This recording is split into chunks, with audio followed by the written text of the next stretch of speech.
Contracts and Conmen. In Europe's Scramble. For Africa. Stephen Press. To my parents, Michael, Deborah, and David. Contents. 1. 1. The man who bought a country. 11. 2. The emergence of an idea. 52. 3. King Leopold's Borneo. 84. 4. Bismarck's Borneo. 131. 5. The Berlin Conference. 166. Epilogue, Afterlives. 219. Notes. 253. Acknowledgements. 357. Index. 359. In October 1890, George Washington Williams wrote to President Benjamin Harrison about what he called one of the foulest crimes of modern diplomatic history. 1. Williams, an African-American historian in his 40s, had just spent several months in the heart of Central Africa. On behalf of several newspapers, he was investigating some 500 treaties by which indigenous leaders had allegedly sold their sovereignty, a European concept usually associated with supreme rulership over a place's land and people. 2. The buyer of this unusual bounty, located along the Congo River, was the independent state of the Congo. Yet this was no ordinary state. It was, to quote one diplomat, an anomaly and a monstrosity, a curious case of abnormal birth that Europeans and Africans alike struggled to explain.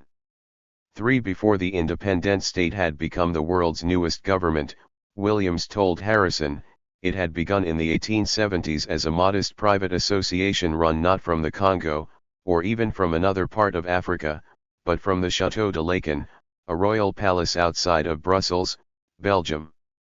Incredibly, this same organization now claimed that purchases it had made in the Congo region gave it political control over a territory estimated at more than 1 million square miles in dimension. 4. The territory amounted to an area 83 times the size of Belgium, or almost 4 times the size of France. 5. It also, Williams added, rested on a gigantic lie. Williams made for an unlikely whistleblower. Just 6 years earlier, in Washington, D.C., he had lobbied the U.S. government to become the first major power to dignify dozens of the independent states' purchase contracts. 6. At one point Williams even offered to recruit black laborers from New Orleans to the Congo for work as porters. 7. Like his introduction. 2. Budding contemporary, W.E.B. Du Bois, he hoped to see an international enterprise eradicate what remained of the eastern slave trade in Central Africa. Williams therefore had reason to believe in the independent state, whose leaders, at the very moment Williams wrote his letter to Harrison, chaired an international conference in Brussels pledging to put an end to Negro slave trade by land as well as by sea, and to improve the moral and material conditions of existence of the native races. 8. Yet, once Williams actually traveled to the Congo interior to see matters for himself, his credulity gave way to suspicion. Those treaties which should have given the independent state its legitimacy, treaties which the United States hastily sanctioned, allowing a fledgling polity to convince European investors of its bona fides, had been, according to sources on the ground, obtained through either duress or trickery. This was when the treaties had been obtained at all, and not fabricated outright. Williams might never have learned these things had he heeded warnings from Belgium's Leopold II, king sovereign of the independent state, not to enter the Congo or speak with any residents. 9. Once Williams did go, the truth proved explosive enough to make him fear for his life. 10. As he told President Harrison, the independent state had never appeared in some of the places where it claimed to have bought sovereignty through treaties. Many indigenous leaders did not even know the supposed government's name, with one official report, published in Brussels in 1889, estimating the latter employed only 52 civil servants in Africa. 11. Moreover, in several of those areas where the civil servants had arrived, their most visible activity so far had been to engage in confiscations. Their regime asserted far-reaching claims to the soil, animals, and minerals, enough for one British informant to warn that the regime would soon, if unmolested, try to seize the entire country's supply. 12. Soon the new independent state went so far as to enforce a law permitting seizures of any non-state boats sailing the Congo. 13. Though Williams's reporting caused an uproar in the international press, it had little impact in Washington, and its author succumbed to a lung infection on his return voyage from Africa. 14. True, his charges of crimes against humanity would later resurface as part of an international humanitarian campaign against the independent state featuring Sir Arthur Conan Doyle and Mark Twain. 15. But by then the U.S. State Department had long been aware of what Williams had uncovered. Embarrassed diplomats simply resolved to conceal it. 16. One reason why. 3. Was that, in late 1884, around half a year after the U.S. Senate first extended its approval for the Congo treaties, agents of the State Department moved to sway European power brokers, in an international conference convening in Berlin, to lend their imprimaturs to the independent state of the Congo. 17. So forceful and efficacious was the support that, for a time, European diplomats referred to the independent state as the United States of the Congo. 18. Shortly after Williams's death, the authorities of the independent state moved deeper into the territory that was nominally theirs to govern. 19. Along the way they uprooted entire villages, took hostages, followed East African slavers into conscripting forced labor, and governed largely by virtue of a number of unpublished, and at times conflicting, decrees. 20. The independent state set up courts of justice as far east as Leopoldville, beyond which only martial law was held valid. 21. And courts were certainly needed. Not least because the foreign traders endowed by the state with absolute control over villages included an ex-American who periodically dressed like the devil, raped villagers' daughters, and summarily executed his victims. 22. Alas, nary an official in the few judicial venues that existed spoke African languages. Perhaps worse still, there were 3 proper jails in the entire country, and the supposed interpreters offered by courts to accused defendants were, by the admission of the state's own judges, often cheats with nothing but poor French to conceal their venality. 23. Over the next several years the independent state did not officially condone slavery, arguably a measure of progress, even if so-called Arab slave raiding remained endemic in eastern, Swahili-speaking sections of the Congo Basin. 24. Nevertheless, many European missionaries came to fear that the unfortunates living along the Congo, where population estimates ran as high as 49 million, though the first census was not undertaken until the 1910s, were on their way to annihilation through cruelty. 25 millions would verifiably perish between 1890 and 1908, when a disgraced and dying Leopold II sold off control over the independent state, in yet another treaty, to Belgium. In the interim the bartering of human lives continued de facto, with countless laborers losing limbs to the hatchet men of the force publique, the independent state's version of a police force. 26. As reports of atrocities slowly leaked to the West, a German government official noted as early as 1887 that the independent state 4. Treated African workers in an inhumanly raw way. It was logical to ask how the world had endorsed the independent state in the first place. 27. Historians continue to search for answers to this day, with many writers, notably Adam Hochschild, seeking to disentangle a web of social, moral, political, and economic interests about which the scholarly community has struggled to achieve consensus. 28. Using pieces of such literature as the starting point for a new set of arguments and insights, this book examines the global confusion over sovereignty wrought by the independent state of the Congo and a host of related political forms. The book shows how a particular type of treaty was a sine qua non for some pivotal developments in 19th and early 20th century imperialism. To understand this treaty and its relationship with a fundamental concept in our world's sovereignty, we have to situate the Congo within a larger, global setting. We have to include Washington, D.C., London, Berlin, numerous other points in Africa, and, somewhat counterintuitively, Southeast Asia. Doing so will help to clarify how these treaties came to be, and why so many of them came to look the same way at the same time around 1884, arguably the decisive year in the partition of Africa and, most infamously, the time of the Berlin Conference. In the 1880s a race was on among Europeans, spanning virtually the entire African continent from Tunisia in the north to the Orange River in the south. 29 Some of its nicknames are familiar: the steeplechase in France, the scramble in England. 30 What is less known is that this was a race, not necessarily to conquer or take land by force, most of that came later, starting in the 1890s, but to claim treaties, or paper deeds, which nominally sold to Europeans the titles to govern various territories. 31 The competition was so prolific as to cause a noticeable surge in the world's treaty production, as much as a 100% increase, according to one metric.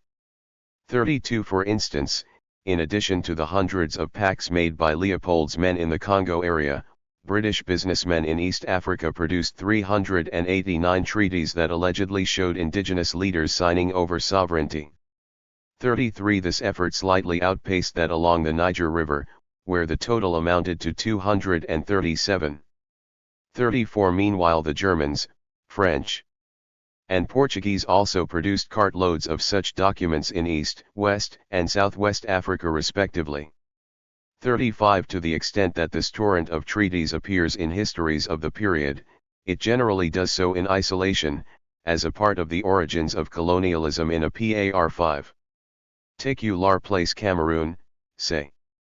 36 Often, the pertinent treaties are held to be merely a prelude to the establishment of serious European colonization.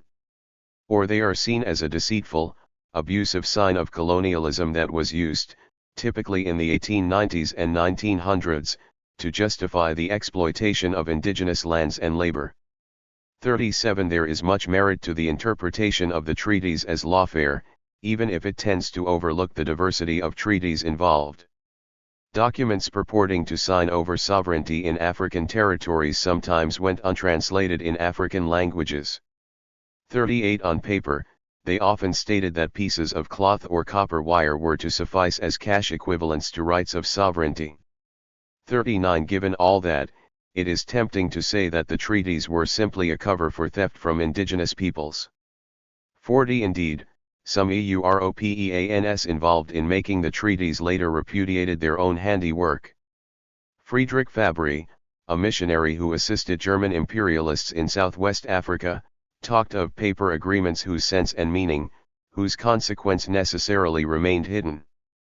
41 In the case of East Africa, a young Frederick Lugard confided similar doubts to his diary, in part, he said, because many pacts particulars could not be translated into indigenous languages.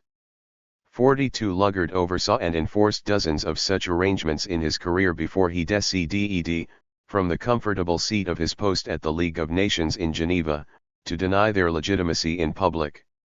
43 We know today that treaties signed in the African Scramble not only helped to redraw the map, but also often determined to what degree indigenous populations controlled the continent's mineral wealth.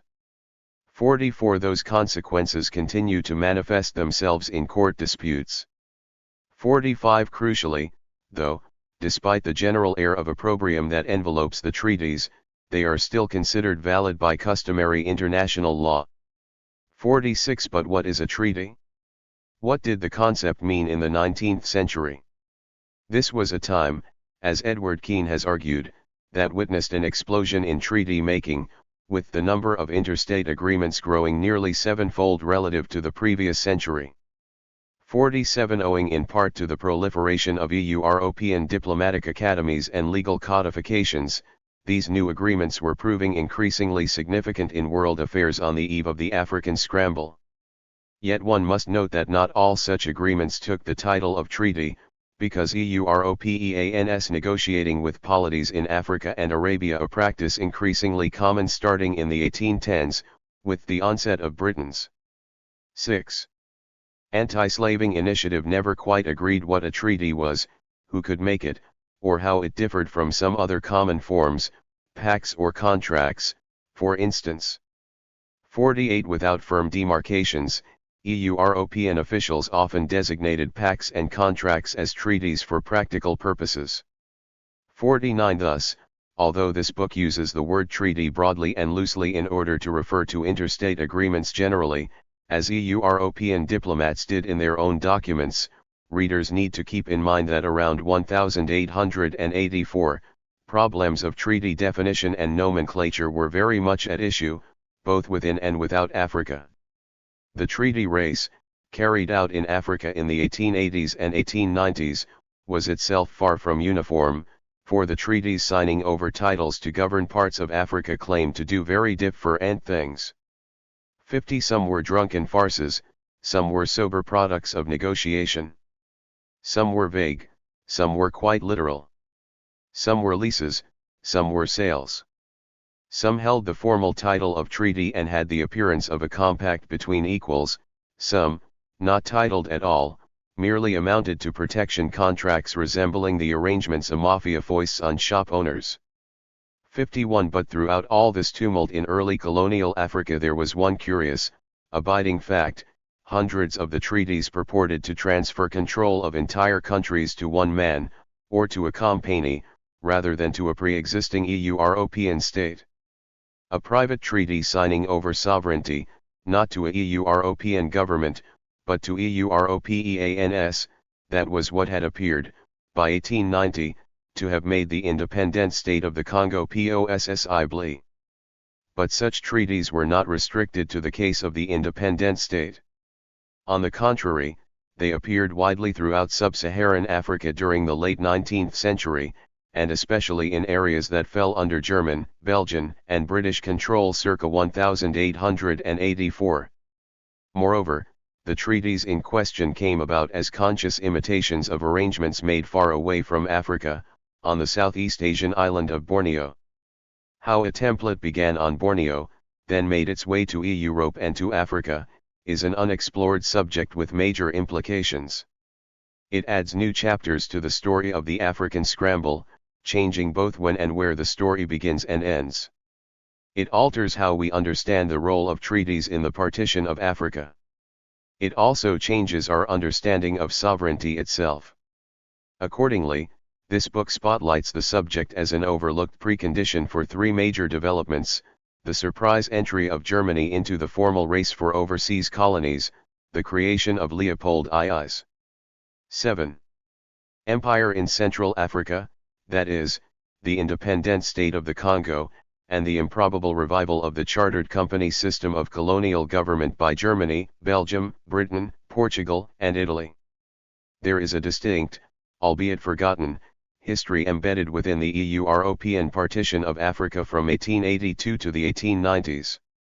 This particular history has affected modern Namibia, the Democratic Republic of the Congo, Togo, Cameroon, Tanzania, Uganda, Nigeria, and Malawi directly. Indirectly, it has touched Kenya, Zimbabwe, Zambia, Botswana, and Mozambique, with residual effects in Asian locales like Brunei and Malaysia. Its essence was not fraudulent treaty-making by Europeans. That kind of duplicity occurred intermittently in European interactions with non-European communities from at least the late 15th century.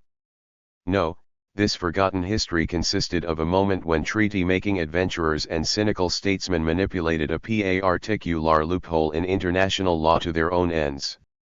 The loophole theoretically allowed private individuals or companies as distinct from pre-existing states to claim first that they bought sovereignty through treaties, and thereafter, with some luck, to found an empire accepted by the international community as enjoying equality and reciprocity with its other members, states.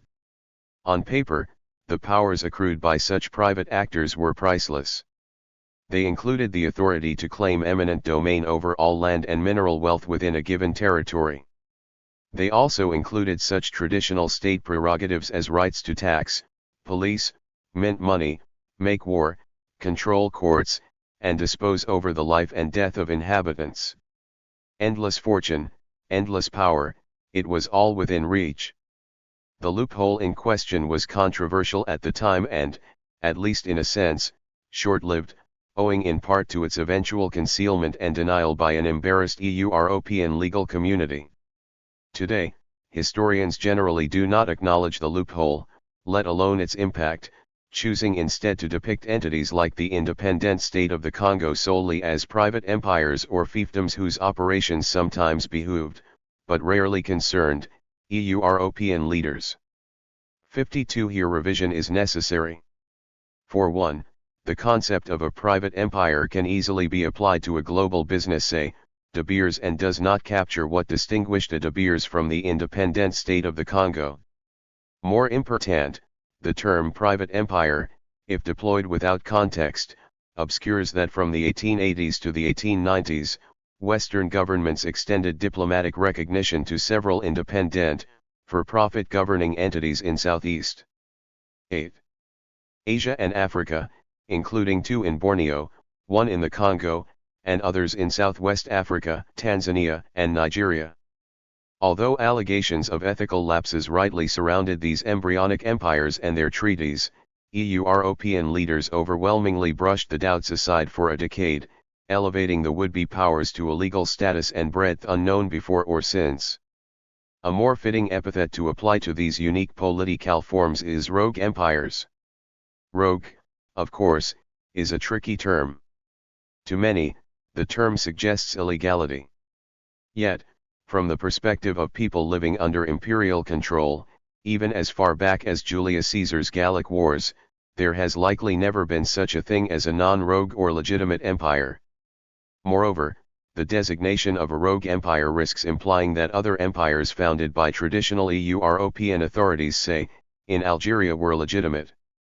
A key point of this book is that the independent state of the Congo and its ilk were not illegal, rather, their claims to govern were advanced by ethically flexible men who, for a moment, successfully exploited European legal opinion and attitudes toward governance. Nonetheless, the term rogue helps to recapture a sense of fraudulence that surrounded particular empire builders in the 19th century. The term also speaks to the unpredictable character of their ventures, which shared DNA with traditional empires in a place like Africa, but could also look and feel elusive. These rogue empires were qualitatively different, not because they proved illegitimate for colonial peoples, but because of the way in which they challenged Europe's laws while only briefly winning approval from Western legal institutions, as well as from traditional seats of imperial power. Empire is a problematic concept in its own right. Even in the 21st century, it is difficult to agree where old empires ended and states began. Accordingly, the two concepts often appear interchangeable in this book. Again, such blurring of definitional lines paradoxically speaks to key points. When evaluating claims to statehood and empire made by rogue actors in Africa into the 1890s, traditional European states had to examine their own claims to rule, some parts of which rested on treaties and principles no less dubious than those of their interlocutors.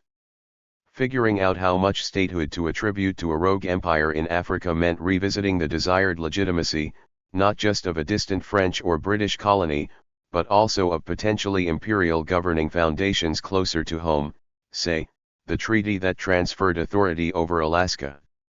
9. From Russia to the United States, or the transfer of federal powers in a newly unified Germany.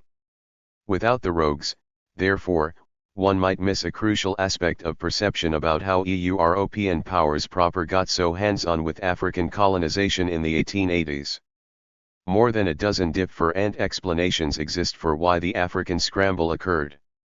53. Every historian seeks to solve a riddle: why did Africa, where Europeans had contented themselves with mostly informal control prior to the 1880s, and that at only a handful of coastal spots, undergo a near-complete partition by the end of the century? According to what is perhaps the most famous answer, Britain's transition from informal to formal empire never really happened. The rash of British imperial expansion in Africa during the later 19th century mostly emerged as a response to instability in Egypt and South Africa.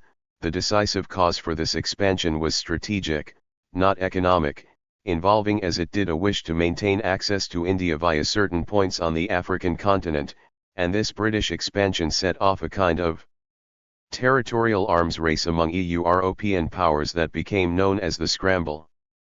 54. A fresh answer lies, not just in Europe, or even in Africa itself, but in Southeast Asia. The flood of private treaties and states that dominated the African 1880s did not happen because of international lawyers. On the contrary, the flood happened in spite of them, because of a series of variably clever copycats employing a single, powerful precedent. 55. One could easily call the latter BHAVI or legal posturing, thus borrowing a term from Lauren Benton and Daniel Hulsbosch. 56. One could likewise, to borrow from C.A. Bailey, define it as a kind of imperial ricochet from Southeast Asia to Africa.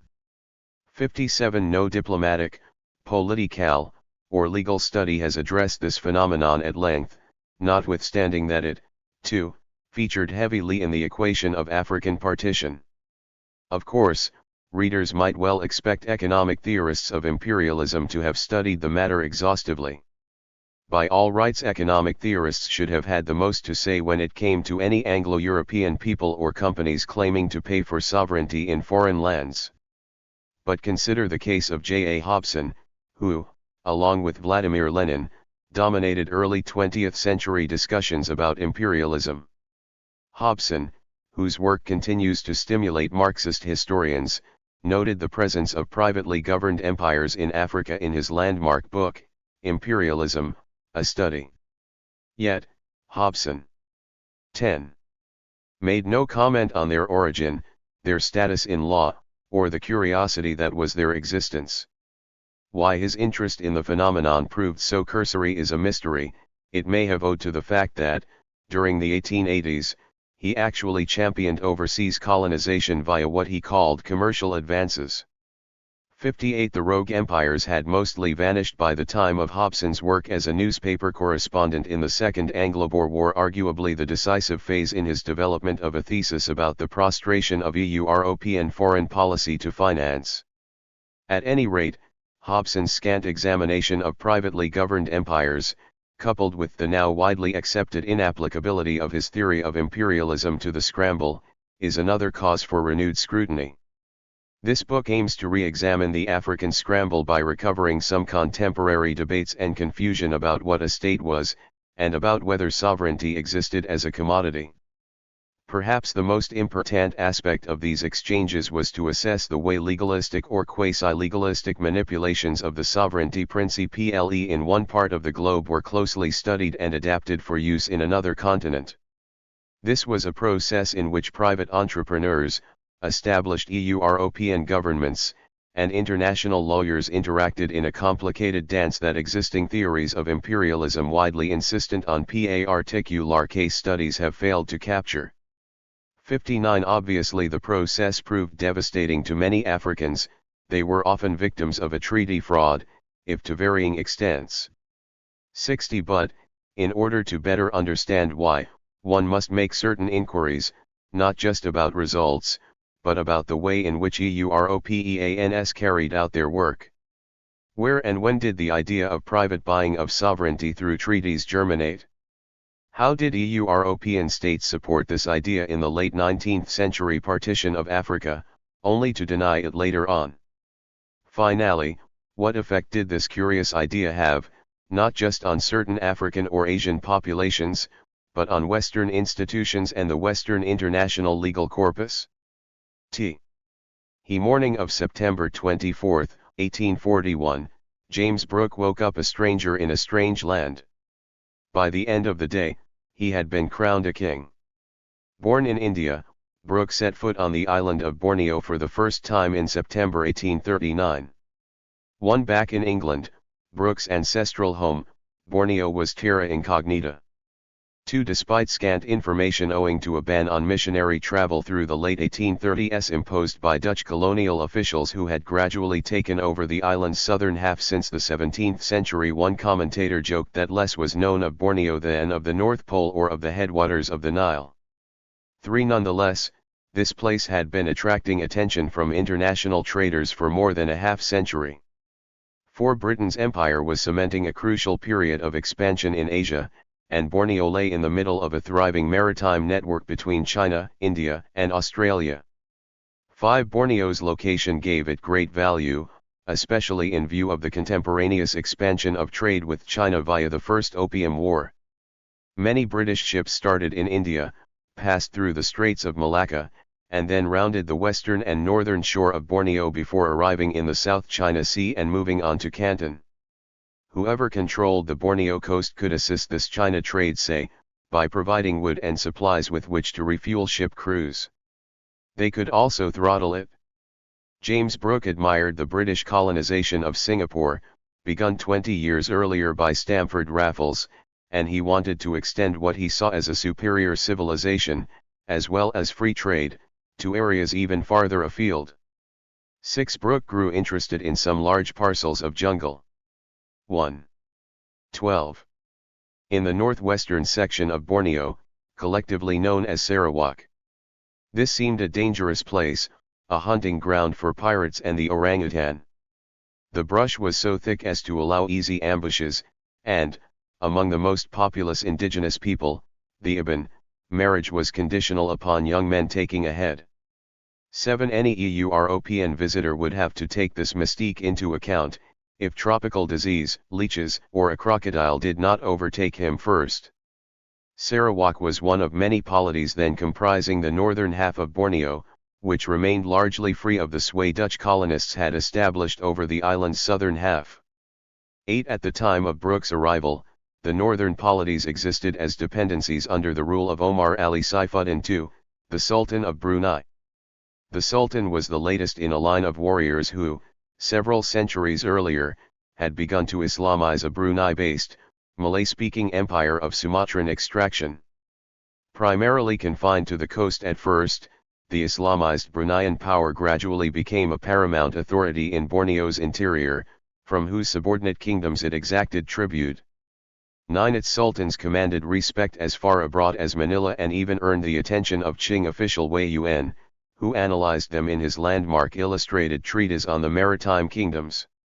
10. But by Brooke's time Brunei's imperial system teetered on the brink of dissolution, riven by civil wars, increasingly unable to defend against raiders based to the east, in the archipelago of Sulu, and struggling to adapt to European penetration of trade much like Johor and Aceh, two neighboring Malay empires and competitors for regional supremacy. An uprising in Sarawak was the latest problem facing Brunei. Its cause was Maoda, the Sultan's cousin and Dutch-educated provincial governor, who coerced local residents into mining antimony in an attempt to cash in on a booming export trade to Singapore. 11. Maoda's tax regime proved so exacting as to make enemies out of Sarawak's Ibans, as well as the Bidao, the area's second most numerous indigenous people. 12. Most important, it also alienated the three leading datus, or aristocratic chiefs, whom Brunei had earlier placed in charge of administration, and with whom Maoda and the Sultan shared an ethnic heritage. 13. By the late 1830s, Maoda grew overwhelmed with his efforts to put down the revolt. Concerned about lost revenue, his cousin, the Sultan, looked for outside help. One idea was to sell governing rights over Sarawak to the Sultan of Sambas, a relative of Maoda in southern. 13. Borneo with a vested interest in antimony mining and a formidable private army. 14. The prevailing alternative, however, was to seek aid from a series of European adventurers who, at that time, cruised the ports of Southeast Asia looking to use their guns to make a fortune. James Brooke was such a man. A veteran of the Bengal Army of the East India Company, he had retired from active duty after an injury in the First Anglo-Burmese War, then inherited a small fortune from his father.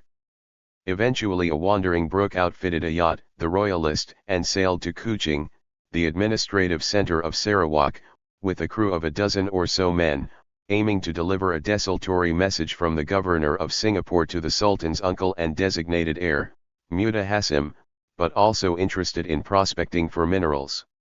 The plan to seek minerals stemmed in part from reports made by a missionary, George Lay, but also from a general atmosphere of permissiveness, including pleas from the navigator George Windsor Earl for Britons to extend their influence in Southeast Asia. 15. Lay did not yet know the word Sarawak literally meant antimony in the Sultan's official language, Malay. but he nonetheless wrote favorably of Brunei's antimony ore, as well as its coal deposits certain to catch the eye of the British Navy's steamship captains, and the likelihood that Brunei could soon entice its northern provinces, including Sarawak, to join a kind of confederacy. Brooke's arrival in Sarawak led to the desired meeting with Muda Hasim, who was then visiting in order to assist Governor Maoda. Hasim hoped Brooke, his yacht outfitted with heavy guns, could bring Western firepower to bear on Brunei's enemies. Could was the operative word. Mere money did not sufficiently tempt Brooke, and besides, Brunei was, like its Dutch neighbors to the south, suffering from a major recession. 16 However, after multiple interviews and the ouster of Maoda, Hasim allegedly proposed a more palatable trade. Brooke would help crush the insurgents in exchange for the rights and title of a Raja in the province of Sarawak. This offer, Brooke later recalled, included the country's trade and government rights, provided Brooke made annual tribute payments to the Sultan.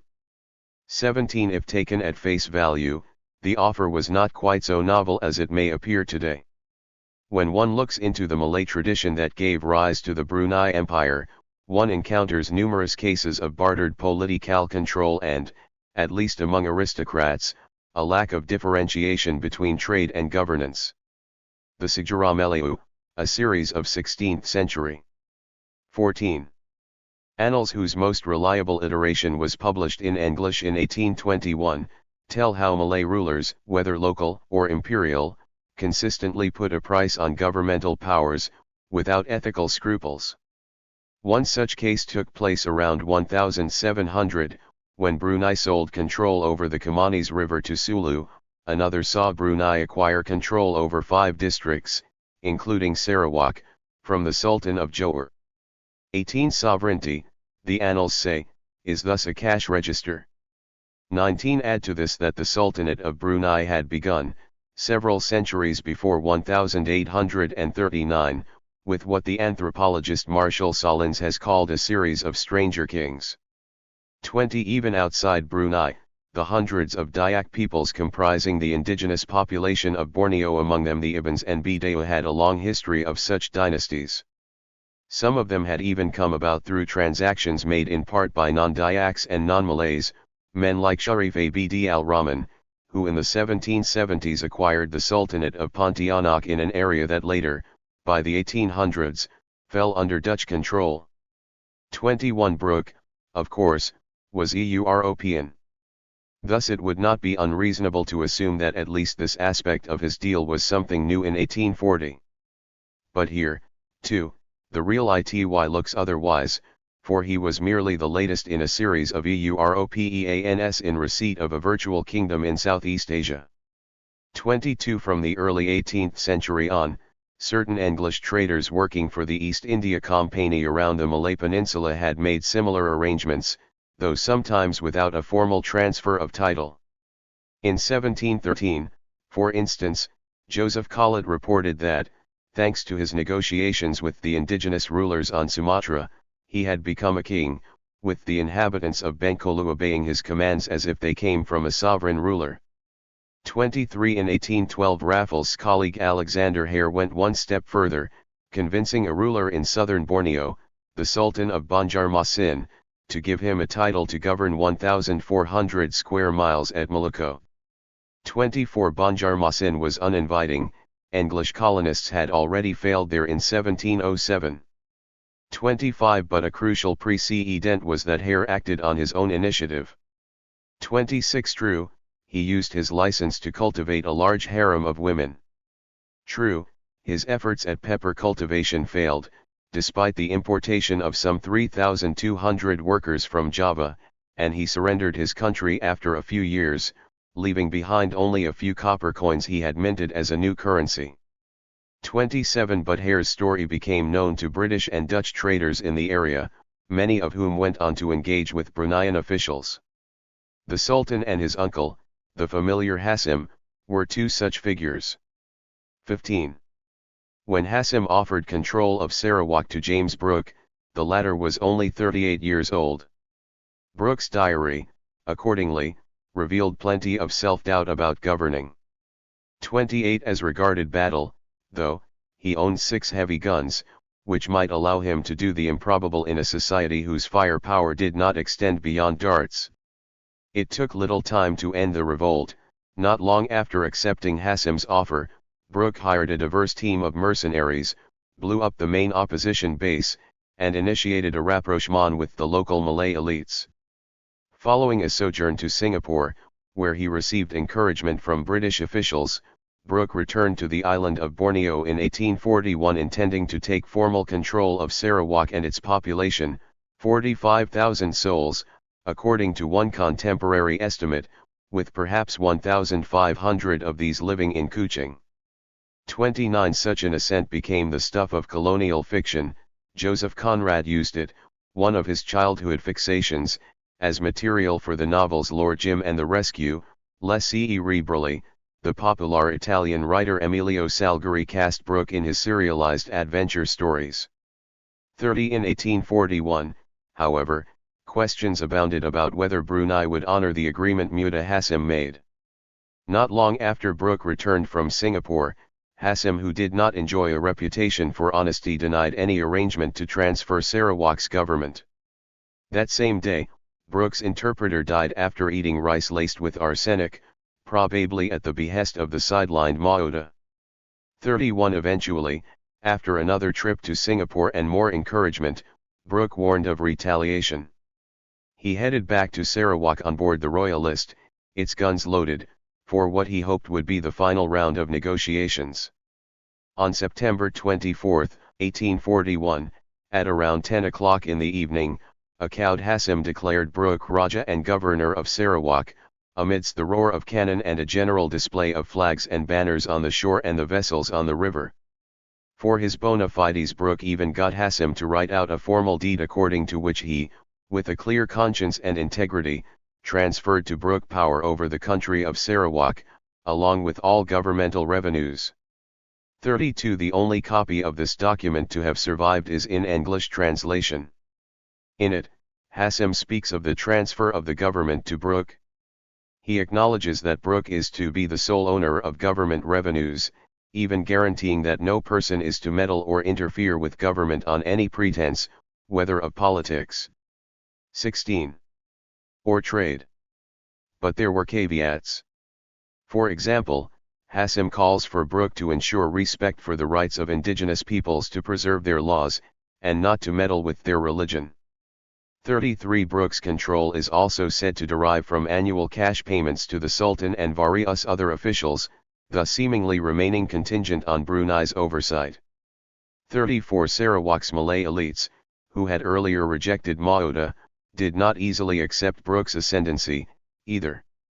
To be sure, the Sultan of Brunei, Saifuddin II, signed a document supporting Hassem's decision on August 1, 1842, again at 10 o'clock in the evening, and again with the only extant copy being an English translation. This time, though, the document emerged across from the bow of a Royal Navy ship, ostensibly in town to ensure the release of 2 private British vessels captured by the Sultan. A harried Saifuddin confirmed that Brooke would make regular payments in exchange for control over Sarawak, with the provisos that payments would increase if Sarawak's trade flourished, and that James Brooke Esquire covenants and undertakes to observe the orders, custom, laws, and regulations of His Highness the Sultan. 35 But the Sultan's decree would be challenged in Sarawak, that had been the whole message behind the rebellion. He was also, by Brooke's reckoning, highly unreliable. He had made lots of false assurances in the past, and his health was quite poor. Besides, Malay elites tended to believe Brooke's lease on control was akin to Maoda's old governorship and thus revocable at the pleasure of the Sultan. 36 The Sultan could remove Brooke, if he so chose, as easily as the Sultan removed Hassem from his position as designated heir to the throne from 1842 through the fall of 1844. A gap began to emerge between this qualified interpretation and the one espoused by Brooke, who harbored ambitions of full independence from Brunei. In the period from 1843 to 1846, the gap widened to a chasm when Brooke made multiple visits to the Sultan with the purpose of reinstalling Hassem as the heir and repeatedly confirming Sarawak's independence, each time in a more elaborate way. 37 Out of sympathy for Brooke's putative anti-piracy initiative and keen to support informal British domination in North Borneo, members of the overgrown British Navy typically escorted Brooke on these visits, only to find the Sultan's advisors building up forts along the river out of concern for invasion. In 17. One instance, Admiral Thomas John Cochrane dispatched 8 warships from Singapore to Brunei simultaneously. 38 Throughout this cycle, British vessels turned their guns directly on the Sultan's palace, where negotiators discussed a series of treaties. The palace was located to the northeast of Sarawak in Brunei town, a city of perhaps 25,000 surrounded by hills and situated 15 miles down the Brunei River, which ran from the egress of the South China Sea at the northern end of Borneo down into the interior. Though Brunei town contained pockets of settled land, virtually every one of its buildings sat on stilts, with the houses seeming to float on water. Antonio Pigafetta, the first European chronicler to visit, reportedly called this place the Venice of the East, but being himself from Venice, he must have known that servants there did not wear clothes made out of gold and silk, whereas here they did. 39 Pigafetta arrived in 1521, when the Sultan of Brunei sat at the head of a prosperous maritime empire, and when Brunei town served as the region's Islamic trading hub with a population as high as 375,000. 41 Sacked by Spain, and 3 centuries later, fortune had taken such a toll that the famous naturalist Alfred Russel Wallace mocked Brunei town as a Venice of hovels. 41 Yes, local authorities still ensured that a market opened daily, allowing countryside growers to sell small produce, usually by way of canoe. But European competition crowded out a once lucrative trade with China, and what little industry remained operated in filth, without any infrastructure, and, perhaps worse still, without any defense against semi-regular raids that ravaged the coast and surrounding countryside in a quest for forced labor. 42 Brunei town, like the Brunei Empire around it, seemed stuck in a process of decay. Houses, which Brooke's official biographer described as built on the slenderest of piles mere palms, typically rotted within a few years. Population totals dropped yearly. And then there was the water, which harbored effluvia offensive to noses and capable of turning the gold and silver of uniforms to the color of dirt. 43 Even the palace at which British negotiators met the Sultan fit neatly into a narrative of decline. Although the palace's prodigious facade attested to its past greatness, and although servants rushed to offer visitors tea and cigars, the atmosphere inside was dingy. One admiral complained that the furniture consisted almost entirely of mats and rickety wooden chairs. 44. 18. Brooke regularly pressured the Sultan, whose advisors at one point allegedly hired assassins to kill Brooke, Mutahassim, and a host of their entourage. 45 But the true threat came from the British Navy. In 1845 and 1846, its admirals presented evidence provided by Brooke, now doubling as Britain's consul general to Brunei, that members of the Sultan's council were aiding and abetting slave raiders out of northeastern Borneo, in return for a share of the spoils. Trade in Singapore, Brooke alleged, had experienced setbacks because of this system. The Sultan should make amends, and when he did so, he should make them with Brooke, recently named Britain's lead negotiator. 46 With gunboats at his doorstep, the Sultan acknowledged the charges and promptly made 3 main concessions. 47 First, he ceded to Britain his sovereignty over the island of Labuan, a strategically important, if thinly populated, site off Brunei town's coast where the Royal Geographical Society had once hoped, and the Royal Navy in 1844 had demanded, to turn a safe harbour supposedly loaded with coal into a refueling station. 48 Second, he agreed not to make any more transfers of provinces under his sway without prior approval from Britain. 49 Third, he recognized James Brooke as the independent sovereign of Sarawak. 50 From this point on, Brooke was allowed to discontinue the tribute of roughly 2,500 Spanish dollars he had been making every year. 51 In theory, Brooke also could try criminal and civil cases under whatever law system he liked, without Brunei's oversight. He could levy his own taxation and customs, he could fly his own flag, and he could even pass his rulership on to whomever of his family that may be left wishing to govern the country of Sarawak. In the event of demise.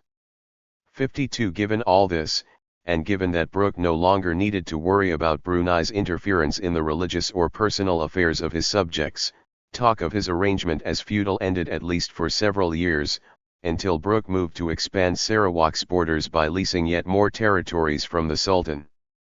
53. The Western world rushed to celebrate Brooke.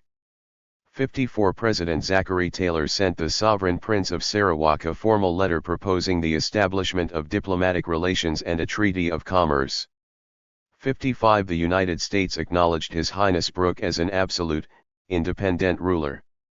56. In Britain, Queen Victoria made Sir James a Knight of the Order of Bath, and the Royal Geographical Society awarded him its gold medal. 57. Alfred Russel Wallace attached Brooke's name to a 19. magnificent butterfly specimen discovered on Borneo, Trogonoptera brookiana. 58. James Brooke was thus becoming a household name, with Alice Kipling soon to give birth to a writer named Rudyard said to have idolized him. 59. Donations for his cause followed, principally from one of Britain's wealthiest women, Baroness Angela Burdett Coutts. The Baroness, sometimes thought to have fallen in love with Brooke, began to pay Sarawak's bills more or less as an act of philanthropy. 60. Her largesse helped the new ruler to repulse raiders in northwest Borneo, to encourage forestry projects, and to curtail, though not abolish, debt bondage and the taking of captives for labor. 61. Reforms in turn attracted greater settlement from abroad, especially Chinese migrants displaced by civil war in Dutch Borneo. Within a decade the population of Kuching alone quintupled, accelerating the city's development into a major entrepot. 62. Exports increased tenfold. 63. On balance Brooke developed into a competent colonial administrator. 64. Backed by a team of imported European civil servants, many of whom functioned as regional supervisors known as residents, he set up a court of justice at his palace, a modest house with little to recommend it but wooden floors and walls. 65. His main achievement was to effectively merge distinct polities of Sarawak into a federal system, amnestying and salarying the datus who had opposed Maoda and who were eager to exercise power disproportionate to their one-third share of the population while endowing regional Dayak authorities with more autonomy than Brunei had granted. 66. At the local level this kind of indirect rule allowed latitude for discrete ethnic and religious communities to govern themselves, often as it related to intra- or intertribal disputes. 67. Brooke's residents reserved the right to intervene but mostly focused on the solicitation of foreign investment, the building of infrastructure, and the repression of major criminal activity and dissidents. 68. Early on, such an approach championed through the successful publication of a number of flattering, and frankly Orientalist, biographies helped Brooke to establish a cult of personality within Britain's middle and upper classes. 69. A steady supply of Chinese immigrant capital and labor also greatly assisted the process, as was common at most spokes of Southeast Asia's trading networks. 70. Hence, the Economist could not help but heap praise on Brooke. 71. Even William Gladstone, allergic to colonial panegyrics, made an exception for the white 20. Raja, whom he deemed as gentle-hearted as he was brave and good.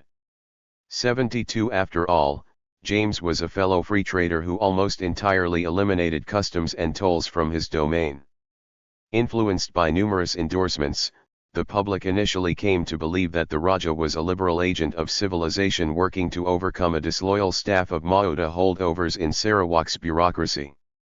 In a further romantic twist, audiences read how Brooke was winning the consent of a Dayak majority by reinstating several ancient customs that predated the more recent rule from the sultans in Brunei. 73. To what extent such claims held remains debatable, as does the efficacy of Dayak participation in Brooke's government.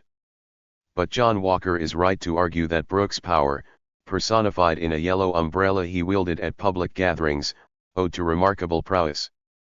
74 His mystique was so potent that many Ibans asked him to spit in their cooked rice, hopeful that the addition would improve their health. 75 At least one Dayak dignitary abjured resistance because he believed Brooke held supernatural powers.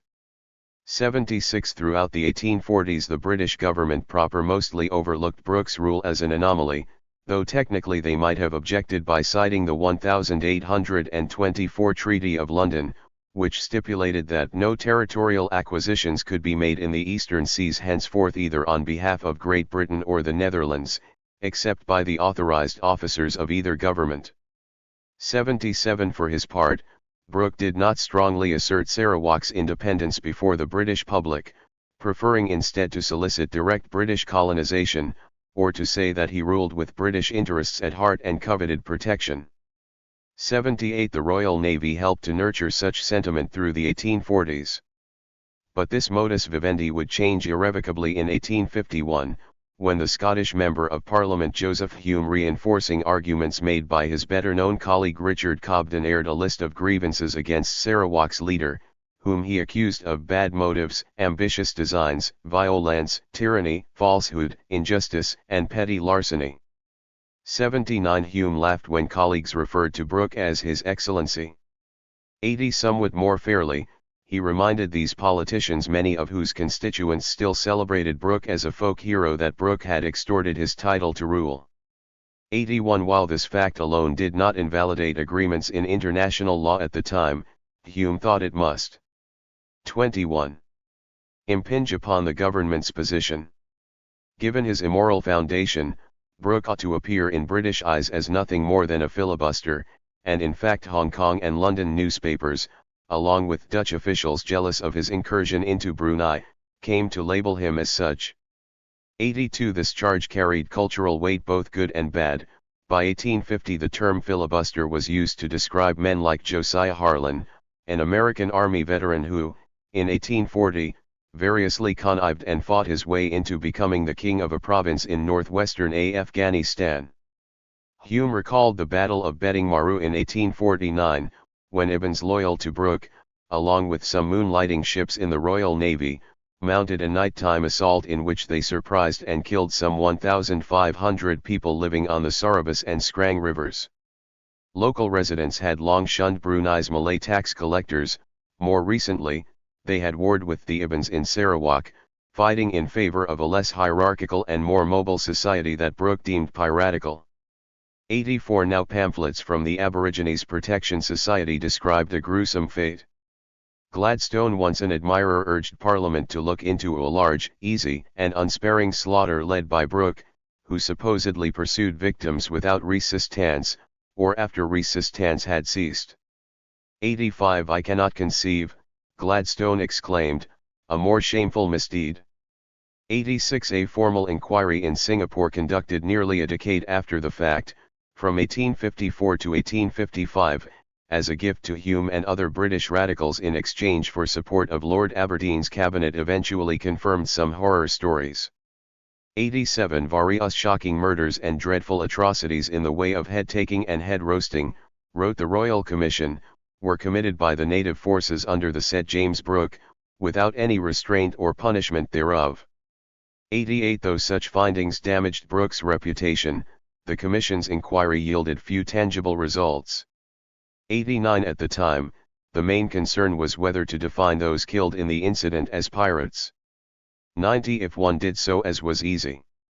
Given the exceedingly vague definition maintained by British law through 1850, then the conduct of Brooke, his forces, and their associates in the Royal Navy, far from violating any British legislation, actually fell under the umbrella of its anti-piracy provisions. 91 From 1825 until after the time of Brooke's alleged massacre. 22. Parliament even pledged to pay soldiers and freelancers alike a bounty for any pirate body, or, in a term perhaps more familiar to many Dayaks, head money. 92 In 1849 alone, the government at Singapore had disbursed £20,700 for this purpose to diverse parties.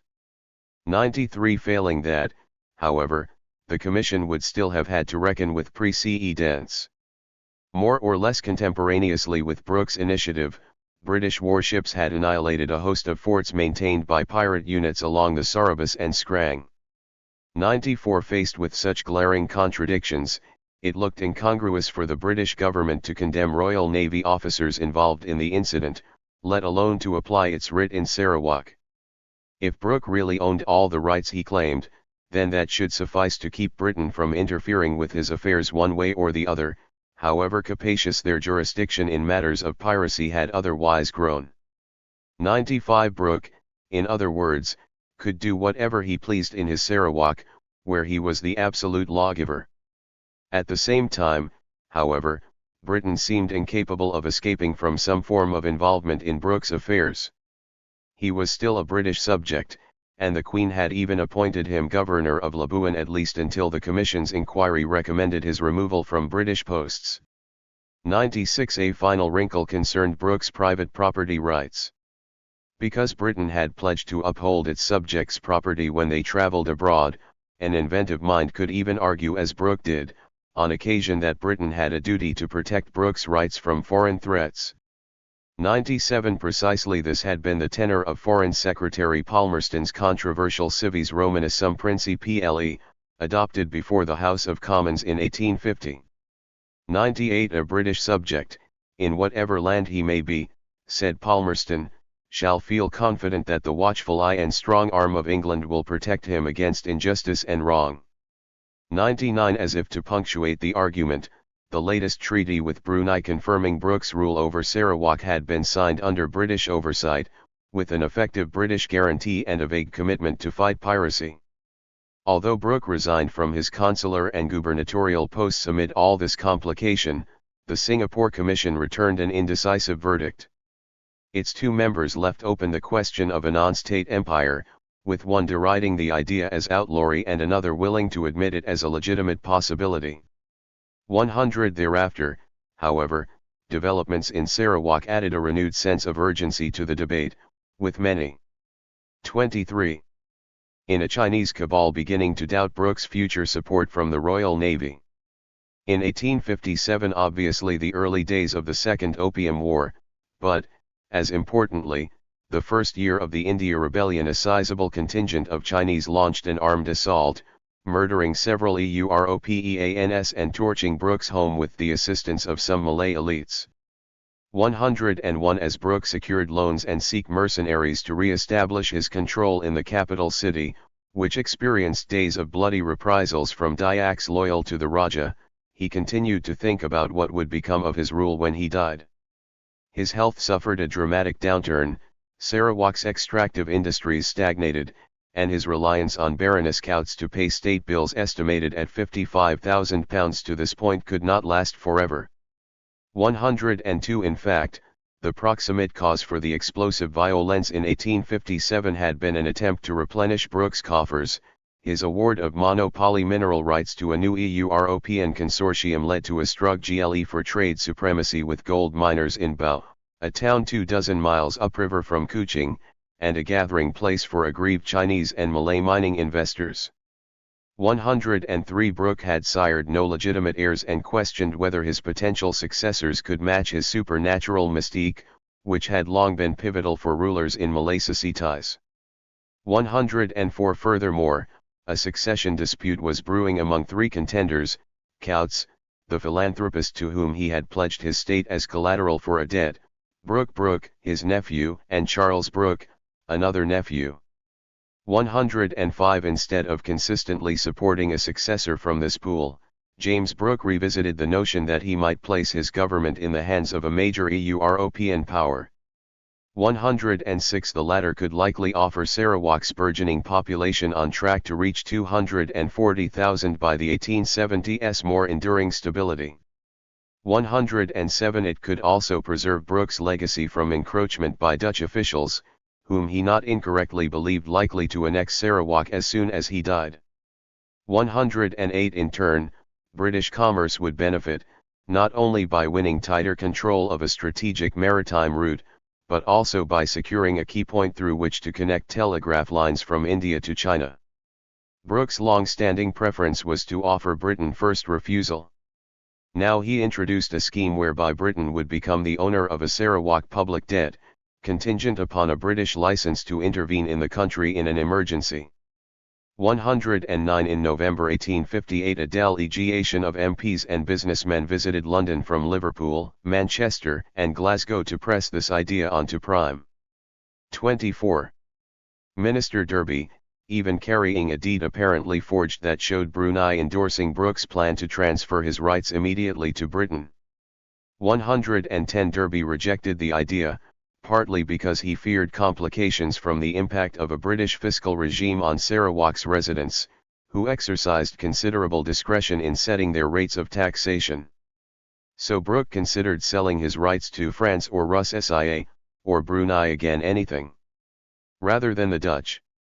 111 Brooke had cleared this path legally by 1853 at the latest, when a new sultan, Abdul Momin, not only confirmed the grant of Sarawak made by his predecessor, but also declared that Brooke could transmit the district of Sarawak and its territories in whatever way he may please, either to his heir or to any other person. 112 The opinion of Britain, however, remained another, and more important, matter. For years the Foreign Office had proceeded from the premise that Brooke governed Sarawak de facto, going by the name of Raja, to quote Queen Victoria. 113 But that left thorny legal issues unaddressed. Could a ruler, for one, simply alienate or sell his legal powers by means of a contract? Derby expressed misgivings. Also, in the meantime, what was to be Brooke's official status in Britain, where he remained a citizen? In the background of this debate lay a controversial, and somewhat confused, doctrine. Since roughly 1773, the House of Commons had maintained that any English person acquiring sovereignty outside England necessarily did so on behalf of the Crown, not for himself. 114 As early as 1846, only some experts recalled that resolution, and, even among those ranks, most had to rely on second-hand summaries. 115 By the 1850s, however, lawyers at the Foreign Office, scrambling for answers on Brooke's case and having already produced several conflicting reports, turned more intently to their archives to consider the origin of this jurisprudence, England's East India Company. 116. In 1600, T100 merchants combined to form the EIC, one of the then novel corporations that could outlive their founders, engage in lawsuits, and limit shareholder liability. 117 The company's early days saw it send ships east, around the Cape of Good Hope and as far as the Malay Peninsula, to establish trading posts. The hope was that English merchants might share in the profits of the Dutch in the Spice Islands, or duplicate the success of the Portuguese Estado da India at such ports as Goa. 118 Despite false starts, which saw the abandonment of a number of 25 forts along the Indian subcontinent, English traders eventually established a network of control over key positions at Madras and Surat, as well as more remote spots in what is today's Indonesia. Thanks in part to the EIC's oft-renewed charter from the Crown, which guaranteed a monopoly on all trade east of the Cape of Good Hope, as well as relative immunity from parliamentary oversight, this network proved so lucrative over the next 2 centuries that its members often returned to Britain with astounding wealth at their disposal. 119 For varying durations, the EIC and other corporations held charters formally permitting them to exercise a wide range of governmental functions around the world. One thinks immediately of famous cases at Virginia, Massachusetts, and Hudson's Bay, for example. 120 But there were also RANs such as the Royal African Company, too, along with numerous imitators abroad, from the Netherlands, Denmark, France, Brandenburg, Scotland, and Sweden, among others. 121 Charters for English organizations sometimes featured verbatim recycling of text from the EIC's founding document, a sort of preview of 19th century behavior. 122 The North American charters, in particular, encouraged talk of autonomy from England, the uncertainty surrounding which provided a necessary, if not sufficient, condition for the revolution of the 13 colonies in the 1770s. 123 But, from its birth, the EIC remained a singular phenomenon, rightly earning a reputation as an extraordinary and anomalous empire, which has no parallel in the history of the world. 124 Though the EIC's inaugural charter from Queen Elizabeth I proved relatively modest in scope and lasted only 15 years. That particular charter's multiple 17th-century iterations expanded to include the acknowledgement of what many historians later called quasi-sovereign powers. 125 These included rights to make treaties, to maintain armies, to mint money, to administer civil and criminal justice over English subjects within the EIC's domain, and, eventually, to maintain a system of judges and courts for such purposes. 126 A number of 19th-century historians, among them John Robert Seeley, later contended that the EIC did not come to take on such rights until the mid-18th century, and only then by a sort of accident. 127 That depiction, encouraged in part by Warren Hastings, the first British governor of Bengal, does not withstand scrutiny. 128 Without question, EIC management in the 17th century generally loathed the idea of acquiring territory. 26. By conquest, even going so far as to criticize Portuguese rivals for their resort to violence. 129 But it would be a mistake to assume this aversion meant reluctance to rule. The company independently bought formal titles from Indian rulers who granted them permission to trade and to govern as election of sites on the periphery of the embattled Mughal Empire. 130 This practice sometimes rendered the English crown's charters and their attendant grants of rights more reactive than prescriptive, especially before the 1690s, when the Glorious Revolution and a rise in parliamentary power prompted a successful campaign for regulating the EIC. Recent research has shown how lawsuits raised the issue of EIC autonomy at the Court of King's Bench through the early 1680s.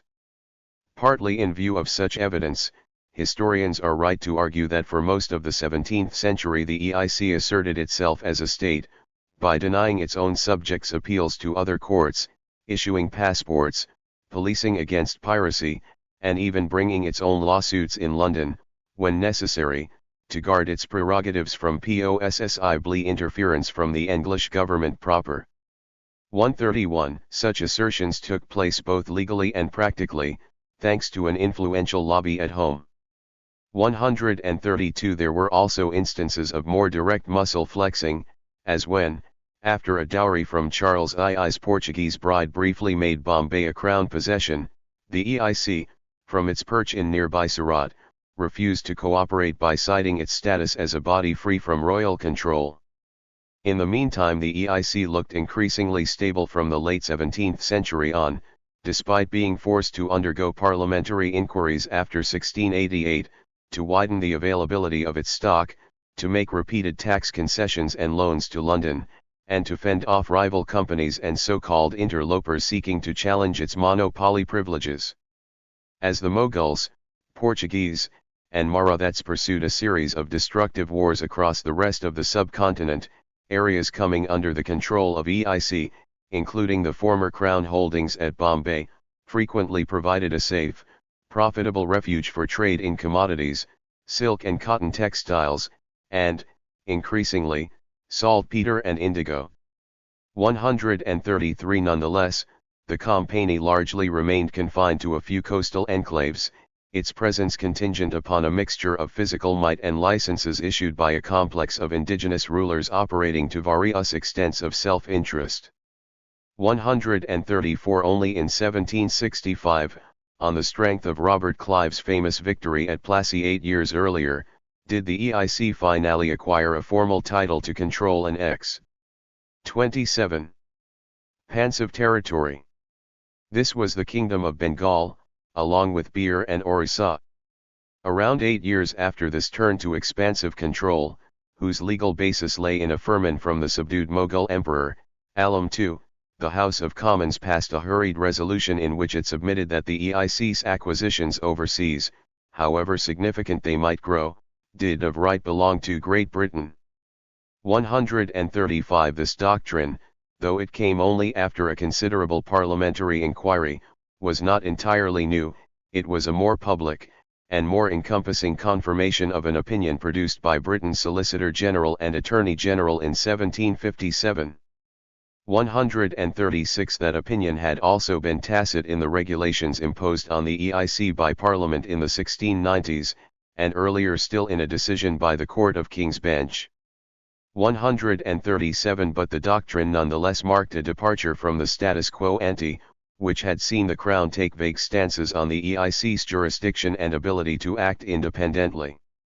Coinciding with an overall British reorientation toward imperial paternalism as a result of the 7 Years' War, the doctrine meant an ad hoc rule seemed to have become akin to law, despite lingering uncertainty about how far the ambit of the British Parliament could possibly run in India. 138 After receiving its most comprehensive firman yet, which had come in exchange for an agreement to pay annual tribute to the Mughal Emperor and his local governor, the EIC, still operating more or less autonomously from Britain in practice, began to perform the most simple business of government in Bengal, revenue and customs collection, also known as the Diwani. To what extent this transition affected the everyday lives of the population remains controversial. 139 Within a decade, the Company unquestionably found itself doing more in Bengal than revenue collection, just as it had done in enclaves such as Bombay since the 1670s. 140 Clive wondered whether the Company's extended sovereignty might prove incompatible with its mercantile objectives. 141 Yet, in a continuation of its earlier behavior, the EIC proceeded to try civil and criminal cases for all English subjects, as well as European nationals and Indians generally. 142 The EIC took over much of the civil service in Bengal, and then unilaterally launched new wars with its own army. 143 It minted money, at first retaining the Mughal emperor's seal, but eventually discarding it. 144 Most important, the EIC also signed treaties with Indian rulers to buy control over ever larger expanses of territory. 145. 28. Contracts produced in 1768 with the Nawabs of the Deccan and Carnatic saw the EIC start to replicate the same formula obtaining in Bengal. 146 In public, though the Crown still claimed to let the Company do all these things on behalf of its home country, neither party had declared unequivocally that the Crown held sovereignty in Indian territories. 147 This was one reason why no one working in the British Foreign Office or in Parliament could agree on where the EIC's rights ended and Britain's began. 148 Rather than publish this disagreement broadly, officials generally hedged, much as they would do with James Brooke several decades later. When making settlement treaties with France in 1783 and 1787, for example, British negotiators faced major difficulties, owing not only to the EIC's unclear status at home, but also to its exercise of de facto control in Indian polities where it disavowed de jure control. 149 By one extreme logic, if the Company was practically, though not formally, the sovereign in a given polity, then one could argue that Britain, the EIC's overseer, was at least in the system of overlapping and mixed sovereignty then prevailing under the Mughals nominally subservient to the Mughal emperor.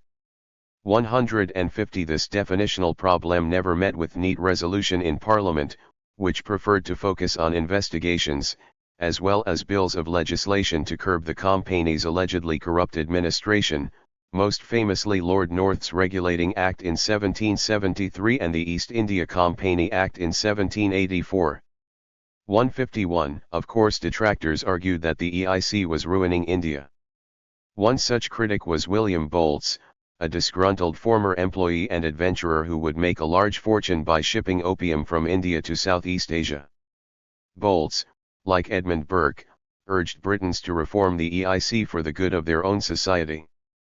But he also spotlighted how a lack of clarity about sovereignty, when forcefully acquired in practice by the Company but not definitively avowed by Britain, could weigh down the Indian population's juridical and trade affairs. 152 efforts to reform the EIC arguably reached their apex in the infamous trial of the former Governor-General of Bengal, Warren Hastings. 153 Burke helmed the prosecution, accusing Hastings of overseeing the looting of India and disproportionately favouring Scots in civil service patronage. 154 In a sense, Burke, who had a broad base of support or acquiescence from leading MPs, acknowledged a high degree of company autonomy but insisted that it must remain faithful to a particular defi. 29. Nation of Empire, the aggregate of many states under one common head. 155 As important, though, was that neither Burke nor the lawyers at the Foreign Office ended the company's reign, the EIC's continued independence in practical matters remained at issue well into the 19th century. 156 Parliament continued to take steps toward oversight, including an explicit declaration that the Crown held undoubted sovereignty over EIC territories. 157 But these same gestures also led to further confusion, for Parliament could not even define what its declared Indian territories were. In the interim, the EIC continued to perform many state functions, including employing Thomas Brooke, James Brooke's father, as a judge of a high court in the system it had set up to administer justice in places like Varanasi. 158 As regarded British courts, the EIC stayed immune from British jurisdiction after 1813, except in matters related to its commercial activities. 159 Likewise, the company's British employees were still said to have lost their domicile and acquired one in India because the company was in a great degree a separate and independent government, foreign to the government of this country. 160 By the time of the Singapore inquiry into James Brooke's affairs, the EIC remained in business. The commission appointed to examine Brooke's case was even staffed by EIC employees. 161 This composition attested that the company retained great influence throughout Asia, despite mounting debts incurred from wars and the loss of its trading monopolies, first for India and then, in 1833, for China. 162 In Britain, the company's lobbying, including banquets at the celebrated London Tavern, helped to keep it in the good graces of the middle class and many members in the Commons, even as Brooke generally fell out of favour with both. 163 Brooke, who also dined at the London Tavern, knew well how a more regulated version of the EIC still took responsibility for ruling over much of the colonial map in East Asia. 164 From 1784 to 1854 the company had actually expanded its portfolio by buying sovereign rights to a host of smaller Indian territories, thus enlarging its administration to the point that it concerned roughly 150 million subjects, or around the populations of France, Austria, Prussia, and Spain combined. 165 The company had even acquired grants to extend its writ beyond the subcontinent and into Southeast Asia.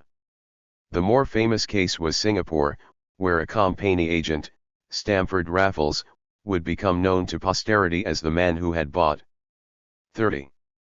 And asserted control more or less by himself, albeit on behalf of the EIC.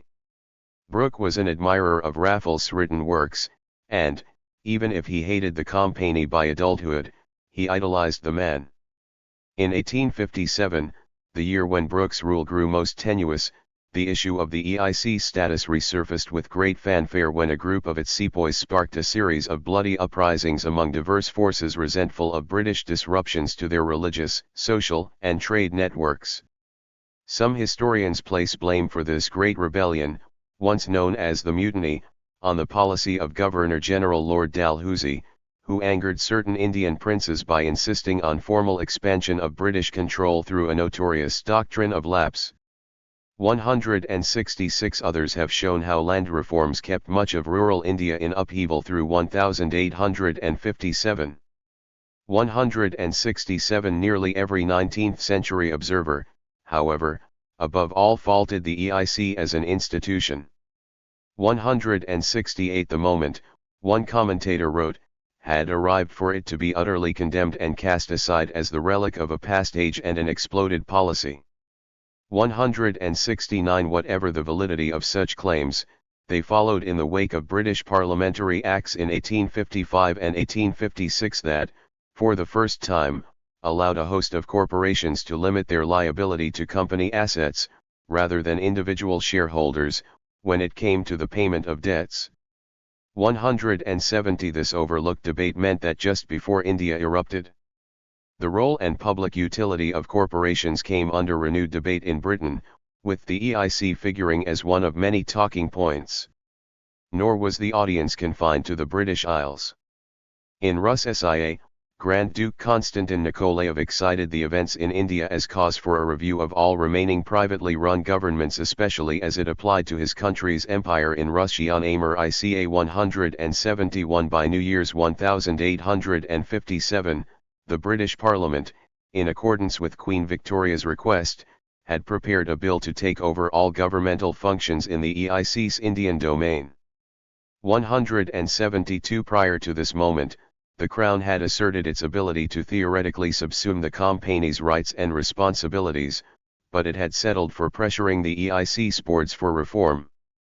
Several months into 1858, Britain succeeded in transferring to the Crown a formal title of the EIC's sovereign functions. It is often said that Britain stripped the company of these rights. In reality, it bought them by executing a trade of great difficulty with the company state.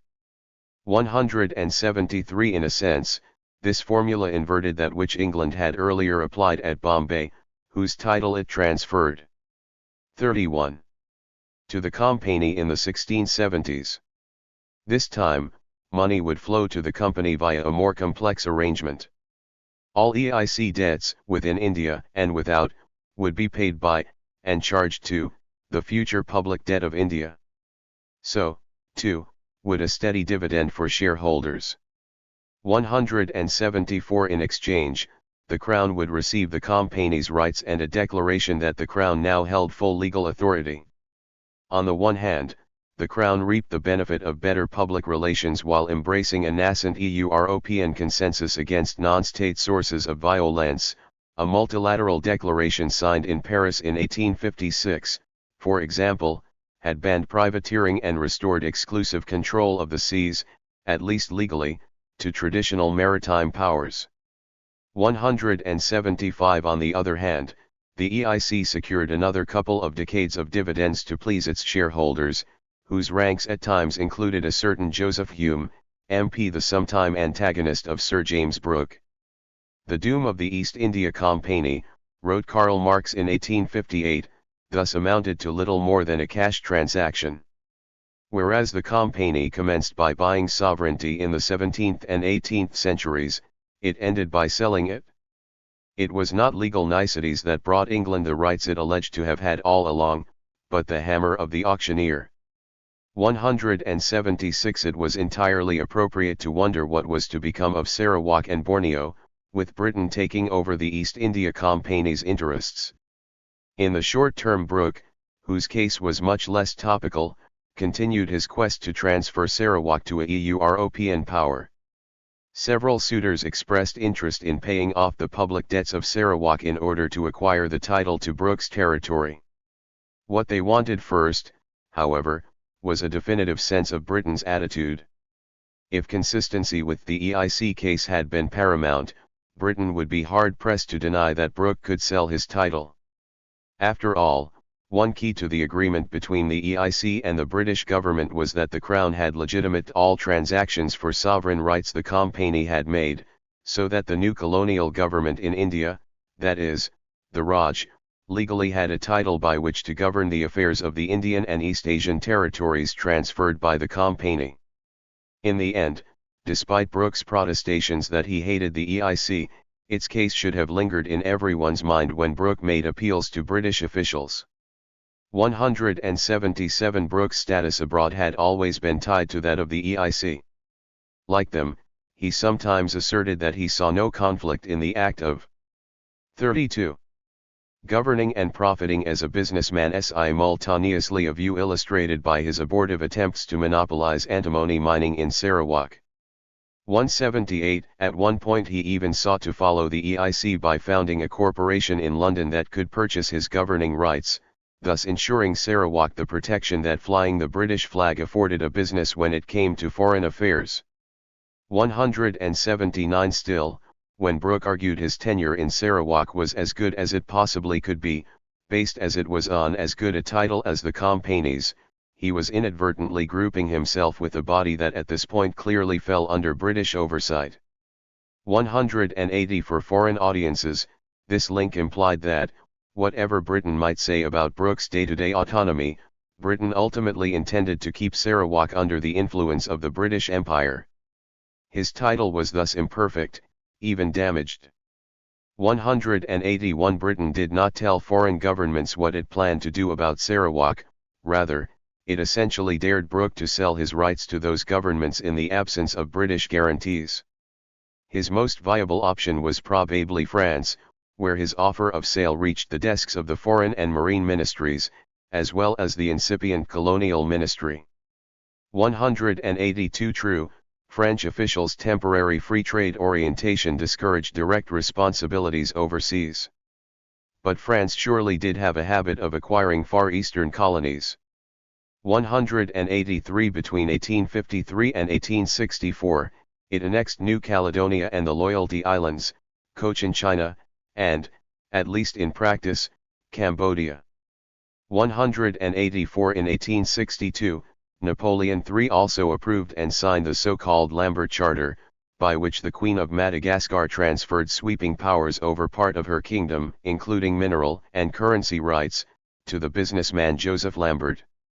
One could certainly classify several such sites as akin to Borneo along with veritable neighbors like Basilan, an island in the nearby Sulu archipelago that France annexed in 1845. 185. Kuching and Saigon, in French hands from 1859, occupied two commanding points for Indian routes to China. Hence at least some French periodicals conducted inquiries on Brooke's Petit Royaume. 186. One could further argue that France already had in place the kind of support system Brooke desired.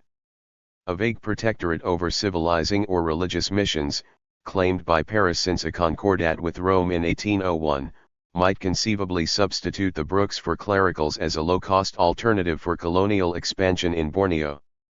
187. It was perhaps for this reason that the more serious his negotiations grew, the more Brooke's case won attention from the British government. Whitehall, repeatedly. 33. Had declined to buy rights in Sarawak from Brooke. For a brief moment Palmerston offered a protectorate, but only on the unpalatable condition that Brooke retain responsibility for his state debts. 188. British diplomats, still digesting their formal takeover of 3/5 of the Indian subcontinent, did not want to commit their government to further direct rule on the far side of the world. 189. However, there were additional alternatives, notably in the other 2/5 of India. 190. During and after the tumult of 1857, the rulers of many Indian polities known as princely states came to occupy a quasi-sovereign position in relation to the emerging British Raj. Exactly what the relationship constituted was never settled. British colonial officials often treated the princely states as fully sovereign, asking for mere tokens of recognition for British paramountcy. Britain ambassadors also maintained foreign relations with, rather than for, the states concerned. 191. In other instances, though, British lawyers dismissed talk of princely sovereignty as niceties of speech, to quote the contemporary legal theorist John Westlake. 192. Amid this intricate backdrop of possibility, and as a low-cost alternative sporadically proposed by Brooke, Britain moved to recognize Sarawak's independence via back channels, in the expectation that it would cement Brooke's bond to his mother country. 193. A first step in this process had come when vessels of the British fleet, taking their cue from the verbal approval of Palmerston, rendered Brooke a royal salute. British ships entered Sarawak and treated its flag across, half red, half black, on a yellow field as that of a full and equal member in the international community of nations. 194. A second, arguably more significant step consisted of an acknowledgement from London that within Sarawak's borders, Brooke's courts would adjudicate all cases, including those of British nationals, under the unique set of laws he had compiled, rather than under the English common law in which Queen Victoria's travellers in the Far East typically took refuge. 195 The Economist consistently endorsed these steps, lauding Brooke's liberal commercial policy. 196 Several other prominent figures, including the Bishop of Oxford, recommended a formal declaration of independence as the best way to prop up the finances of Sarawak, which might offer British merchants a chance to circumvent a tariff system then being run by the Dutch in their East Indian colonies. 197 As for Britain, the act of formal recognition remained. To quote former U.S. President Andrew Jackson, at all times, an act of great delicacy and responsibility. 198. 34. Recognition held a particularly dangerous potential as Britain entered the 1860s, with regime changes in Spain and Greece on the horizon. To understand why, it is first necessary to understand the act itself. Tasked with explaining British recognition of former Spanish colonies in Central and South America, which came about after bloody revolutions in the 1810s and 1820s, George Canning once offered the following definition, which one contemporary author accepted as the standard in the 1860s. If the colonies say to another state, "We are independent," and that other state replies, "I allow that you are so," that is recognition. That other state simply acknowledges the fact, or rather its opinion of the fact, but she confers nothing, unless, under particular circumstances she may be considered as conferring a favor. 199. Recognition, in Brooke's case, amounted to more than a favor. With it, he would possess a legal mechanism to ensure that foreign states respected the acts of legislative, administrative, and judicial organs, including tariffs or trade monopolies. Recognition would afford Sarawak diplomatic standing to pursue disputes as a plaintiff in foreign courts. 200. This would help to improve its credit, not only in the city but also in Borneo. 201. Likewise, a recognized government in Sarawak, as distinct from an unrecognized one, would see consuls repeatedly appointed to its territory by foreign states, including Britain. 202. Those consuls would in turn give Brooke an invaluable means with which to facilitate business between his territory and markets abroad. 203. Such, at any rate, had been the findings of other recently recognized countries in receipt of consular appointments, Belgium, France post-1848, and the Bolivarian states in Latin America. 204. Partly out of this same awareness, the Confederate States of America spent the early 1860s trying in vain to lobby Britain and France to receive their own consuls. 205. For Britain, which had never arrived at protocols for the EIC's consular appointments, a major risk lay in instantiating firm criteria to evaluate such requests. A misstep could backfire, especially in Southeast Asia, where British recognition of shaky rulers in the Johor Sultanate underwrote the legality of colonial settlement in Singapore and the Malayan Peninsula. 206. Expecting other states to follow their lead, British officials also considered morality when evaluating Brooke's request for de jure recognition of his de facto independence. Many politicians. 35. Viewed Brooke's deeds buying sovereignty from Brunei with incredulity. Derby scoffed that Brooke had entered into a treaty or arrangement, or whatever they pleased to call it, into the terms of which he need not inquire too closely.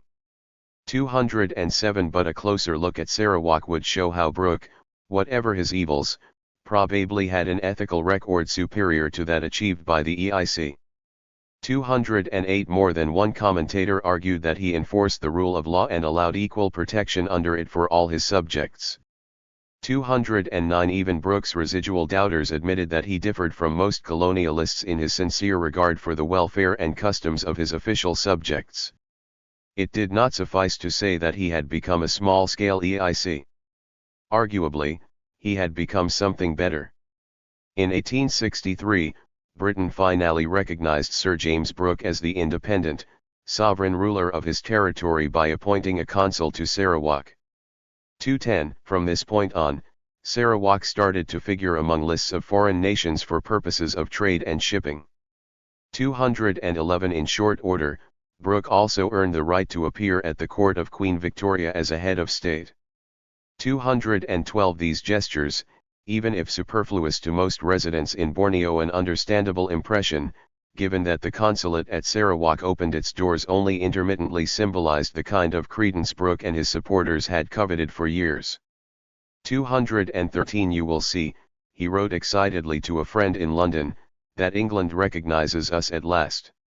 214. Of course doubts lingered about the 18th century doctrine, according to which, it will be recalled, any sovereign rights owned by English citizens automatically vested in the Crown.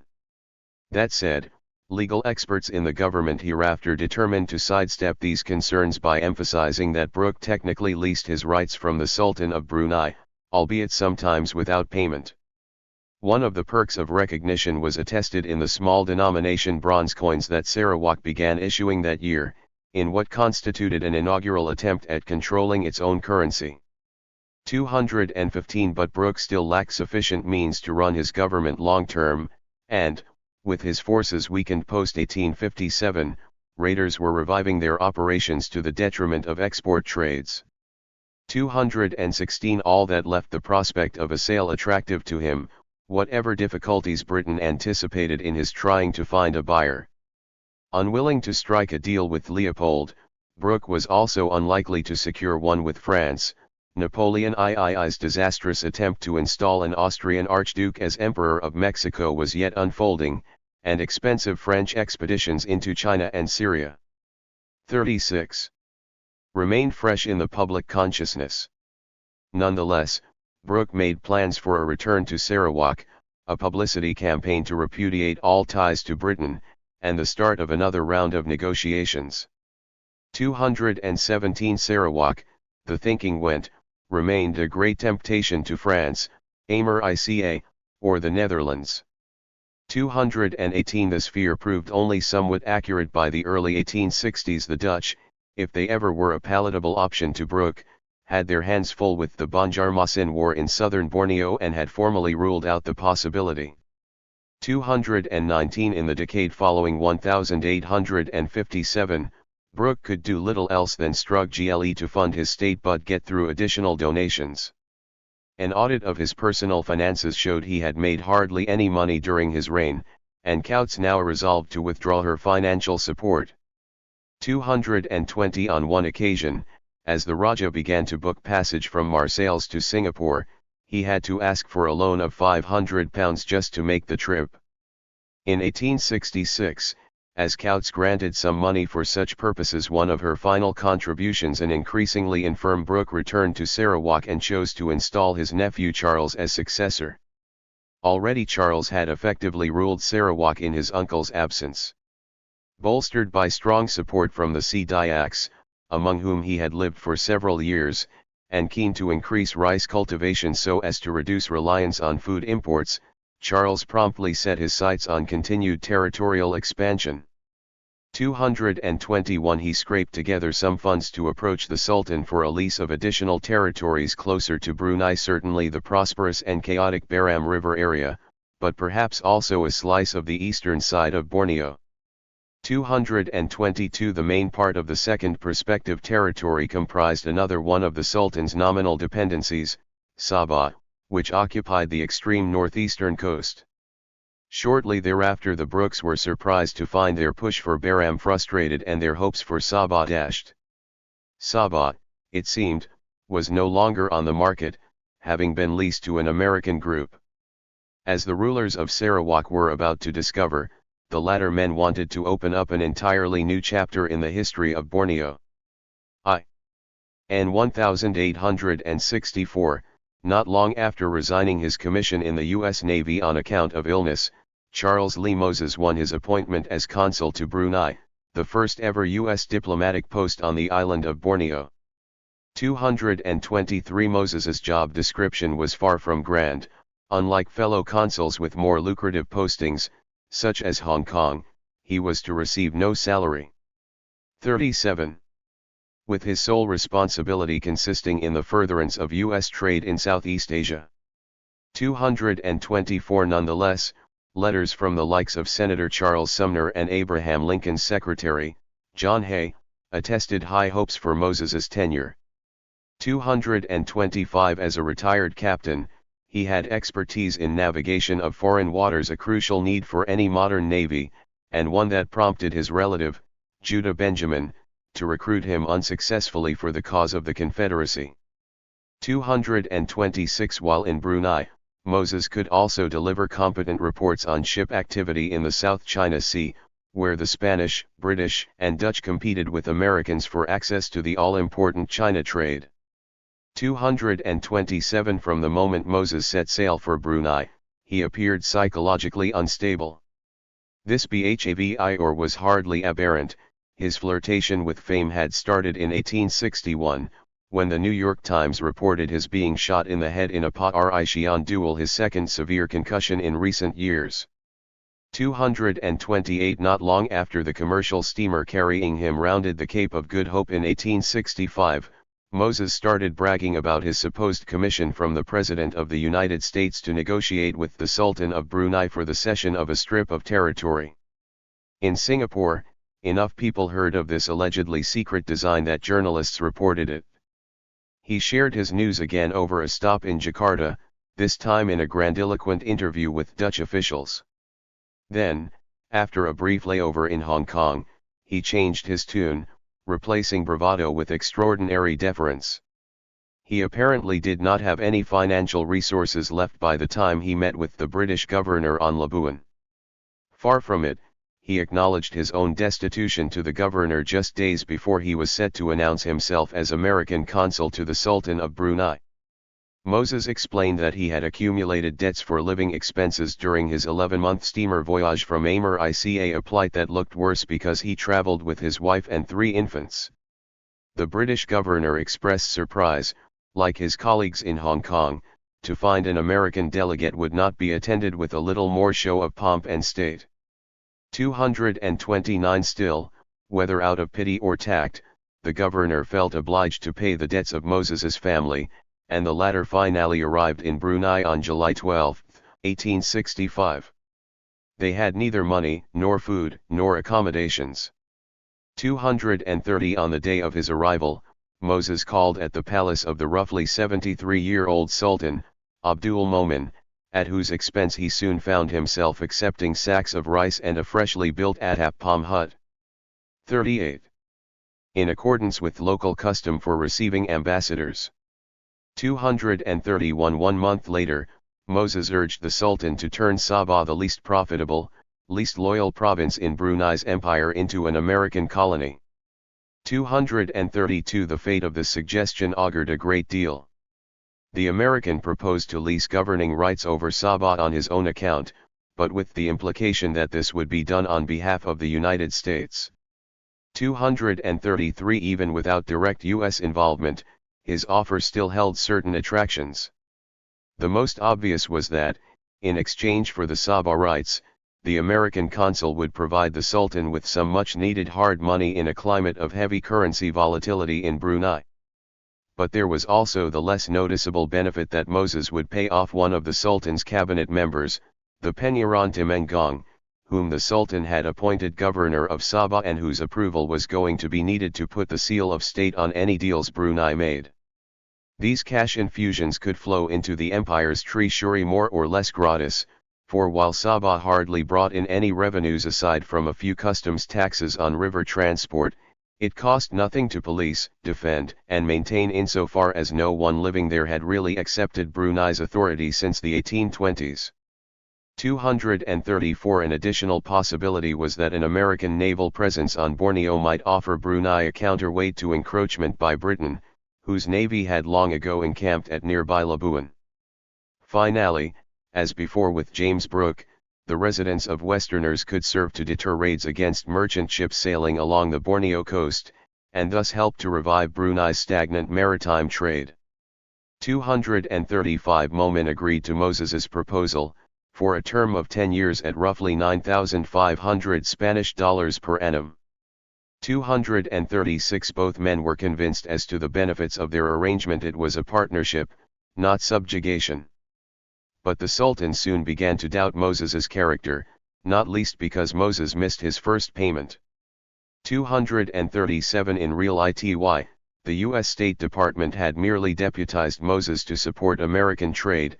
It had no plans, official or otherwise, to approve him in the establishment of an American colony in Sabah, and his consular handbook specifically forbade him to seek more powers than Washington granted. 238 Whatever rights Moses acquired were his own affair. To make matters worse, Moses, who never bothered to learn Malay, was said by the Sultan's informants to be a disagreeable scamp. Reports around town quickly identified him as a serial abuser of servants, an inveterate cheat, and an unfaithful 39 debtor.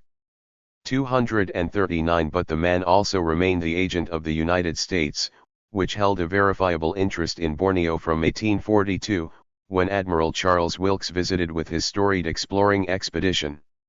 240 That had set the stage for a second visit by the USS Constitution to Brunei in 1845, around the time when Brooke and an earlier sultan were negotiating for control of Sarawak, hence the bilateral treaty signed in 1850, its finalization in 1854, and, around 1860, a decision by Washington to found a consulate in Brunei town.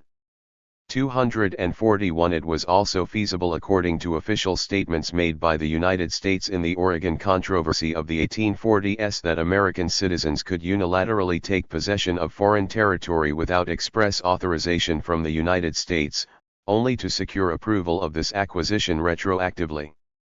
242 And so in 1865 it may well have appeared reasonable, even advisable, for Abdul Momen to suffer Moses on behalf of the government back in Washington. 243 Little is known about Moses's motivation. 244 He may have wanted to build himself an empire out of libido dominandi. Or he may have wanted to parley his newly acquired territory, theoretically the first American overseas colony, into fame back home. Then again, Moses may simply have wanted to sell his rights to the U.S. government at a premium, taking a handsome finder's fee for himself in the process. 245 A French consul had tried something similar with a port in today's Djibouti from 1856 to 1862, but Moses's tenure did not last long enough for anyone to test the analogy. A little over a month after arranging his lease with the Sultan, he went to Hong Kong. In November, he returned to Brunei intending to transfer his lease to the American Trading Company of Borneo, a firm headquartered in Hong Kong and managed by one Colonel Joseph Torrey. Torrey sailed to Brunei in his own ship, along with several dozen Chinese laborers. 246 An evidently intrigued Sultan promptly facilitated the transfer by conferring on Torrey control of an additional island, as well as the title once given to James Brooke, Raja.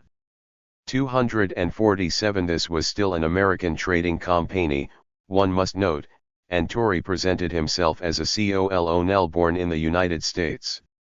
Moreover, Moses moved to place the company's activities under the official auspices of the American consulate, whose perception by locals, as was customary in Southeast Asia, meshed imperceptibly with that of an embassy. 248 At Torrey's 40 urging, the Sultan even agreed to sign a second, more extensive document enumerating the powers transferred by the lease. 249 The American Trading Company now owned, this document said, the rights of making laws and coining money in Sabah. But that was just the beginning, for the Sultan also acknowledged that the company held full title to all property that existed within the province of Sabah, whether mineral, vegetable, or animal. Interpreted strictly, this meant that private property had ceased to exist in Sabah. The company could dispose over every single thing in its territory, simultaneously levying taxes and customs duties without oversight from a third party. And, just in case anyone might object to a future company policy, the Sultan's enumeration of lease powers also declared that the company held power of life and death over the inhabitants, mostly a mix of Dusun peoples. 250 every man, woman, and child among the perhaps 200,000 residents in Sabah would figure as the company's subjects. 251 the company could police them. The company could resolve their disputes. The company could even, if it wished, conscript them in order to create and command a military or naval force. Management of this bounty fell to Tory. A U.S. government investigation claimed he had staked all he was worth on the enterprise. 252 a charitable associate once called him a businessman of varied experience, newspaper editor, shipping agent, legal reporter. 253 this was a relatively accurate description, to the extent that Tory, originally hailing from Roxbury, Massachusetts, had worked odd jobs in Australia before moving on to Hong Kong as a sometime agent for an influential American trading firm, Russell & Company. 254 he even wrote some poetry for friends, though it apparently amounted to a series of puns. 255 but the 37-year-old Tory, while regarded by colleagues as a man of splendid education, also carried a checkered reputation. He was, complained some of those same colleagues, an author of much mischief and a pirate who had worn out his welcome in virtually every major East Asian city before arriving in Hong Kong. 256 John Mosby, the future U.S. consul at Hong Kong, recalled Tory as a low, disreputable adventurer, a man of utter profligate and abandoned character. 257 such accusations of skullduggery looked quite credible in view of Colonel Tory's introduction to the Sultan. Despite claims to the contrary, the American had no identifiable connection with the U.S. Army. The closest he came to service seems to have been some time spent in the 41 Ancient and Honorable Artillery Company of Boston, a ceremonial honor guard for the governor of Massachusetts. 258 It is not enough to suppose that Tory hoped his new title would help support his family, which included a teenaged wife and 4 children.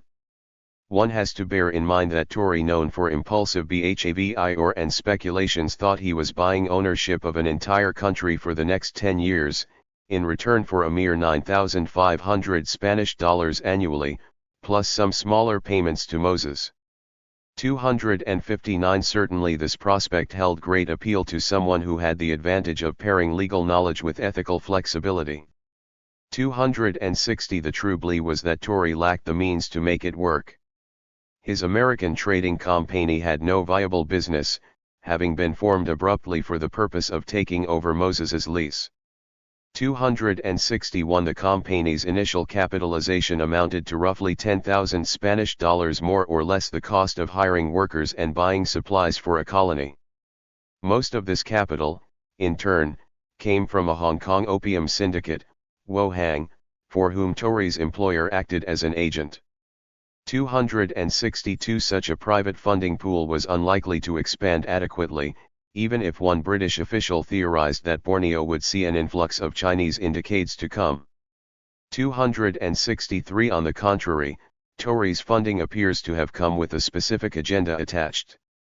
Wohang's leadership may have envisioned poppy fields in Sabah or the use of Sabah as a path to circumvent, and possibly even challenge, the monopoly on opium held by James Brooks' government in nearby Sarawak. 264 Most likely, they were eager to capitalize on the then rising competitiveness of domestically produced Chinese opium.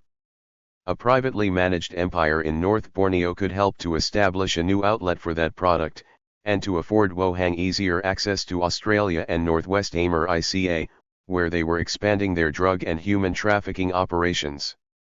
265 Once the American trading company paid some preliminary expenses, its cash reserves dwindled. Tory may have hastened this process through embezzlement. In any event, not enough money was on hand to pay the most important bill, the Sultan's. 266 Tory temporarily put that concern aside and focused on attracting new investors, only to meet with skepticism. 267 Hossein European, a contemporary British agricultural expert, remarked, would invest capital in land under the present Brunei government. 268 potential investors wanted Tory to win some international recognition of Sabah's independence before they 42. Committed to the project. 269 Alas, getting recognition was going to prove difficult without further funding. Tory was in the midst of drawn-out litigation with delinquent customers from his regular job. He needed a loan just to travel to Sabah, let alone establish his authority there. 270 As for the other employees in the American trading company, they needed food, medicine, clothing, and, not least, weapons in their efforts to set up operations and survey in the middle of a strategically located jungle. 271 Reportedly, these supplies would cost an additional 10,000 Spanish dollars, with agents stopping in Singapore to buy up boatloads of rice, 4 Dahlgren 9-pound cannons, and myriad selections from the Smith & Wesson catalogue. 272 Compounding such difficulties was the general business climate in Hong Kong, whose financial houses were watching a credit crunch turn into an outright panic. 273 Despite these odds, at some point in December 1865 Tory convinced one of his Chinese investors to disperse additional funds. This done, Tory outfitted an expedition and sailed with around 12 Americans and 58 coolie laborers to build settlements in Sabah. 274 Tory's prospective colony would start in the interior along a river known as Kamanis, about 83 miles from Brunei town. 275 Thick vegetation mixed with marsh there. Tropical diseases flourished. And there was always the menace of raiders trawling the coast in fast prow and looking to capture potential slave laborers. 276 Nonetheless, the coolies set to work planting crops, the Westerners prospected, and Tory's viceroy, a New Yorker named Wheelwright, predicted a major gold or diamond strike. 277 Initial reports were positive, especially about the soil. 278 In the meantime, Tory headed to Singapore and began to look for new investors to turn his company's parlous finances around. His first step was to write letters to U.S. Secretary of State William Seward touting his new development, Elena, which he had apparently named after his newborn daughter. I now have the honor, Tory wrote Seward, to inform you that I have since the date of my last communication visited a portion of the territory granted to the company I represent and taken formal possession of it under the Sultan's leases. Tory told Seward he could write at great lengths about the land's excellent vegetation, its soil rich beyond calculation, its Dusun inhabitants friendly to Westerners. 279 So he did, even suggesting that the United States might make use of this territory as a solution to the unemployment of freed slaves in the wake of the 43. American Civil War. A more surprising point in Tory's writing came when he requested that Seward declare official U.S. protection of the American trading company's rights in Sabah. For Tory, protection meant the United States would periodically send a gunboat by Elena to intimidate the local Dusun people and any pirates in the vicinity. The United States would also make an official announcement that the company, by virtue of its rights, now reigned as the legitimate government in Sabah. This announcement amounted to diplomatic recognition, the same kind of acknowledgement that James Brooke had striven after for decades. 280 Though such a course offered obvious benefits to the American trading company, what the United States stood to gain from it was less clear. U.S. history was, of course, intimately tied up with the question of recognition. Arguably the entire point of the Declaration of Independence in 1776 had been to situate the fledgling colonies as distinct and equal members in an international system. 281 Simply laying claim to equal membership, adopting the regal style, to quote one contemporary critic, was a way for American rebels to rise in estimation and in rank. To many Britons, the claim even presaged an unfair conversion of the rebel's status as a pirate into that of an independent prince. 282 But the United States, aside from advancing its own argument in 1776, never agreed where to draw the line for others thereafter. Liberia and Haiti had to wait decades for their recognition, which finally came in July 1862. 283 Now Tory was testing this fraught relationship anew. Apparently making use of some familiarity with mercantile law and American treaties in the Far East, Tory went on to argue that the United States already had no choice but to offer protection. 284 As he saw it, the rights to govern Sabah now figured among the assets of his American-owned company. That fact meant quite a bit, for in 1850 the American government had signed a treaty with Brunei pledging to uphold the integrity, not only of its citizens trading in Brunei, but also of their private property. While in normal cases such protection might amount to no more than making sure personal effects, shares, or real estate were not unlawfully seized, Tory argued the rule still held in the case of the Sabah lease, his private property. Thus our colony, he reasoned, is under the protection of the government of the United States, in the same manner as private property of citizens is presumed to be everywhere. All we require, he continued, is an 44. Acknowledgement of our rights. An intimation of this kind, and no foreign nation will dare to infringe upon our privileges. 285 No acknowledgement had come by the time Seward contemplated the developments in Sabah in early 1866. In the meantime, Tory had to deal with Moses, his erstwhile partner, behaving even more erratically than had been his wont so far. Sometime around New Year's 1866, Moses accused the Sultan and Tory of conspiring against him in pursuit of the fleeting dollar. 286 Writing to Seward, Moses complained that the American trading company had not yet paid the Sultan, and that the company was also in arrears on its back royalties to Moses for the transfer of the lease. As a result, Moses demanded the Sultan void the lease and arrange a new deal. The consul had another company in readiness to relieve the present occupants and re-establish the confidence and good feeling hitherto existing. 287 For his part, Moses seemed to have little good feeling left, for, not long after writing Seward, he outfitted a crew of German mercenaries in Hong Kong for the purpose of mounting a raid on the Elena colony. 288 Should the crew succeed in restoring possession of Elena to the American consulate to Brunei, Moses agreed to pay them in spoils. To facilitate the effort in advance, he even arrested one of his creditors on the streets of Brunei town, in the somewhat mistaken belief that his job as consul gave him such authority.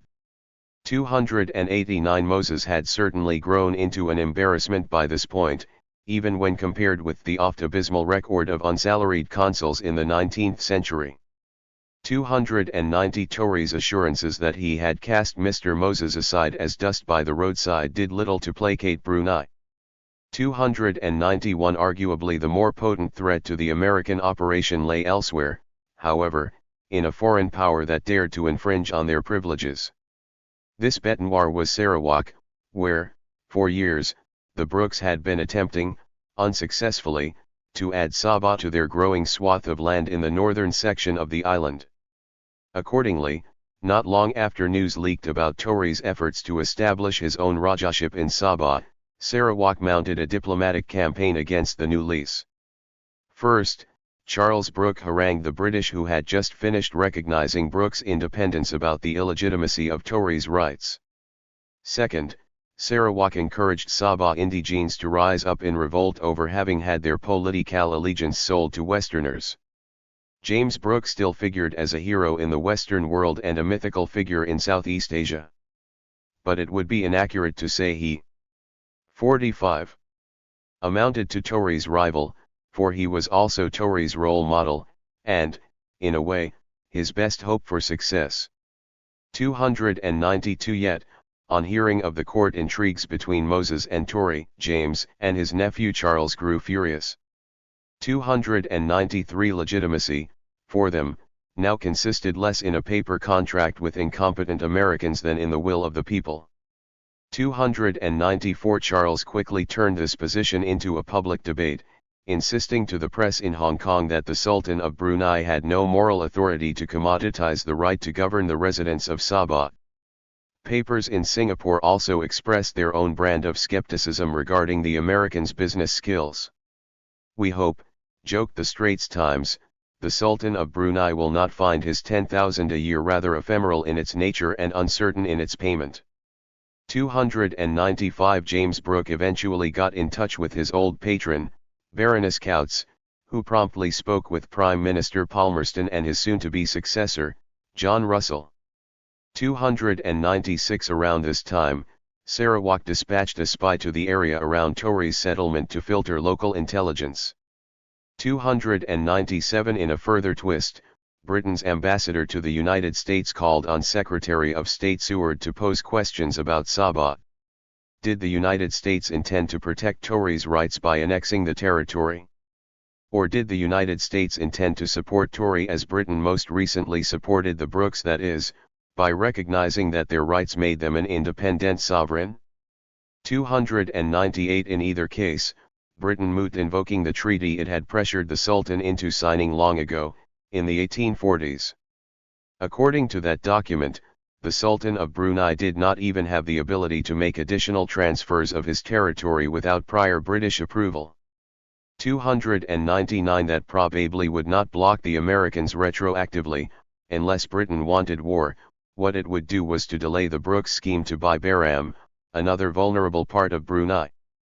On October 22, 1867, as Britain protested, Tory arrived in Washington, D.C. hoping to unlock new sources of funding.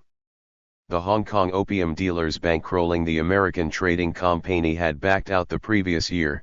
In the interim, Tory had fallen deep into debt. 300 Making matters worse were the machinations of Moses, Tory's one-time partner. At some point in 1867 Moses, while still serving as the American consul to Brunei, apparently slipped into madness.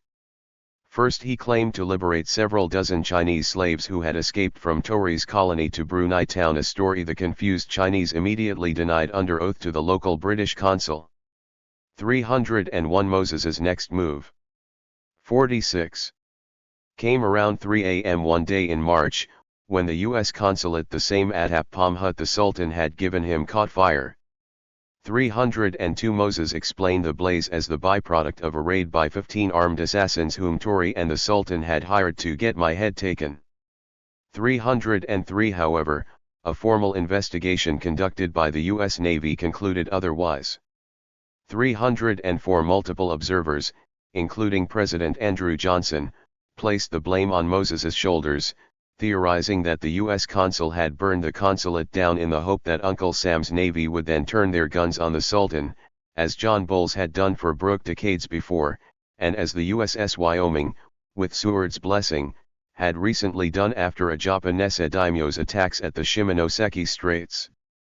305 Whether Moses set the fire was to some extent beside the question. The man's extraordinary hallucinations, as Seward saw it, tainted Tory's every activity by association. 306 Tory struggled glad to recover from this bad publicity and heavy financial losses. 307 Back in Washington, he talked about Moses's evident and undeniable insanity, which was the only excuse that can possibly be advanced for his actions. 308 In the end, though, Seward associated Tory's scheme with Moses, who struck polite society as a naval washout, if at all. 309 The secretary repeatedly told the British ambassador that the American government had no colonial agenda in Borneo.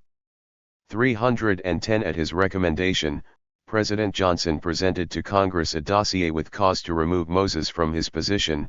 Before long the president was shutting down what remained of the consulate in Brunei town, partly because the Sultan's staff were requesting settlement of Moses's debts before reaccrediting a new consul. 311 Likewise, Seward not only ordered a minion to write a letter refusing Tory a meeting. He even declined to acknowledge his receipt of Tory's letters, referring them instead to the Examiner of Claims, a sort of legal advisor in the State Department. 312 Something frightened the U.S. government about being seen to negotiate with Tory. 313 Tory was not the only contemporary imitator of Sir James Brooke, but part of a broad trend. This trend represented a problem for the international system of statesmen, including Seward, who had still not figured out how to deal with the Brooke model of empire on more than a case-by-case basis. In the years between Brooke's ascent and through Tory's public relations campaign in 1867, a R.O. 47 romanticized version of the Brooke story had gone global, reaching readers as far away as Morocco. 314 reporting from Natal on Theophilus Shepstone, a major figure in Britain's South African expansion and then the Commissioner for Zulu Affairs, an Anglican bishop wrote, "I never saw or heard of anything more surprising than the mastery he has gained over them, except in the case of Sir James Brooke." 315 back in Europe, a university lecturer compared Brooke's aura to that surrounding the missionary explorer David Livingstone, assigning preeminence, however, to the late Sir James.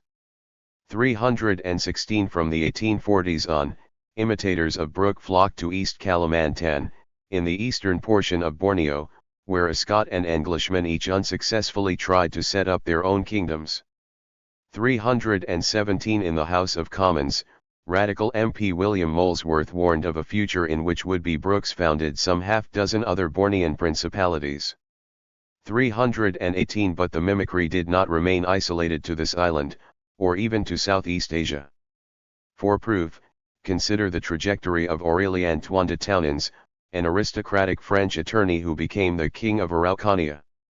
319 Townens traveled to Patagonia to trade, only to find, or so it was said in 1860, that certain chiefs wanted to make him their king in an effort to get Europe to recognize their independence from the Chilean government.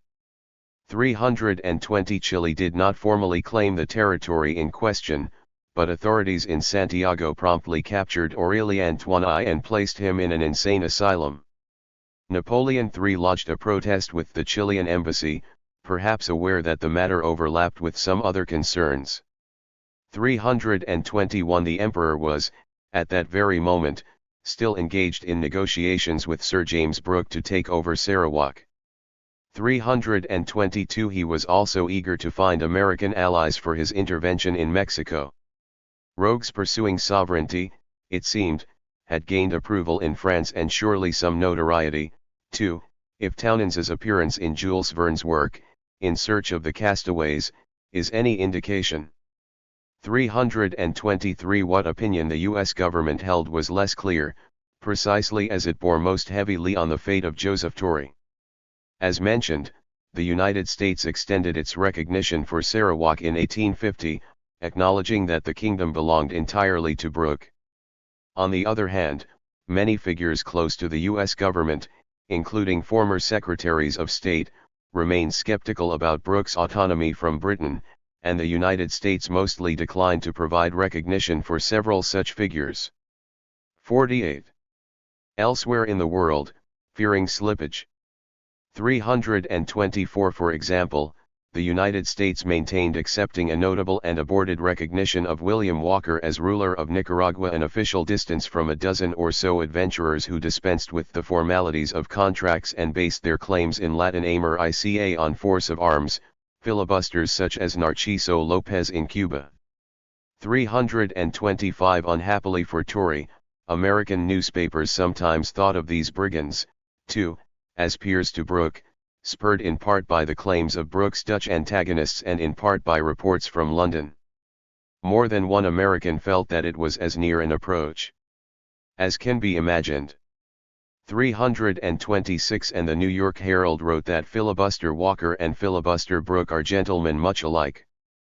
327 It is perhaps more accurate to say that the filibusters, Brooke and Tory, more closely resemble genetically linked, but phenotypically different, descendants from a common ancestor, the East India Company. 328 American filibusters sometimes defended their enterprise by arguing, more or less as Brooke did, that they only followed the path of the king of filibusters, the EIC, in India. 329 They did so in very different ways and with different goals, however. Most adventurers in Latin America relied on arms in a quest to perpetuate slavery, whereas Brooke, rather like the EIC, relied on a mixture of force, treaties, and genuine consent from portions of indigenous populations. 330 Moreover, filibusters and Brooke did not really come onto the international scene at the same time, even if both faced public, severe setbacks around the time that the EIC met with its winding down, with only Brooke emerging with legal sanction for his activities. 331 In fact, though the term filibustering entered the lexicon only around 1850, the practice among Americans stretched back to at least the late 1700s, and it could be found across the globe among many different ethnicities, French, Italian, even Japanese. 332 Still, it is crucial to acknowledge the common ancestry of the EIC, and to understand how, in the Western zeitgeist of the 1850s and early 1860s, the filibusters' paths intertwined with the fame of Brooke and other adventurers in Borneo in the years preceding Tory's own gambit. 333 One example was the case of Walter Murray Gibson, a southerner who tried violently to carve out his own colony in the lower half of Borneo, over Dutch opposition, before becoming Prime Minister of the Kingdom of Hawaii. 334 Another, less apparent point of intersection. 49. Was an analogy bandied about in newspapers. Private sovereignty in Borneo, however acquired, might be said to place its owners in a relationship to their home countries like that between the states comprising the American Union and the federal government in Washington, D.C. 335 The United States repeatedly, if inconsistently, prosecuted filibusters for violating a law that prohibited the raising of armies in Amur-Ica for the purpose of overthrowing foreign governments in peacetime. This was the so-called Neutrality Act, passed by Congress in 1794 and renewed, with alterations, on multiple occasions thereafter. 336 The Act, though, in no way proscribed the lease of a government such as Tory made in the 1860s, nor did it prohibit the peaceable transfer of ruling powers in exchange for an equivalent value of goods or services. 337 This loophole also existed in Europe. Britain, notably, only forbade subjects' acquisitions of territory when made by conquest, occupancy, election, or descent. 338 So Tory seemed to fit neatly within the contours of American and international law. For all his faults, and there were many, he did not browbeat anyone with guns. Nor did he challenge an established European colonial power, as Gibson had done with the Dutch. On the contrary, Tory only wanted to become king in a foreign land through a business transaction, by buying governing rights from a sultan, as he put it, on the Principe on which the Honourable East India Company founded many of its Asian enclaves. 339 The law of nations had apparently approved that course in the case of Brooke, as Tory pointed out to Seward more than once. 340 And so Tory, the New York Times reported, felt justifiably bent on following the example of the celebrated Englishman. 341 Legal intricacies aside, the U.S. Congress, then in the middle of debating another revision of the Neutrality Act in the wake of Fenian raids into Canada, refused to countenance Tory, and in the end he simply tried to raise operating funds absent any government assistance. 342 Without recourse to officials in Washington, D.C., he turned creative in asserting his government's independence. He knew the money markets on the U.S. East Coast did not wish to participate in an overseas venture without some sign of approval from American officials, if not outright recognition. So he took advantage of the U.S. federal system and cultivated approval from an individual American state, New York. Rather than continue to base his operations out of Hong Kong, Tory nominally relocated them to the Empire State. 50. Incorporating there in accordance with state law. 343 Thus did his government begin to take on a more American guise. 344 Tory followed up by issuing more than 2,000 prospectuses to potential investors. 345 Each one made clear that the new corporation's assets were nothing less than the rights to govern Sabah. And what a place it was, if perhaps only in Tory's imagination. There was so much gold there, Tory fibbed, as only equalled by the Australian and California mines.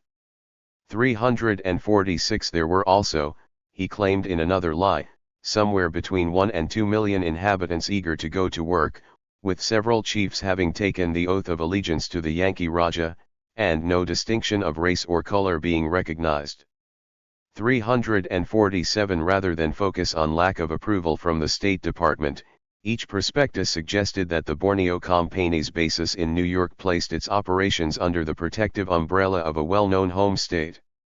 To punctuate this argument, Tory publicized a visit to Sabah currently being undertaken by the retired president of the New York Chamber of Commerce. 348 The prospectus for the American Trading Company of Borneo reached out beyond Manhattan to the money markets in San Francisco, Hartford, Milwaukee, and Cleveland. 349 It is fair to say it achieved some measure of success. In 1868, Britain's ambassador to the Netherlands reported that Tory was an enterprising citizen whose status as a ruler on Borneo was equal to those of James Brooke, the Sultan of Brunei, and the King of the Netherlands. 350 Financially, however, the prospectus fell flat, perhaps because its improbable aim was to sell shares of a non-existent, already insolvent state in exchange for $500,000. Whatever the reasons for this failure, Tory continued his efforts. For one, he added a royal motto at the top of his letters, Dextris diaci conf idens, which he appeared to have borrowed from his childhood home in Massachusetts. 351 Tory also recruited George Francis Train, railroad tycoon, founder of the infamous credit mobilier of mp3, and admirer of James Brooke. 352 Train had known Tory earlier in life, when the two were in business in the Far East. Now Train did Tory a turn by promoting him. 353 In a final effort to overcome skeptics, Tory cultivated a loftier physical presence than perhaps was his due. Throughout his trips around the United States to drum up business, the Raja of Sabah traveled in the company of a royal entourage, replete with an entirely invented costume and an aide-de-camp. 354. 51. Eventually His Highness claimed to visit General Ulysses S. Grant, soon to become President of the United States, though there was no corroboration for this story. 355 In San Francisco, one newspaper reported the arrival in town of the famous American Raja of Borneo. 356 Another writer was even more hyperbolic, reporting that the governor of Borneo is said to be an American, named Tory. 357 Finally, Tory placed a royal seal on his letterhead, two concentric circles embedded with a red star, and appointed a consul from Sabah to the United States, in another attempt to replicate some of the trappings that would have come with diplomatic recognition. 358 Alas, by this time Tory's settlement at Elena had collapsed. 359 The tea and coffee crops planted by his agents had all failed. Likewise the attempts to strike gold. Worse still, officials of Brunei as well as local traders along the Kimanis River were trying to track Tory down to make good on outstanding bills left behind by his employees, many of whom were reputed to live in debauchery. 360 Nor was there hope of starting over, for the dozens of coolie laborers hired to work had long since departed, their wages also unpaid. 361 Beyond a patch of terraced earth, plowed for projects that never took hold, the sole vestige of Tory's colony consisted in a tombstone for his friend and business partner, a fellow New Englander who had contracted a fatal illness during an expedition into the jungle. 362 The entire Sabah scheme appeared destined for obscurity by the early 1870s. The United States closed its consulate in Brunei in 1868, not long after an extensive Atlantic Monthly article on Borneo mentioned nary a word about American interests. 363 Moses, unemployed and severely depressed in Bangkok, eventually vanished on a voyage to San Francisco. 364 As for Tory, he declared bankruptcy in July 1869, shelved his royal ambitions, and began to pay off his bills by managing a sugar refinery in Hong Kong. 365 Soon, however, he would rebound by meeting a man who shared his vision for Sabah. Within a decade, This pair would spearhead a change that transformed the political map of Southeast Asia. Then, in what surely represented one of the century's most improbable turns, they would launch an idea powerful enough to help enable the infamous Scramble for Africa. G. Gustav von Overbeck met Joseph Torrey in Hong Kong in 1870, when Torrey came asking for a personal loan and listed among his assets a 10-year lease on sovereignty in Sabah.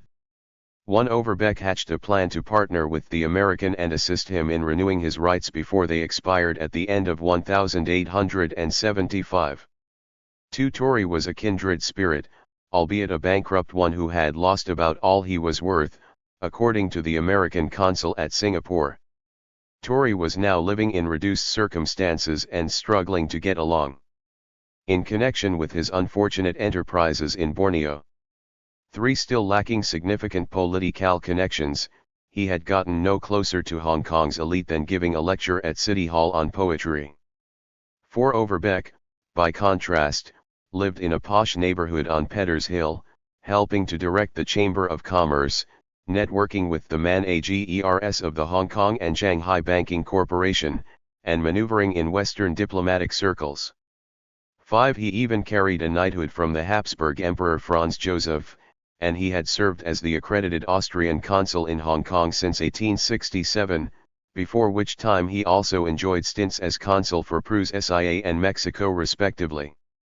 6. It was conceivable that Overbeck could secure international recognition for Torrey's rights. He was no ordinary speculator. 7. Born to an esteemed pharmacist in the tiny German principality of Lippe, Gustavus, as he was originally called, chased gold strikes at age 20, fled from military service, and trekked to California. One whaling tour in the Arctic and a stint in Honolulu later, he went to work for Dent & Co., one of Hong Kong's major trading firms. 8. By age 40 he had made a fortune selling insurance to rich Chinese fleeing the Taiping Rebellion. 2. The emergence of an idea. 53. To the extent that Germany's ambassador to Japan described him as swimming in gold. 9. He partied in Paris, he wore pearl-encrusted necktie rings and smoked cigars from a golden case, and he was not afraid to flout social convention, sometimes showing up to dinner in his pajamas. 10. Early in 1870, the year when Overbeck met Torrey, he married Romaine Goddard, the beautiful daughter of an assistant secretary in the U.S. Department of the Interior and the stepdaughter of Rear Admiral John Dahlgren, lately of the Union Navy. Goddard's family had major connections in D.C., President Grant and Chief Justice Chase each attended her marriage ceremony.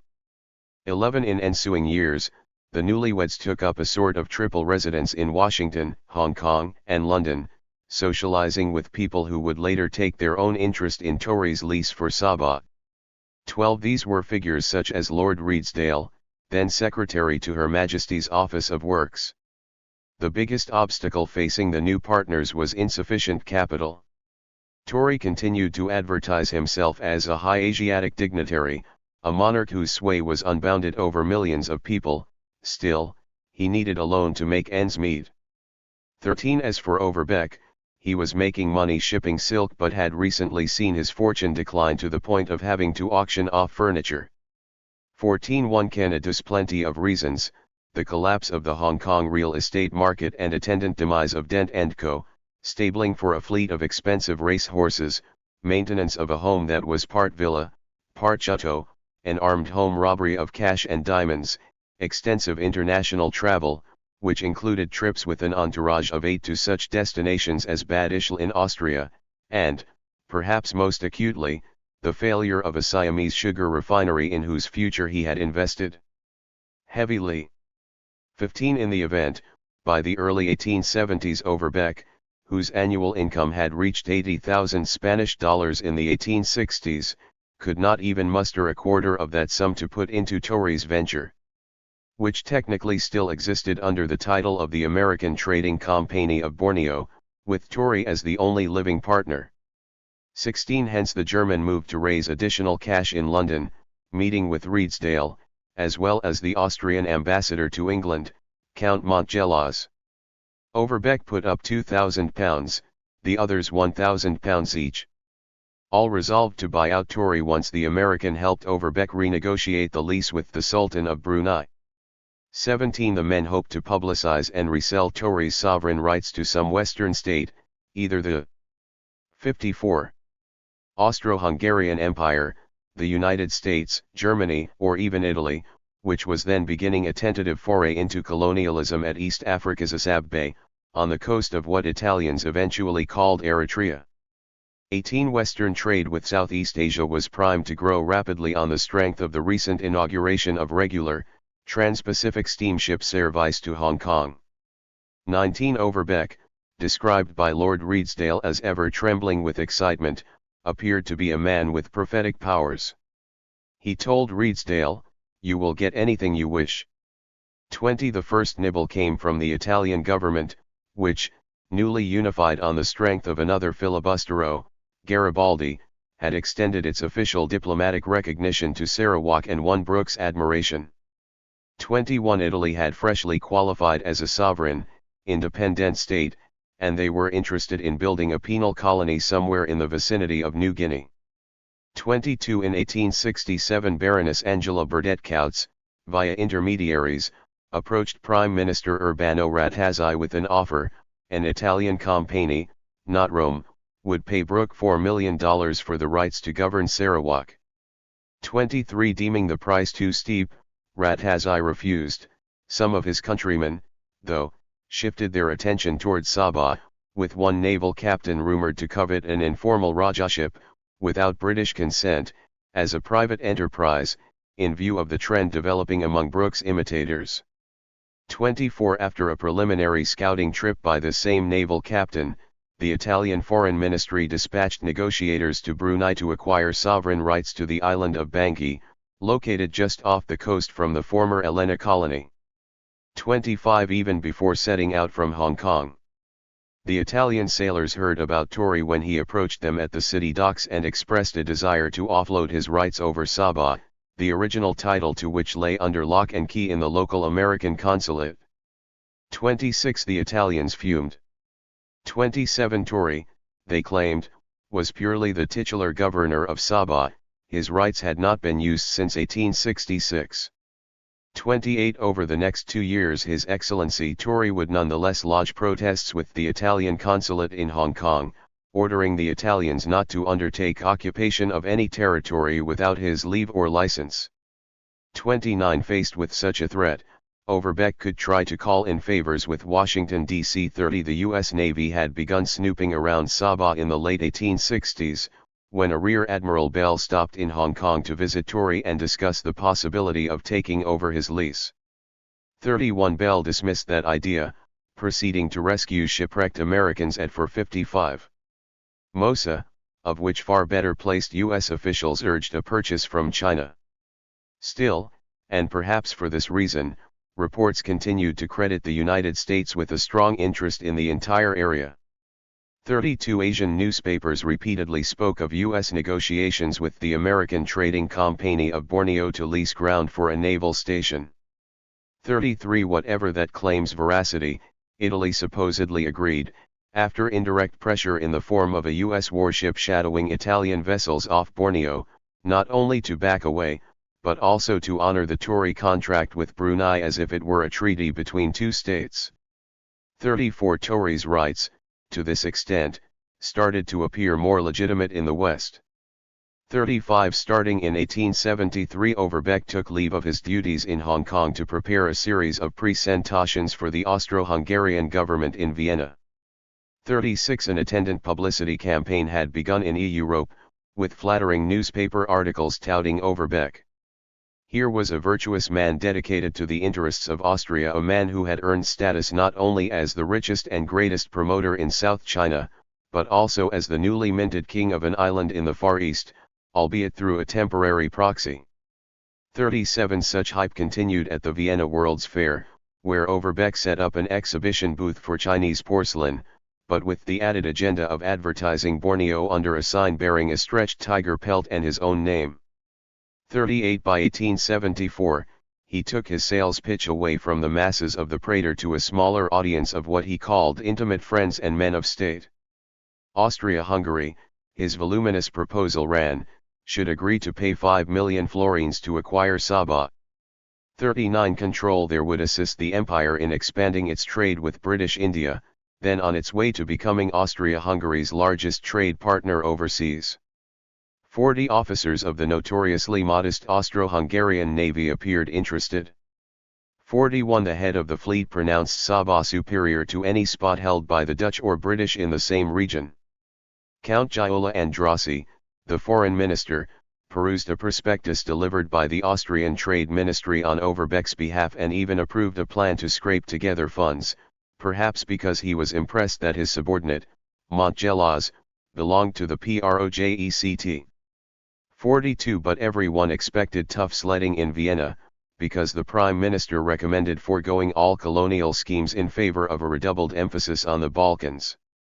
43 Besides, Britain, though by all accounts fatigued with colonies, was making inroads in the area near Sabah.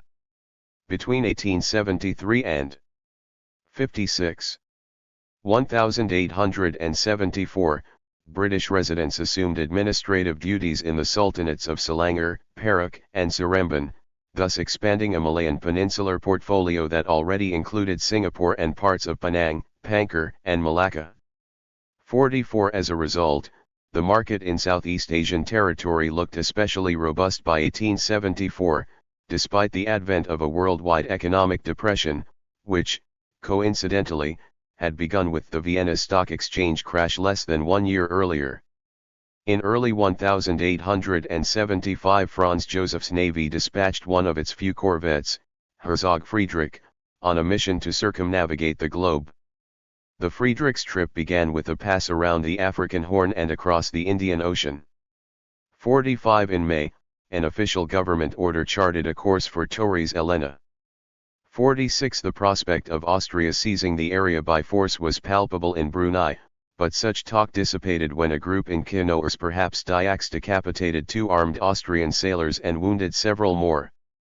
47 Following up with British authorities in nearby Sarawak, the Friedrich's captain, a man appropriately named Osterreicher, learned that Torres Company had disappeared from Sabah years ago, leaving unpaid bills behind in Brunei, Singapore, and Hong Kong.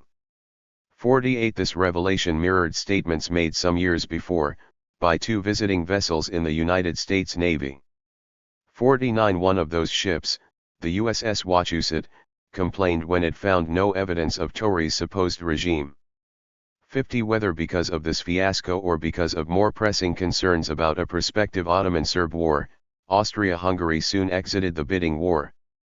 51 With Italy and the United States also out of the picture, Torres now found himself without any prospective clients.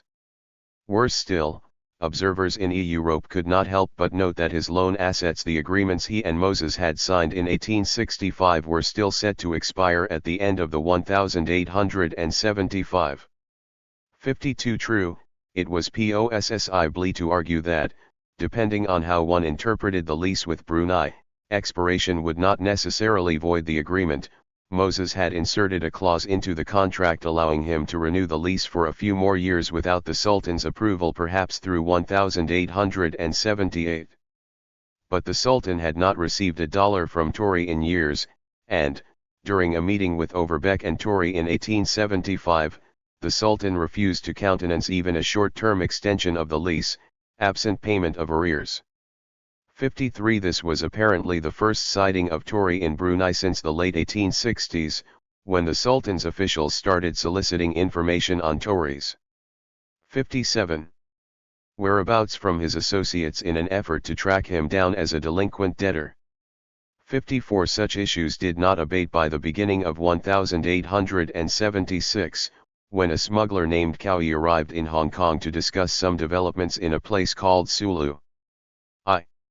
And the second half of the 19th century, as the Spanish struggled to hold on to what remained of their Pacific Empire following the devastating Napoleonic Wars, they turned their sights on the Sultanate of Sulu.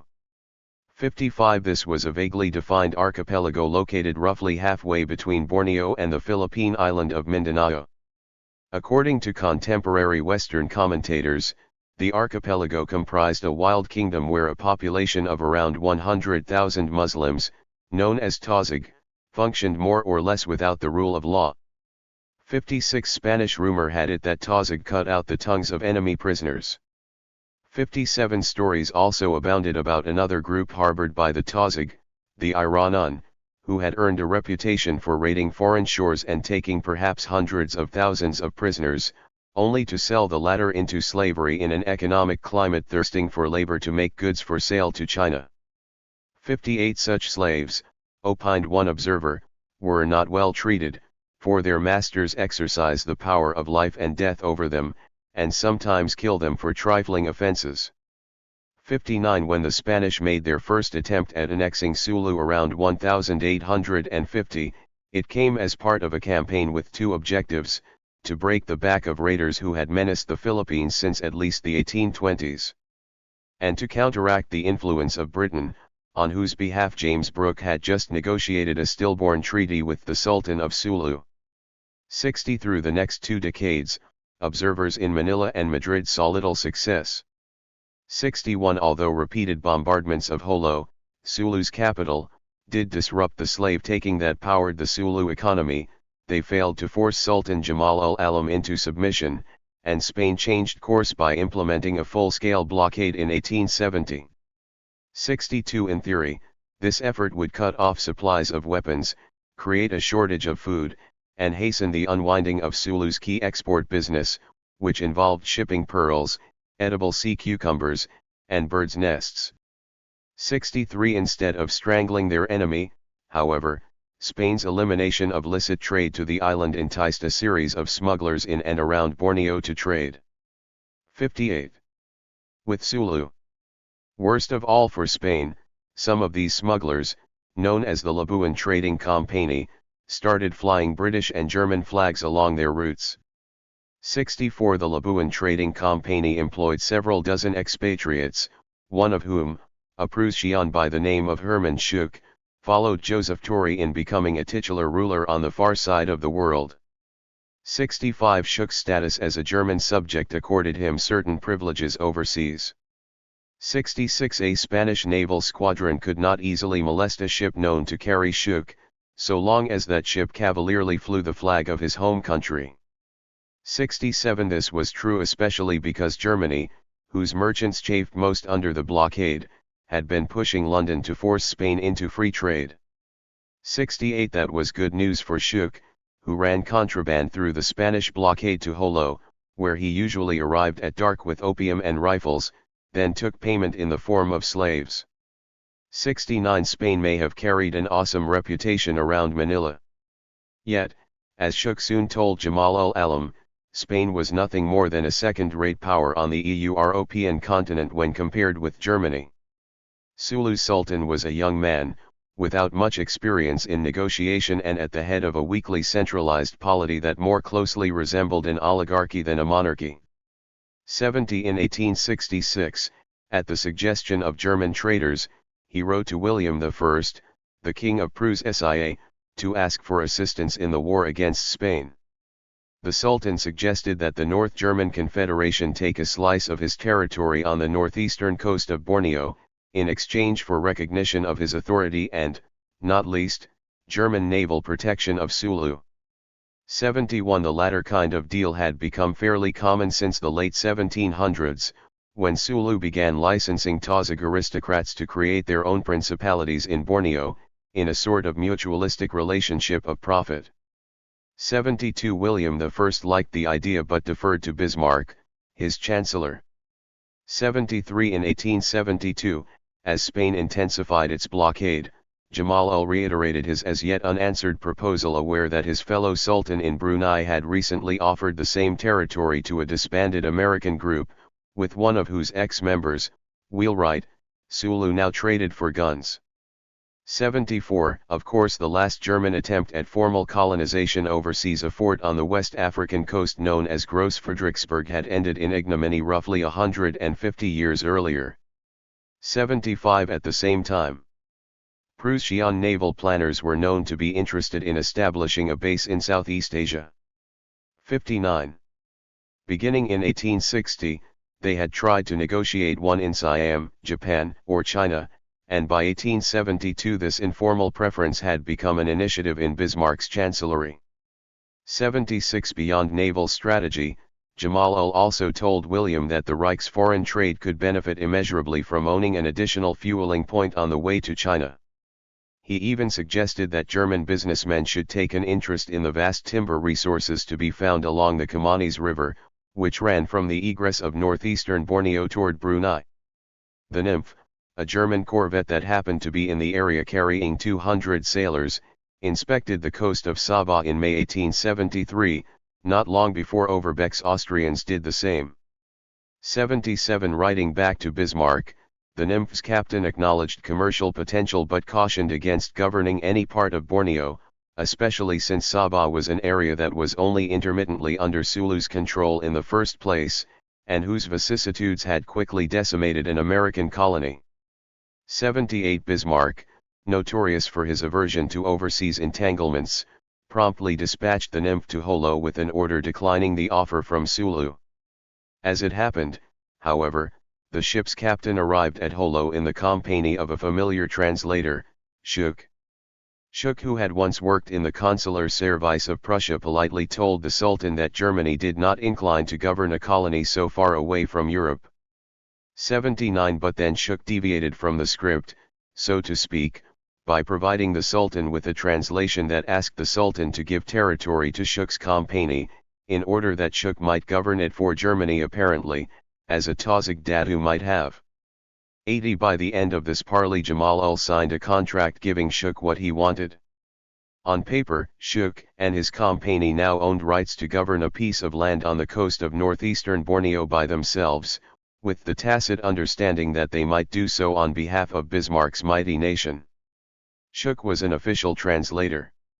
So it was true that, as with Moses and the United States some 7 years earlier, he really did have a connection to the German government. Still, on balance, this was an audacious man who simply wanted a kampung, or village, at which to safely restock his smuggling vessel, a 53-foot steamship named the Argyle. He had no designs to build a state out of his rights, even after the Labuan Company sent several more of his countrymen to the new site, appropriately named Kampung German. 81 On the edge of a 60 jungle, the men took equal shares in building a sort of smuggler's paradise where nearly every resident carried a weapon and bore a name like Hoft, Alzen, or Sachs. 82 In the meantime, everyone including Sulu earned major spoils for their true bless. 83 Thanks to their refuge on Borneo, the smugglers spent years more or less immune to stolen cargo and Spanish capture. Sulu's regime continued to benefit from such contraband as opium, integrating its economy and investing the profits into state building at home, while rivals, notably Brunei, suffered by comparison. 84 Schuck disappeared from recorded history at some point before 1875, by which time his company had come to claim a virtual monopoly on smuggled goods to Sulu for use in the ongoing war with Spain. 85 In the interim, Schuck's boss, a Scot named William Cowie, took over the duties of ruling Kampung German. Cowie showed up in Hong Kong sometime in 1876 and started to advertise his fiefdom, only to find himself accosted by the American manager of a local sugar refinery. 86 This man was Joseph Torrey, who demanded that Cowie pay 10% export duties on a cargo of pearls he had acquired in Sulu and was hoping to run through Sabah to Hong Kong, before moving on to mainland China. 87 To substantiate his demand, Torrey produced lease contracts signed not with the Sultan of Sulu, but with the Sultan of Brunei. Torrey claimed these contracts made him the ruler of a vast territory, in which Kampung German figured only as a small part. 88 Cowie hardly needed to stomach Torrey's demands, so long as his interest was smuggling. But Cowie, like Torrey, had larger ambitions. Clearly Kampung German lay inside the boundaries of the Americans' territory, as construed by his lease contract with Brunei, but Brunei's own claim had been weak. The lease presupposed that Brunei actually disposed over the area at the moment to transfer. In real ity, Cowie could confirm for Torrey, who had never really set foot in his territory, aside from a brief visit to its coast, that Brunei had exercised virtually no authority in northeastern Borneo since the 18th century. Sabah's residents could find Sulu's predominance attested by some 2,000 wandering elephants originally sent from Holo as a projection of power.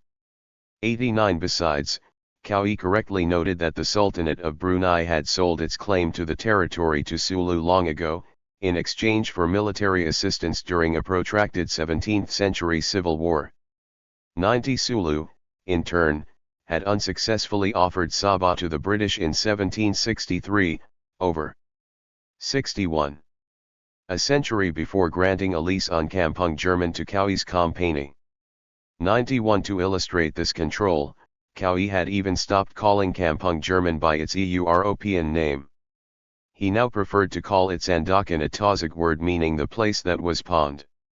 These disclosures suggested that the Sultan of Brunei might have tried to swindle Tory and Moses, even as the two Americans presumed to have done the same to him. Any strong American foray into Sabah would have bolstered Brunei's tenuous claims there, without cost to the Sultan. 92. Nonetheless, Kaui indicated that he would assist Tory and Overbeck in acquiring a new lease, only this time from the Sultan of Sulu, and with a fee for his true. First, however, Overbeck needed to come up with yet more money in Europe.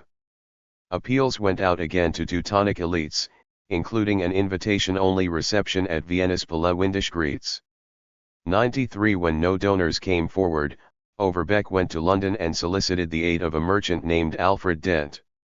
94. The 33-year-old Dent was the nephew and successor to Overbeck's former boss of 20 years, Lancelot Dent, whose machinations on behalf of the eponymous Dent & Co., a firm best known for trading opium, had helped to precipitate the First Opium War with China.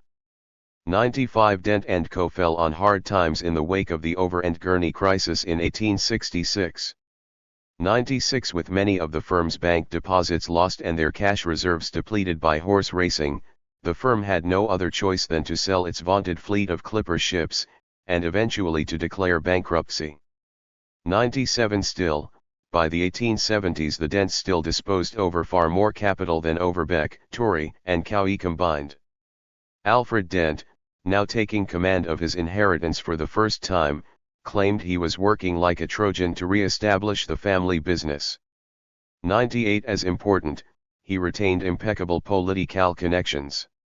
These extended to the British Foreign Office, the agency most responsible for determining Britain's overseas relations, as well as to the Navy, one of whose rear admirals, Richard Charles Mayne, had married Alfred's sister Sabina.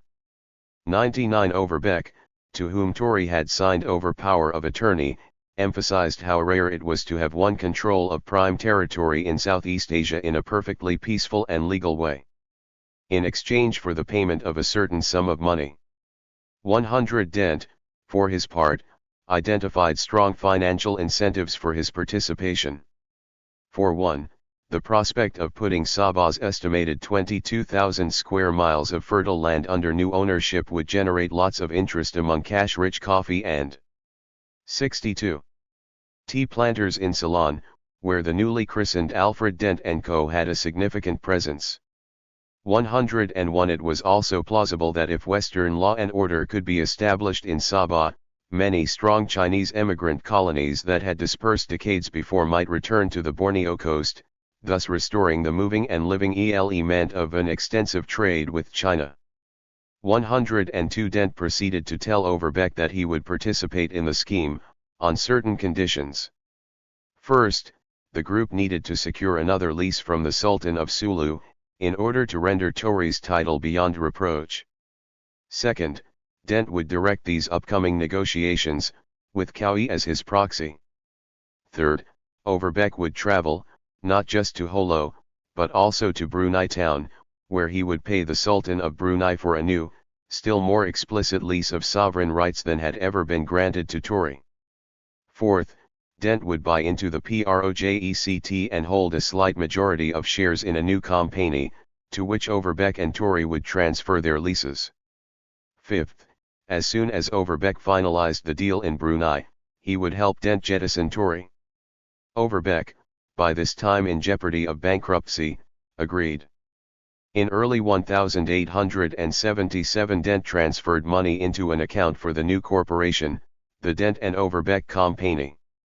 103 drawing from the company's coffers, now flush with an additional £6,000 of Dent's fortune, Overbeck travelled to Singapore with Cowie to outfit an expedition.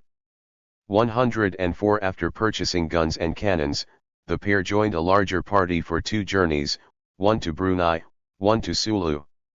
105 Tory had already taken another boat to the palace in Brunei town, Moses's original lease in hand, in the hope of negotiating for another deal. Keeping him company was the British governor of Labuan, William Hood Treashare, for whom Dent's involvement had served as a spur.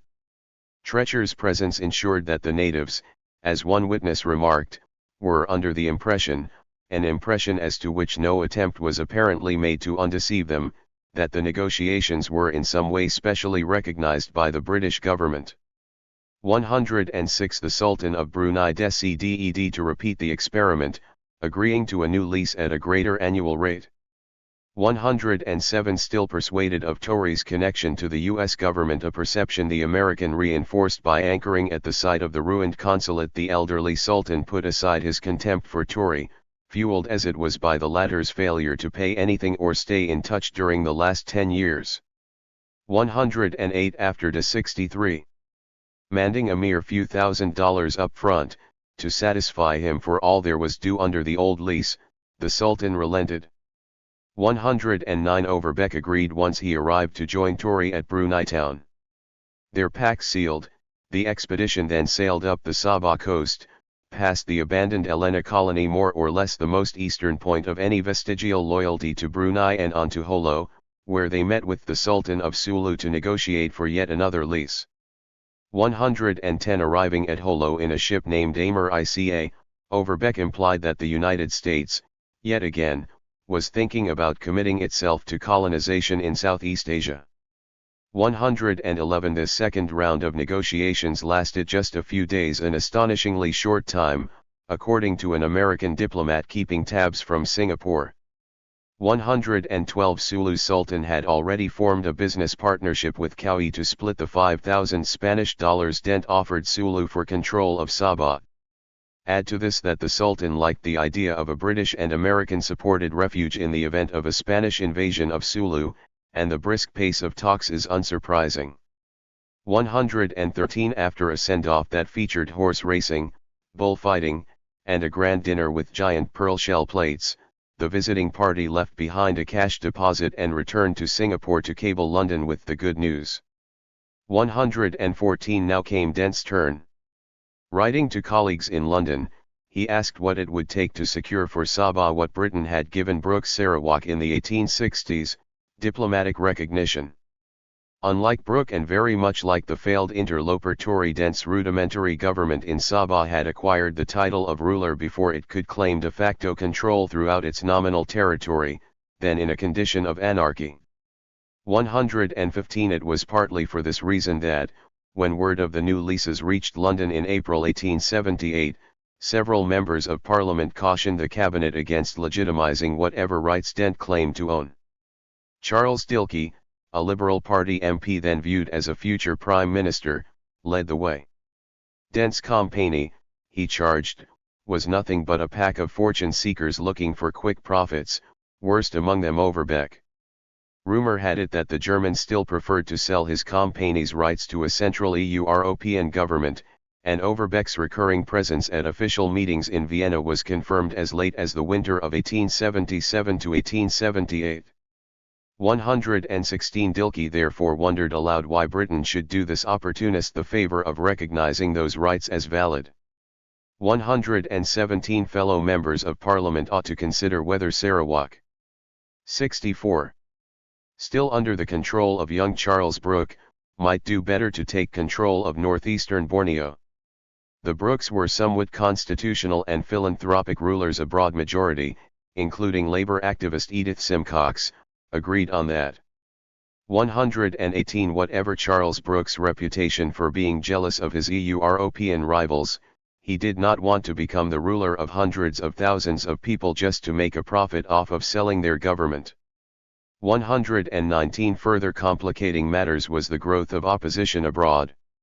120 Mere months after Dent and Overbeck struck their bargain with Sulu, the Spanish navy finally overran Jolo. Immediately they coerced the Sultan into publishing a statement in which he proclaimed that all he owned, including the territory he leased on Borneo, had actually been under Spanish sovereignty since time immemorial. Nor did Spain stop there. Midway into 1878, a flotilla of their ships dropped anchor off Sabah, menacing the provisional government that Dent had set up in Cowie's old haunt, Sandakan. 121 The Spanish could already see clearly that the new emperor at Sandakan had no clothes, or at least, only one transparent set. True, some of the Dent and Overbeck Company's buildings flew the Union Jack. 122 More often, though, they flew their national flag, a banner with a miniature version of the Union Jack in its upper left-hand corner. 123 To put things further into perspective, one must consider that the supplies passed out by one of Dent and Overbeck's officers amounted to 6 rifles, a barrel of flour, and 17 chickens. When asked to assess the provisional bureaucracy under this new regime, an insider worried that a staff of 4 men was to police 300 miles of coastline. 124 While this bureaucracy may have sufficed to collect customs revenue on the coast, it was hardly enough to repulse Spain. Hence, absent some kind of intervention from Britain, the experiment of the Dent and Overbeck Company looked likely to end poorly. 125 Spanish officers in the Philippines started sending Dent's officers what amounted to eviction notices. They even forewarned Brunei officials against cooperation. 126 Madrid, fully expecting Britain to refuse Dent its permission to continue his indirect claims, simply awaited confirmation from London before authorizing direct military action. 127 As the Foreign Office turned to tackle the matter, it found itself addressing the same thorny issues it had addressed with James Brooke. 65. Questions flooded in from Parliament. Was it legal, as at least one prominent politician asked, for the Dent and Overbeck Company to exercise sovereignty over a territory? A kind of amnesia had set in since the battle over Brooke's recognition. MPs now declared it free from objection if the Sultan of Brunei wanted to lease his sovereign rights to any recognized sovereign power, such as Britain. 128 No such indifference would greet the matter if the Sultan intended to strike a deal with someone like Overbeck, whose expedition appeared to have been somewhat of a filibustering nature. 129 Spain, eager to sustain this negative proposition, had an easy series of precedents at their command: Spanish settlements in the América. The court at Madrid had insisted since the days of Hernan Cortés that European powers must hold sovereignty over any provinces acquired by conquistadores overseas. 130 Put differently, however much mineral wealth might flow into private coffers, any administrative rights exercised in newly settled areas would be held as privileges dependent on a given crown's pleasure. In Spanish colonial history, there were occasional gestures toward subverting this rule, as when Gonzalo Pizarro, angered with the new laws issued from Madrid, considered declaring himself an independent king of Peru by virtue of a marriage contract with an Incan princess.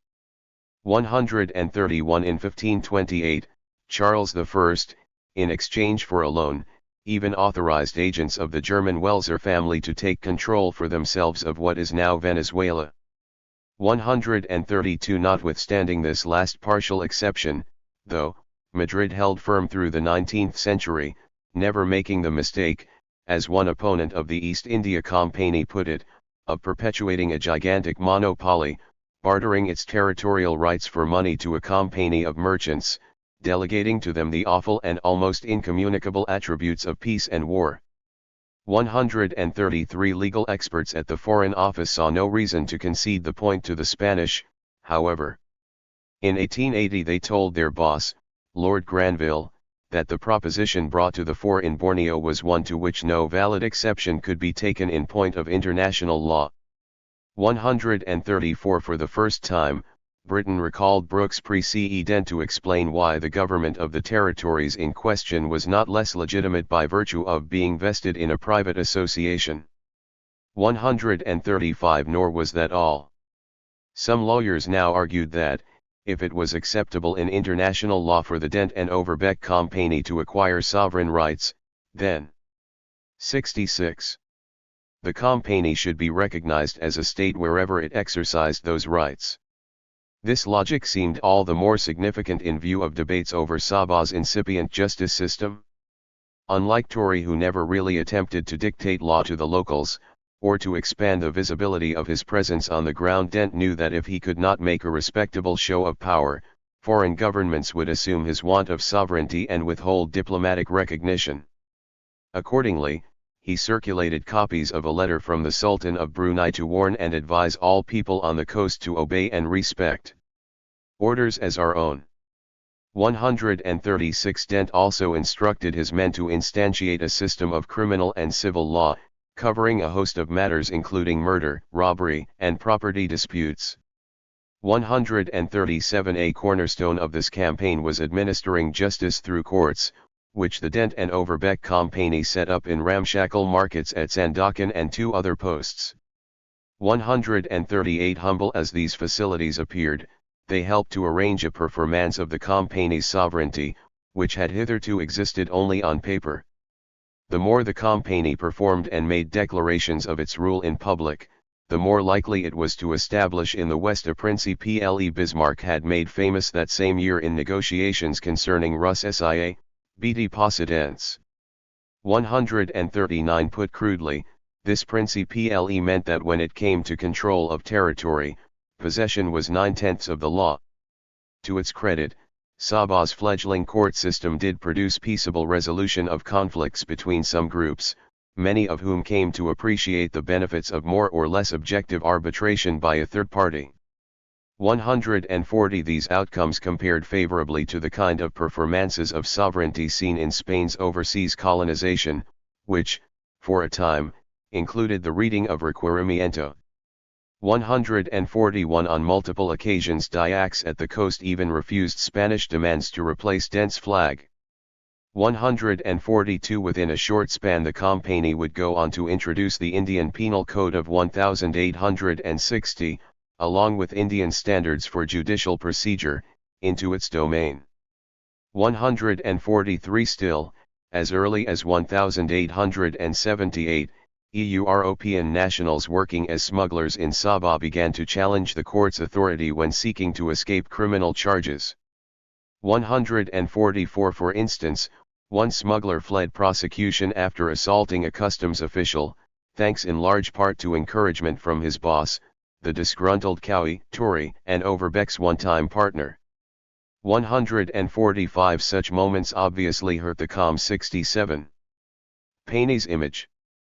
They also lent credence, not just to rivals in Spain, but to the Dutch, who consistently maintained that Dent's rights as leased by the sultans had a strictly private and commercial character, free from all political function, and without the slightest political design.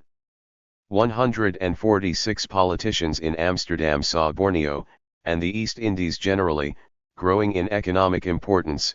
Before long the area would contribute 10% of Dutch national income.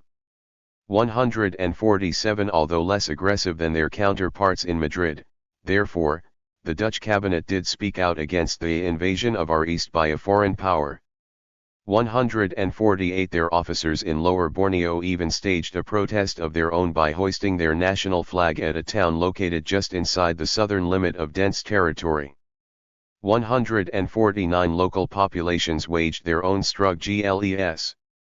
The country is of the best, Overbeck once complained with evident prejudice, but the people of the worst. 150 Having never employed more than 200 policemen in its first 7 years, Dent's company largely failed in enforcing its prohibitions on the trafficking of slaves and sometimes did not bother trying. 151 It also met with resistance when attempting to collect taxes. 152 On one occasion this dynamic led devotees of Muhammad Ascali, a former Sulu governor in the region, to tear down the company's flag at Sandakan. 153 More troublingly, the Company executed a leader in western Sabah who argued that the country did not belong to the Company, but to the indigenous population. 154 Finally, while Dent's agents did provisionally convince many established leaders, located throughout Sabah, to let them try some of the cases involving locals, these gestures toward authority often floundered. Such developments took place partly because the Company's prestige, not unlike that of its Dutch rivals to the south, sometimes rested more on contractual rights than on any ability to wield overarching power. But other factors contributed, too, including an inability to stop attacks from indefatigable raiders moving between the coast of Sabah and the Sulu Islands to the east. 155 Not long after these raiders murdered the crew of a schooner that had stalled off the coast, Company magistrates attempted to make arrests. 156 Again, though, a lack of resources, planters complained that this vast country was without a road or a wheeled vehicle hampered every effort. 157 A Royal Navy gunboat, HMS Kestrel, helped out occasionally, even destroying a nearby Iranian base. 158 But generally Company employees had to sail over to Labuan. 68. Hire constables, and mount joint expeditions to arrest suspects wanted within Sabah. 159 For a time, Dent's Company could get around such problems by bluffing that British warships would visit an area imminently unless everyone complied with its directives. 160 But this pattern could not continue indefinitely, for tax collections were not running smoothly. And Dent was flirting with bankruptcy by trying to fund all the expenses of running a government. The financial strain grew so desperate that Dent and Overbeck sent an emissary to Brunei, tasking him with lowering the amount paid to the Sultan for the lease on sovereign rights. 161 The Company's two leaders even bickered over a sale of their shares. For its part, Britain needed to choose between a few alternatives. First, Britain could recognize the Dent and Overbeck Company as an independent state, leave it alone, and abstain from exercising any voice in its affairs. 162 This course would embolden bureaucrats running the new justice system in Sabah to try all cases within the leased territory, whether they involved locals, visiting Englishmen, or any other foreign national.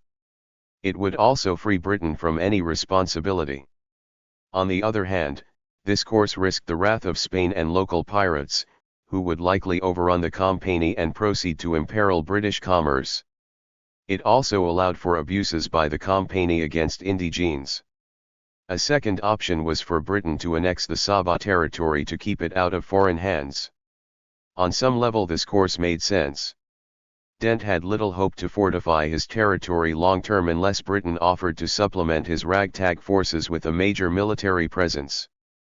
That said, such a development could only occur in stages. Britain would not only have to buy out Dent and Overbeck, but also meet the very expenses of governance driving the pair bankrupt.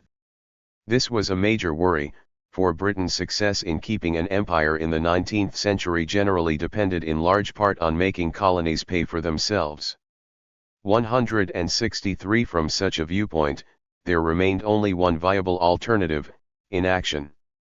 But Governor Treashare, the head of the nearby crown colony of Labuan, who had helped Overbeck and Tory renegotiate with the Sultan of Brunei, took some pressure off London by making his own move to endorse Sabah's independence. Treashare appointed an unpaid British consular agent to Sabah in 1878, thus providing an instance of recognition that Britain, after years of debate, had given James Brooke some 15 years earlier. 164 Into this fray Overbeck soon brought in. 69. Idea radical enough to solve more problems, to form a British Company somewhat, though on a smaller scale, after the manner of the late East India Company. 165 The new Company could sell stock to buy out the rights currently owned by the Dent and Overbeck Company, allowing both men to exit their positions with a modest profit. Then the new company could operate under a royal charter.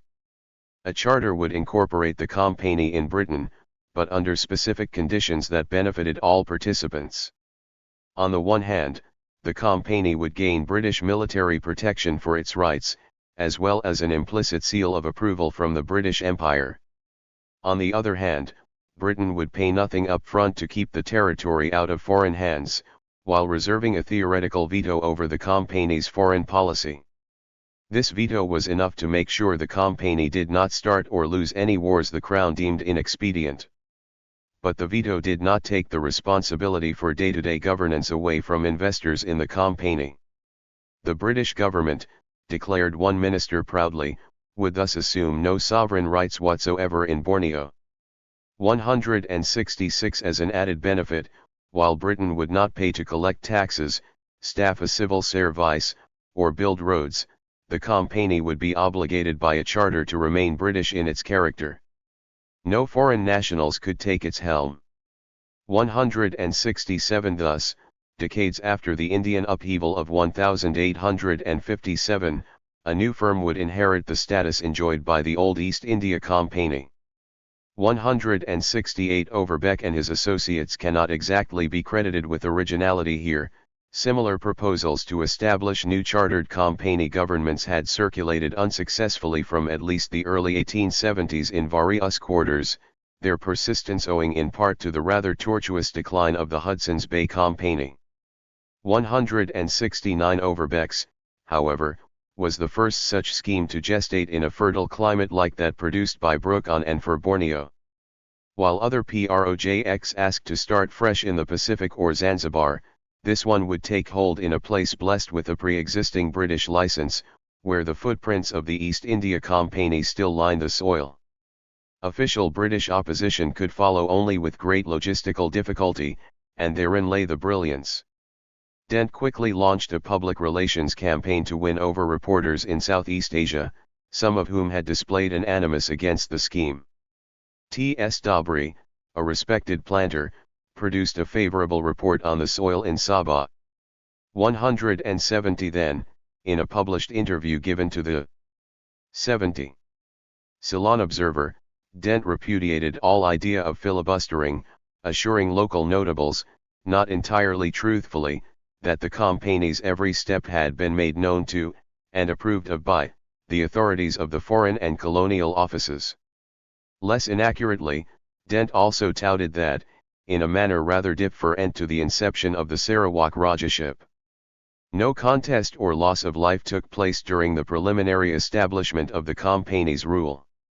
171 London saw Dent's politicking to win a charter and confirmation of the Company's anomalous statehood. Two influential international lawyers in Lombard Street, Stevenson and Harwood, helped him draft a formal application for incorporation, making several recommendations designed to iron out rough edges. 172 At the top of their list was the swift removal of any involvement by foreign parties, notably Overbeck and Tory. The latter simply offended elite circles. 173 Overbeck posed a more philosophical obstacle.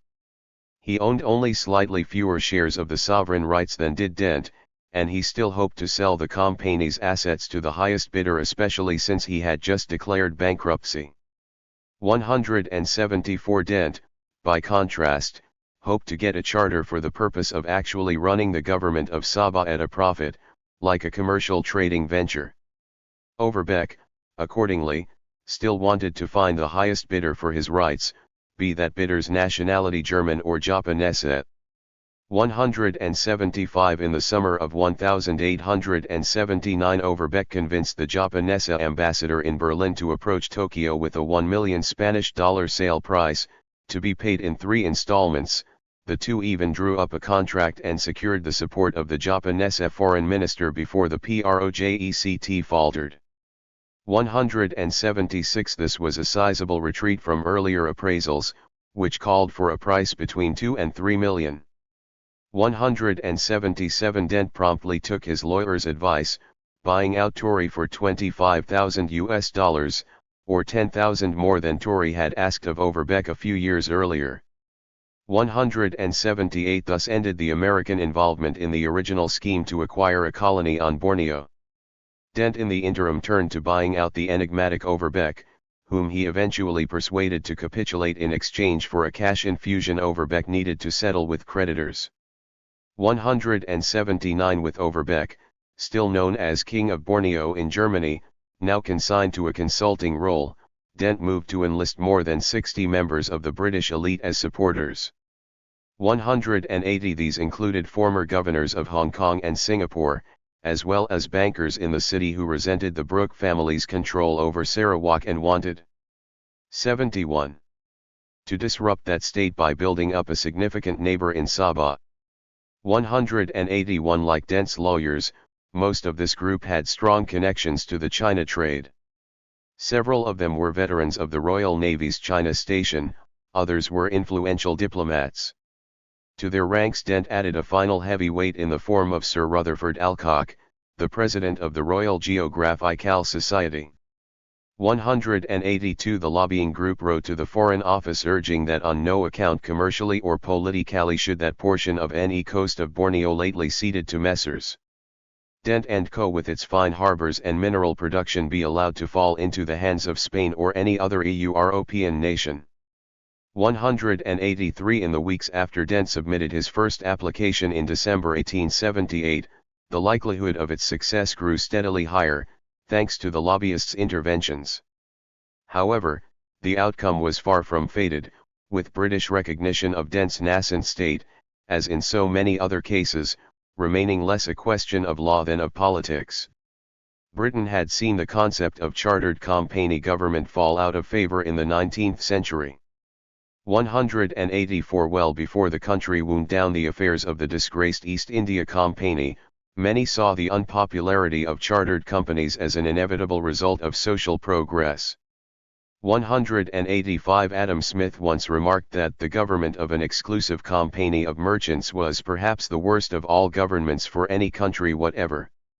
186 A company of merchants, because responsible to shareholders, was widely assumed incapable of keeping commercial motives from predominating over the greater good. Smith, for example, had criticized the East India Company for avoiding payment for essential public services.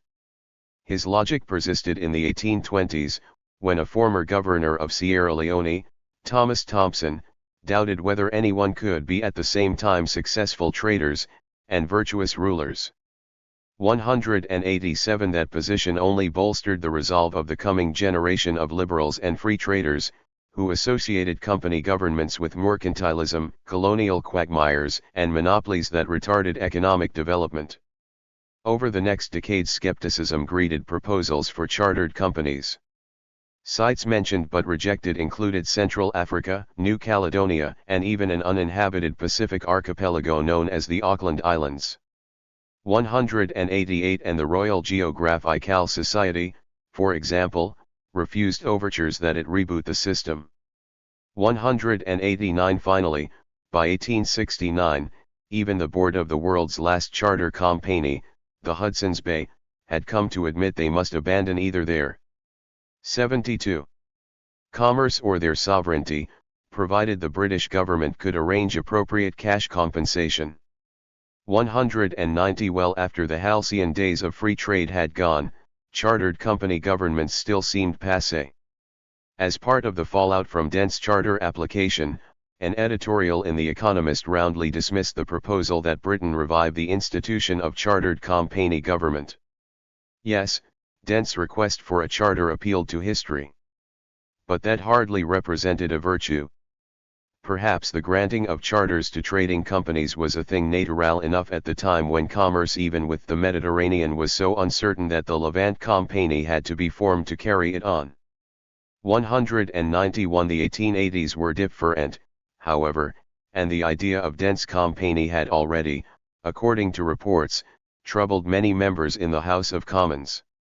192 Whatever gripes critics had about the granting of a charter paled in comparison to doubts surrounding the validity of the two leases. Dent and Overbeck convinced some officials that they had acquired the powers of government in Sabah, but an equally large contingent accused the pair of exaggerating their company's presence on the ground by representing hopes as facts.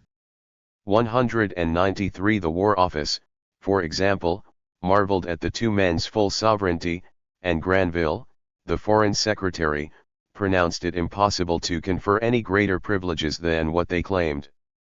194 But because Dent and Overbeck kept the original lease documents guarded closely, transmitting only copies, and showing those copies to only a few people high up in the government, it seemed fair to wonder whether they had modified the content of the contracts in the English translation, so as to inflate their own personal claims to rule. 195 Few had seen the proof, outside the cabinet and some high-level diplomats, and that situation would remain so for decades. 196 There were, complained one MP, no papers upon which to found an opinion. 197 The rights supposedly transferred in the leases were, as the Spectator noted, greater than any European sovereign currently possessed. 198 That two ordinary citizens now claimed to own such rights by themselves greatly aroused the interest of the public and almost took their breath away. It was hard to believe that Mr. Alfred Dent, a man of no political importance, had awoken one morning to find himself so powerful. One joke ran that Dent was so oppressed by his own greatness that he had, out of necessity, resolved that others should share his honors and responsibilities by means of a company incorporated in Britain. 199. 73. Yet a still greater philosophical question remained. One could argue that a state or empire was the organic result of the governance it provided to a large group of people to the public. One could also insist that state and imperial territory was rather a kind of commodity, something to be passed back and forth between various parties in exchange for cash, as circumstances warranted. Which alternative prevailed was of more than an academic interest, for any charter granted by Britain would hinge on the presupposition that Dent's group was in fact an independent, autonomous governing body. Accordingly, some critics asked what right had a group of semi-barbarous sultans to transfer not only all the lands over which they reigned, with all their resources and treasures, but the people who inhabit and possess those lands. 200 or so miles away from Sabah, Charles Brooke, ruler of Sarawak since James's death, joined the skeptics. Angered that rivals had kept him from annexing all of northern Borneo, his latest attempted seizure of territory had come along the Baram River. In the wake of another civil war over excessive Bruneian taxation, Charles cast doubt on the notion that the sultans of Sulu and Brunei could simply dispose of the inhabitants in Sabah, as if the latter should have no voice in the process. 201 One columnist loyal to Charles pointed out that Sabah was not likely implicitly to submit to be handed over like flocks of sheep to new and strange masters. They would not patiently and implicitly acquiesce in the bargain by which their sultans, on receiving an annuity of £5,000 for themselves, have sold them to a set of foreign trading adventurers. 202 Yet, as the Foreign Office considered Dent's request for a charter, Charles Brooke's challenge looked shaky. 203 This, notwithstanding that when the second White Raja of Sarawak began to foment insurrection among Sabah's people, he had a strong moral argument behind him. As Charles would soon complain to the Sultan of Brunei in a personal interview, what the Brunei government had done was to sell the lives, rights, religion, as well as the land of a large population, and this practice was entirely contrary to the precepts of modern governance. 204 But, to impartial observers in London, Charles's quarrel also appeared petty. 205 He clearly resented Overbeck and Dent, both of whom had also received titles of Raja from the Sultan of Brunei. Besides, the Foreign Secretary believed that Mr. Dent would administer his territory precisely as Sarawak has been administered since its cession to the late 74. Raja Brooke. 206 Brooke's family was less the exception than it was the prototype. Accordingly, should Charles further challenge the proceedings, he risked undermining his own rule's foundation, insofar as it too originated with a perpetual lease on sovereignty in Sarawak. In the event, Charles improved his standing with the Colonial Office but did not have enough friends in the Foreign Office to topple the schemes of Dent's upstart company. What he and other opponents of Dent could hope for, however, was help from William Gladstone, the legendary, and legendarily anti-colonial, Prime Minister. 207 Gladstone took control of British foreign policy in April 1880, on the strength of his Liberal Party's election victory. Over the next 2 years, he would decide the fate of the Borneo idea. When the newly formed Gladstone ministry turned its attention to Borneo, it found itself beset with so many foreign policy issues that its ambassador to Russia mused about Britain being in dispute, if not at war, with all the world. 208 recent struggles with the Zulus and the Afghans had made it seem that Britain was succumbing to imperial overreach. 209 coming campaigns in the Transvaal and the Sudan would further strain public finances, just as they tested the public's tolerance for bloodshed. Add to this a series of diplomatic challenges: the Ottoman Empire, Egypt, India, and, not least, Ireland, and it hardly came as a surprise that Gladstone initially expressed little interest in the schemes of a few adventurers in Borneo. 210 dense proponents had already made significant inroads with the Disraeli cabinet. 211 surely, they argued, the government that annexed the Transvaal and Cyprus would scarcely hesitate to grant a charter to a trading association to govern a slice of territory in Borneo acquired peacefully by purchase, and under circumstances eminently satisfactory to the natives. 212 But now that Gladstone's Liberal Party was in power, having run on a platform opposed to imperialism, an old word once employed to describe Roman dictators and Bonapartists, but now attached pejoratively to rival Disraelian conservatives, some speculated that pleas for Dent would result in an instant and emphatic negative and repudiation. 213 Gladstone was not inclined to add pieces to an overflowing portfolio of overseas territories. Rather, he believed, as the Duke of Wellington once said, that the extension of our territory and influence 75 inch has been greater than our means. 214 Buttressing this point were critiques of empire from radical liberals, who argued that India in particular was a moral and fiscal drain on the British public. Empire, in the view of this increasingly clamorous contingent, favored elites and contributed to class conflict at home by diverting the government from the cause of reform. 215 Starting in the 1840s, Gladstone consistently opposed British territorial aggrandizement by aligning himself with economic arguments against colonies in places like West Africa, where more than one official saw Britain's handful of possessions as wasteful. He held this line through 1881, when he rejected two indigenous leaders' offers to take over the government of kingdoms in West Africa. 216 Gladstone reserved a special opprobrium for adventurers trying to acquire kingdoms for themselves. He protested when members of Parliament, as well as the Secretary of War, proposed a resolution approving freelance attempts to acquire sovereign rights in New Zealand. At issue, Gladstone announced, was whether any body of private gentlemen were to be at liberty, first, to purchase and exercise the rights of sovereignty in a foreign country, and then to frame laws, at their pleasure, for the country so acquired. For him, no subject demanded more circumspection. 217 His verdict fell no differently a little over 2 decades later, when he resisted James Brooke's attempts to sell Sarawak to Britain. Events from 1881 to 1882 again forced Gladstone to take a stand on empire, private governance, and the sale of territory in Southeast Asia. Would it be acceptable, one MP asked the Prime Minister, for the Crown to sanction the proposed Borneo Company to acquire and take by purchase the powers of life and death? 218 As it happened, Gladstone turned to answer this question just 7 years after a letter to the Times heralded the final demise of the East India Company. 219 The Company had never really gone away, it was still a fresh issue in late 1881, when the High Court of Madras found itself forced to consider with what ramifications the East India Company had been invested with powers usually called sovereign powers through 1857. 220 Given the court's deliberations, Gladstone would find it difficult to assail the legality, or even the topicality, of such a scheme as Dent proposed.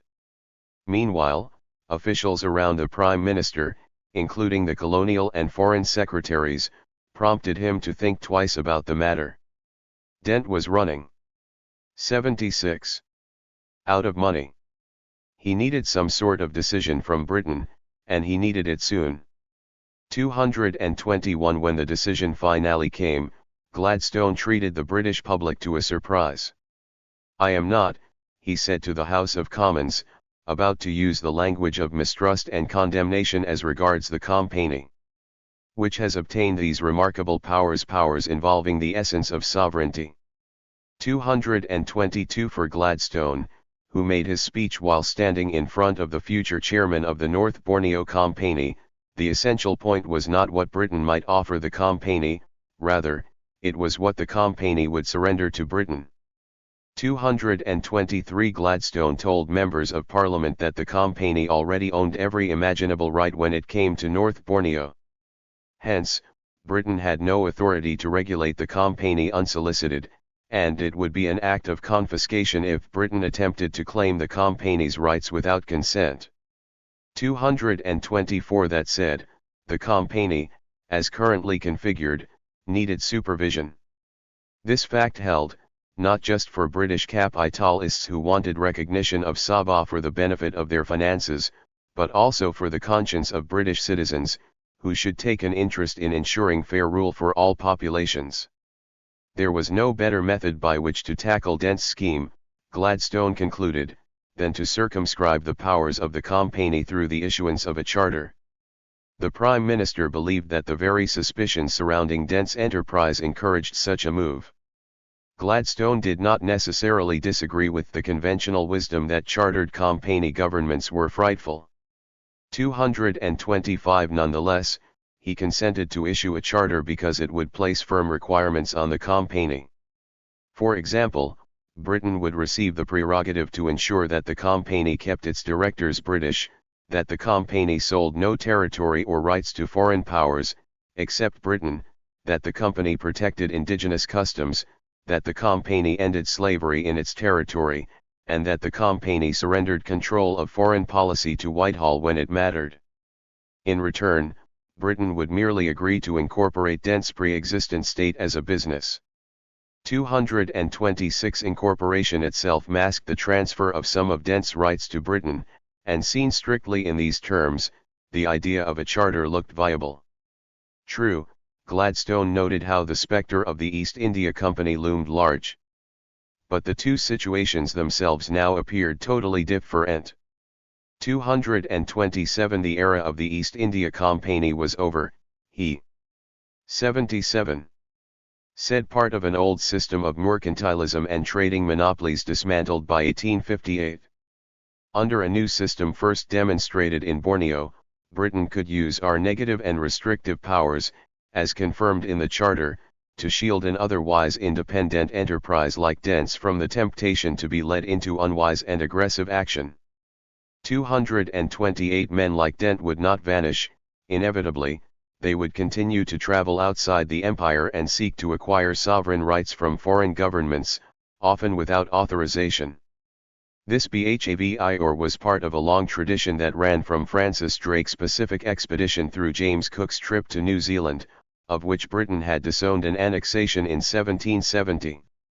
229 To pass a law prohibiting British subjects from travelling beyond the empire hardly represented a liberal proposition. On the contrary, Gladstone felt it meant sitting by with folded arms while such things went on anyway. 230 The tendency for adventurers to acquire ruling powers was strong, perhaps irrepressible. So too was the tendency toward man's inhumanity to man on account of greed of gold. 231 Hence it was best to recognize these twin tendencies, put contractual limits to them in a charter, and provide for monitoring by Britain, should abuses transpire. 232 As a Belgian observer put it, the only question which the government had to decide, in the end, was, whether it should or should not leave Company to act without hindrance, and entirely without control.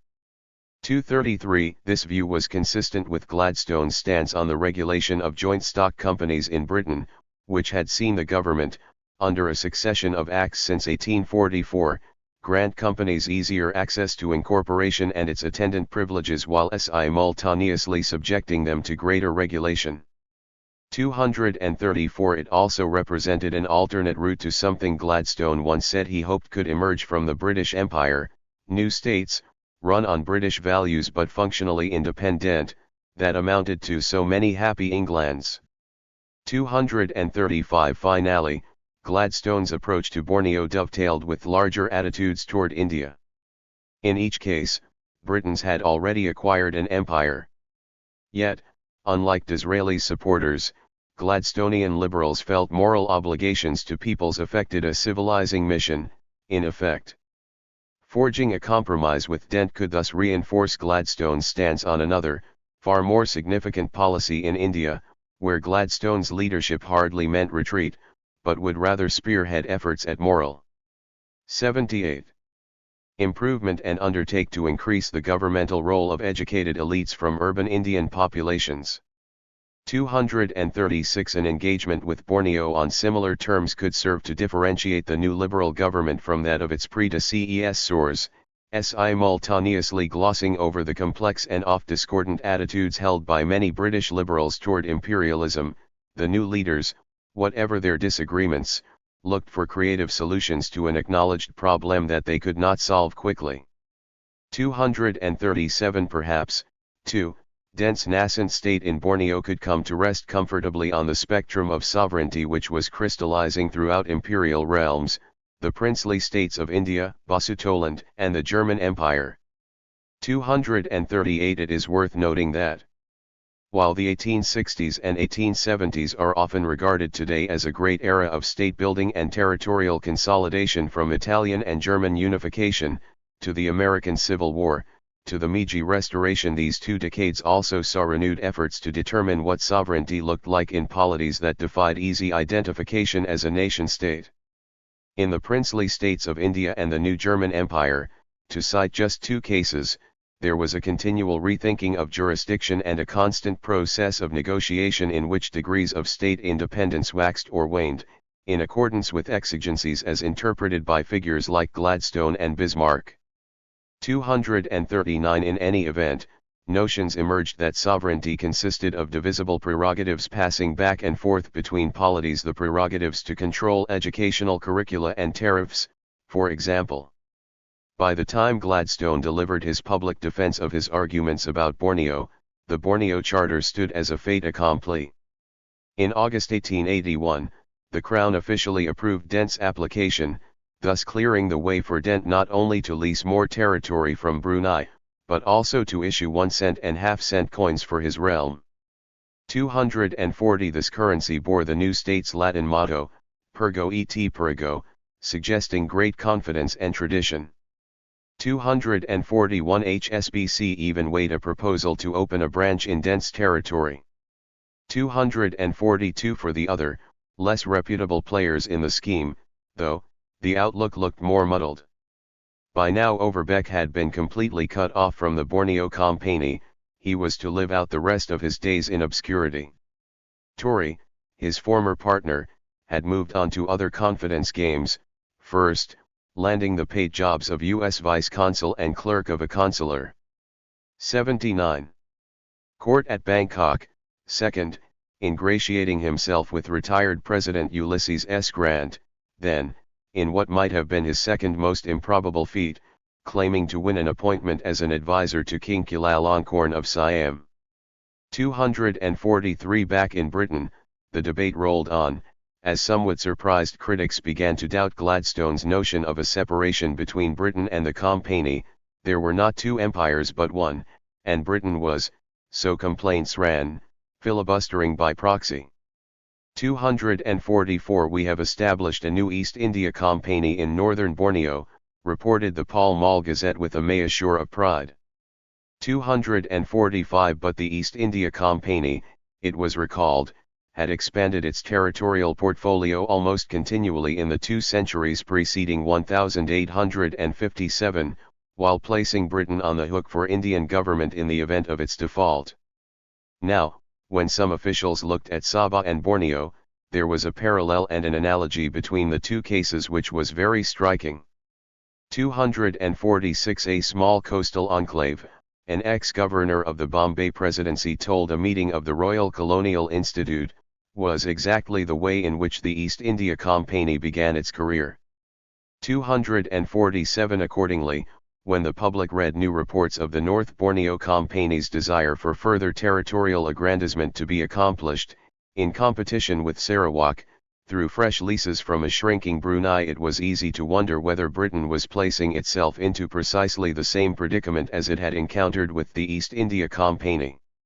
It could be disadvantageous if the North Borneo Company was in most essential respects as closely as possibly a reproduction of the old East India Company.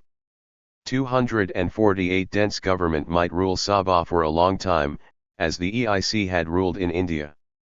It might even go on to capture the imagination of the British Empire's leading writers, including Kipling. 249 But no handbook existed should anything ever happen to incapacitate Dent's operation. 250 It was unclear who would fill the resulting power vacuum in an area half as large as France, astride the vital trade route to China, and right in the middle of a region where Britain delivered 26% of its total exports. 251 The party filling the vacuum might be Sarawak, which won British permission to annex Baram as a quid pro quo for accepting the North Borneo Charter. 252 For the time being, though, one could only suspect that the final liability for both projects lay with Britain, which. Map 1 Borneo, 1881. The territory claimed by Overbeck and Dent is shaded. Note Kamani's Bay, the base of the ill-fated American colony, near the western edge of Sabah. Source, Edward Stanford, Borneo, shewing the land ceded by the Sultans of Brunei and Sulu to the British North Borneo Company. Courtesy of Library of Congress, Control Number 200-763-0401. 81. Promptly sold Dent heavy weaponry in order that he might build an army. 253 Irrespective of whether Gladstone's cabinet paid insufficient attention to the risks of Borneo, meetings at the time focused almost exclusively on passing coercion and land acts for Ireland. The affair's impact certainly surpassed expectations. 254 Far from being an aberration, Britain's approval of chartered company government represented the revival of an idea which the abolition of the Honourable East India Company and of the Hudson's Bay Company was supposed to have destroyed. 255 The Parisian socialist publication Le Devoir, for its part, credited Britain with prudence for resurrecting an old approach to foreign policy. 256 Nor was the effect limited to opinion, as a jurist in Vienna remarked, the revival gave as much inspiration to politicians and economists as to geographers. 257 Most of the inspiration concentrated on Africa, where Britain had waged a short war against the Boers in the months preceding the issuance of Dent's Charter and, as in princely India, again arrived at a treaty arrangement in which the empire would take just a sliver of sovereignty while otherwise recognizing the self-rule of a state in the Transvaal. 258 Despite Britain's nominal defeat at the hands of the Boers, and in view of major diamond finds drawing the Cape Colony further into southern Africa, the continent now seemed more likely to repay even unconventional colonization attempts. Hence, just months after the full Borneo Charter appeared in print, Edward Hewitt, a British consul in West Africa, proposed that a chartered company be formed to acquire sovereign rights over a hypothetical territory running from the Cameroon River to Benin. The company, Hewitt said, might spare Britain the assumption of the responsibility attaching to the government of a country. 259 Similar proposals emerged from a series of Manchester businessmen concerning Cape Juby in Morocco. 260 Late in 1882, meanwhile, rumours began to circulate in London concerning George Goldie Taubman, a longtime admirer of the Brookes battling with English, French, German, and African rivals to dominate palm oil exports in the vicinity of the Niger River. Taubman had grown up, by his own recollection, when Raja Brooke's name was a household word. He was never likely to forget the effect that the legend of Raja Brooke had on his youthful mind. 261 By the early 1880s, Taubman was reacquainting himself with Borneo through a mutual friend, Sir Rutherford Alcock. 262 Alcock had acted as a lobbyist for Dent and thereafter. 82. Became the North Borneo Company's managing director in London. In 1882, partly at Alcock's instruction, Taubman grew fully determined to build an African Sarawak. 263 As of 1881 the palm oil trade, while still lucrative, lingered in a slump, because petroleum could now lubricate industrial equipment as effectively. Prices had fallen by roughly 33% since peaking in the 1850s. 264 Keen to reverse this decline, and also aware that hitherto discarded palm kernels were finding a market as ingredients for vegetable margarine, Taubman tried buying out his rivals. 265 By 1879 he amalgamated three of them into his own vehicle, the United African Company. 266 The scheme, however, still did not bring the monopoly he wanted. Wealthy indigenous merchants, including the famous King Haja of Pabo, circumvented it by shipping palm oil directly to Europe. 267 With prices continuing their downward trend, Taubman set to work on securing a monopoly via a circuitous route. He would make his company the government in the heartland of palm oil. 268 The company would then, through skillful manipulation of laws, cut African coastal middlemen and European competitors off from their share of exports from, and imports to, the interior. 269 Profit margins would soar. Taubman's first step was to form a new venture, the National African Company, whose charter allowed it to assume political and governmental duties in foreign states, and whose much higher capitalization could support the transition. 270 He instructed employees along the Niger to sign treaties supposedly purchasing sovereign rights from a host of political figures. 271 Next, he commissioned a legal brief. Its subject was an application for a royal charter that would allow the National African Company, under Britain's aegis, to govern vast territories. With a charter confirming his rights, Taubman would have a kind of ultimate authority with which to contest any contracts or treaties concluded by his competitors, whether indigenous or European. 272 Simultaneously, he would have an international legal pretext with which to move into the interior and challenge indigenous middlemen's stranglehold on the supply of palm oil, the Niger's most precious commodity and still a sure source of profit when it came to European soap manufacturers like A. and F. Pears. Subsequent historians have rightly noted Taubman's ambition to imitate the East India Company. 273 The more salient linkage, however, was to Borneo, as he later recalled in a board meeting. 274. 83. In the background to these negotiations loomed a European threat to British preeminence on the Niger. By late 1882 the French had missed their opportunity to dominate trade on two of Africa's great rivers, the Nile and Zambezi. British officials anticipated a French push against Taubman on the Niger, the principal fear being, as the president of the Royal Historical Society speculated, an energetic and ambitious traveller who, perhaps without authorization or even approval from Paris, landed the Third Republic in a diplomatic imbroglio from which she would find it difficult to withdraw. 275 This last thought owed its genesis to the struggle for Africa's other great river, the Congo. In 1861 Leopold Louis Philippe Marie Victor, the Duke of Brabant, was heir apparent to the throne of Belgium, a country hardly able to defend its own borders. Belgium had no armed forces of consequence, and its citizenry lived in fear of French invasion, with the sole consolation, or was it a curse, that, in 1839, 6 European powers had signed an agreement to uphold its neutral status in continental wars. 2 Leopold hoped to improve Belgian financial and industrial health by acquiring control over territories outside Europe. 3 The problem he faced was that his fellow citizens saw colonies as unwise deviations from the then prevailing doctrine of free trade, as commitments that invariably drained more wealth from the public treasury than they added. 4 Not so Leopold, who saw opportunity only in colonial systems. 5. The Duke had spent his adolescence studying overseas ventures undertaken by his Dutch neighbors. He had concluded, albeit somewhat erroneously, that the Dutch still owed their disproportionately large financial clout to profits from Java, where crops and minerals abounded. 6. If Belgium wanted to become great, then the Duke believed Belgium needed its own, similar empire of exploitation. 7. How to achieve this goal was unclear.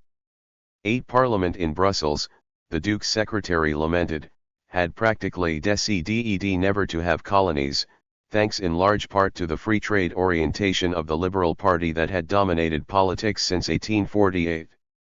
9. That orientation strengthened in 1849, when a skirmish nearly forced the Belgian navy into war with Britain over control of West Africa's Núñez River. 10. Throughout the 1850s, the majority of Liberal notables in Parliament, despite essentially sharing legislative power with the Duke's father, refused to countenance. 3. King Leopold's Borneo. 85. Any overseas schemes put forward by the royalty and a budding colonial lobby, including a faltering venture in Guatemala. It was fair to assume that if Leopold's father had failed to realize such plans, then surely his son would, too. Leopold may have passed for a tireless worker when compared to his relatives. But insiders in Brussels held little faith in his ambitious projects, which some would later liken to Napoleon III's ill-fated adventure in Mexico. 11. At least one critic thought Leopold imbecilic. 12. Finally, there were moral concerns, rumors about underage prostitutes, greed, and a lack of scruples so obvious as ultimately to prompt Cecil Rhodes, hardly a paragon of virtue, to liken visiting Leopold to meeting the devil. 13. The Duke, in any event, had no solution to his country's anti-colonial stance by the beginning of the 1860s. 14. He seemed open to any overseas site. But the Orient held a special allure, thanks mainly to the increasingly rapid deterioration of the Qing Empire. Inspired by the Opium Wars, the Duke began working to acquire territory in the vicinity of Beijing, Shanghai, or Canton. 15. But Leopold's most realistic, and most enduring, target turned out to be a kind of compromise between China and the Philippines, Borneo. 16. Leopold's relationship with the island began in February 1861, when he asked Belgium's ambassador in the Netherlands to compile a list of potential sites for colonies. Borneo stood out. 17. Its southern half, although potentially loaded with coal and gold, was proving a financial drain to the Dutch government. As for the island's northern half, it fell mainly under James Brooke, whose dire financial straits had recently induced him to make inquiries in Amsterdam. Brooke, it seemed, had been speaking to a group of financiers there about setting up a commercial company which, modeled on the old Dutch East India Company, would buy Brooke's governing rights and administer Sarawak for profit. An intrigued Leopold soon took what was, for him, an unusual step. He bypassed his secretary and urged his ambassador to move forward. 18. By this time, Sarawak was a state with a population approaching 200,000 small beer when compared to Belgium's 4.5 million, but enough to form a significant colony. Brooke opened negotiations with Leopold, discussing a price of roughly £130,000. 19. Brooke did not necessarily mind if Leopold, in the fashion familiar to Dutch East India, wanted to send an expedition of 600 mercenaries and 2 ships to Kuching, a city whose population was about 86. 18,000. 20. No, Brooke's primary reservation was that Leopold only intended to treat everyone in Sarawak as cheap labor, with no notion of native rights or indigenous land ownership, and a vision of foreign-owned plantations throughout the countryside. 21. Brooke, whatever his faults, wanted guarantees of respect for the religion, laws, and customs of his subjects, as well as a certain caution in economic development. 22. Besides, he did not know exactly who would be buying the rights to Sarawak. 23. The Duke might be acting as an official agent for the Belgian government. Or he might be working for a new kind of East India Company, to be run out of Brussels. 24. Finally, the Duke might somehow be negotiating on his own account, in a bid to fill James Brooke's role as an absolute monarch. 25 Brooke's designated heir, Charles, temporarily ruling Sarawak while his uncle recuperated in Britain, wrote a letter to Brussels in which he explained that the indigenous people of Sarawak, with whom he advocated the gradual intermarriage of Europeans, would violently resist Leopold's rule. 26 James Brooke's own rejection of the Duke soon followed. Brooke failed to show up in Brussels for a planned meeting, despite the Duke's having funded the destitute Brooke's passage back from the Far East. 27 Sarawak thereafter appeared to be out of the question as a potential colonial site. The rest of the island of Borneo, though, was still in play, for the Duke had become, in his own account, inspired by Brooke's example. 28 Leopold admired how Brooke's story involved the building of an empire without the military muscle of a great power. Filibusterism, announced one contemporary source close to Brussels, is an aspect of this enterprise which should not be lost sight of. 29 At the same time, Leopold also liked the idea that one man had acquired absolute, uncontested powers of ownership over tens of thousands of human beings, quite a contrast to Belgium, where government bureaucracy moved slowly, and where Parliament had circumscribed the king's powers in diplomacy.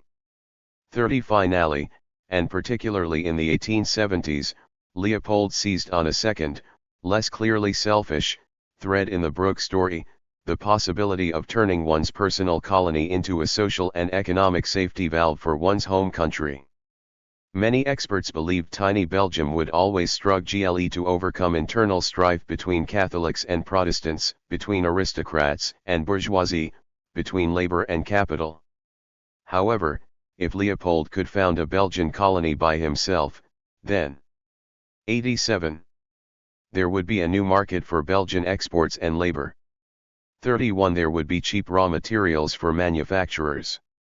There would even be a mission to unite different religions, and an additional bureaucracy into which to insert young middle-class men, as well as Catholics largely excluded from state positions at various intervals prior to 1884. 32. This complex of factors, as much as, but not in exclusion of, plain avarice, likely induced Leopold to hope, in a somewhat confused way, to take credit for saving his country from its problems. 33. Leopold had learned something else from Brooke. The idea of buying control of a country out and out as a property was not necessarily outrageous. 34. In December 1865, the Duke ascended the throne and became Leopold II, King of the Belgians. After the new year, he started negotiations with the Dutch government to buy part of their colonial territory in the southern half of Borneo, just beyond the reach of Brooke and the Sultan of Brunei. 35. The Dutch expressed interest in a deal but backed out, embarrassed, when news of the discussions leaked to the public. Sensing distrust, Leopold II issued public denials. Instead, the new king spoke only of his wish to participate in a company with governing powers. Over the next several years he shifted his gaze to the Philippines, with two critical changes. First, Leopold now insisted on acquiring a state independent of Belgium, something he could control without Brussels' parliamentary oversight. Second, Leopold insisted on forming a company that could rule this independent state under the nominal sovereignty of the King of the Belgians. 36 Skeptics challenged these notions, saying companies could not govern people. To this charge, though, Leopold preliminarily cited the precedent of Sarawak. 37 His reference was misleading and inexact. Brooke was not a company, but a man. Nonetheless, Leopold's comparison represented the first significant step in his lifelong utilization, and distortion, of the Borneo story. Leopold never succeeded with the Dutch. In a later complaint to his secretary, he deemed them indisposed to sell. 38 At one point he offered in vain to use some money he had made off shares in the Suez Canal to lease sovereignty over the Philippines from Spain. Despite budgetary crises, Madrid would not agree to part with the islands until over 30 years later, when the United States turned its guns on Manila. Temporarily, Leopold's frustration induced him to fixate on New Guinea, a cheaper destination. Then, in 1872, he was back in the market for pieces. 88. Of territory in northern Borneo. His new obsession was a miniature state on the other side of Brunei, Sabah. 39. As it turned out, the adventurers who had acquired sovereignty there had put into place something Leopold liked, a 10-year lease with options for unilateral renewal by the lessees, and no defined process of cancellation for the lessor. 40. They had also begun to cultivate terrain in the vicinity of the Dutch colonial system Leopold so admired, more or less next door to Java, the most profitable colony in the world, according to J.W.B. Money's then recent international bestseller, How to Manage a Colony. 41. Leopold's negotiations with the Sabah group faltered, perhaps they were too disreputable even to him, or he to them. 42. In the interim, he took the advice of one of his ministers and reverted to Sarawak, where James Brooke and the successor he had originally chosen had long since passed from the scene. 43. Charles Brooke, a very different man, now stood as absolute ruler. 44. Late in 1875, the Belgian king asked his cousin, Queen Victoria, whether Britain would oppose him should he succeed in purchasing the governing rights from the latest Brooke. In April 1876 Victoria replied, professing ignorance on the subject but offering to inquire with the Foreign Office in London. 45. By July, after Leopold made a personal visit to Balmoral Castle, Victoria could communicate more freely. 46. To start, no one in the Colonial Office foresaw success for a potential Belgian colony in Sarawak. The place was a money pit. Moreover, the Colonial Office cautioned Leopold not to look at the Brooke family's rights as simple commodities. Legal inquiries were pending over what the rights meant, as well as over Sarawak's relationship with Britain, whose subjects the Brooke family remained. 47. Leopold kept prying. Through the summer of 1876, he told Victoria he did not care about the demerits so far attributed to Borneo. At this juncture Britain's Foreign Office modified its stance from one of discouragement to active prohibition. The Foreign Secretary in London informed Leopold that Her Majesty's government did not want any European interference with Sarawak or Sabah. Both places, it turned out, were now seen as vital to the British Navy, so Britain would have first right of refusal on any sale. At one point the Foreign Secretary told Leopold flatly, "Do not go there." 48. Meanwhile, under the influence of geographical societies in Brussels and Antwerp, Leopold's fixation on East Asia, though still alive, gave way to an intensified interest in Africa. 49. This shift in orientation. 89. Owed overwhelmingly to developments in the weeks following November 7, 1875, when a British naval lieutenant named Verney Lovett Cameron stumbled into the Portuguese town of Katumbala, located in what is now the Angolan province of Bengala. 50. Crucially, however, Borneo never left Leopold's thoughts. It would stay with him well into 1882, when it helped to achieve his plan in Africa, as well as to fuel the general European rush for African territory. c. Katumbala was a dingy outpost in what was then one of Portugal's small colonies on the southern Atlantic coast of Africa. 51. An emaciated Verney Lovett Cameron appeared to be near death when he arrived there after spending 2 years in the interior. 52. A local doctor diagnosed Cameron's illness as scurvy which, along with doses of alcohol, drugs, and tropical fevers, had rendered the patient one of many explorers who went out of their minds in terra incognita. 53. In the event, however, Cameron was no ordinary traveler. His expedition, originally formed to find the mythical Dr. Livingstone, had just walked 1,200 miles of unmapped land across equatorial Africa, leaving Cameron as supposedly the first European to survive the trek. 54. What is more, Cameron had in his possession several treaties that purportedly annexed the bulk of Central Africa to Great Britain. 55. Cameron said he had spent the last year mapping territory and concluding these treaties with a host of local potentates who agreed to set their polities under the sovereignty of Britain, in the name of Queen Victoria, in exchange for certain payments.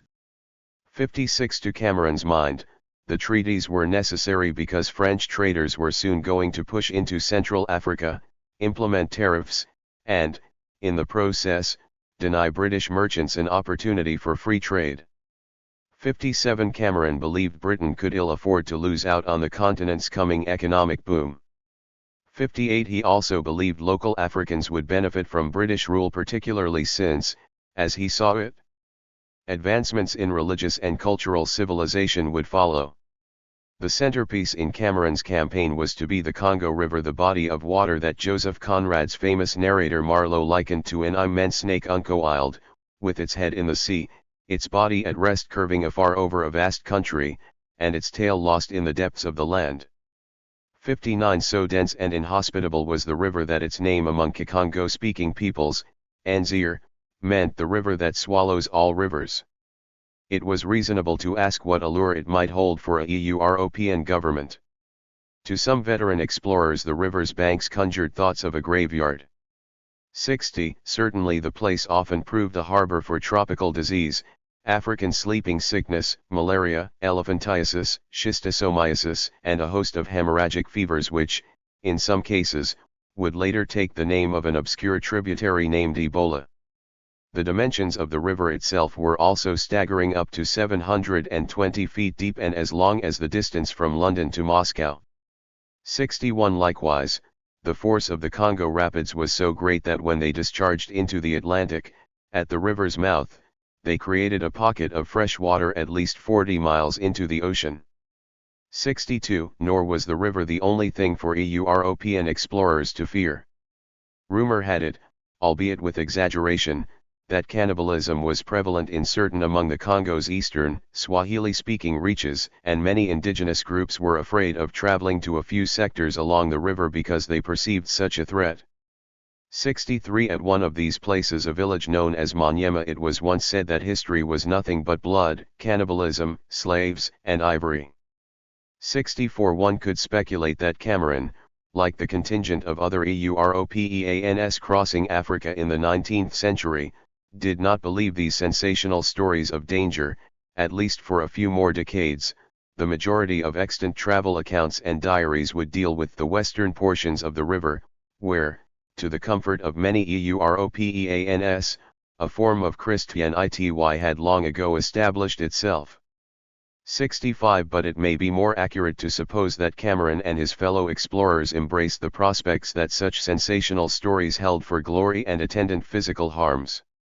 66 Regardless, there were compelling commercial reasons to press on, for, to hear some observers describe it at the time, the Congo amounted to an El Dorado.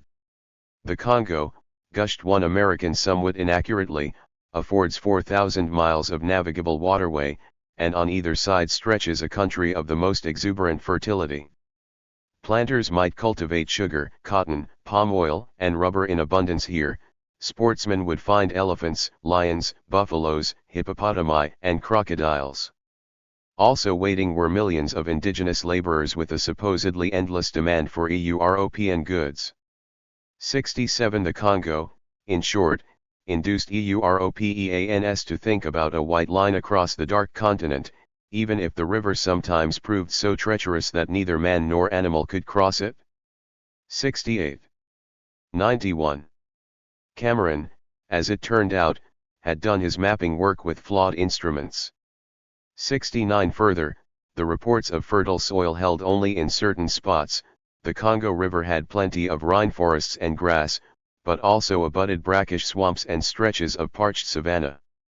70 Still, by May 1876 Lieutenant Verney Cameron was back in London, where he explained his recent journey to the Royal Geographical Society and made celebrity appearances. 71 Leopold II, an honorary fellow of the RGS, happened to be in town vacationing at Claridge's, a hotel beloved by Queen Victoria's entourage. 72 Leopold invited Cameron for a chat, with exactly what the two men discussed remaining the subject of conjecture.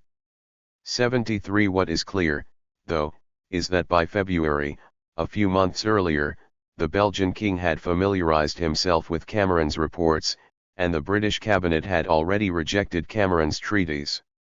74 The documents turned in by the explorers so far had remained hidden from the public, but members of the cabinet began discussing them internally in late 1875. 75 Sir Robert Moyer, an influential diplomat, was said to support the adoption of Cameron's treaties. 76 Some of his colleagues even believed the documents constituted a fait accompli, since the Crown and Parliament had declared, in the famous case of the East India Company, that any territorial acquisitions made by British subjects automatically vested sovereignty in the home state. At the same time, a number of officials, including the Colonial Secretary, doubted Cameron's bona fides. 77 Paper annexations by British subjects, they said, did not necessarily warrant British recognition. After all, there had been a similar case in the 1820s, when Britain disowned annexations attempted by a Royal Navy captain near Delagoa Bay, in what became Portuguese Mozambique.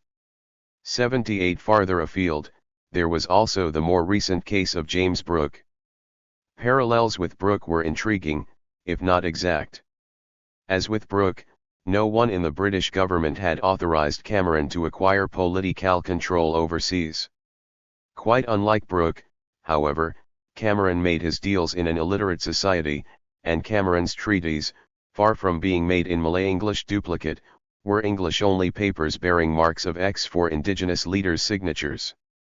79 A further complication was that Cameron's expedition had traveled under a firman of authorization from the Egyptian Khedive Ismail Pasha, along with financing and porters from the Zanzibar Empire.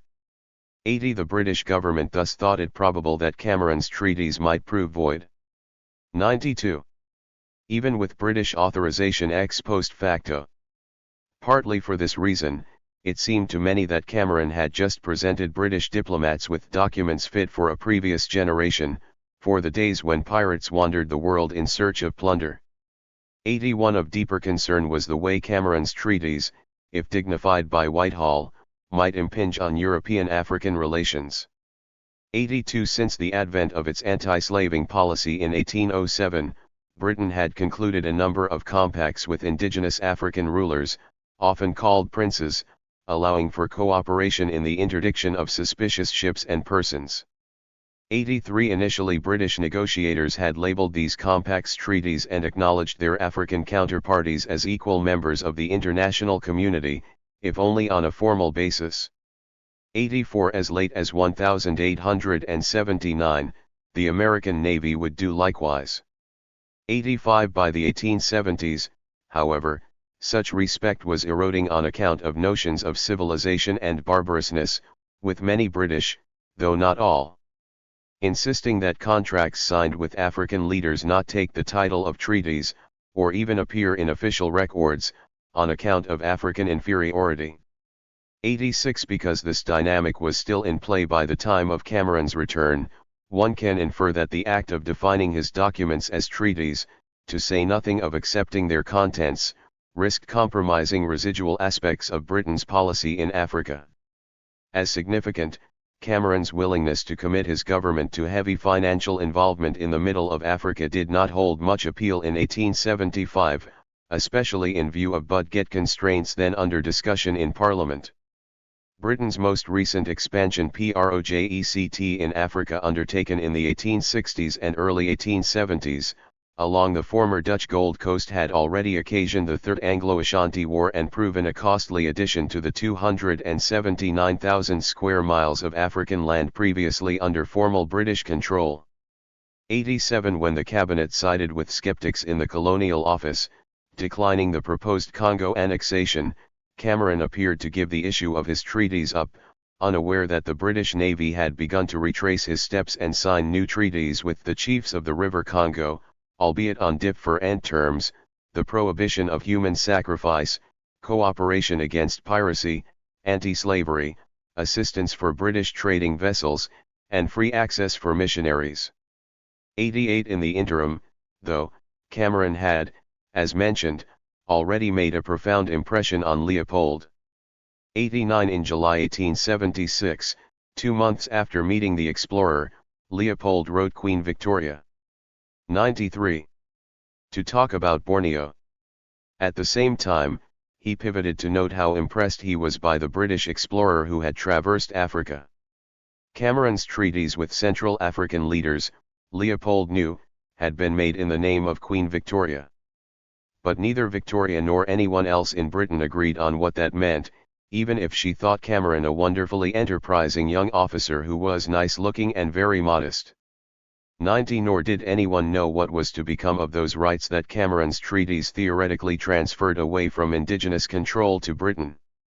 A critic could argue that Cameron, as the owner of certain property, possessed whatever part of that property Britain did not want to take. Upon finding Britain unwilling, Cameron could simply have kept the rights and formed his own empire. Cameron himself left this possibility open, eventually proposing a kind of East India Company that would manage governing rights in the Congo and Zambezi River areas. 91 The time, however, was not yet ripe for such a revival. By 1877, British officials particularly seemed to fear complications that might result if, as in earlier eras, private individuals or companies had the legal authority to wage wars. 92 Leopold launched another phase in his initiative in June 1876, just as he made his last unsuccessful inquiries about Sarawak. 93 Leopold now called a conference of the world's geographers to Brussels for the ostensible purpose of discussing aid to Central Africa. The conference founded the International African Association, a society with the goal of wiping out the slave trade along the Congo. This concern had little to do with the Atlantic slave trade, which had a long history in the Congo dating back at least to the 16th century, when Portuguese explorers, enticed partly by glowing reports from the familiar traveler Antonio Pigafetta, started selling arms to Bakongo rulers in the western interior, the grandest of whom, the Mani Congo, had a long tradition of enslaving foreign captives before he ever consented to ship bodies across the ocean to the New World. 94 On the contrary, Leopold knew that by 1876 Britain had crushed the Atlantic slave trade, to the point that apologists for Lisbon could tout, albeit prematurely and somewhat as free riders, that there was no longer a single slave in any Portuguese colonies. 95 True, the demise of the Atlantic trade, soon hastened by Cuban and Brazilian prohibitions, did not mean the concomitant eradication of interior slavery in the Western Congo. Through 1876, the year of formal abolition in Portuguese Angola, a British consul at 94. Luanda reported that nearly every European factory on the Congo still bought slaves from indigenous traders, if not always in name. 96 Nonetheless, Portuguese officials at least passed legislation acknowledging the gap and began to craft a plan to improve the condition of bonded laborers under their nominal colonial jurisdiction. 97 Moreover, the abiding international concern at the time lay with the mostly Swahili-speaking East, spanning at least from Portuguese Mozambique to the Zanzibari mainland. 98 Their Europeans encountered the internal East African trade. Preying on what seemed a limitless supply of East and Central Africans, the nature of this trade was not always clear-cut. Some scholars have argued that the bondage it entailed often existed on a sort of continuum with kinship that rendered the categories of slavery and anti-slavery problematic. 99 That said, the internal East African trade was as complex and replete with horrors as its Atlantic counterpart, with raiders regularly torching villages, especially in the area near Lake Tanganyika, partly on the strength of muskets imported by European traders. 100 The British government consistently pledged itself to work against this phenomenon. The Portuguese and the Zanzibari Sultan were seen as abetting it, and Belgium's Liberal cabinet would support anti-slavery work as a matter of course, however dubious its nomenclature. 101 There was a global dimension, too. Between 1820 and 1880, slavers exported some 2 million souls across the Indian Ocean to South Asia. 102 Growing awareness of such statistics eventually prompted the world's major anti-slavery organizations, the British and Foreign Anti-Slavery Society and the Aborigines Protection Society, to undertake a fragile international cooperation with Catholic missionary groups operating out of Belgium and other traditionally less active locations on the European continent. 103 In view of this conjuncture, Leopold could not possibly ask for a better veil behind which to conceal a Central African business project. 104 Taking care to portray himself as a disinterested philanthropist, the King of the Belgians invited notables from around Europe to fund national committees of the AIA and eradicate a trade that annually took an estimated 100,000 Congolese from their homes only to ship them, via grueling marches, to plantations in Zanzibar and other coastal locales. 105 Influenced in part by pamphlets tailored for mass consumption. The Prince of Wales and the German Emperor William I each in 95 announced his support for the agenda. 106 So, too, did famous scientists, men like French zoologist Armand de Quatrefages and the Spanish cartographer Francisco Coelho. 107 Finally, at least two other philanthropists, both familiar with Borneo, heeded the call to action. There was Baroness Burdett Coutts, Brooke's longtime benefactor. 108 And there was Sir Rutherford Alcock, arguably the greatest lobbyist for the consortium now active in Sabah, Borneo's second fledgling rogue empire. 109 Contributions from these notables were expected to generate a climate of small donations from among the people at large. One of Leopold's lobbyists even delivered a rose-colored projection in which 150,000 persons of all classes pledged $80,000 in the first year alone. 110 donations came from abroad thanks to committees set up in Switzerland, Germany, Hungary, and the Netherlands, among other countries. 111 In the end, they amounted to little, and the Belgian public also greeted the campaign tepidly. 112 By early 1879 the AIA was moribund, if not dead. 113 Despite claiming devotees as far afield as Budapest, it had met only once since its inception and quickly abandoned its national committees. 114 In November 1878 Leopold quietly replaced the Belgian committee with a body that shared the same address and office space, the Comité d'études du Haut-Congo. 115 For the first time, he began to speak privately of procuring an African possession in the Congo. 116 The new Comité seemed noble enough on the surface, even if its covert conceptualization as a limited liability company seemed at odds with its philanthropic trappings. 117 In its bylaws, it claimed a capitalization of 1 million francs and vaguely purported to continue the work begun by the Brussels Conference in 1876 and in the single meeting of the AIA in June 1877. Focusing publicly on the exploration of the Congo but, in a subtle shift, no longer determined to end the slave trade, the Comité would erect stations, then establish steam communication wherever available and safe between those stations. 118 To this end, the Comité would scrupulously obtain land for its stations and roads, acquiring it as private property from indigenous rulers. By lease or purchase, a spokesman said, ground enough was to be secured adjoining the stations so as to enable them in time to become self-supporting if the dispositions of the natives should favor such a project. Finally, the Comité would buy land for road routes to connect the stations, as well as land on each side of the route adopted for the traffic. 119. 96. It goes too far to accept, as nearly all historians do, that the Comité dispensed with any pretense to internationalism.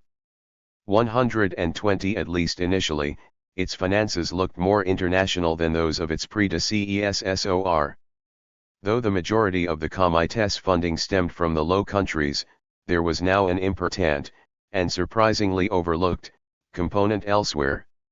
Magnificent investments in the enterprise came from Baroness Burdett Coutts, who renewed her interest in Leopold's projects via a series of letters, as well as the banker Maurice von Hirsch later to realize tremendous profits in Congolese railroad development. 121 Nor was the Comité itself the fixed, rigid product many have claimed it to be. Rather, this was still very much a malleable vehicle through which Leopold attempted to inch closer to a kind of international recognition as a monopolistic trading concern or a governmental organization.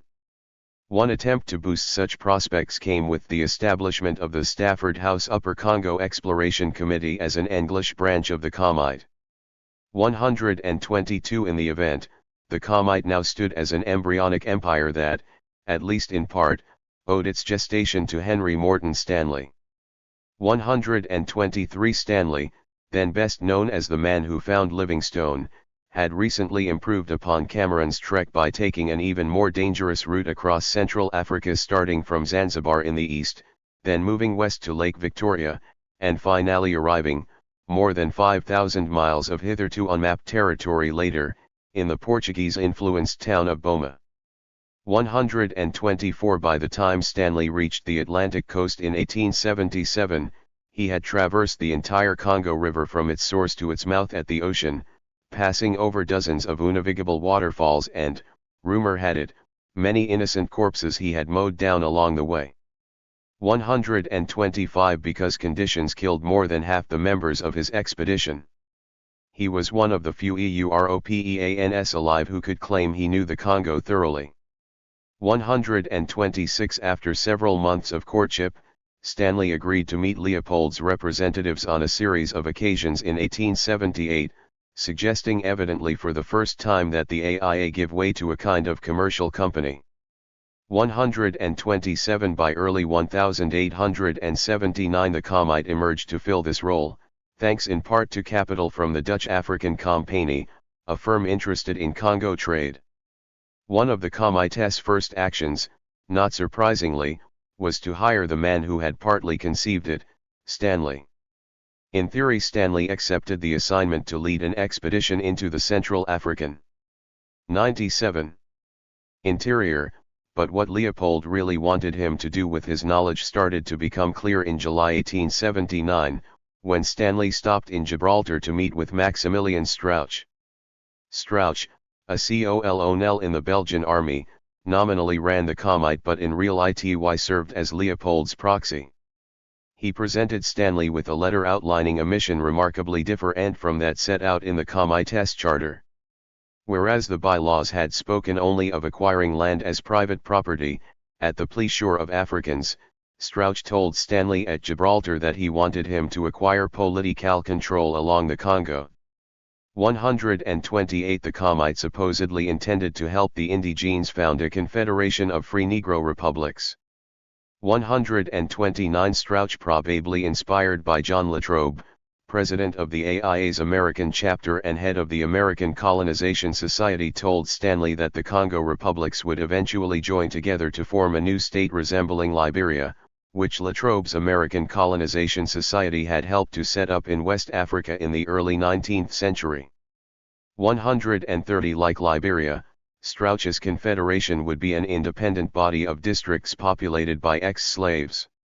131 Crucially, however, its supreme authority would not reside with indigenes or Americanized Africans. Instead, each independent republic would fall under the absolute political sway of a president, who would live in Europe and hold his powers by grant of the king, Leopold II. 132 Strauch did not yet say whom he had in mind for president. Clearly, though, there had been yet another shift from the bylaws, from disinterestedness on the part of Leopold to ruling ambitions. The difference was not lost on Stanley, who suspected Leopold's ambition to colonize the Congo for himself. 133 Colonization in turn might pay dividends, for, at the time, ivory traded along the river represented 1/6 of all the supply passing through London. 134 Prices for ivory, unlike those for nearly every other commodity, were rising consistently in the tough economy of the 1870s.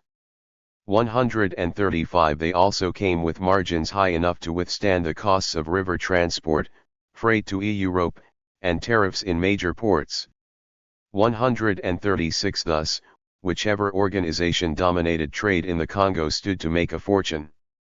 137 Less than 1 month later, the king went even further in a confidential letter delivered to Stanley, now making his way down the West African coast toward the Congo mouth. The king, as an individual, Leopold wrote via Strauch, wanted to acquire full control over any lands. 98. Stanley might buy along the Congo. Stanley needed to maneuver Central African opinion for this purpose. First, he had to buy lands or get them transferred to him through a contract drawn up on paper and signed by an authority. Then he had to attract natives to the lands by whatever means necessary. Finally, Stanley had to declare the independence of these agglomerations, provided the Commite approves. In other words, the proposal floated by Strauch a few weeks earlier, in which free Negro republics would emerge, did not encompass Leopold's true intentions. The latter's goal for the Congo was not so much to create the second Liberia as it was to replicate Sarawak on Borneo, which was ruled by a white family, the Brookes, who have never had the support of any other government and who carry on very well. 138. With the advantage of hindsight and a global perspective, it might seem plausible that Leopold hoped to advertise himself as a version of the Stranger King, a charismatic outsider selected by warring factions to bring unity to a polity.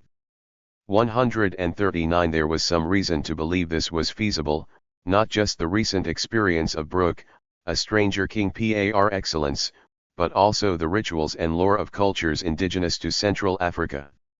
140. The Great Congo Empire, which had spread its control across 300,000 square kilometers beginning in the late 13th century, soared under the leadership of Wayne, an African stranger king.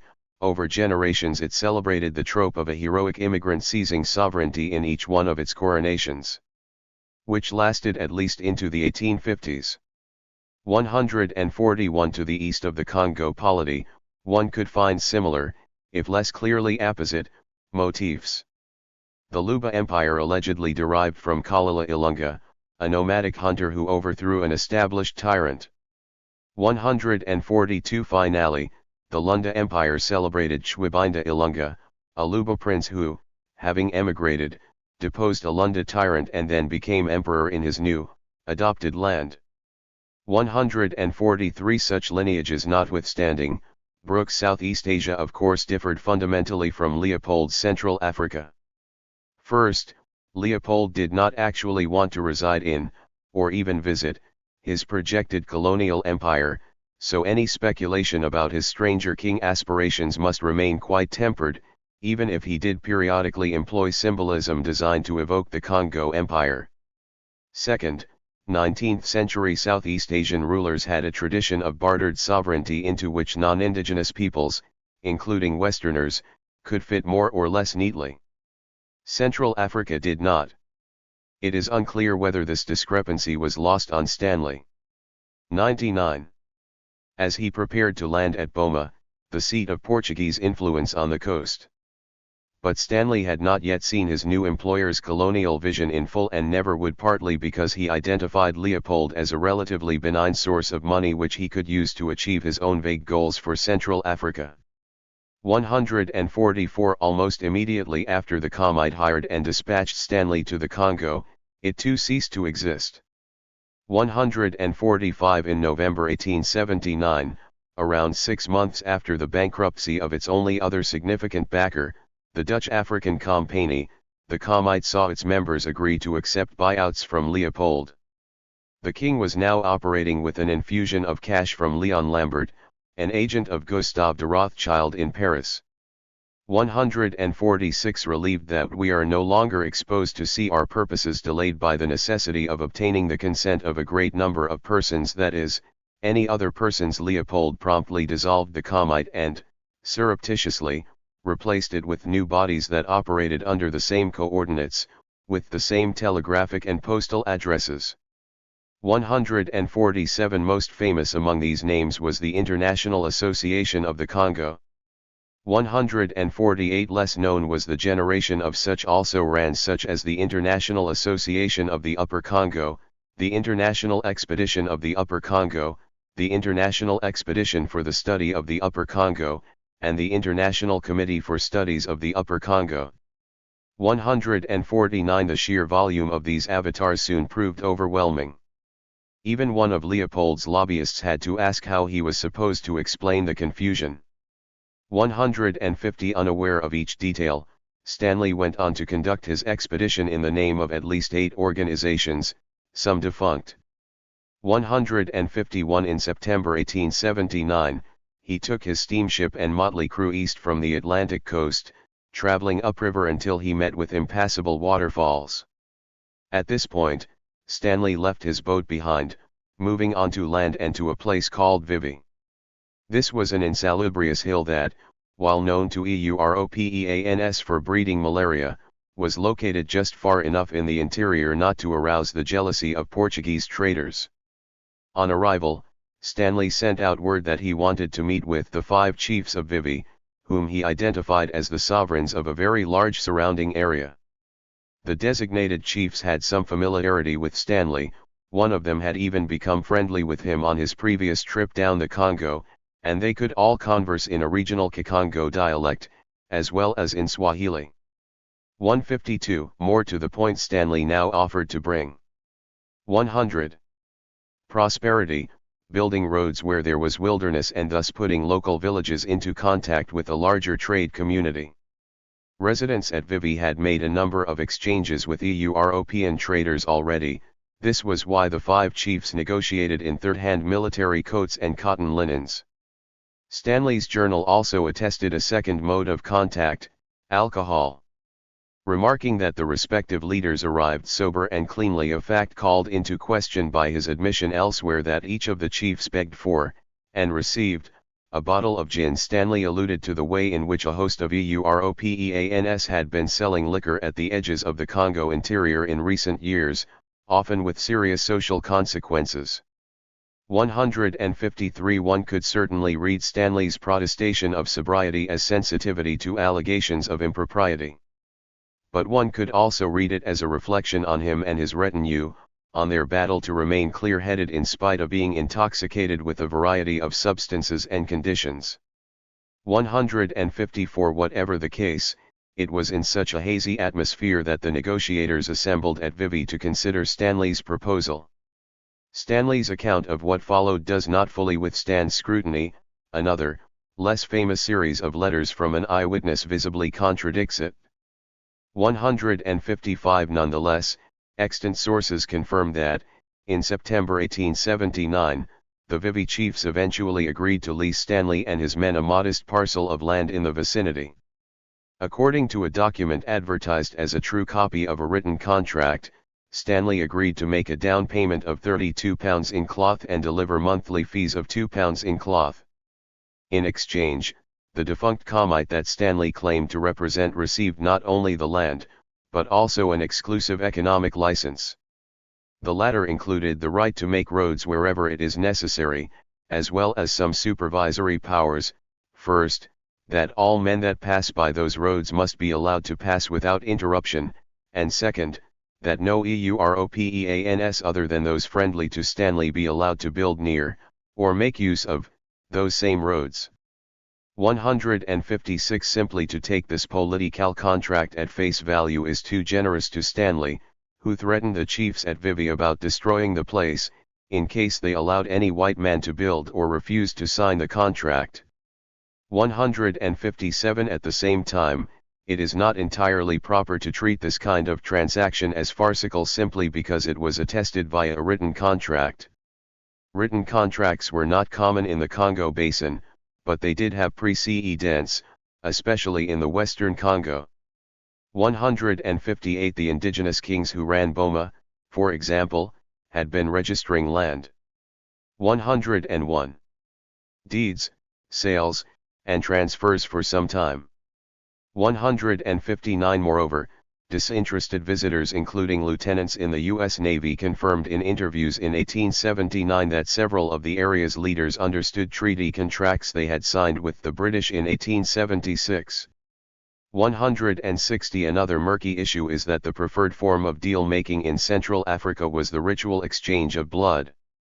161 Yet, while Stanley and his contemporaries would have freely attested this fact, they were also aware that one Central African polity would not necessarily recognize another polity's blood brotherhood, to say nothing of the European community's preference for the printed word. 162 So the expedition members simply participated in both written and ritual performances, often acquiring so many cuts on their arm as to render it glaring real ity. 163 Nor is it proper to dismiss the contracts because they did not involve conventional Western currency. Europeans like Stanley kept cloth, beads, and wire on hand precisely because they understood how these items functioned as a form of currency in the Congo Basin, having been used as such since before the 17th century, well before European arrival.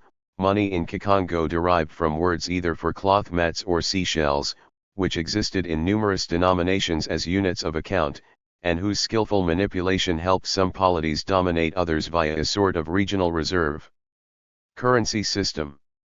164 By the 1870s, the items still carried enough legitimacy that indigenous traders, in times of famine, attempted to use them to buy food from Europeans, farther to the east.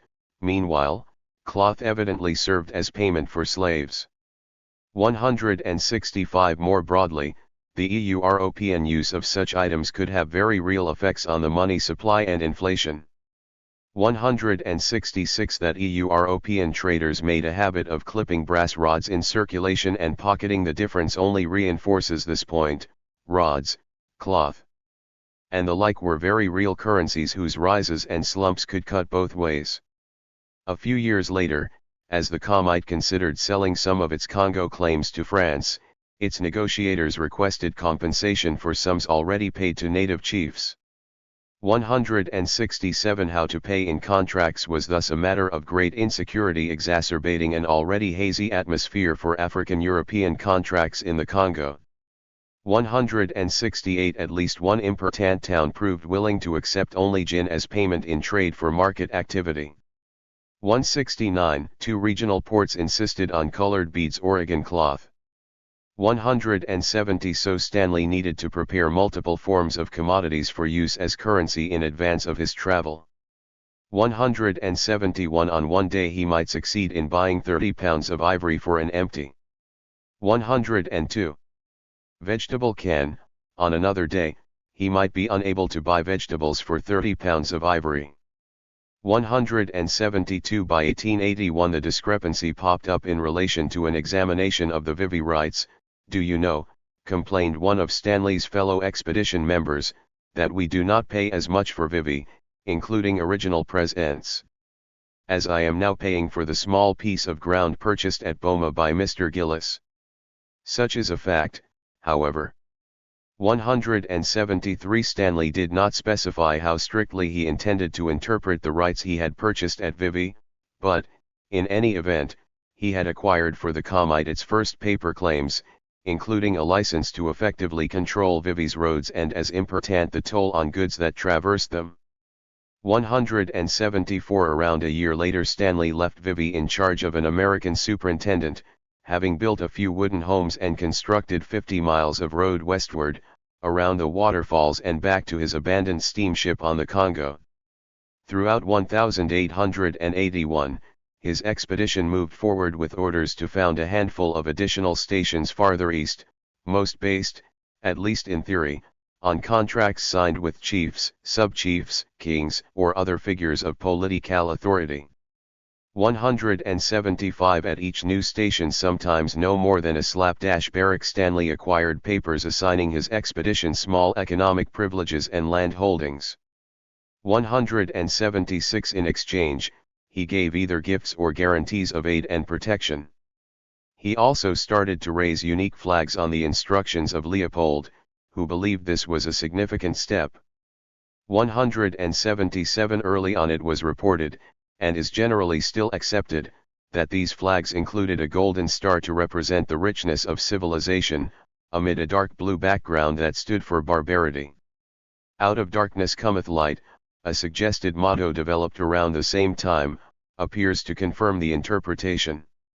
178 It does not suffice, however, for the flag's design was almost certainly an attempt to evoke the nearly identical flag adopted by the indigenous, and voluntarily Christianized, Congo Empire. 179. Notwithstanding that civil wars and major economic changes had started robbing the Mani Congo of his significance as a middleman in Congo trade in the 17th century, the king still nominally ruled over swathes of the territory Leopold now hoped to claim. 180. A symbolic continuity could thus lend Stanley's operation additional prestige during negotiations with polities formerly or tenuously falling within Congo territory. In the process, Leopold's fantasies of control might appear like serendipity, not imposition. 181. 103. Just how feasible this proposition was is borne out in the work of anthropologist Jan Vanzina. In his path-breaking book, Oral Tradition as History, Vanzina posits a gap in cultural memory among Central Africa's illiterate peoples. According to his model, one can infer that by 1880, there would have been much talk about the origin stories and heroes of Congo rule dating back several centuries. However, there would have been less knowledge about life just before and after 1800, when the Congo Empire had begun to disintegrate. 182. People in the western Congo basin thus would have remembered Congo power, not through written means or documented chronology, but through an abridged tradition that made no mention of the circumstances of the ancient empire's decline. This situation only improved the odds that Leopold's inroads would initially meet with positive associations. 183. Europe was a different matter. It had long been the custom of Europeans doing business along the Congo to fly their home state's flag over their factories. But unlike Canton in China, a spot famous for its array of foreign flags over warehouses, the factories on the Congo were typically little more than ramshackle houses or vacated barracks left over from the Atlantic slave trade. 184. As such, they were vulnerable to incursions by rival traders, and, in some cases, hostile indigenes. 185. Some enterprising souls might try to mitigate such threats by forming an enclosure out of coal sheds or broken down wagons. 186. A flag could go still further, the thinking being, recalled one law professor, that the flag of the nation from which the trader hailed offered him protection if he should be wronged by a native chief or by a trader of another European nation. 187. British nationals, for instance, could claim protection on the basis of the Union Jack, hoisted at some 17 posts by the late 1870s. 188. Now, however, Stanley's expedition was putting a curious twist on the practice by raising its own national flags. 189. Accompanying the innovation was considerable growth in the number of people who might be affected, though the number of European factories did not amount to much more than 100. The population of residents inside them multiplied several times, with as many as 1,300 men, women, and children living under their roofs in one city alone. 190. Portuguese in contact with the affected areas asked what it meant to fly the flag of something other than a country. 191. Inquiries were made as to whether Stanley's men were authorized by the international map. 2. Penetration of Congo River and Basin. November 1884. A copy of this map, made using data of the International Congo Association, found its way into the possession of American diplomats, lobbied by Leopold. 2. The association's putative territory lies to the right of the darkened line, a glaringly blank space. Note: the areas marked French and Portuguese to the top and bottom, respectively, of the darkened lines nearest the Atlantic Ocean. Source: Institut National de Géographie. Croquis de l'Afrique Équatoriale. Courtesy of Library of Congress. Control Number 200-662-7675. 105. Association to make treaties and compacts of a political nature. 192. Leopold's organs quickly issued a reply, which was technically true inasmuch as it denied that such treaties had been signed by the International African Association, a long-defunct body. 193. Alas, it turned out that the flag of the International African Association was also that of the Comite, the International Association of the Congo, and all of its other avatars. 194. Things of a political nature were afoot, but under a smoke screen. 195. Already, Leopold had pushed to complicate this picture further by having the Belgian cabinet found an official consulate at one of his Congo stations, perhaps in an effort to afford his settlements the kind of legitimation Brooke sought for Sarawak. 196. Belgium's prime minister refused, but Leopold eventually made a similar request to the President of the United States, offering to pay the hypothetical American consul's salary himself. 197. In the meantime, Stanley's and Leopold's visions of the stations had begun to diverge. A very sick Stanley nearly died as he oversaw the construction of public works in summer 1881. At this time he sent letters to Leopold attesting that the contracts signed so far had placed the Comite only in the position of a tenant who, though not necessarily living under indigenous control, was also not empowered to treat indigenes as conquered peoples. 198. An additional volley came in the language that Stanley used when instructing his subordinates to found new stations. Whereas Leopold spoke of arranging the cession of a territory, unquestionably an action of states or empires, Stanley employed the term concession and placed his possibly acquisitions of rights on the same plane as those usually accorded to European missionaries and trading companies. In one case, the discrepancy manifested itself in overlapping communications from the two sources, with one lieutenant receiving conflicting directives to secure a cession and concession along the Kwilu River. 199. Leopold did not brook dissension easily. Writing from his palace at Laeken, he urged all expedition members to shed their concerns and move quickly to produce documents attesting the acquisition of full political rights across the Congo basin. Leopold could not decide what he wanted to call these rights. He oscillated between the words suzerainty and sovereignty. 200. The upshot, though, was that being a tenant on indigenous land was not a sufficiently convincing claim to enforce respect, toward intruders, to the rights which the chiefs have granted. 106. Us. 201. At a minimum, Stanley ought to develop a claim for turning indigenous populations into his tenants, in line with the plan for a confederation discussed in 1879. He could throw up a few token buildings at each station, fly the flag of the association, attract a sizable group of dignitaries to sign a form to associate with the aim of civilization, and then move downriver and farther to the east. 202. Into 1882, Leopold continued to press such schemes on Stanley in the belief that the Comite was falling behind other rivals. 203. His anxiety owed nothing to the construction of actual stations that was proceeding apace, even if it amounted mostly to modest wooden houses. Rather, Leopold feared that European rivals might grab superior titles to the same territory he coveted. Stanley's contracts looked somewhat like regular land purchase contracts being signed by British missionaries, some of whom were shadowing the Comite's route and building their own stations.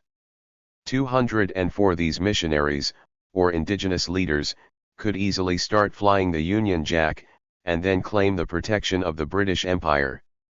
205. Alternatively, they could simply flout the Comite's lack of jurisdiction over Europeans, as happened with the Dutch trading company whose flag Stanley later tried to remove forcibly. 206. Stanley had not been specific enough in establishing the Comite's right to exist vis-a-vis, and over, other European enterprises that might make their way into the Congo. He could, again according to the British, only do so by establishing sovereignty. 207. Contributing to this explosive mixture were physical threats from rival Europeans, including a few from the Portuguese settlements at the mouth of the Congo on the Atlantic. Portuguese economic interests, mostly forgotten until 1879, had once again become important enough that Lisbon was making claims to hold sovereignty over almost all of equatorial Africa. 208 Portugal had never bothered herself about the Congo country, joked an American, until someone else became interested in it. 209 That was not exactly true. Portugal repeatedly attempted to inject its own minted coins into the local currency system, and it somewhat rationally planned to increase its African involvement from at least 1860. 210 That year, amid a major renewal of the ivory and gold dust trades in the Central African interior, Portuguese colonial officials in Luanda worked to install Pedro V on the Congo Empire's throne, with the result that the new ruler pledged 107. Vassalage to Lisbon. 211 By 1881, colonial officials in the metropole also sensed that civilizational rhetoric was an untapped resource with which to drum up public support for their expansionist projects abroad. 212 Portugal was therefore going to make a concerted effort to convert its long-standing titular claims to the Congo, which a British foreign minister had once called barren sovereignty, into something more concrete. 213 Arguably the greatest obstacle facing diplomats in Lisbon as well as domestic geographical societies seeking to defend them was that they could make only flimsy arguments about governing most of Central Africa, relying as they did on accounts of the planting of a few large stone crosses along the coast, some by the explorer Diogo Cao, starting in the late 15th century. 214 These accounts had yet to be backed up through armed force. The last attempt to move a Portuguese army squad into the Congo interior, in 1857, had ended, somewhat pathetically, with the squad's expulsion by a British anti-slaving patrol on the river. 215 But the calculus in Lisbon was changing, and before long Portugal would weigh not just reprisals against Leopold's men in the Congo, but also diplomatic retaliation against his kingdom in Belgium. 216 Through early 1882 the contracts signed by Leopold's Commite did not clearly look better than Portugal's claims, when one compared the two. 217 At best the Commite documents were assurances of vague trading privileges related to roads or construction. 218 At worst they were contracts with an air of duress likely to arouse protest when revealed to the public. By 1882 missionaries were reporting that several recent treaty negotiations had taken place in the presence of African mercenaries foreign to the area, whom one commentator likened to a terror. 219 A leading newspaper in Lisbon, El Economista, later relied on such accounts to argue that if Portugal's rights, founded on priority of discovery, were of no value, then those of the International Association, which, so to say, arrived yesterday at the Congo and which only by threats and by subtlety obtained them and imposed them on the natives, were truly ridiculous. 220 In the event, though, not every Portuguese trader called the association's treaties pseudo-contracts. 221 Some even shifted their tactics to imitation, signing contracts for land purchases and rights in areas adjacent to the holdings of their upstart rivals. 222. 108. Amid this fight both Leopold and the Portuguese also had to contend with another entrant into the arena, France. F. France's involvement in the Congo began with one man, Pierre de Brazza. Brazza, an Italian-born count and a sub-lieutenant in the French Navy, led an expedition from French-controlled Gabon down to the Congo Basin in 1880. Officially, Brazza worked on behalf of the undead French Committee of the AIA, which had hired and funded him in late 1879. 223 Brazza's trip had a dual loyalty, however, as his finances attested. 224 In part his duty was to Leopold, who added parcels of his own money to Brazza's payments from the AIA, the greater obligation was to the French government, which, with the strong support of then Minister of Education Jules Ferry, had contributed additional, even more substantial funding for the purpose of opening up a viable trade route between Gabon and Central Africa. 225 The latter gesture spoke to an anxiety, shared among many members of the French committee, that Leopold's commite would either deviate from the AIA's humanitarian goals, or cut off the growth of French trade from Gabon to the Congo, or both. 226 Some of the members heard rumors about the monopolistic terms of Stanley's recent agreement at Vivi. 227 Brazza also had inside knowledge as to the comite's intentions.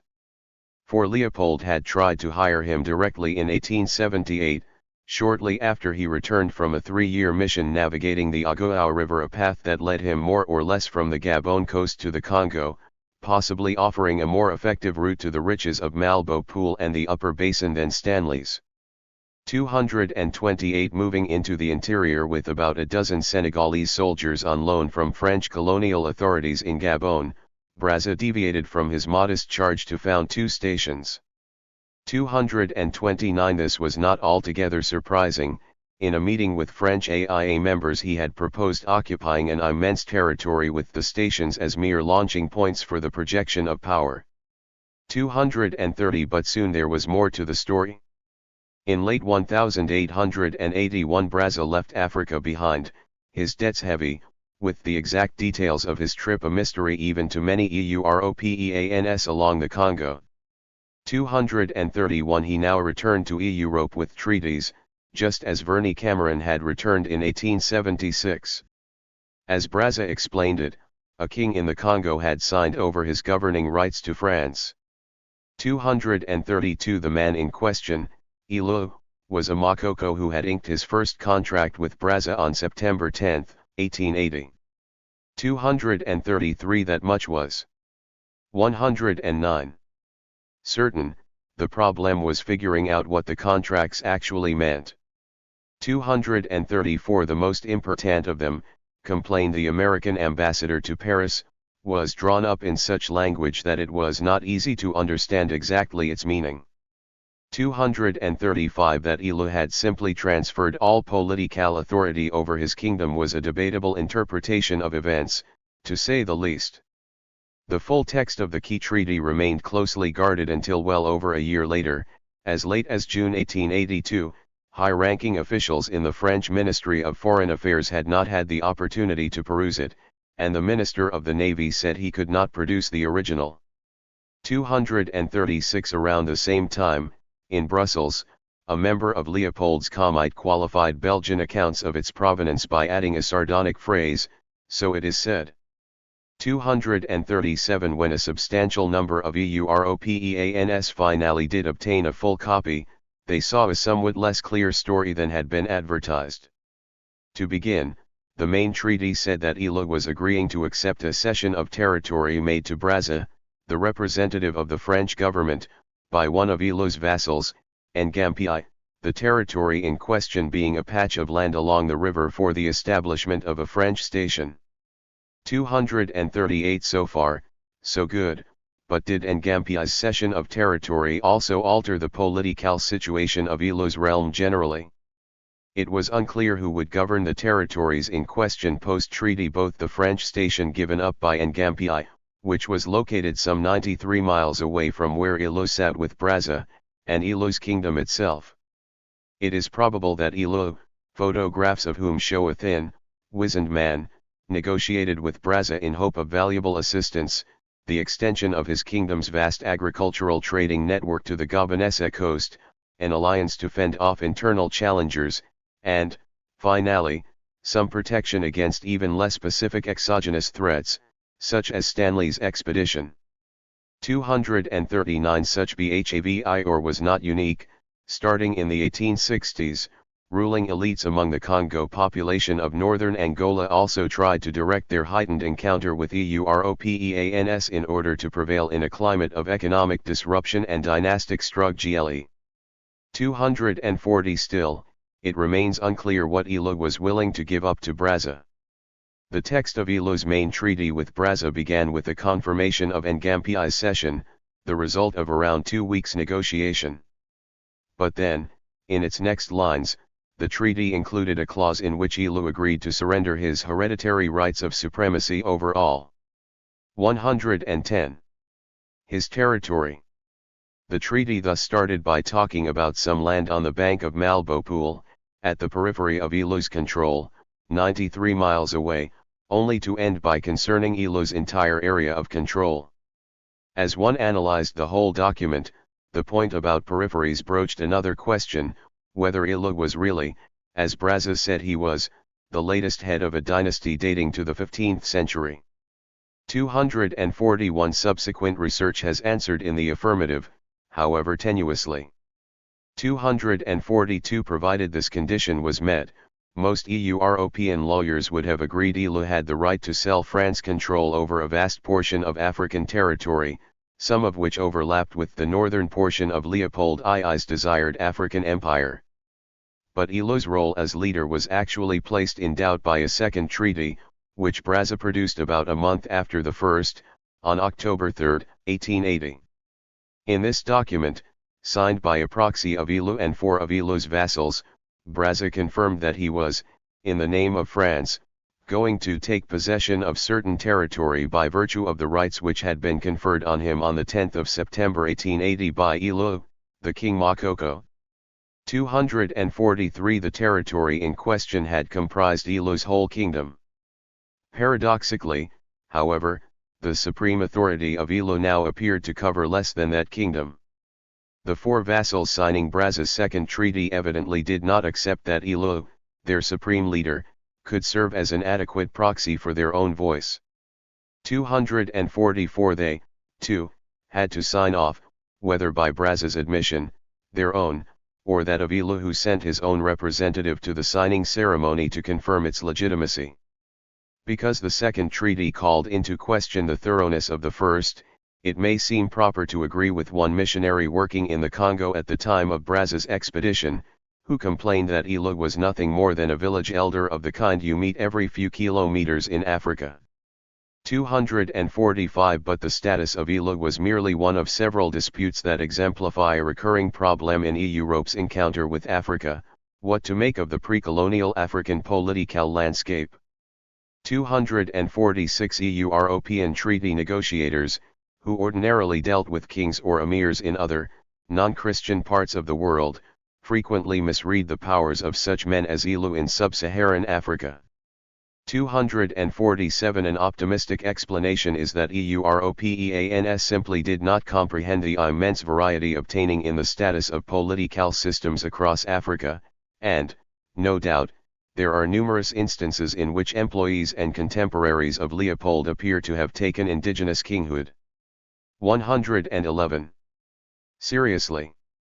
248 A more common explanation is that the misreading of indigenous powers was deliberate, with the result, to quote Sir Richard Burton, that every fellow with one black coat becomes a prince, and if he has 2 he styles himself a king. 249 Whatever one's perspective, one must concede that immense variegation played a role in generating confusion for Europeans and even in motivating certain indigenous political figures to try to use outsiders like Brazza for their own ends. 250 Sometimes titular African rulers held something approaching ultimate authority, in a polity fairly called a state, as often, they did not. Rulers in Yorubaland, for example, typically had well demarcated boundaries and defined their control within a static territory. 251 Islamic authorities in Morocco, by contrast, interpreted their writ as extending wherever their subjects happened to be. 252 In this sense, the Congo region through 1880 figures as a microcosm. Like pre-colonial Africa generally, it can perhaps be described as a hodgepodge that periodically included everything from strongly centralized monarchies, to feudalism, to stateless agglomerations of families. 253 Ilu's polity existed on this spectrum but was perhaps shifting in the direction of feudalism at the time of Brazza's arrival. At Boma, meanwhile a major port near the mouth of the Congo, several kings shared authority. 254 There lay a key difference, like many other African figures of the time, not just in the Congo but also in other areas farther afield, Ilu might understandably balk at arrangements whereby he shared political power with numerous other sources, religious leaders, generals, and the like.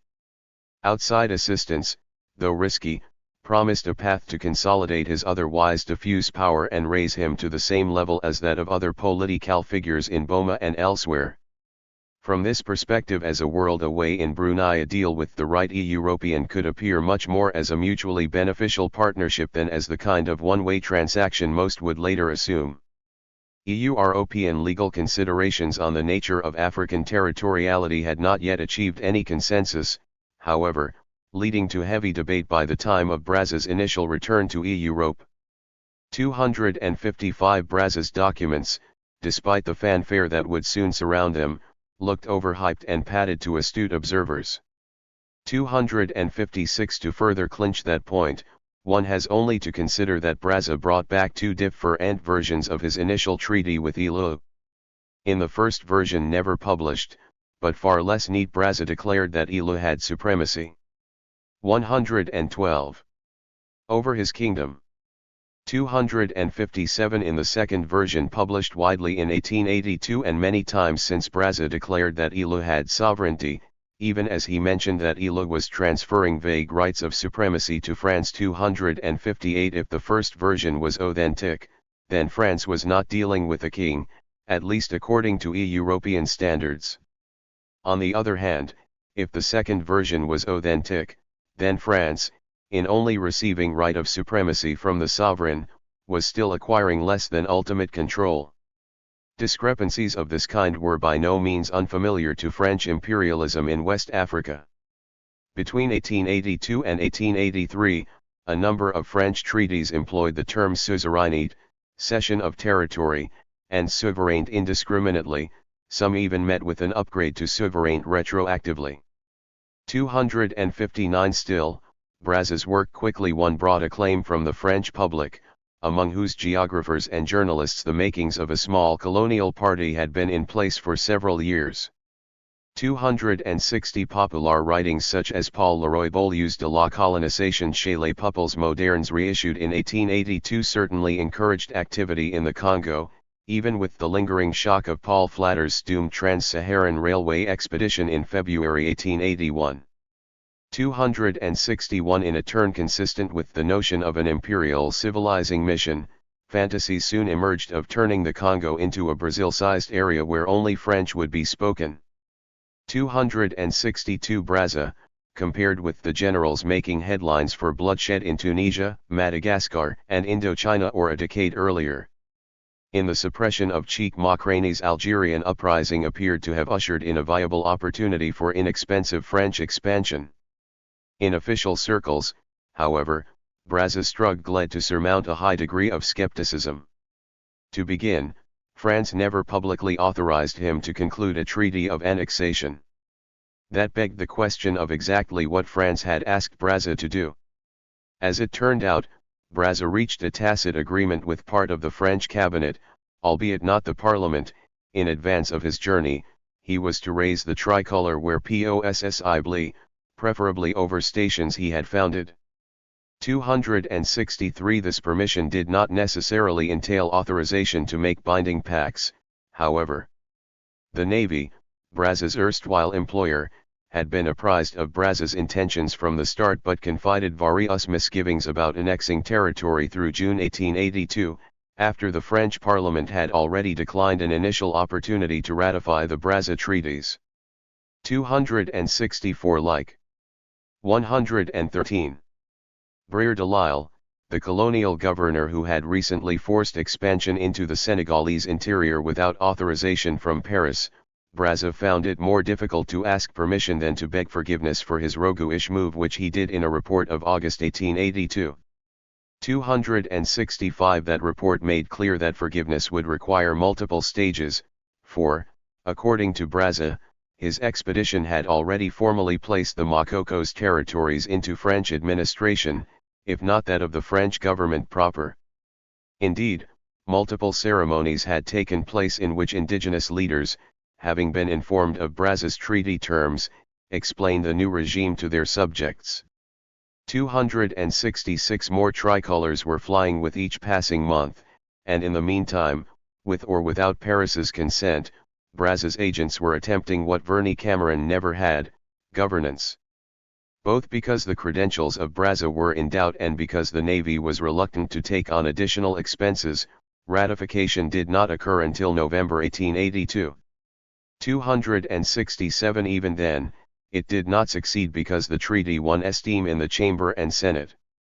268 transcriptions of parliamentary debates show overwhelming indifference, with many deputies not caring to ascertain the dimensions of Ilo's territory, the part of Central Africa that France was supposedly annexing by virtue of the treaties.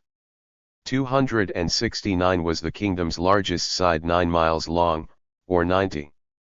Did it include the left bank of a spot on the Congo River, as well as the right? 270 Was Ilo a sovereign, or was he a suzerain, as President Jules Grevy called him? 271 No block of politicians bothered to demand answers. And while it is not entirely accurate to say that Parliament approved a wildly popular colonial venture for fear of losing the French public lobbying by French manufacturers and chambers of commerce, jarred by a bourse crash in January, also played a role, it is certain that there would have been no ratification without press agitation and colonial mania seizing the French public. 272 As the French Committee of the AIA presented its possessions to France in a ceremonial exchange, there was a final element to consider. 273 In the background of Brazza's maneuvering, observers had to concede that his treaties, because signed by an African authority under questionable circumstances, resembled certain protection treaties on which the French based their control of other coastal territories in West. 114. Africa. Some of these dated back to the early 1840s. 274 Some were more recent, such as that concluded along the border with Liberia in 1868 by a naval lieutenant. 275 Some, like a pact of friendship in the Bafing region, were just coming up for review in Parliament. 276 Judging Brazza's documents too harshly might besmirch the integrity of these others, and few in Paris really wanted that. 277 This issue, after all, would only resurface in the coming years as France its colonial policy under the influence, if not the letter, of Charles de Freycinet's plan for public works saw its basis for control in Senegambia expand still further in preparation for railway construction in West Africa. 278 Arguably the ramifications could extend still further and not just to Britain, which had made 13 treaties with Congolese dignitaries by 1884, some in an attempt to combat French treaties. 279 As at least one contemporary noted, the pacts signed by Brazza with native Africans looked much like those signed by the United States with Native Americans. 280 Back in Brussels, the machinations of Brazza left Leopold facing a dilemma in the months leading up to November 1882. 281 On the one hand, the King of the Belgians could abandon his political ambitions in the Congo, choosing instead to focus on commercial possibilities and trade. 282 This path might spare him further haggling with French ministers over the meaning of treaties. On the other hand, it would probably leave France as the unquestioned master of the Congo interior, with Portugal remaining as a substantial power on the coast. Neither France nor Portugal, in such a scenario, would be obligated to respect any pre-existing commercial contracts Stanley had signed with indigenous authorities. On the contrary, both empires would likely proceed to void these contracts, since the latter claimed to vest in the Comite the control over export and import tolls that indigenous authorities had previously levied. 283 If this fear materialized, it was unclear where Leopold would stand financially, absent such an advantage as his contracts afforded. The outlook was poor, for British traders could already rely on more experience in the Congo than could any Belgian or member of Stanley's expedition. Finally, French traders would likely receive preferential treatment from the new colonial authorities, whatever their legitimacy in law. 284 Brazza had been pushing the creation of a large French company with a state-guaranteed monopoly on Congo trade since 1881. 285. 115. The stage was set for a diplomatic fight with France over control of the Congo River area. 286 As of early 1882, the physical threat remained meager, with Brazza back in Europe. The entire French army in the area consisted of a skeleton crew with poor communications. 287 So Leopold could make do for a while with rudimentary security measures, such as replacing his ship's flags with the stars and stripes whenever danger loomed. 288 The situation would not last, however, for by the end of 1882, France looked to augment its forces after finally ratifying the Makoko treaties and even agreeing to fund a further expedition by Brazza. 289 An initial countermeasure was to supplicate France. So far its cabinet had given vague assurances for Leopold's project, but the king now tried to pin Paris down on specific recognition of its rights. 290 In the meantime, complaints flooded into Britain, where Leopold lamented to Queen Victoria that France wanted Tunis, the Niger, the Congo, and Tonkin all to herself. 291 Leopold made another unsuccessful attempt to hire Brazza away.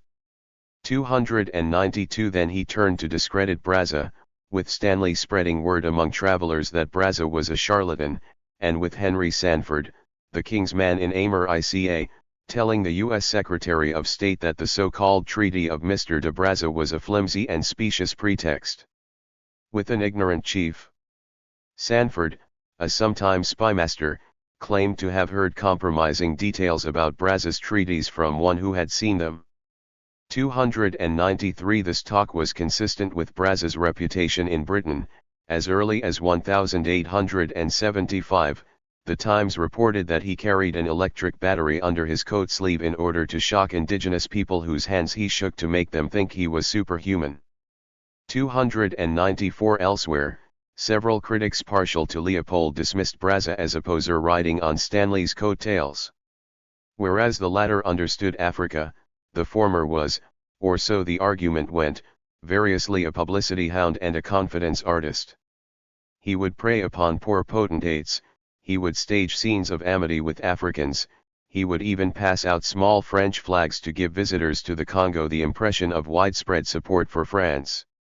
295 But perhaps the best chance to mitigate the French threat was to acquire treaties awarding political rights superior to the kind claimed by Brazza, and then to get these treaties recognized by other European powers eager to balance against French predominance. 296 Signing a treaty of commerce was the preferred form of recognition, but making so much happen at once posed a considerable challenge. 297 The deals. 116. Stanley had secured so far concerned only vague land holdings and economic privileges.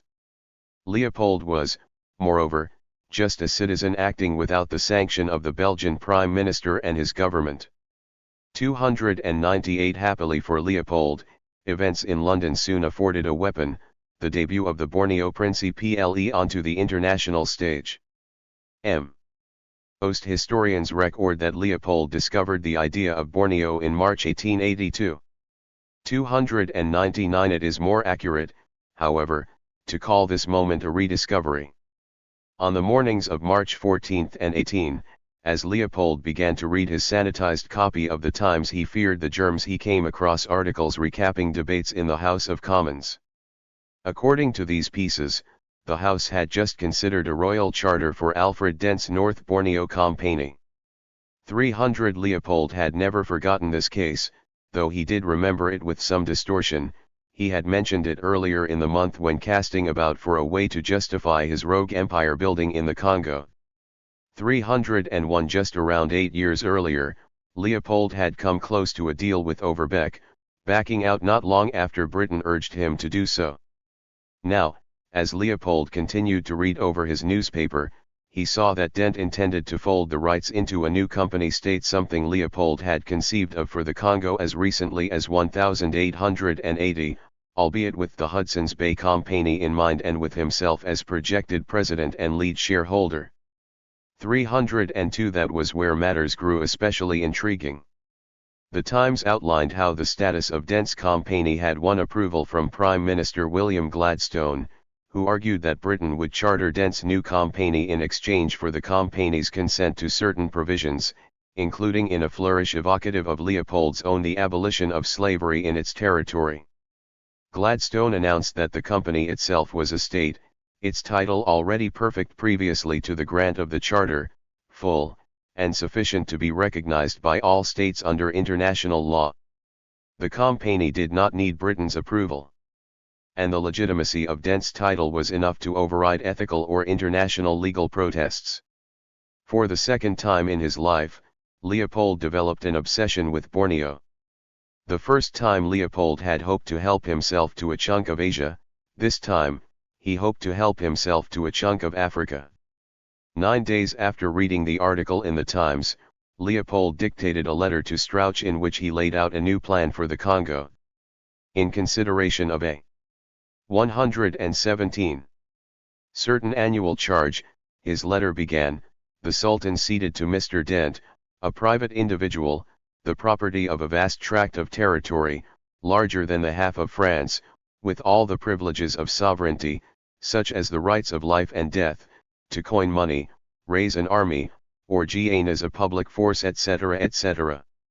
Noting that the importance of these declarations will not escape you, Leopold proceeded to argue that if Stanley could sign such declarations on behalf of the Comite, then nobody would ever contest the rights and authority of the Comite in the Congo area.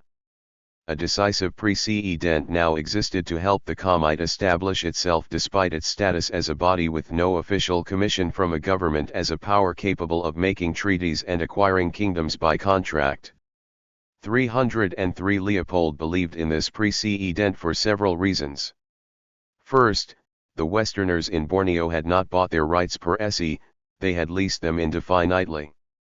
This slight difference could prove crucial to propaganda about Africa, where, according to one well-placed Belgian source, indigenous communities generally recognized sales of rights as invalid, but not perpetual leases for annual or monthly payments. 304 Second, and not least, Britain, the preeminent factor in Africa, had gone on record saying it was quite sure about the legitimacy of freelance empires in Borneo. 305 At the fore of that position stood Julian Pauncefote, a major figure in the British Foreign Office. To this point Pauncefote had refused Leopold's attempt to win recognition as a legal power in the Congo, on the grounds that his Comite lacked complete and uncontested sovereignty there. During one meeting, Pauncefote even rejected an arrangement by which hundreds of Central African polities would contribute troops to a military confederation under loose supervision by the Comite. 306 By contrast, Pauncefote had steadfastly supported the Borneo Company from its inception through its recent negotiations with the British cabinet, so he acknowledged that Leopold's plan could work if he secured similar control, for all administrative purposes, over the Congo population. 307 Paris, Washington, and Berlin were also on the hook, having begun to recognize the new order in Sabah in certain diplomatic and legal affairs. 308 Even the Dutch were crafting plans to accredit consuls to the North Borneo Company. 309 In other words, unless these great powers wanted to contradict themselves mere months into the Borneo experiment, they could not possibly refuse to recognize an organization with 118 identical credentials to govern in Africa.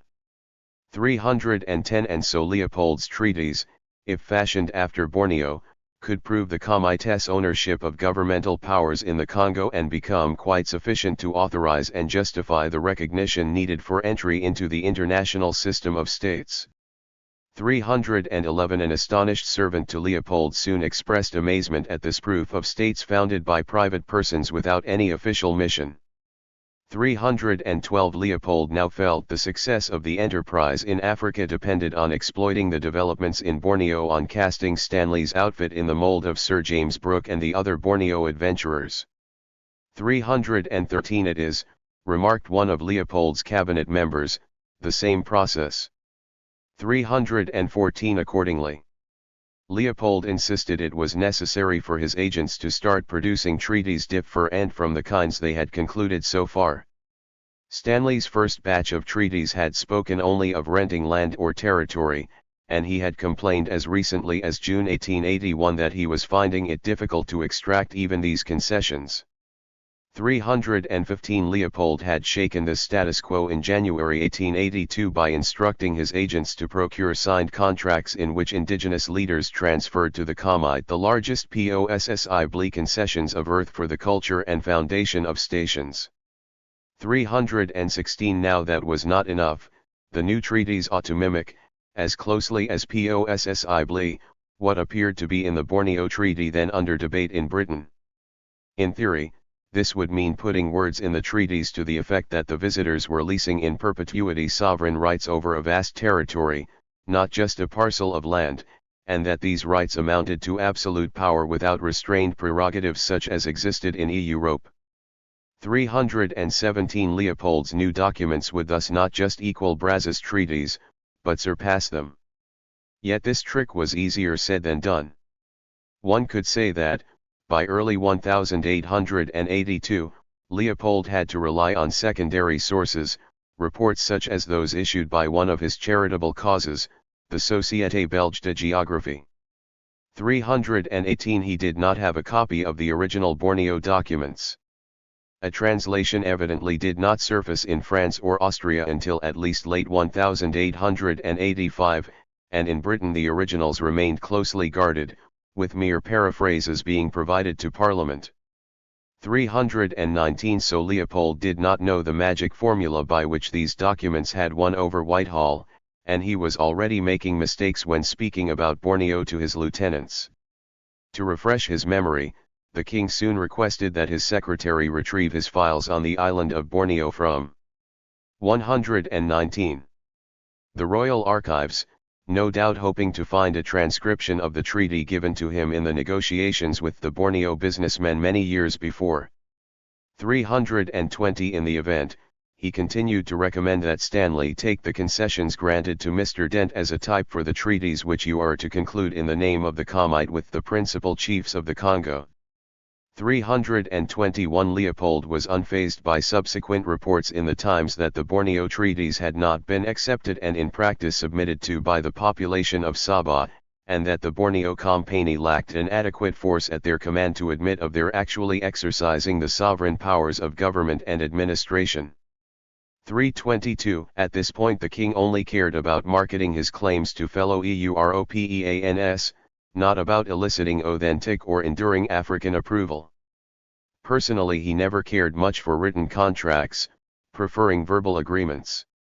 323 He also knew that it would seem that these natives are not very desirous to see strangers establishing themselves amongst them and that they are not very disposed to grant them the territorial concessions which are indispensable to us for the realization of our kind intentions. But unless this opposition was overcome, our establishments will not enjoy true security and we will not be able to secure pecuniary means for giving the enterprise the intended development. 324 Here, however, the issue of Stanley's compliance would resurface. Stanley certainly thought it realistic to duplicate aspects of the Borneo story in Africa, since the Congo was a sanatorium compared to Borneo. 325 Stanley also had no compunction about trumping the French and Portuguese. That said, he expressed reservations to Leopold about the notion that paper treaties could grant a European jurisdiction over Africans. 326 Stanley, for all his faults, insisted that the Commite could not simply buy the rights to an empire. 327 Moreover, any pretensions to govern, he protested, were impractical, given that he estimated the Congo's population at between 49 million and 80 million, and Leopold's ranks at less than 1,000 men, with no common culture or language to speak of. 328 Leopold sought to reassure Stanley, you know that we don't pursue conquests on account of Belgium in Africa, we have already told you this, we repeat it once more. Let the chiefs accept our guardianship, delegate us their authority as the sultans of Borneo did, and, on our part, we will take care that they may not be reduced to a state of servitude. 329 Yet, in the summer of 1882, the king started to circumvent the man. 120. Nominally in charge of all indigenous negotiations in the Congo. This circumvention, a tactic familiar to Leopold, who generally disowned uncooperative members of his inner circle, was made easier when Stanley, still severely weakened by illness, returned to Europe for a sojourn. By September, with ratification of Brazza's treaties by France a month away, Leopold distributed his Borneo plan to various other expedition leaders he was funding in the Congo area. 330 The treaties must be as brief as possible, he said around this time, and in a few articles must grant us everything. 331 There was some room for negotiation.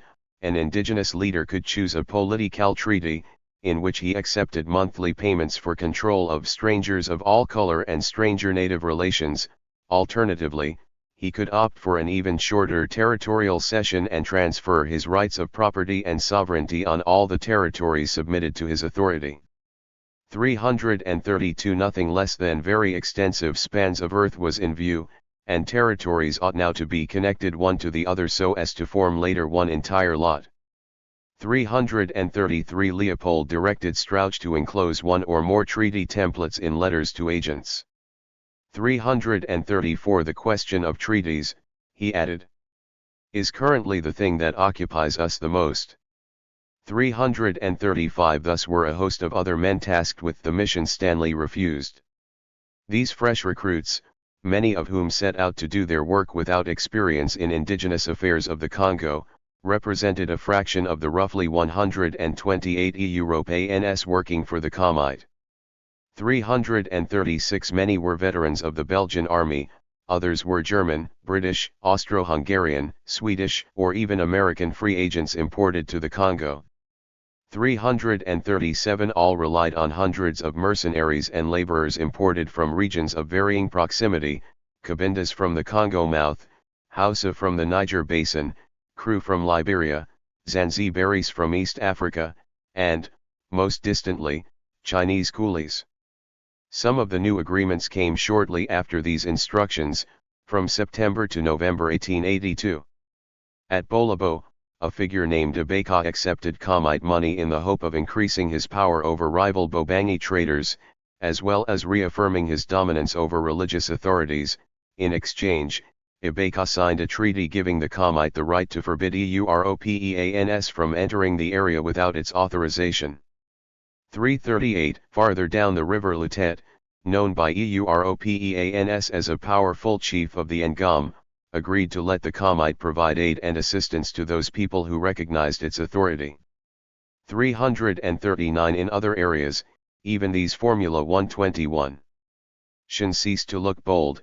A treaty signed near Manyanga claimed to witness two geographically disparate dignitaries recognizing the authority of the agents of the Comite, though within vague parameters. 340 Thus 1882 and especially March 1882 was as a crucial turning point for the Congo. 341 Only by using Borneo as its model could Leopold's group start to assert itself in Europe as a unified state with supreme power over Congolese territory, as well as the Africans and Europeans residing within it. Through early 1882, the Comite had maintained visions of acquiring economic monopoly rights or, at most, supervisory rights over existing African polities, a confederation of free Negro republics, to recall Strauch's phrase. 342 From March 1882 on, the Comite was dreaming bigger. 343 It was seeking, improbably, to be recognized as no less than an independent authority that had swallowed Negro republics, as a body that possessed, so it said, independent territories with prerogatives that allow it to govern, to introduce the beginning of organization, and to raise a public force in order to maintain order and respect people and properties. 344 A key component of this approach was to flex muscles. Instructions went out to increase the number of loaded guns at stations and to put on a show of crushing indigenous resistance, perhaps the largest case of which happened at Menyanga, less than 2 weeks after the signing of a treaty there in October 345. Over the next 2 years, Leopold commissioned the installation of cannons and other heavy weaponry outside of key towns. 346. A less bloody, but more controversial, tactic was to sign contracts leasing Commite land to other Europeans not affiliated with the Commite or its avatars. 347. One such deal saw Baptist missionaries looking to protect themselves and forestall Catholic rivals negotiate for a 7-year tenure on a 2.5-acre plot of land around Malbo Pool. The caveat was that they engage in no commercial trade and recognize the Comites political and military supremacy. 348. While a power with a tenant's rights, or even the supervisor of an African confederation, could not arrange such terms, an independent state or empire could, and if missionaries spread that impression around Europe, all the better for Leopold. 349. At any rate, the flying of flags and the stationing of a few guards would not suffice to substantiate the Comites' claims to have gotten independent polities to close their countries for us, as a subordinate of Stanley put it. 350. Nor would a second plan wait for a brief. 122. Time to send indigenous leaders loyal to the association as delegates to the United States. 351. Only a Borneo-inspired treaty, cleaned up for presentation and stripped of its social messiness, would clinch the point. As the waxing ambition of the treaties made them more difficult to obtain, the Commite also tolerated forgery and deception on a new level, both of which in turn exposed the operation to heavier criticism. Leopold's men, often going behind Stanley's back, claimed to have concluded a few handfuls of purchases of sovereignty by early 1883, with many coming in January of that same year. 352. In real ity, these purchases consisted of contracts that still read very differently, in the form of several fundamentally different templates.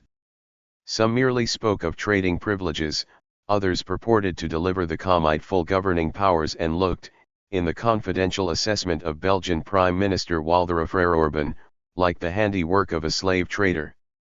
353. But the Commite advertised them all in the same way, whether to Europe, to the Belgian cabinet, or by early 1884 to the very same Congolese political leaders who supposedly agreed to them.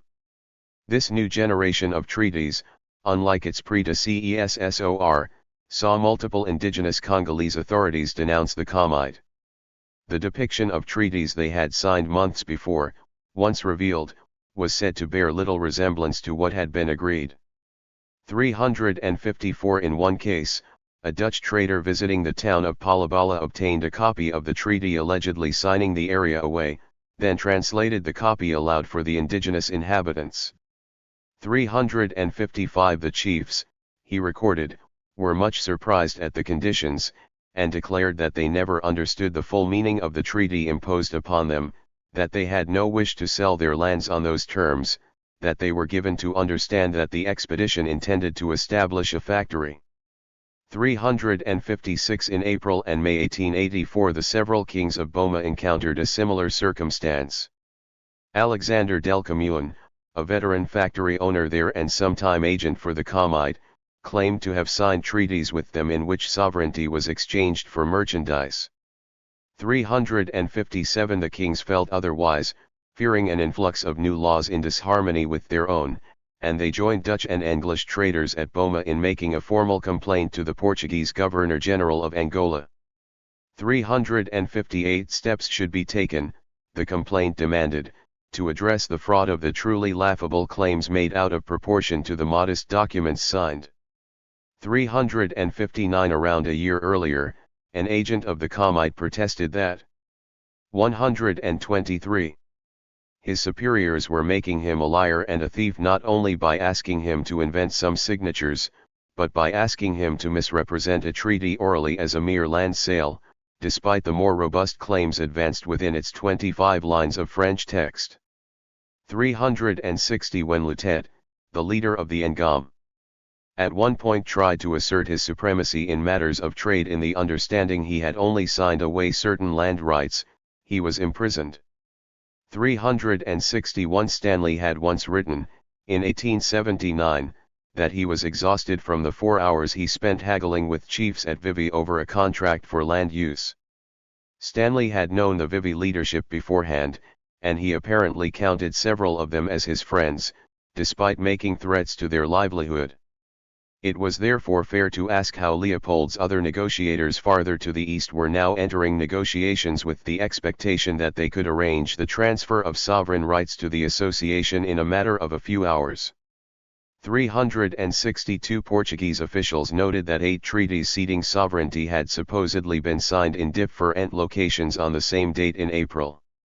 363 Of course there was some truth to the idea that Leopold's negotiators tried to succeed by making palatable bargains. On one occasion, Strauch authorized an underling to spend 25,000 to 40,000 francs in merchandise to secure political control over a wide area disputed by the French. 364 Certainly, such employees could still offer desirable commodities in high quantities, with one negotiator dispatched to the left bank of the Quilou River being told to take a couple bales made up of military coats, caps, shawls, large knives, some boxes of gin, looking glasses, etc. with you to purchase the concession. 365 The problem was that Leopold's negotiators paid for one set of rights, usually land, sometimes economic privileges, only to claim to have bought a much grander set thereafter, generally by means of a heavily altered copy of whatever original agreement had been made. In scale this practice may not have been unique.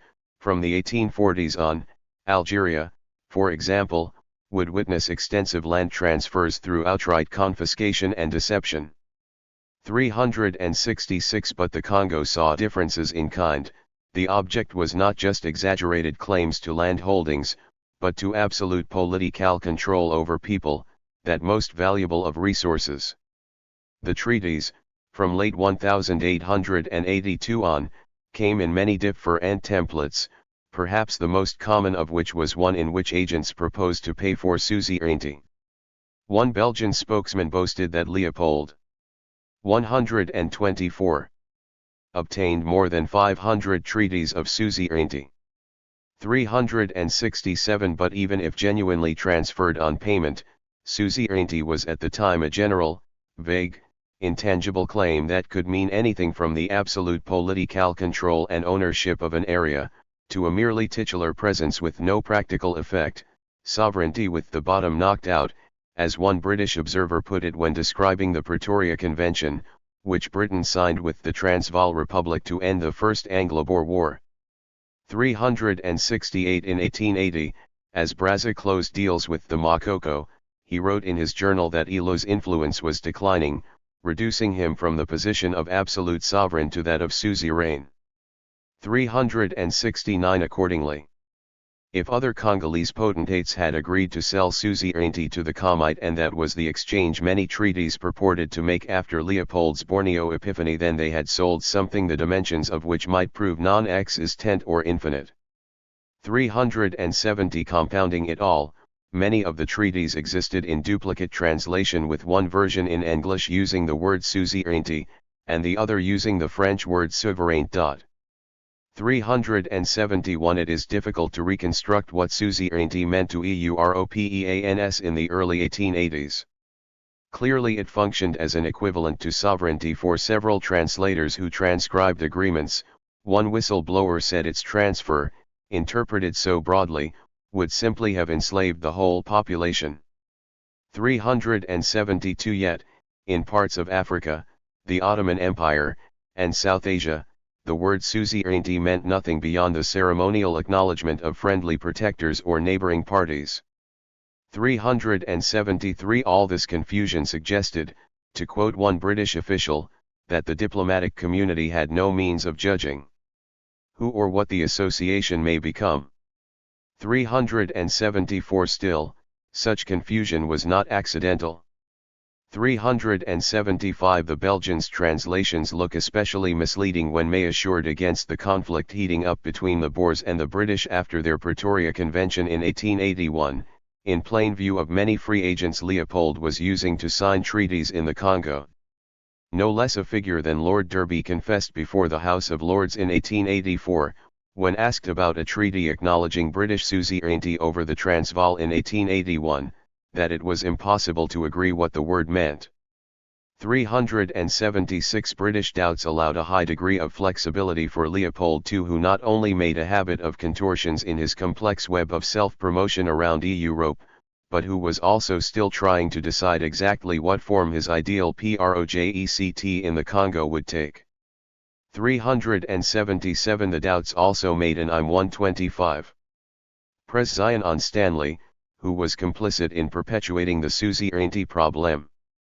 While Stanley refused to employ the word in treaties circa 1881, by 1883 he counseled some indigenous leaders that it was better to sell suzerainty than to sell ownership of their land. 378 Hence, Stanley's eventual preference for the transfer of vague political rights rather than merely tenancy might easily be adduced as evidence that Stanley resolved to take more, not less, from African signatories. Diaries written by some of Leopold's agents indicate that the suzerainty treaties they signed with Africans were negotiated mainly as an obligation. 379 For example, entries from 1883 show that suzerainty was seen as comprising armed protection, which Leopold's men covenanted to grant to indigenous leaders in exchange for the use of land for stations. 380 Suzerainty as ceded to the foreign agents would not give Leopold's association any control over the land itself, it would merely give it the title and duties of a protector.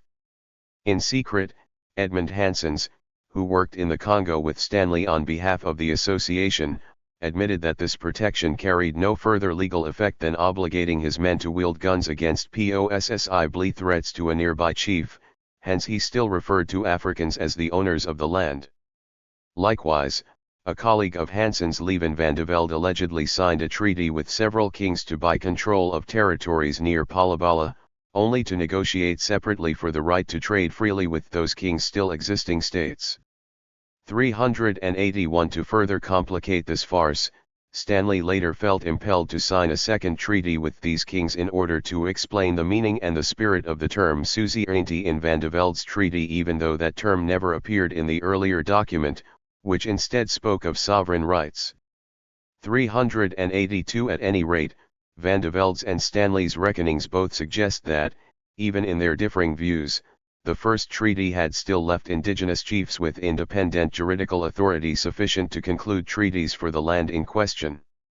A final problem with all the treaties now being signed by Leopold's men was that no impartial observer could verify their contents, however vague or illegitimately obtained.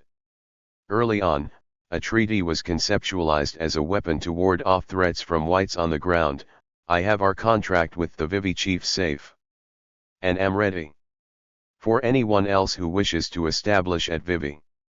383 But by mid-1883, Leopold was unwilling or unable to produce any of the original documents giving the Kamite suzerainty, imparting to allegations about their clauses the 126. Taint of rumor. 384 A French naval captain, having managed to intercept copies of 3 agreements on their way to Brussels, immediately forwarded his finds to Paris. 385 Generally, though, such moments proved few, and interlocutors in Europe, including the Belgian Prime Minister, had to settle for very incomplete dossiers, with the originals supposedly under lock and key in Brussels. 386 This, too, was an echo of proceedings in Borneo, with the difference that Leopold developed a reputation for manipulating documents, and in many cases should be suspected of having committed outright forgery. For instance, consider a treaty supposedly signed by Augustus Sparhawk at Vivi, June 13, 1880. In early 1884 Leopold's representatives handed a copy of this document over to the U.S. Senate. Yet, Sparhawk's generally unedited, Exhaustive personal diary makes no mention of such a treaty on June 13, 1880 or any of the surrounding dates, recording instead that other than packing goods and battling fever, he had nothing particular to note at this time. 387 Trusting Leopold's copies was always problematic, even if one was able to look past the often questionable content on paper. Confidentially, a superintendent of the Vivi station even admitted to endorsing some copies as true without having had any witnesses present at the signing. 388 Portugal quickly distributed dossiers mocking the treaty copies Leopold had produced, and Jules Ferry, in Paris, expressed his own qualms. 389 It came as no surprise that, when Leopold approached the German Chancellor Bismarck in 1883 to seek help against France, Bismarck dismissed his claims to political control in the Congo as a swindle. 390 Skepticism abounded in Britain, too, where some Tories compared Leopold's expedition with Caribbean pirates from the 17th century. 391 Acute incidences of criticism even came from sources close to Brussels. Leopold's secretary and lawyer eventually confessed that Leopold was very ignorant when it came to the science of international law, as well as matters of geography. Leopold apparently had trouble keeping track of the differences between the pieces of his Congo network, when left without instruction. 392 All this and more found broad public confirmation in early 1883, when Eduard Petschel-Losc, a German geographer selected to fill in for Stanley while the latter was in Europe, grew disgruntled after not receiving supplies and nearly being killed by Marshal Local's people, over whom Leopold's negotiators assured European officials they had peace. 127. Fully purchased control in October 1882. 393 Petschel-Losc returned to Germany, where he promptly published several confidential documents from the comfort of a professor's chair in Jena. 394 Exposés appeared in, among other places, the magazine Die Gartenlobby, Germany's largest periodical by circulation. 395 Petschel-Losc showed readers orders from Leopold to conceal the true contents of the contracts indigenous chiefs were signing with the Commite. The king knows, wrote Leopold's secretary, that the natives in their current condition are not capable of comprehending his plan. For good measure, Petschel-Losc also published a damning letter outlining Leopold's attempt to market treaties in Borneo as being equivalent to those in the Congo, even though the legal and political circumstances in these two places were fundamentally different. 396 Needless to say, such leaks did not please Leopold. The king soon impelled Stanley to return to the Congo and set to work anew. 397 By April 1883, shortly after France sent Brazza back to Africa with better funding, tremendous weaponry, and a new appointment as commissar, Stanley began to dispense with his scruples, fashioning a treaty to buy fullest powers of jurisdiction over non-domestic matters at Kinshasa, for example. 398 Leopold, for his part, began a new stage in his international publicity campaign, intending to legitimize his enterprise in the European public eye by using the Borneo proceedings from early 1882 as his precedent. In July 1883, Leopold rolled out the first phase in this plan when he hired an eminent British bureaucrat as the administrator of the territory where the Commite had supposedly made treaties to govern. 399 The man chosen by Leopold was Major General Sir Frederick Goldsmid, a veteran of the defunct East India Company who also had ties to Sir James Brooke and Borneo. 400 Leopold commissioned Goldsmid to travel to the Congo and personally inspect the villages signed over to Leopold's Commite by treaties.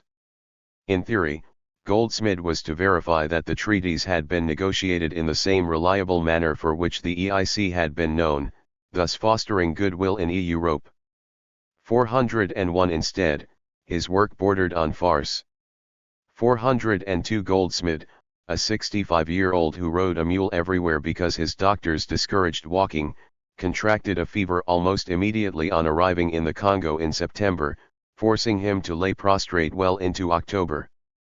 403 By November, having traveled about 100 kilometers into the Comite's supposed territory and suffered a 128 complete breakdown of his health. Goldsmid felt compelled to return home and deputized his personal aide to make his inspections. 404 It is doubtful that even the aide visited all the areas in question, though he did demote one agent for depraved conduct at Boma. 405 Nonetheless, Leopold later published statements professing that Goldsmid personally made each visit, including to places much farther down the Congo River than Goldsmid ever saw. 406 This was only the initial stage of Leopold's misinformation campaign. 407 Early in 1884, the Belgian king claimed that some of Goldsmid's British aides had concluded several dozen additional treaties in the Congo basin. 408 Once again, many of these new treaties purported to be purchases of suzerainty by the Comite, while some spoke of sovereignty. 409 Goldsmid, asked by British skeptics to address why agents working for a philanthropic organization were on a quest to sign dozens of such treaties handing over what looked like governing rights, now wrote to the Times with curious explanations for what was perhaps the most interesting point of his time in the Congo. 410 Yes, Goldsmid said, the Comite was acquiring governing rights by purchasing them from indigenous rulers. But these rights, he argued, had only been acquired for the express purpose of never being enforced. 411 The Comite had no designs of its own, he protested in letters screened by Leopold, it was merely working against threats to freedom of trade. 412 Portugal and France were the villains. Small wonder that more than a few critics continued to lambaste Leopold's group, which, in the wake of Goldsmid's departure, had added yet another name to its litany, the International Association of the Congo. Mixing the International Association of the Congo with the African International Association and with the Expedition for the Study of the Upper Congo, complained one Portuguese journal, was causing an inexplicable confusion in the halls of European governments. 413 Alas, although Leopold edited many already dubious treaties prior to their publication, even the printed treaties contained numerous errors. For instance, the open use of the Comite as a buyer of sovereign rights, long after the Comite had ceased to exist. Then there was the embarrassment of stories told by employees that did not match with Leopold's account of events. 414 Grant Elliot, the head of one expedition, reported the desertion of interpreter a few days' journey from Isangala, leaving him with no other option than to pantomime. 129. In his subsequent negotiations with village authorities, some of whom, Leopold boasted to the United States and other nations, signed treaties with him. 415 Edward Delmar Morgan, the aide who supposedly verified a majority of some 300 treaties signed during Goldsmid's tenure, provided another such example.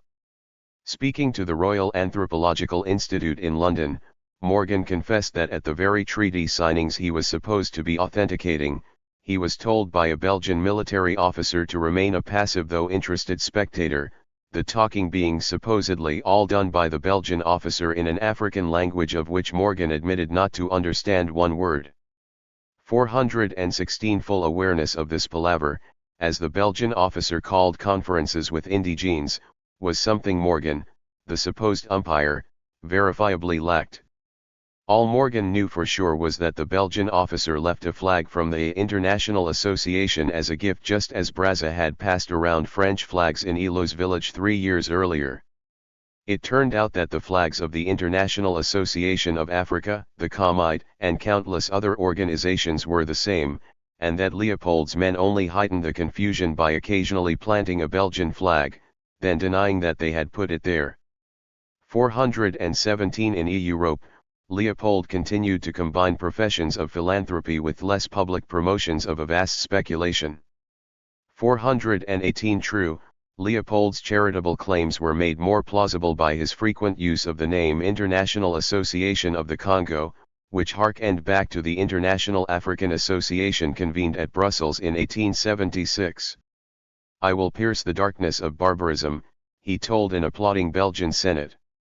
419 reached for comment around Christmas 1882, the Italian foreign minister even appeared to buy into the idea. 420 But could any amount of dissimulation help Leopold protect his trading concessions against threats from Portugal? 421 Or France? Or Britain? The Belgian army officers in Leopold's employ could torch helpless villages along the Congo, but they could neither ward off a man of war sent by Lisbon, nor attract other major investors, in the absence of their recognition by the West as a sovereign state. 422 Add to this that Leopold had laid out a reported 8 million francs of his own money to keep operations running, with outlays and revenues often so embarrassingly mismatched as to remain unpublished for years to come. 423 The thinking around the royal palace at Laeken was that something needed to change. 130. In the Congo, perhaps Leopold might fire half the European employees there, or, at minimum, reduce expenses by a 2/3 margin. 424 Winning the open support of the Belgian government proper was, at this point, highly unlikely. That said, through at least November 1883, Leopold spent much time begging a reluctant Prime Minister Frère Orban to placate his rivals. 425 Sometimes this approach worked, as when Auguste Couvreur, Vice President of the Belgian House of Representatives, made incognito visits to the French Foreign Ministry offering to broker a deal whereby Leopold would split his claims with France. Success, though, proved fleeting, with Jules Ferry in particular unwilling to sign any treaty with what he still dismissed as a private body. 426 Instead, in 1884 Leopold tried to improve his lot through yet another targeted publicity campaign, which involved the mobilization of the Borneo idea in scholarly, press, and diplomatic forums across the Western world. 427 An early success in this direction came when various chambers of commerce, notably those of London and New York, the one-time flirtation of Joseph Torrey, publicly endorsed the Congo venture. 428 Another coup came in President Chester Arthur's congressional address, in which Leopold's association, likened to a company with a chief executive officer, won much praise. 429 This push coincided with efforts by an even more commanding European leader seeking to capitalize on the Borneo precedent. That man, Bismarck, would almost single-handedly convince Europe to recognize Leopold's company, as he called it, as the ruler of a new Congo state. As Germany's Chancellor, Otto von Bismarck never seemed to like the idea of overseas colonies. In 1870 the French Empress, Eugénie, eager to end her country's war with Prussia and its allies, was said to have proposed giving the new German Empire 2 billion francs and Cochinchina, a region comprising the southern portion of today's Vietnam. Bismarck shrugged his shoulders at the offer and insisted on Alsace-Lorraine. 2. Over the course of a decade Bismarck verifiably declined a host of other exotic proposals: Mozambique, Ecuador, Tunis, Curaçao, Formosa, and Morocco. 3. In 1878 he even overturned a semi-official annexation of the Pacific island chain of New Britain, where the German consul to Samoa and the commander of a visiting warship, Ariadne, had conspired to hoist the German flag. 4. Nearly every refusal prompted questions about why the leader of Germany did not want colonies. It was possibly to argue, as an assortment of predominantly moderate liberal intellectuals did from the 1840s on, that acquiring control over territories overseas might further Germany's ascendancy as a world trader by legally inscribing its sway over exports, transport, and raw materials in certain foreign markets. 5. No one could deny that the German share of worldwide trade and migration grew immensely from roughly mid-century. Those trends had prompted Article 4 of the new Imperial German Constitution in 1871, which gave the Imperial Parliament the power to regulate possibly colonization of, and emigration to, lands outside Germany. 6. But public finance was another matter. 7. By the end of the 1870s Germany was suffering from a series of recessions later known as the Long Depression. 8. 4. 132. As a result, cash proved a salient issue in the Reichstag, which was busy with empire building at home. 9. The parliament in Berlin, endowed with veto rights over budgets submitted by Bismarck, broadly refused to approve spending money for projects overseas.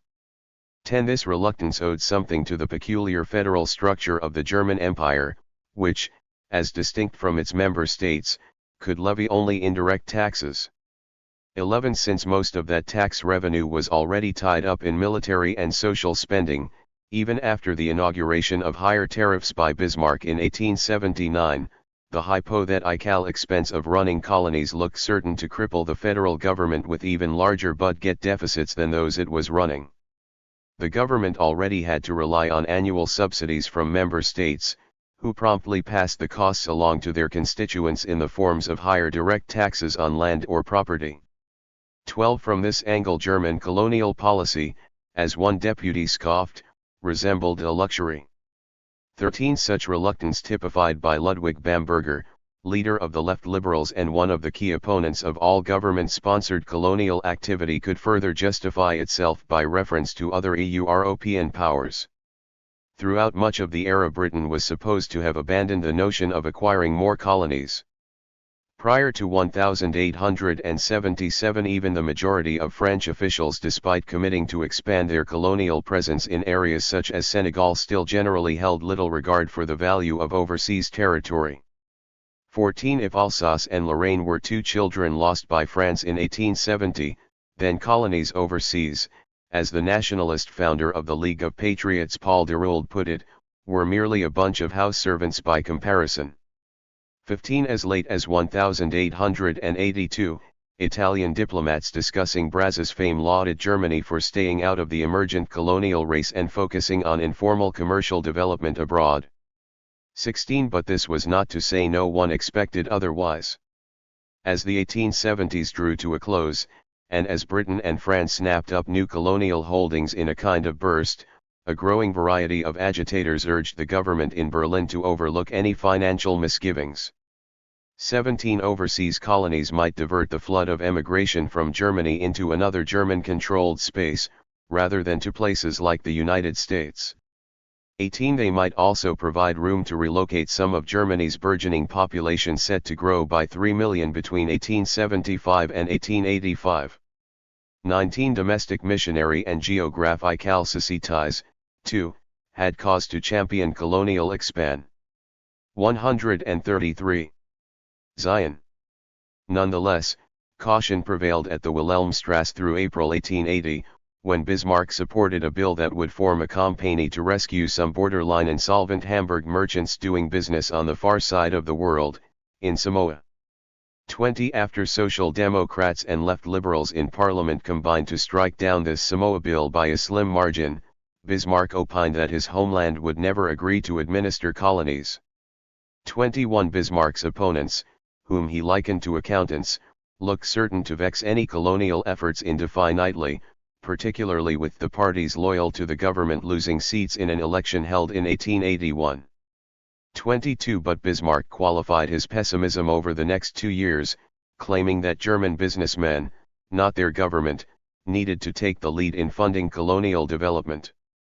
23. In June 1882, in a rather revealing conversation with Bismarck's top lieutenant, Friedrich von Holstein, Italian Prime Minister Francesco Crispi heard that Germany had no need to colonize. Or rather, the time has not yet come for establishing colonies. 24. Whether Bismarck had really begun to covet a colony as such was questionable. 25. But whatever one's opinion on the why of Bismarck's change in colonial outlook, the how of it all certainly had to do with developments abroad, in London. This particular contingency not only enabled him to undertake his mission, it also represented a kind of intellectual structure without which no such mission would have emerged in the first place. In November 1881, the British government announced its chartering of the North Borneo Company. German newspapers quickly produced articles about Overbeck and Dent's adventures. 26. Not every detail was accurate, but a basic outline became available to members of the Reichstag around the same time. 27 Initially Overbeck had offered to sell his rights to Germany, among other powers. In 1880 he even encouraged rumors that the troubled Samoa Bill and his own scheme were intertwined.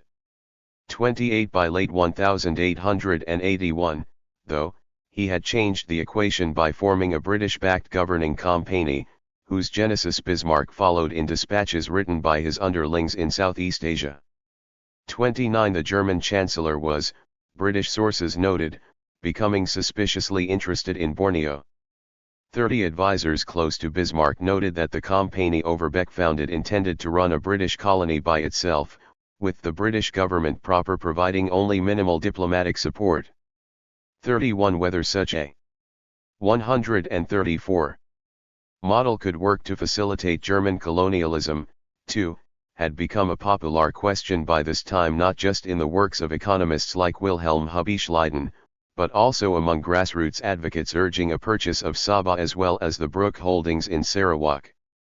32 The makings of a strong reply popped up in Bismarck's office in November 1882, in the form of two long-winded letters from Adolf Ludritz, a Bremen-based merchant. After an unsuccessful stint in Mexico, Ludritz had bought a tobacco farm near the Niger Delta in Western Africa only to see the British annex this land to their Lagos colony and introduce what was, to him, an unfavorable tariff policy. Now Ludritz told Bismarck he wanted to be free from any British interference. One path to that goal lay along the southwest African coast. Britain did not claim sovereignty there, but it did seem likely to annex it at some point in the near future. Before that happened, Ludritz wanted to pay indigenous authorities in the vicinity of the coast for a deed to a large portion of land. 33 Afterward, with this deed in hand as his private property, Ludritz hoped to claim the protection of the German flag and turn his land into a German colony. 34 What protection meant was unclear. 35 Like all Europeans, German citizens were typically entitled to guarantees for the safety of their private property when doing business abroad, though the extent of this service had been contested since at least 1849, when the National Assembly at Frankfurt meditated a vague law to protect emigrants. 36 Test cases usually appeared in places already on the diplomatic map: China, the Ottoman Empire, even Morocco. 37 The problem was that no one knew exactly how Germany would protect Ludritz's rights if he intended to operate in an area more remote from the international state system. 38 This was an uncertainty felt by governments other than Germany's. But it looked all the more salient in Berlin after the recent founding of a lobby, the German Colonial Society, whose roughly 8,000 members called for their politicians to protect German business overseas. 39 Early in 1883, Bismarck asked for further details about Ludritz's plan in relation to his request. 40 His timing was apropos, for it fell amid the backdrop of Bremen, Ludritz's home base, negotiating to end its long-standing holdout from the German customs union. 41 Ludritz, in the first of what would be many lies, told his powerful interlocutor that the land he coveted was a fertile gateway to the African plains, where visitors could expect to see elephants, trees, and grass. 42. 135. Bismarck found himself intrigued, even though Germany's closest existing export market lay far to the north, in the Congo River basin. 43 German imports from West Central Africa were steadily growing, with one firm, C. Woermann, having built several palm oil factories in the vicinity since 1868. German exports to the area were likewise increasing, especially liquor and rifles, with tonnage multiplying by a factor of 10 between 1868 and 1883. 44 It was thus not outrageous to hope that Southwest Africa either offered similar potential, or contained an undiscovered, felicitous path to the pre-existing markets for Germans. 45 Nor was it unrealistic to think that support for German merchants in such a colonial sphere would appease some of the protectionist impulses that had been in the ascendant in Germany since at least 1879, when Bismarck famously shifted his policy away from free trade. 46 In reality, the Southwest African coast seemed one of the least hospitable places on earth to Europeans who visited. 47 The few settlers living there resided next to the rough waves of the southern Atlantic, with inadequate vegetation and minimal access to drinking water. In order to survive, residents needed to rely on boats from the British-controlled Cape Colony to bring them regular shipments of fresh water and food. This delivery hardly posed a small task, when one considered where supply ships had to land. The German Navy later reported that the local coast, known as the Skeleton, displayed numerous wrecks and visibly bones at least, once the morning fog cleared. 48 Here was a stretch of terrain so jagged that one nearby people, the San, called it the land God made in anger. To make matters worse, the Skeleton had horrid weather. Daytime temperatures routinely reached 95 degrees Fahrenheit during the dry season, before turning bitter cold at night. 49 As for the air, it was, recalled one prospector, a sort of semi-solid mixture of whirling sand that cut and stung, and choked and blinded, and permeated every orifice and crevice, and generally made life utterly unbearable. 50 Lüderitz knew that a setting like this would do little to win support from the public. 51 So Lüderitz told yet more lies, writing to Bismarck about troves of minerals he knew lay buried along the southwest African coast even though neither he, nor any professional engineer, had yet been there. He avoided mentioning that according to the accounts of Portuguese sailors who had seen the coast, its cliffs posed a threat to every landing. Silence on this subject was appropriate, because 136. As intimidating as the coast was for Europeans, it looked quaint when compared to the desert that adjoined it, an infertile, Mars-like terrain known as the Namib. The Namib comprised the land north, south, and east of Lüderitz's projected colony. It was a place where hurricane-force winds swept over an endless series of sand dunes, which often ran as high as church towers and sometimes covered up cliffs hidden amid a forlorn expanse of orange-brown soil. Lüderitz claimed that his waterfront settlement, once launched, would attract German settlers seeking agrarian opportunity. But rain hardly ever fell, making agricultural plans seem like fantasies. Besides, the shifting sands made tracking animals exceedingly difficult. Finally, whenever the dunes cleared enough to allow a glimpse of the soil beneath, the earth appeared so full of iron as to make the planting of crops appear an absurd exercise. 52 Fortunately for Lüderitz, agriculture was not the only reason Bismarck might consider providing him help. There were other forces at work on the German Chancellor, starting with some questions about foreign policy. 53 Would the establishment of a German colony in Africa lead France and Britain into more direct competition over an African partition, simultaneously distracting them from European affairs and perhaps even paving the way for an improbable Franco-German entente? 54 Alternatively, would a German foray into colonialism make Britain, Germany's likely colonial rival and an icon of the kind of parliamentary government Bismarck feared, deeply unpopular with a majority of the German electorate? 55 Further wrinkles existed domestically. It was not lost on Bismarck that the presumptive long-term threat to his power in Germany, the Crown Prince, had attached himself, by affect and marriage, to the British royal family. Nor could Bismarck overlook the frailty of reigning Emperor William, soon to enter a phase of acute illness and frequently holidaying on doctor's orders. 56 Much could change should the Crown Prince accede to the throne in the midst of a heated Anglo-German conflict over colonies. While his wife, Crown Princess Victoria, privately believed England should determine the rules and race for Africa, German liberals mostly wanted German colonies, whether at England's expense or not. 57 Still, even as the future Frederick III turned out to embrace the national zest for colonies, Bismarck calculated that an Anglo-German rivalry might cost the prospective king some liberal allies in any battle over non-colonial. 137. Domestic policy.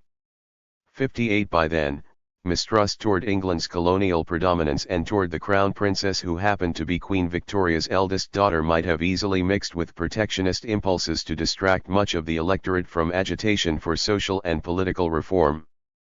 59 German subjects would focus on whether Britain was jealous of Germany or had helped bring cholera to the continent through poor management of its colonies, not on German structural inequalities that the government in Berlin abided, such as high unemployment.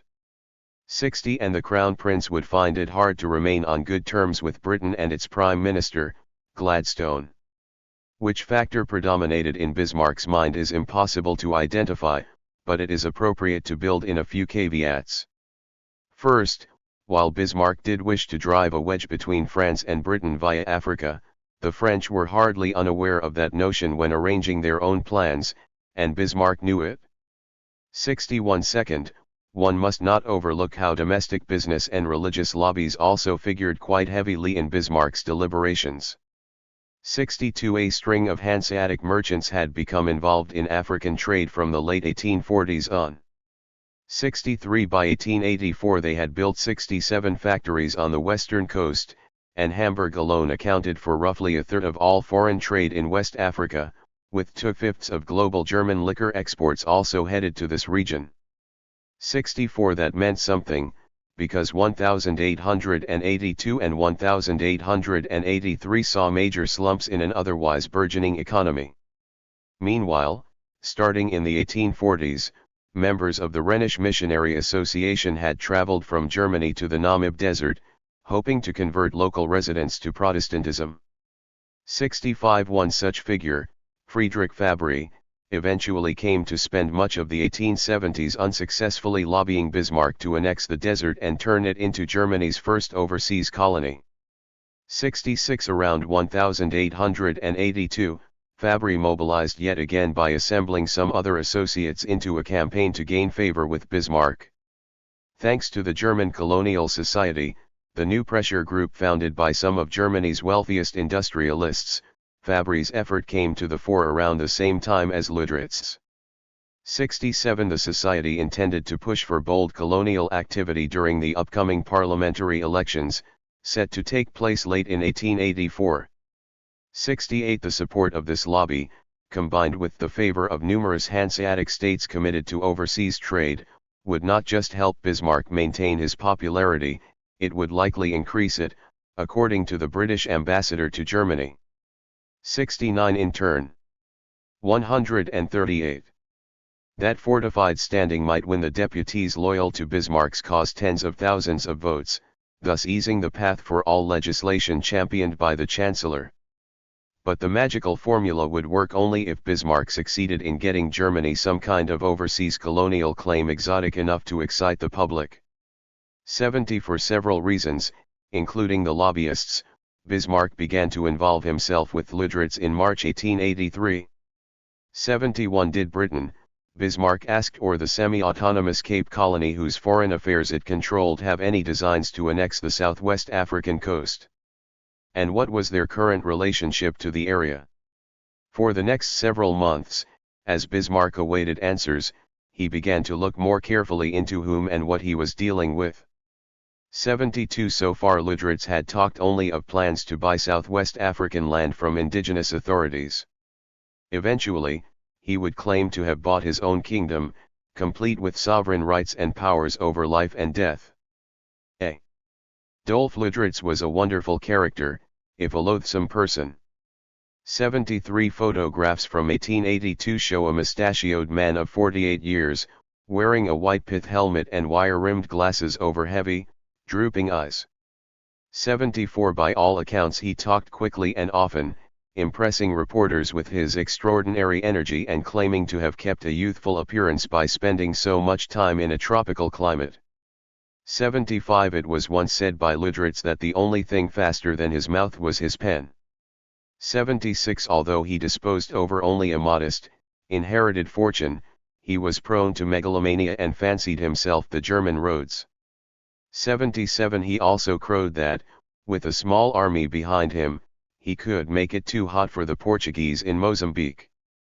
78 When Ludritz first wrote to Bismarck in late 1882, he was running a factory in West Africa just outside Lagos, near the Niger River. 79 Officially, Ludritz's firm dealt in growing tobacco for export to Europe. but that proposition had started to look dubious with Germany weighing a government monopoly on tobacco production. 80 For the time being, Ludritz's real business profits derived from selling liquor and ammunition to warring peoples in the African interior. 81 While in his hometown of Bremen, in the months prior to contacting Bismarck, Ludritz conferred with a 20-year-old veteran of South African trading, Heinrich Vogelsang. 82 Ludritz discussed a tip about a large stretch of desert much farther down the West African coast than his then choice of base. 139. Near Lagos. 83 The desert was, he came to believe, perfectly beyond Britain's colonial sphere, located just to the northwest of the British-run Cape Colony. It also lay neatly to the east of Walfish Bay, a port the British had annexed in 1878 but only staffed with 3 people. 84 Ludritz was interested enough to dispatch Vogelsang to Cape Town in January 1883 for further research on possibly landing sites. At that point the latter spoke with Theophilus Hahn, a German missionary periodically working in the Namib Desert. 85 Hahn convinced Vogelsang to focus his efforts on a port called Angrapakanya, located only about 4 to 5 days sailing distance from Cape Town. 86 Angrapakanya, whose name was Portuguese for Little Bay, started appearing on European maps shortly after 1488, when Bartolomeu Dias sailed along the southwest African coast on his way to the Cape. 87 Legends have it that Dias called the place Angra dos Ilhas, or the Bay of Islands, as well as Angra de São Cristóvão after one of his ships, but early cartographers evidently preferred something else and made a substitution. 88 Either way, the beauty of late 19th century Angrapakanya, as Hahn told Vogelsang, was that it had virtually no European or African settlers. 89 True, Dias had installed a monumental white marble cross nearby in 1488, officially claiming the territory for King John II of Portugal. But, by the time of a visit by an American Confederate naval raider in 1863, the cross had decomposed as a result of wind and surf. 90 Consequently, a handful of German missionaries traveling from Angrapakanya to the Namib Desert did not even notice the remaining cross fragments on their visit in late 1882, when the local population consisted of 3 British fishermen scraping penguin excrement off rocks. 91 The absence of any markings signaled that the area largely lay beyond even the prying of fellow Europeans. Why there was such fuss about the lack of settlement in this place requires some explanation. Angrapakanya sat at the end of the Namib Desert, where a sporadic civil war had been underway for 3 decades between 2 ethnic groups, the Nama and the Herero. Both groups wanted guns and ammunition to win their skirmishes, a new round of which had begun since 1880, after a Nama cattle raiding expedition along a disputed border gave way to evening massacres in which Herero reprisals killed hundreds of sleeping Nama. 92 Here Ludritz saw opportunity. From Angrapakanya, he could mount expeditions to visit the Nama and sell them weapons, in exchange for mining rights in the 140 desert they owned. The rights were likely to prove valuable, since the desert lay next to the Kimberlite Pipe in South Africa where, just a decade earlier, the Great Diamond Rush had hit Kimberley and ushered in a new era of interest in southern Africa's mineral wealth. 93 Looking at Angrapakanya on a rudimentary map, Ludritz grew increasingly convinced that no European power could levy import or export taxes on goods transported in the Namib. 94 The Cape Colony did not yet control the area, by Britain's admission, and indigenous authorities in the desert appeared quite willing to live alongside Europeans at the coast peacefully, according to missionary accounts. 95 These claims were more or less true, but they were also made by Germans who had scouted the area before Ludritz, including Hahn, Friedrich Fabry, and agents of the Dusseldorf industrialist F. A. Hassenclever. 96 Fabry, in particular, had lobbied Bismarck as recently as 1880 to have Germany annex the territory, put an end to the legal vacuum, and pump money into mining ventures outside Angrapakanya. 97 Ludritz thus had rivals, even as late as 1884. 98 None quite shared his ambition, however.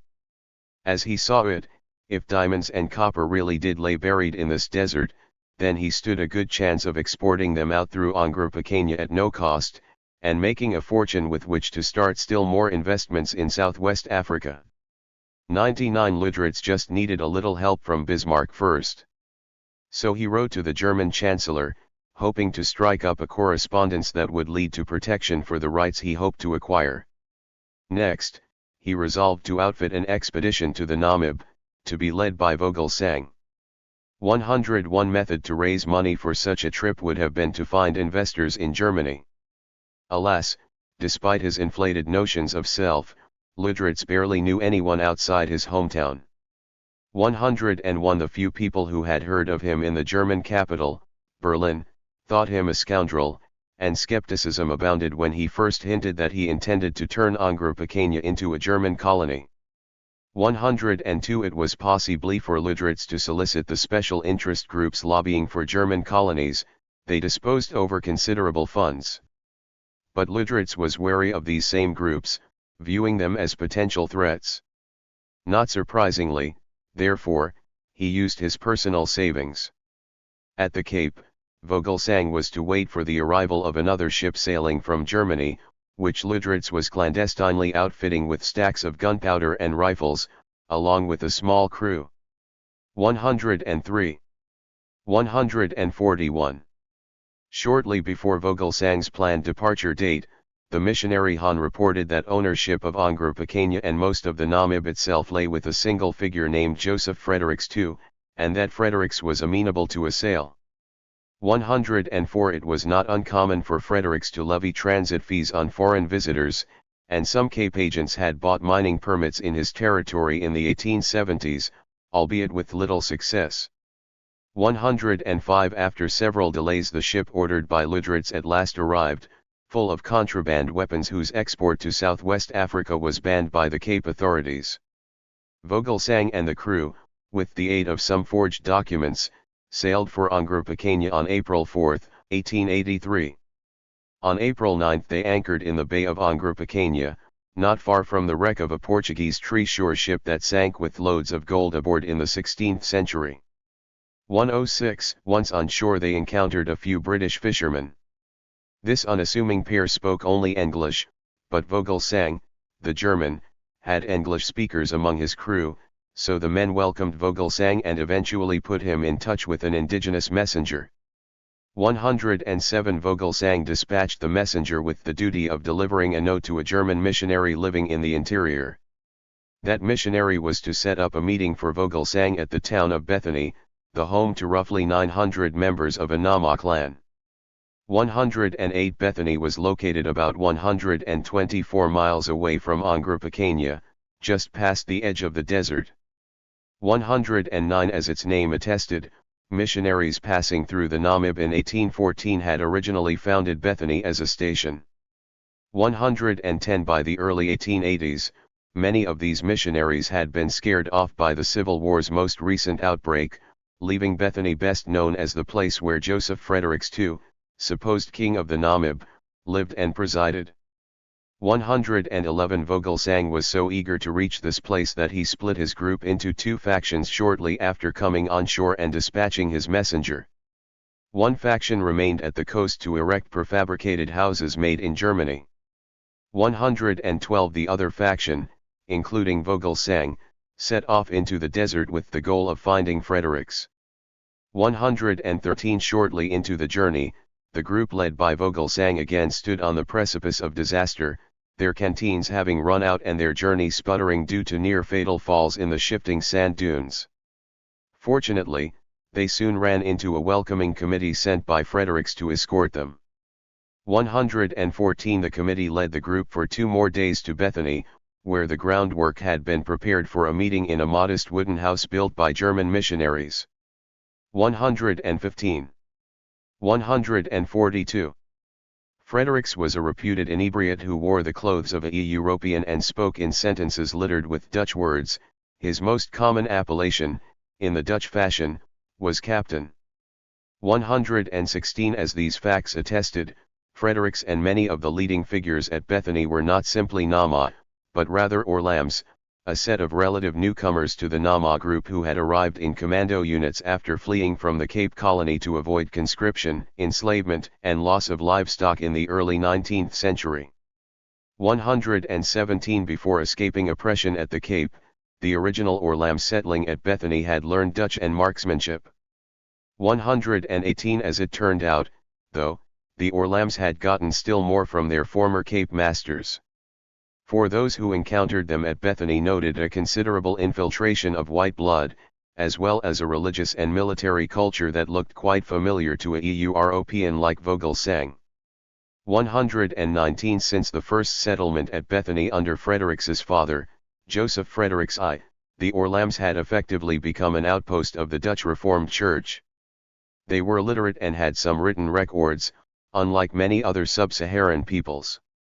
They also implemented what one might call a system of private property, complete with contracts, deeds, and archived documents. 120 By 1883, these innovations and the ongoing civil war had produced seismic shifts beyond Bethany and throughout the Nama territory. 121 Trade with the Cape expanded dramatically, with elephant ivory, ostrich feathers, and especially cattle being exported in return for ever larger quantities of guns, horses, coffee, sugar, and brandy. 122 Social changes took hold. 2. Greater militarization and use of Western technology such as rifles and ox wagons, a move away from pastoralism and toward increased reliance on credit from Cape traders, more permissiveness for the work of Christian missionaries, and the spread of a hierarchical tribal structure in which Oorlams with connections to the Cape came to dominate the old Nama as a kind of colonizing authority. 123 It is not a stretch to say that by the time of Vogelsang's arrival, with the Oorlams having effectively remade Nama life to their own specifications, Bethany had become one of the most Europeanized places in sub-Saharan Africa. To illustrate this point, the French Foreign Ministry referred to Fredericks as the area's legitimate sovereign. 124 German was not a language Fredericks could speak, so he could not converse directly with Vogelsang. It took little time, however, for the latter, with the aid of a translator, to declare in Dutch that he wanted to. 143. Buy Ongroepakania and all the land within 5 miles of it, in every direction. To sell this land was hardly an outlandish idea. Fredericks acknowledged that his ancestor had bought the land in question from Tseamab, an indigenous Nama chief of the Red Folk, roughly 100 years earlier. 125 More recently, starting in 1870, Fredericks's predecessor had made other sales. First, a large plot of land to a group of mixed-race exiles from the Cape, and second, a series of licenses allowing Europeans to conduct everything from game hunting to mining in Nama Oorlam territory. 126 The territory was spread out enough that Fredericks never even went to Ongroepakania, which was, so ran Cape intelligence reports, a long way from everywhere and not remotely close to Bethany, the center of his power. 127 Fredericks had both means and motive.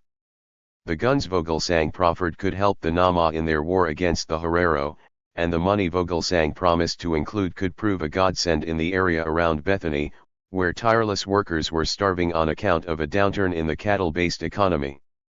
128 Fredericks and approximately 40 elders at Bethany eventually assembled in a sort of parliament to consider Vogelsang's offer. As the men debated by making what struck Vogelsang as incessant click sounds, Fredericks told the translator he would need a few hours for some more contemplation. 129 Vogelsang agreed, leaving his hosts with some presents, a shiny European rifle, horse saddles, blankets, and lead soldier toys. 130 Vogelsang closed by telling the assembly still at war with the Herero people to the north that his home country, Germany, was a great military power. Germany, Vogelsang implied, might be able to offer assistance, but only if Fredericks let him acquire Ongroepakania on behalf of Germany. On May 1, 1883, Joseph Fredericks signed a sales contract with the Compagnie Fae Ludritz of Bremen in Germany. 131 The beneficiary of this contract was Ludritz, to whom Fredericks sold Angrupequena and all the land within a 5-mile radius in exchange for 200 loaded rifles and gold valued at £100. Ludritz, a German subject, now had the deed to a big parcel of land in a strange place. But within 12 days, as Vogelsang began flying the Imperial German flag off the coast, another question had emerged. This was whether Ludritz had acquired not only land, but also political rights. No one in Germany saw the details of the contract with Fredericks in the months following the sale, but on August 8, 1883, after some 144 preliminary meetings with Heinrich von Kuserow, a then unremarkable foreign ministry official, Ludritz arrived at the Wilhelmstrasse and asserted that he had bought something more than land off Fredericks, specifically, the rights to tax, to control customs, to adjudicate disputes, to keep a military, and to dispose over all land and water. 132 To the amazement of many seasoned diplomats, Ludritz now claimed the status of a king and began to style himself as such, arguing that his sovereign rights endowed him with fabulous wealth and control that trumped whatever land or permits rival traders might claim around Angrupequena. 133 In a second twist, Ludritz also announced that Vogelsang was serving as his viceroy, even taking measures to erect customs frontiers and ceremonially levy duties. 134 He was rechristening Angrupequena as Ludritzland. 135 And soon he would introduce a tax on water use at select locations. 136 Of course Ludritz was lying when he told the officials in Berlin about his rights. The contract with Fredericks made no reference to political control of any kind, and Ludritz had bought only a title to land, albeit a large parcel. However grandiose his manner, Ludritz was still a man who did not even have enough muscle to ward off thieves from his cotton stores outside Lagos. 137 Nonetheless, Vogelsang wrote back to Ludritz from his new capital city, a set of buildings on the coast modestly named Fort Vogelsang, to confirm that he was attempting to govern the 5-square-mile territory as Ludritz had requested. 138 In the meantime Ludritz began yet another campaign of deception. In July, he planted newspaper reports at Cape Town that the Germans implying the German government had bought and occupied Angrupequena and some miles of inland territory. 139 British traders prospecting for copper in the Namib quickly went into a panic, fearing confiscation of their rights by the new German regime. The traders considered settling with Ludritz, who, according to the Nama, was some sort of agent working on behalf of Germany. But then the dust started to settle, and the traders saw that Ludritz was acting alone, without the official backing of Germany. The traders took reprisals, even sneaking into Fort Vogelsang at night to hoist the British flag above some buildings. 140 Before long the British Foreign Office became involved and decided to look more closely into the matter of whether Ludritz or the German state proper had bought rights. Although Whitehall had not yet begun seriously to weigh the option of seizing Ludritzland, it had to take into 145 account the Cape Colony's concerns about the possibility of a connection between Ludritz and various Boer parties hundreds of miles to the east of Ludritz's claims. 141 Commissioners in the Transvaal speculated that the ammunition already imported to Ludritzland could sustain such a combination.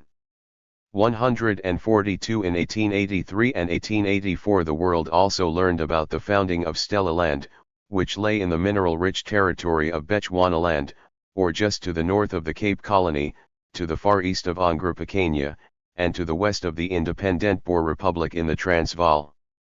143 At first glance, Stellaland was just another instance of filibustering. Some Boer mercenaries had provided local leaders in Bechuanaland with services in a civil war.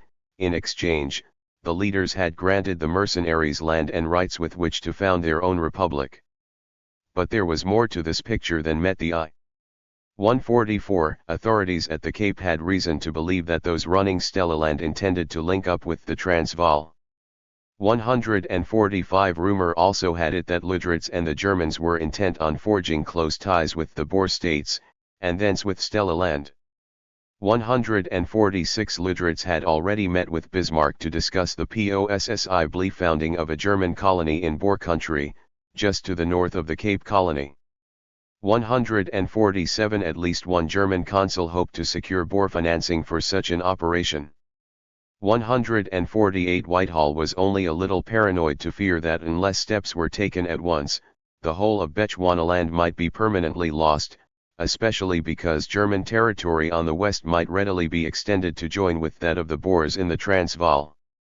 149 Bechuanaland was thought to contain vital deposits of diamonds and gold commodities that were pivotal to the financial well-being of the Cape and, in the case of gold, to the British Empire's preeminence in international finance.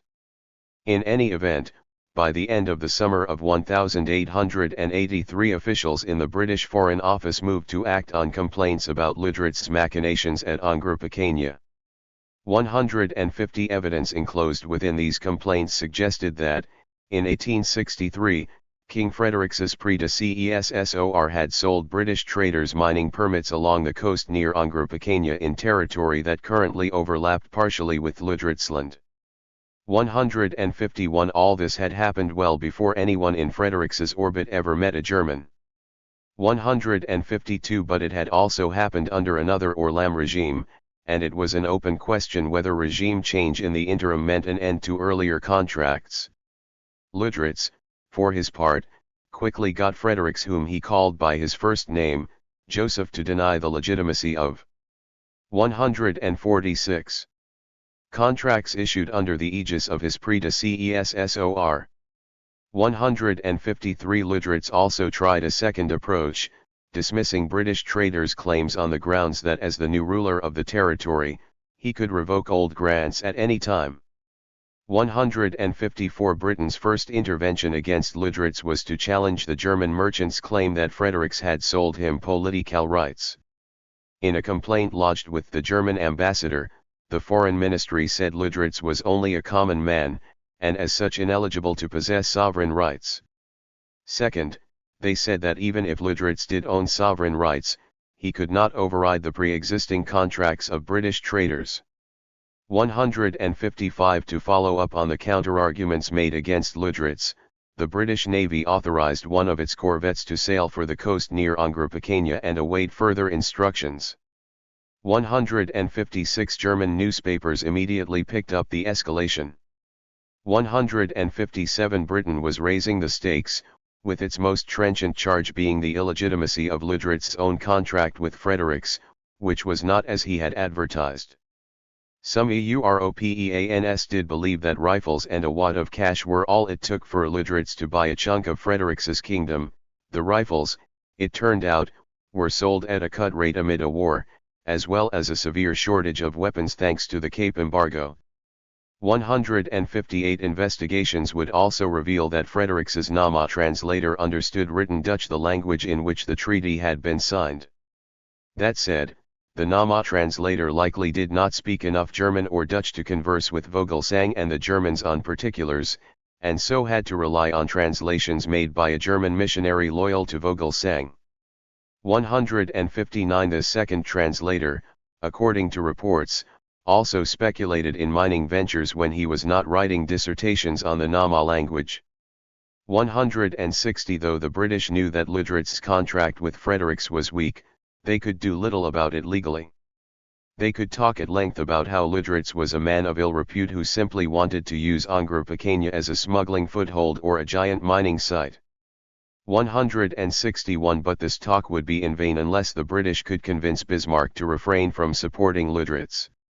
The Chancellor had so far conceded nothing, summoning Literates to Berlin to review the matter in person on several occasions with a telling acceleration from early 1883, when Bismarck began to demand reparations for German merchants expropriated during the British annexation of Fiji. 162 In his interviews Literates b. 147. Haved as usual, mixing lies with braggadocio, pleas for protection, and demands for Bismarck to fight the British. He was not, one advisor complained pithily, low maintenance.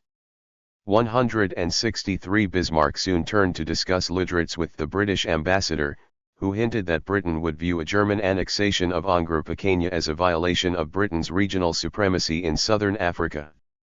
The ambassador reminded Bismarck that many British subjects had already signed contracts buying land from the Nama with the hope of finding diamonds in the desert. In a further twist, these merchants were urging that Britain's Cape Colony annex the Namib and Angro-Picania.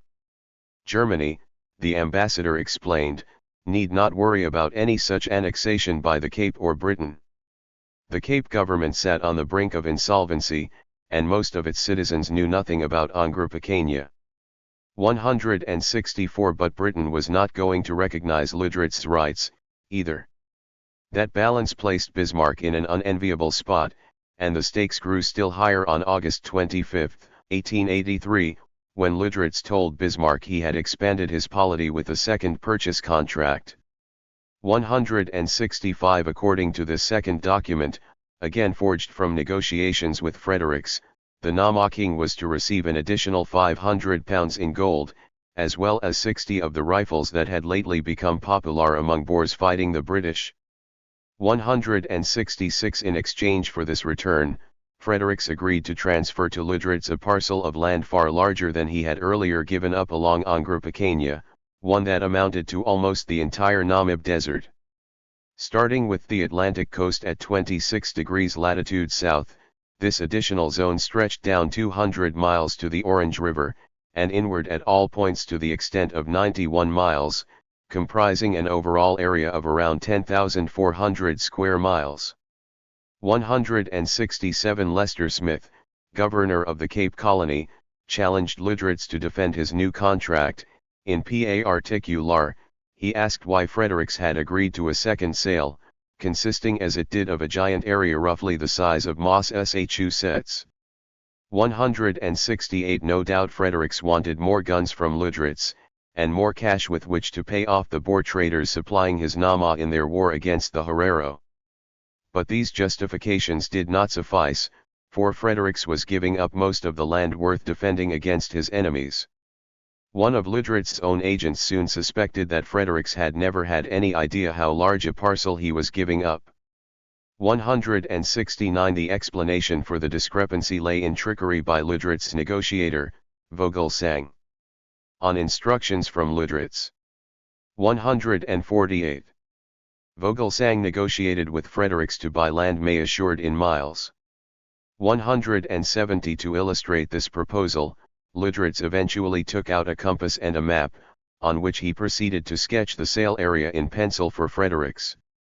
171 However, in another step that followed Lüderitz's instructions, Vogelsang deliberately had Fredericks sign a contract mentioning the more expansive geographical miles, rather than the modest, nautical miles that Vogelsang had drawn, and to which Fredericks had been accustomed on account of his ancestors' experiences at the Cape.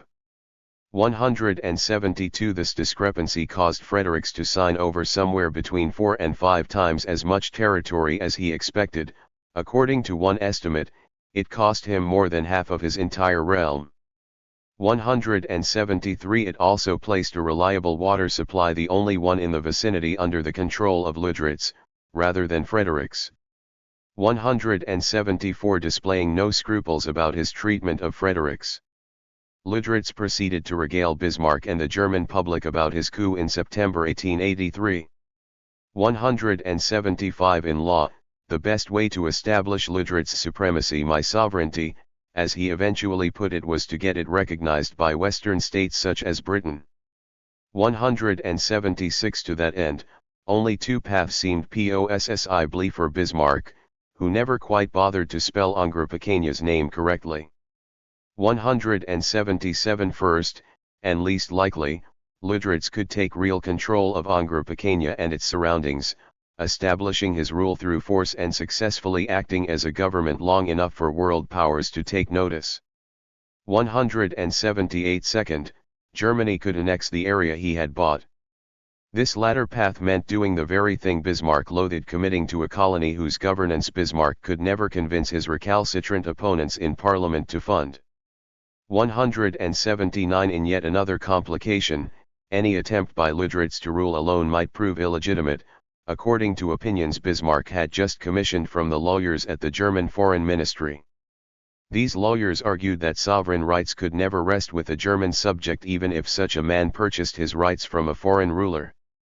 Instead, Germany had essentially annexed Lüderitzland via Lüderitz, becoming a colonial power in a manner embodying John Robert Seeley's famous phrase, published that same year about the British Empire, a fit of absence of mind.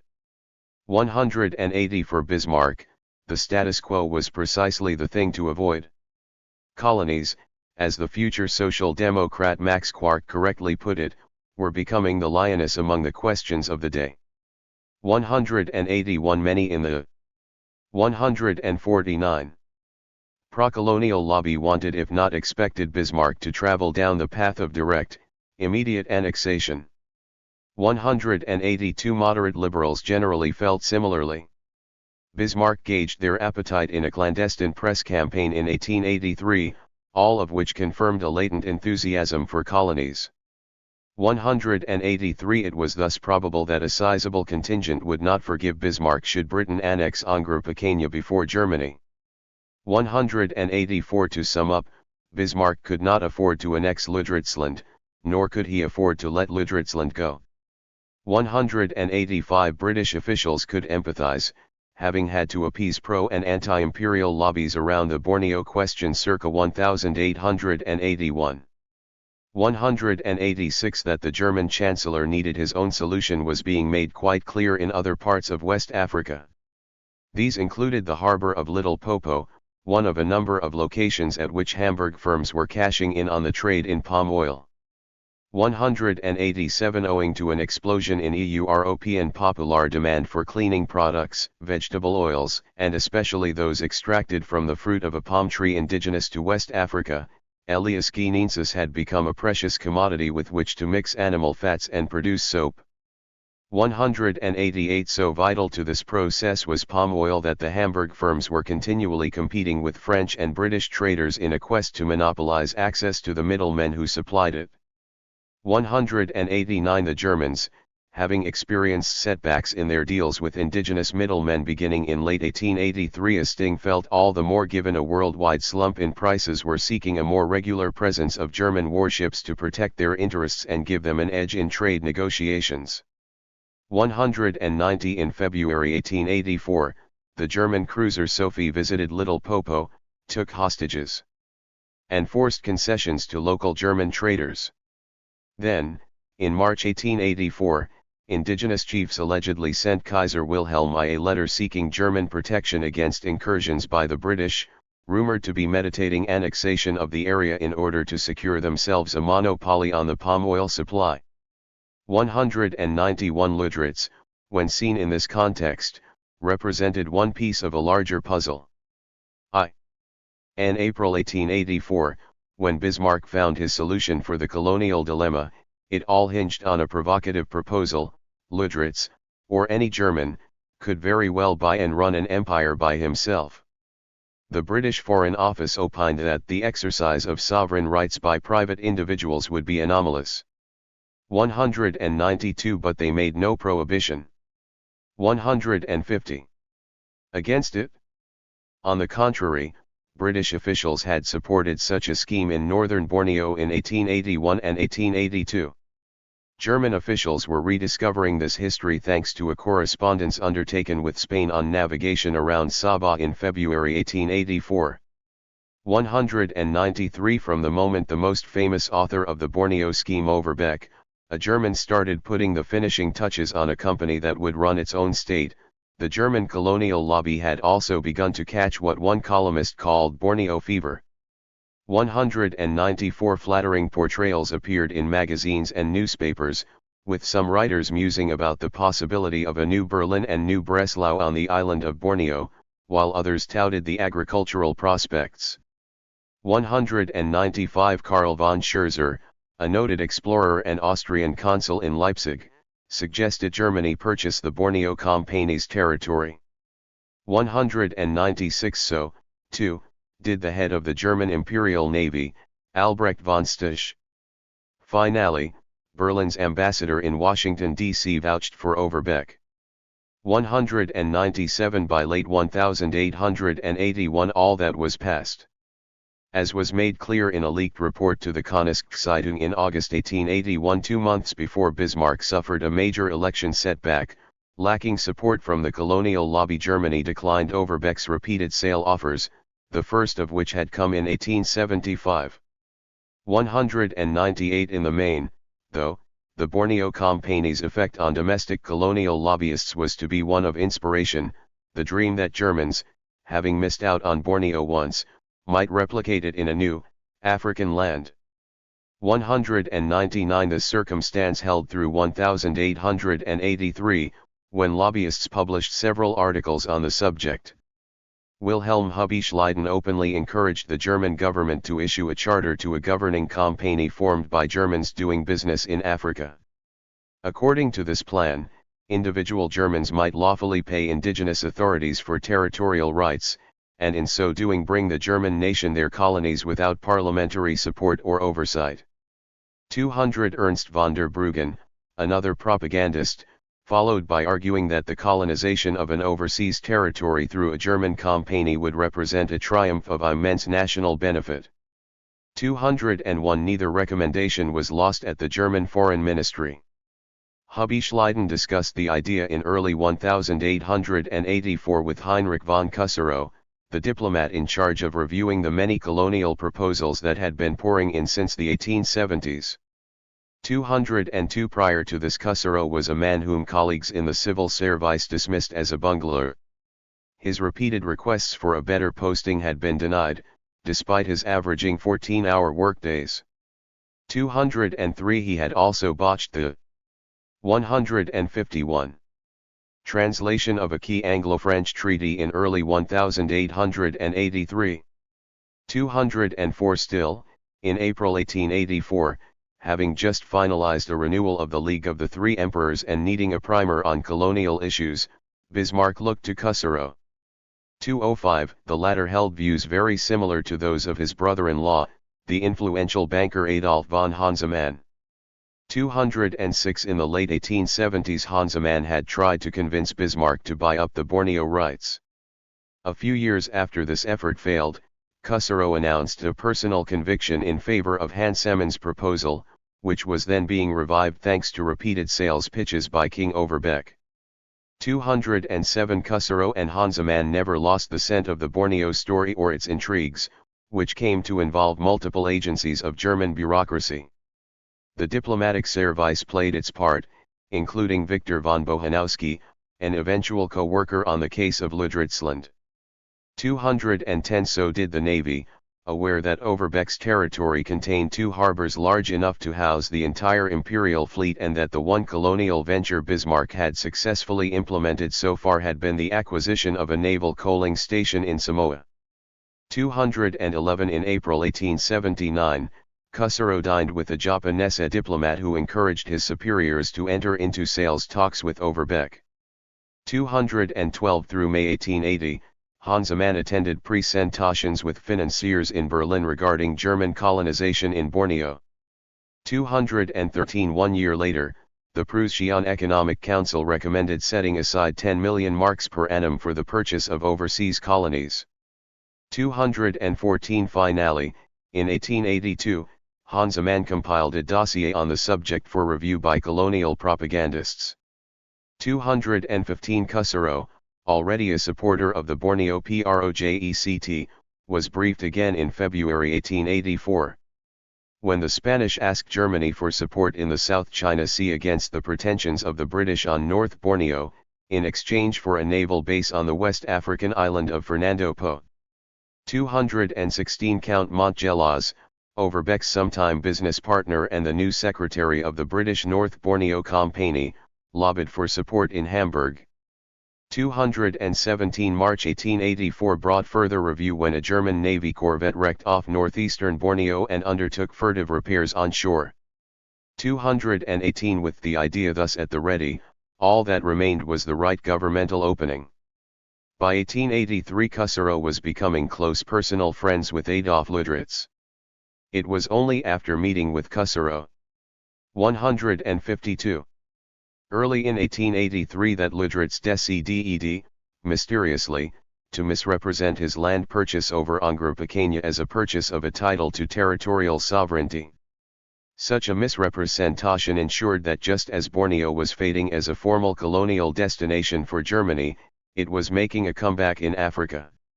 In April 1884, Cusero took the idea of replicating the Borneo model to Bismarck. 219 Cusero argued that its initial reviews were encouraging, especially when one considered how it was winning praise from domestic lobbyists. 220 Cusero suggested to Bismarck that Ludritz should form a similar company to buy the rights the latter had acquired around Angro-Pequeña. The new company would inherit the duty of governing Ludritzland. This particular conjuncture was maturing in the background of the shifting stance of Otto von Bismarck toward colonial affairs. Risk on the part of private businessmen, a focus on coastal sites, and a limited official German role comprised the elements that had convinced Bismarck to support the Samoa Bill in 1880. But whereas Samoa had only involved a rescue package for merchants who held land rights, the rescue for Ludritz would entail sovereign rights themselves. 221 Hence the Chancellor came to believe in Cusero's presentation, or at least claimed to do so. Without your initiative, one of Bismarck's aides soon wrote Cusero, the boss will not be able to execute his current colonial agenda. 222 Now Bismarck accepted that Germany could, according to an analogy with Borneo, also give Ludritz's company a royal charter. 223 The charter put the force of German law behind Ludritz, that is, it sanctioned the transfer of the territory in question to him.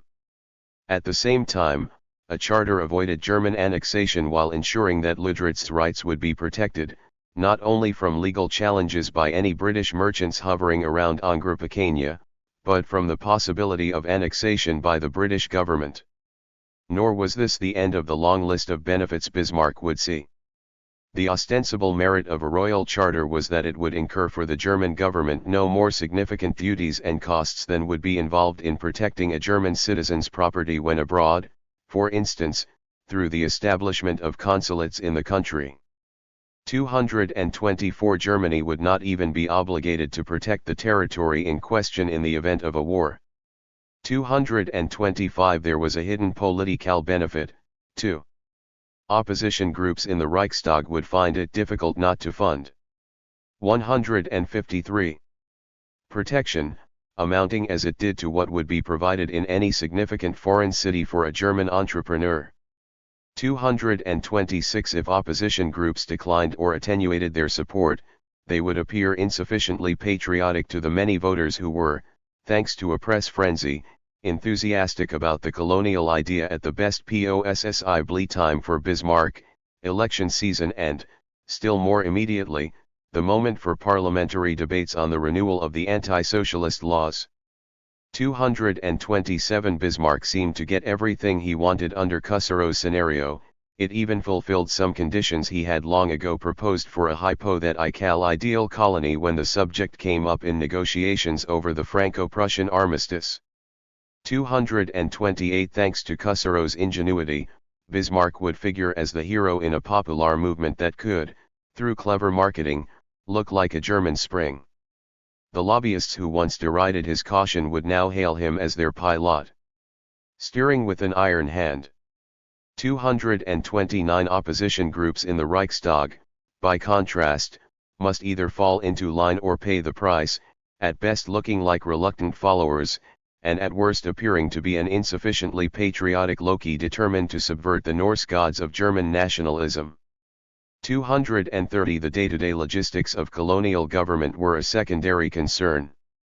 Bismarck intended to leave the details of governing to Cusero, whom he proceeded to rely on so heavily that some plans for colonial matters emanated from Cusero's hand without Bismarck's inspection, even instructions for raising the German flag overseas.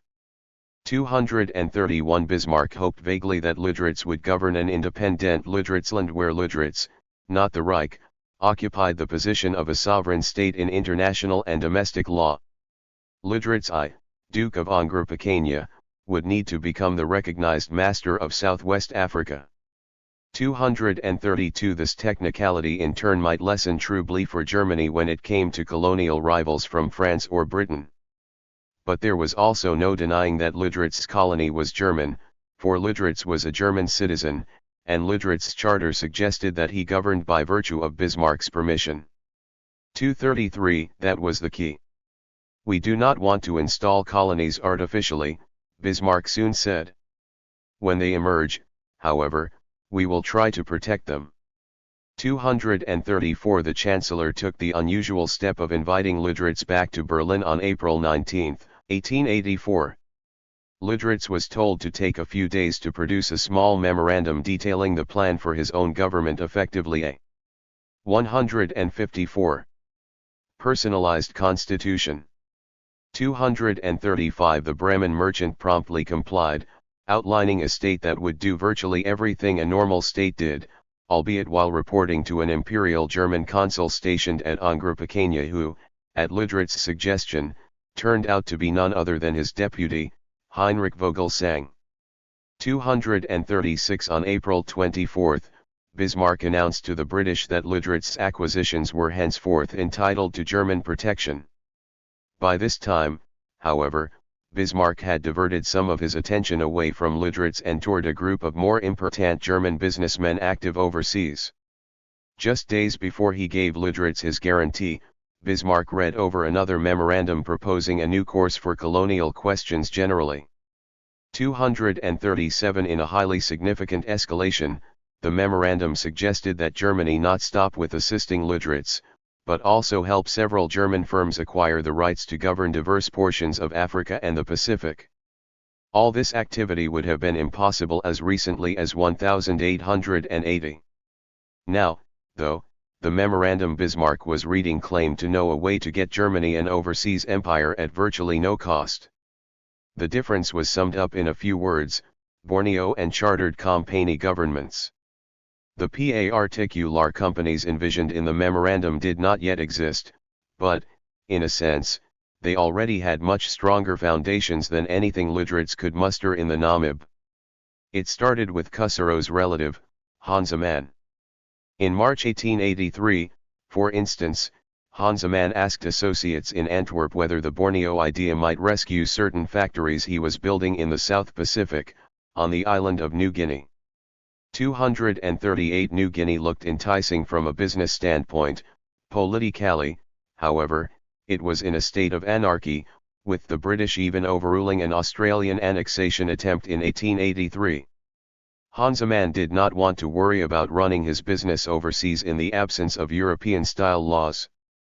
By the end of 1883, however, Bismarck had yet to sign off on an official colonization plan in the area.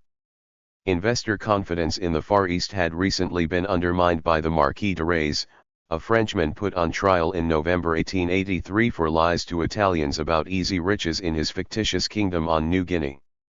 239 In April 1884, with Hansemann sensing an opportunity to capitalize on Liedritz's success, Cussero stepped in to offer Borneo as the solution to New Guinea, where Bismarck could protect Hansemann's governing company in the form of a formal charter and occasional military. 155. Visits by men of war. 240 While Hansemann rechartered his own company to take on state functions in New Guinea, a process he would initiate in May 1884, Bismarck consented to test the charter system in other areas of Africa. 241 The German Chancellor's decision resonated most forcefully in the case of Douala, a coastal site in Western Africa that sits in today's state of Cameroon. Douala was the home to several palm oil factories owned by 37-year-old Adolf Wouwerman, then arguably the best known of Hamburg's so-called merchant princes. 242 One cannot say definitively whether Wouwerman really made more money through importing palm oil to Germany or, as rumor had it, by exporting alcoholic beverages to Africa. 243 What is certain is that Wouwerman had designs on dominating trade routes to West Africa, and that his regional interests, like those of Hamburg schnapps manufacturers generally, had become synonymous with those of Germany in certain circles. 244 In 1884 Wouwerman became president of the Hamburg Chamber of Commerce and a delegate to the Reichstag, having already won a board seat at a string of elite firms, Hans Siemens Diskontogesellschaft, Alfred Nobel's Dynamit AG, and, most relevantly, the Hapag Line. 245 Around the time of Ludrich's travails in March 1883, Wouwerman wrote a memorandum asking Bismarck to turn the areas around Douala into an official German colony.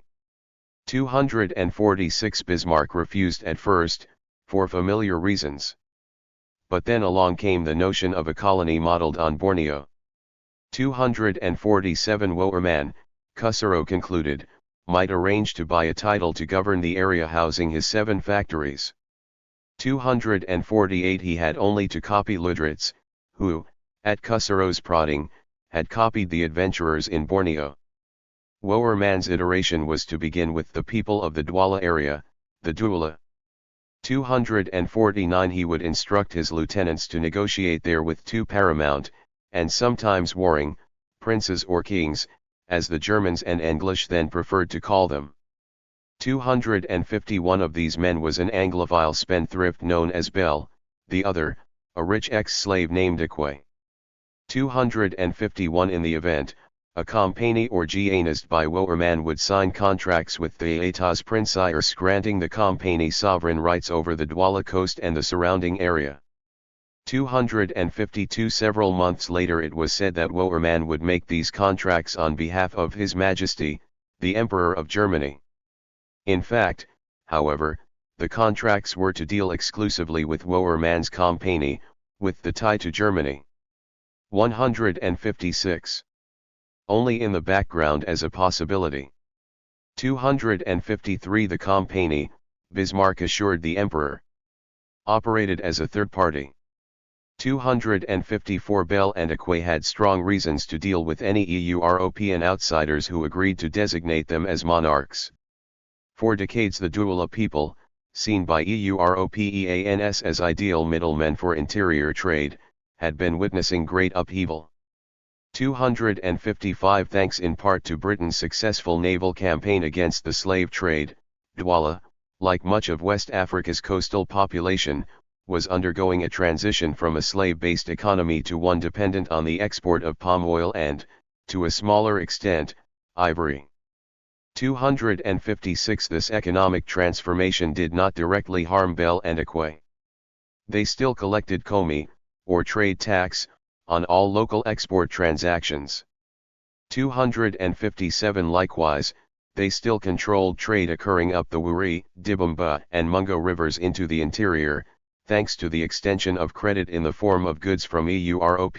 Answer 258 However, the shift away from slavery, beginning in the 1840s and occurring in tandem with missionary work by Europeans, had been gradually undermining social and political structures favorable to the rulers. 259 Former or potential slaves not only became wage laborers, they often sought to circumvent payment of komi by trading directly with whites at the coast. These efforts caused multiple civil wars. 260 Disinclined to accept the loss of komi, Bell and Acquet looked for the help of Europeans to shore up their power.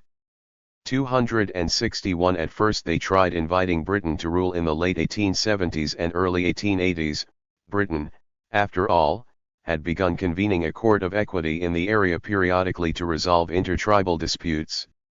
Notwithstanding one consul's suggestion that Queen Victoria place the country under a chartered compagnie of merchants. Analogous, I suppose, to the North Borneo Compagnie, the British cabinet rejected all such proposals, offering no concrete help to defend Bell or Acquet's interests. 262 Thereafter, the Germans assumed that the 2 local rulers would probably volunteer to sign a contract with traders of other nationalities. 263 In such a contract, Bell and Acquet would accept gifts, i.e. retention of komi, as well as protection against their enemies, in exchange for giving up their territories on paper. Wouwerman, treaties in hand, could thereafter run his own state, with politicians in Berlin calling it a German colony. As for the 2 local rulers, they had their own motives. The German colonial regime would witness the elevation of their own status on the international scene to that of kings, thus bolstering their shaky claims to economic superiority vis-a-vis their own subjects, coastal rivals, and laborers at the interior.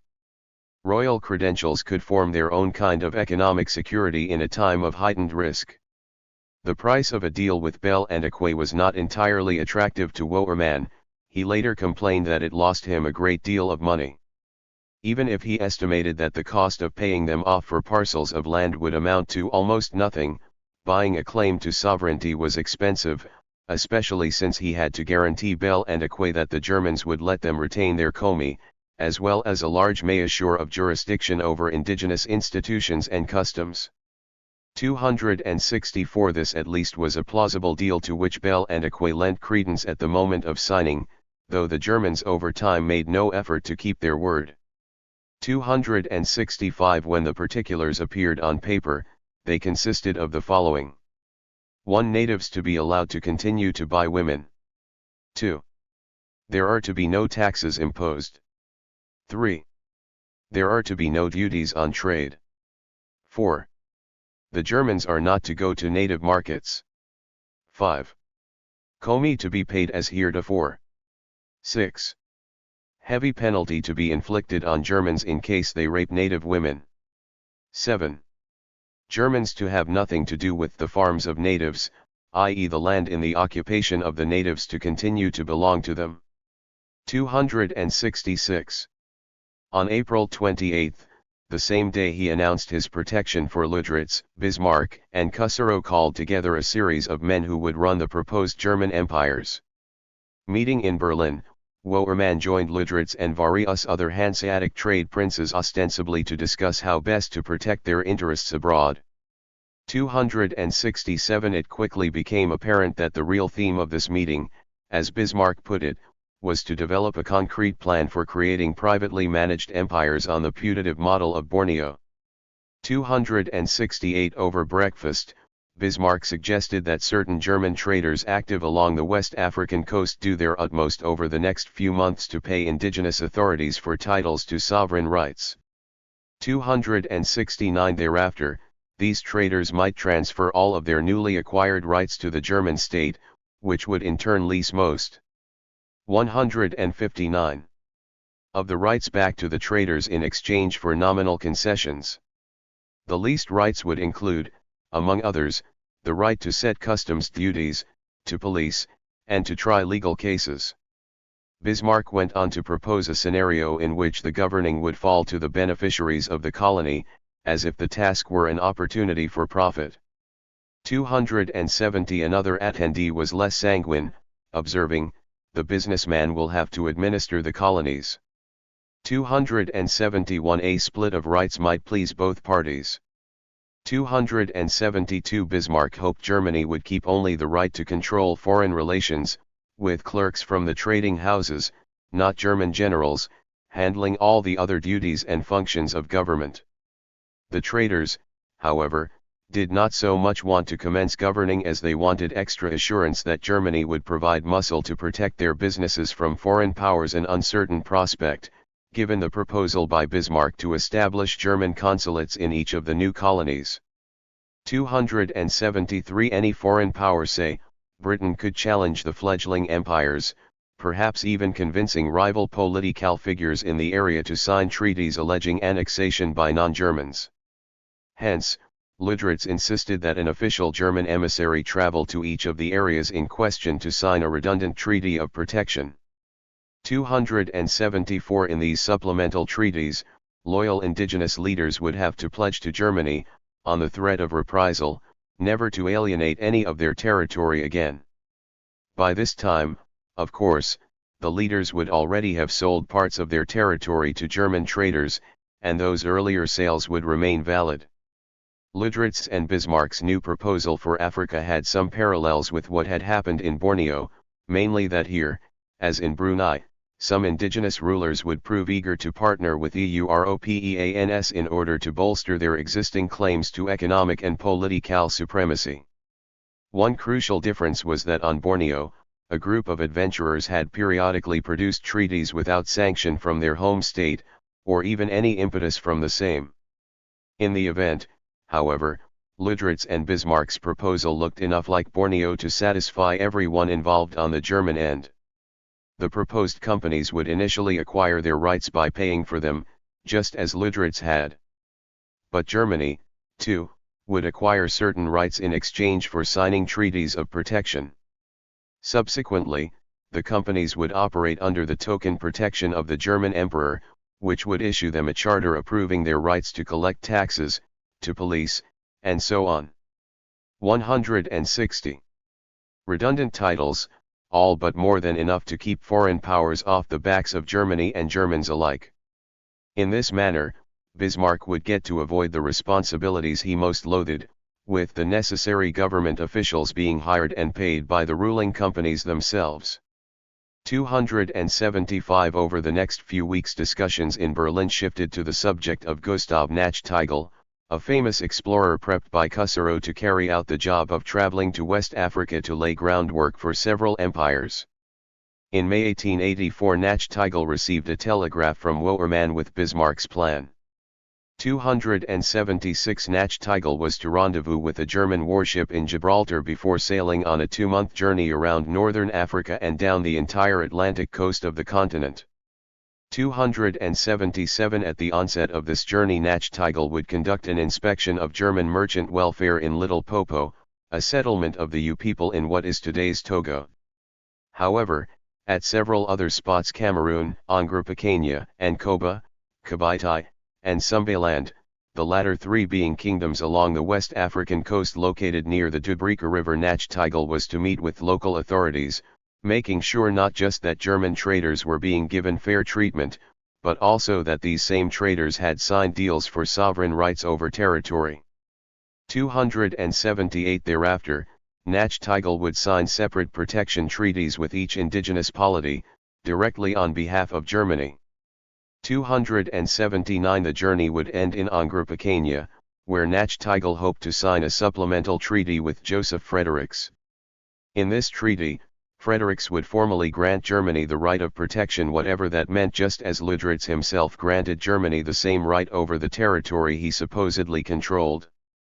Bismarck's overall plans for Africa remained shrouded well past July 2, 1884, when Nachtigal arrived at Little Popo after a disappointing visit to the Dubrika, where he found that local rulers had already signed treaties pledging themselves to the French. 280. Back in Europe, German newspapers already had plenty to talk about in the form of Bismarck's announcement of protection for Ludratz. As a popular atlas quickly moved to color in Ludratzland as a German possession, most observers took Bismarck's declaration as a sign that Germany had acquired its first colony, Angrapakanya, albeit by a circuitous and limited path. 281. Others, notably the Berliner Tageblatt, even identified Borneo as the Inspira. 161. 282. Crucially, however, most initial reports bought into the idea of private German states. No less than Munich's daily paper, otherwise quite skeptical of Prussian-led diplomacy, informed its readers that Ludratzland would amount not to a state German colony, but to an independent polity whose sovereign owner, Ludratz, had secured protection of his sovereign rights from Germany. 283. Here Bismarck's colonial vision seemed the opposite of utopian, it seemed more practical than that of Britain, France, or other powers. 284. Of course not everyone delighted in the prospect of protecting a stretch of desert in Africa. The British, who did not understand what Bismarck had meant when he said he was going to protect Ludratz's rights, continued to consider letting the Cape Colony annex Angrapakanya. In France, a confused Ferry read reports that German imitations of Ludratz would soon follow in New Guinea and the Transvaal. 285. Meanwhile, several commentators wondered whether protection would constitute the first stage in a process of outright colonization similar to what the French had carried out in Algeria and Tunisia. In this event, Bismarck would no doubt face domestic roadblocks. The Reichstag wielded veto rights over every imperial budget, and thus would have the prerogative to refuse any additions made for colonial purposes. It was not out of the realm of possibility that the Reichstag would refuse Bismarck permission to provide subsidies to Lüderitz or Wouwerman, both of whom seemed to have enough financing for the time being. 286 Bismarck's next step was to meet with the British about Angro-Picenia in early June, around the time Wilhelm I was breaking ground on the new Reichstag building in Berlin. Britain still struggled to define its own opinion on Lüderitzland, partly because its involvement in Egypt was consuming the lion's share of its time.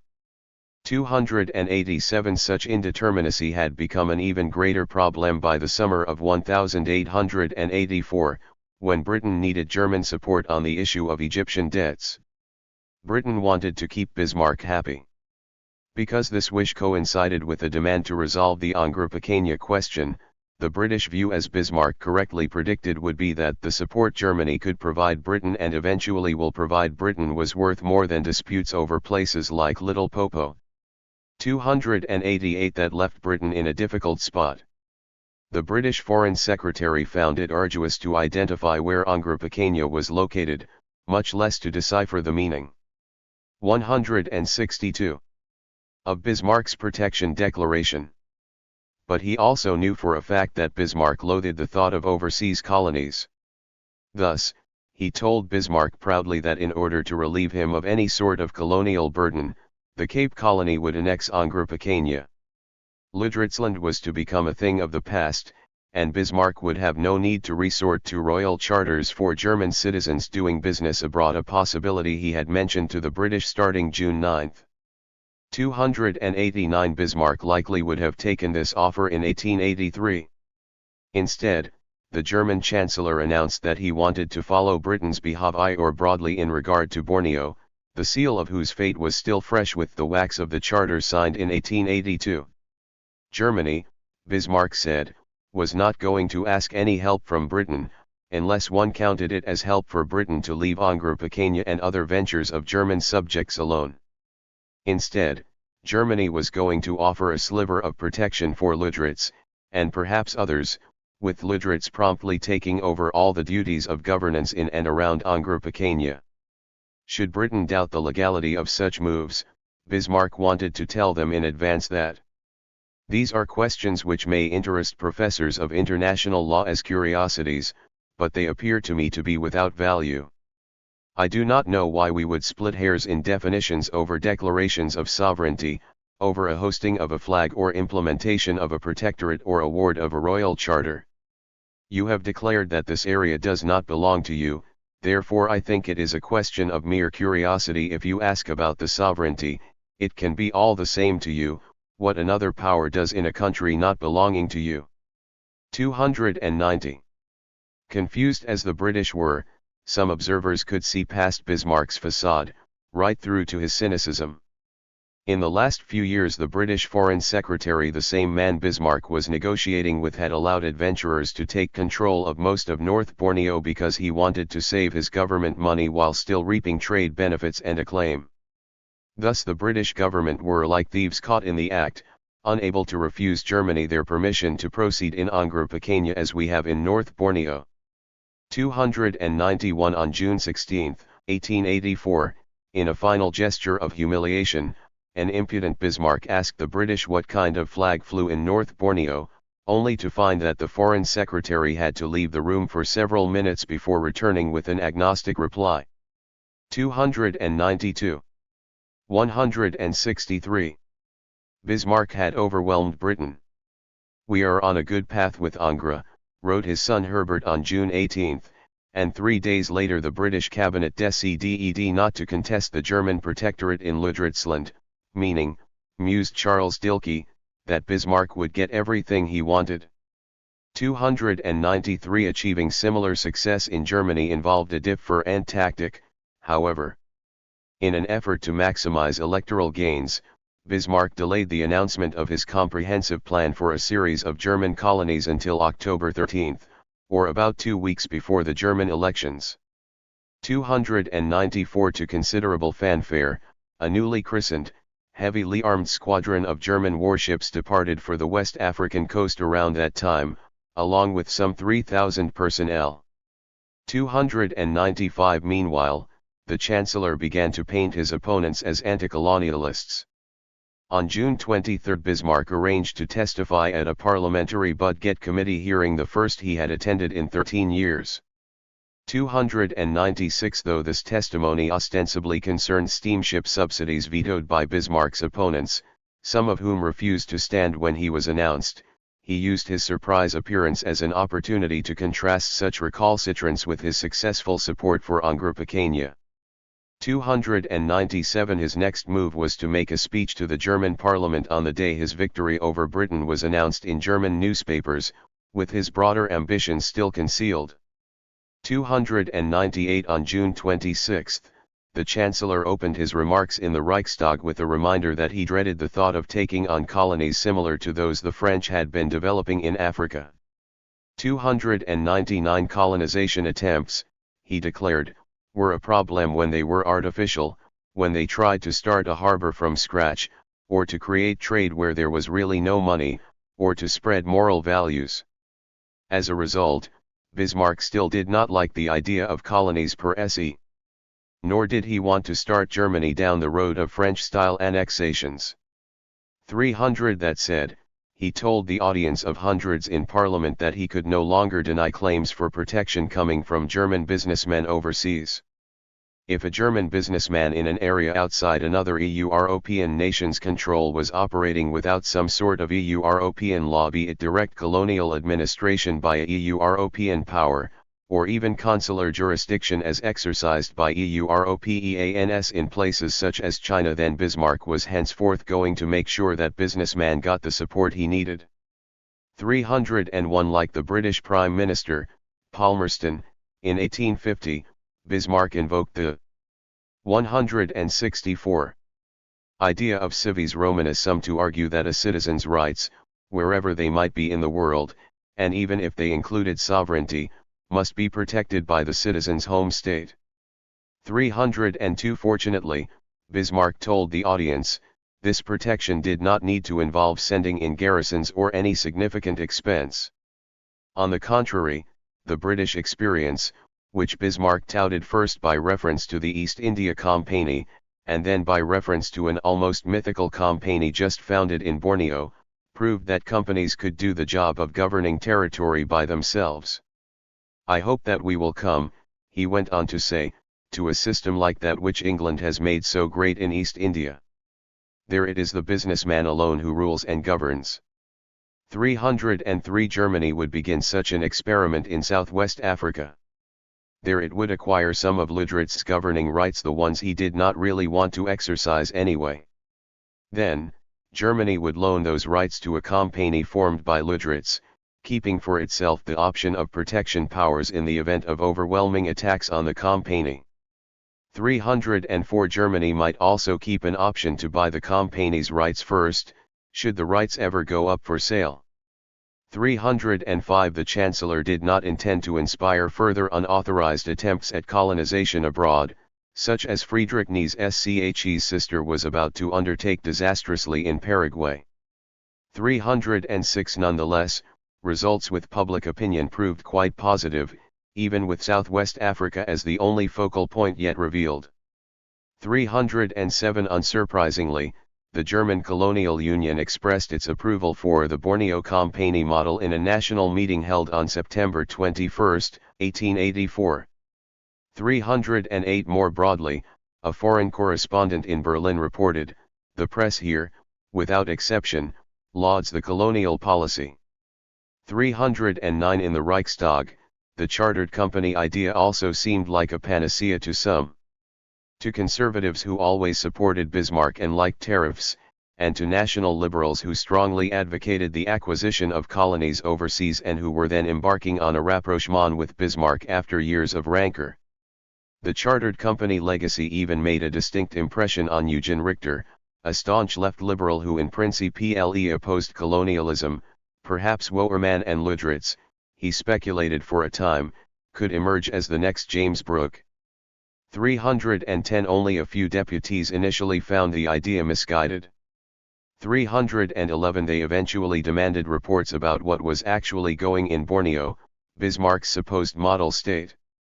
312. One would ask whether Germany 165 might have to pay to buy out a German company's sovereign rights overseas in a case of bankruptcy.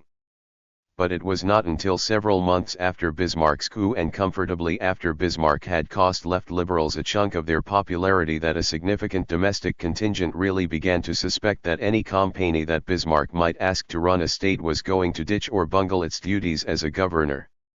By then, the German flag was already flying over Ludritzland, complete with a pole declaring that Germany would do whatever it took to protect the territory belonging to Mr. A. Ludritz. 313. Affording such protection would prove much easier for Bismarck if he could win a broad consensus from Western powers to keep their navies and subjects away from German overseas territories. Happily for him, he was set to convene an international conference in Berlin with the goal of helping Leopold to convert most of Central Africa into another privately run empire. The Borneo scheme began with small-time rogues. It reached its apogee at the Berlin Conference of 1884 and 1885, when Bismarck teamed with Leopold to lend the scheme broad international approval. By the 1890s it would inspire yet more private empires, the combined extent of which included modern-day Tanzania, Kenya, Uganda, Nigeria, Zambia, Zimbabwe, Malawi, and Mozambique, as well as a chunk of Somalia. Midway through 1883 European statesmen were inundated with petitions on behalf of Leopold II's International African Association. 1. The AIA claimed to exist in the interests of the civilized world and of the natives of Africa, and to carry out its work on the Congo in accordance with international law, by virtue of treaties. 2. But what did those treaties, if valid, make the AIA?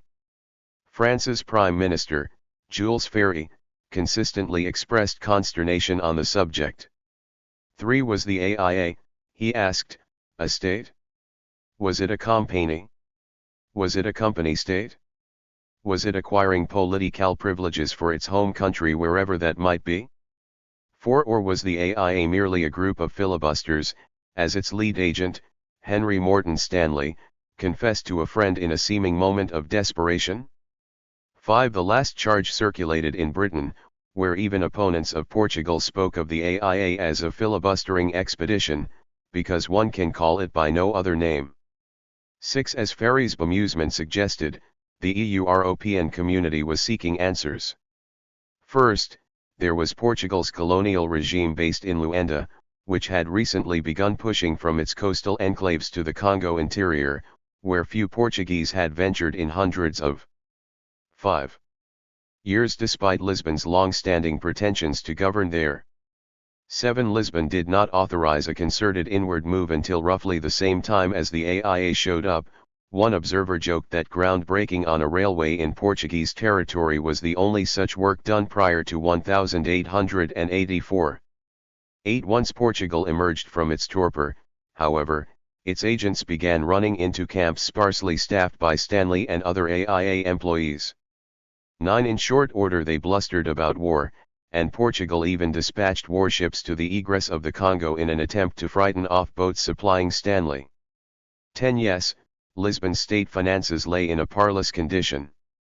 But government ministers in Lisbon still hoped to leverage control over Central African trade into a more prominent role in intra-European markets.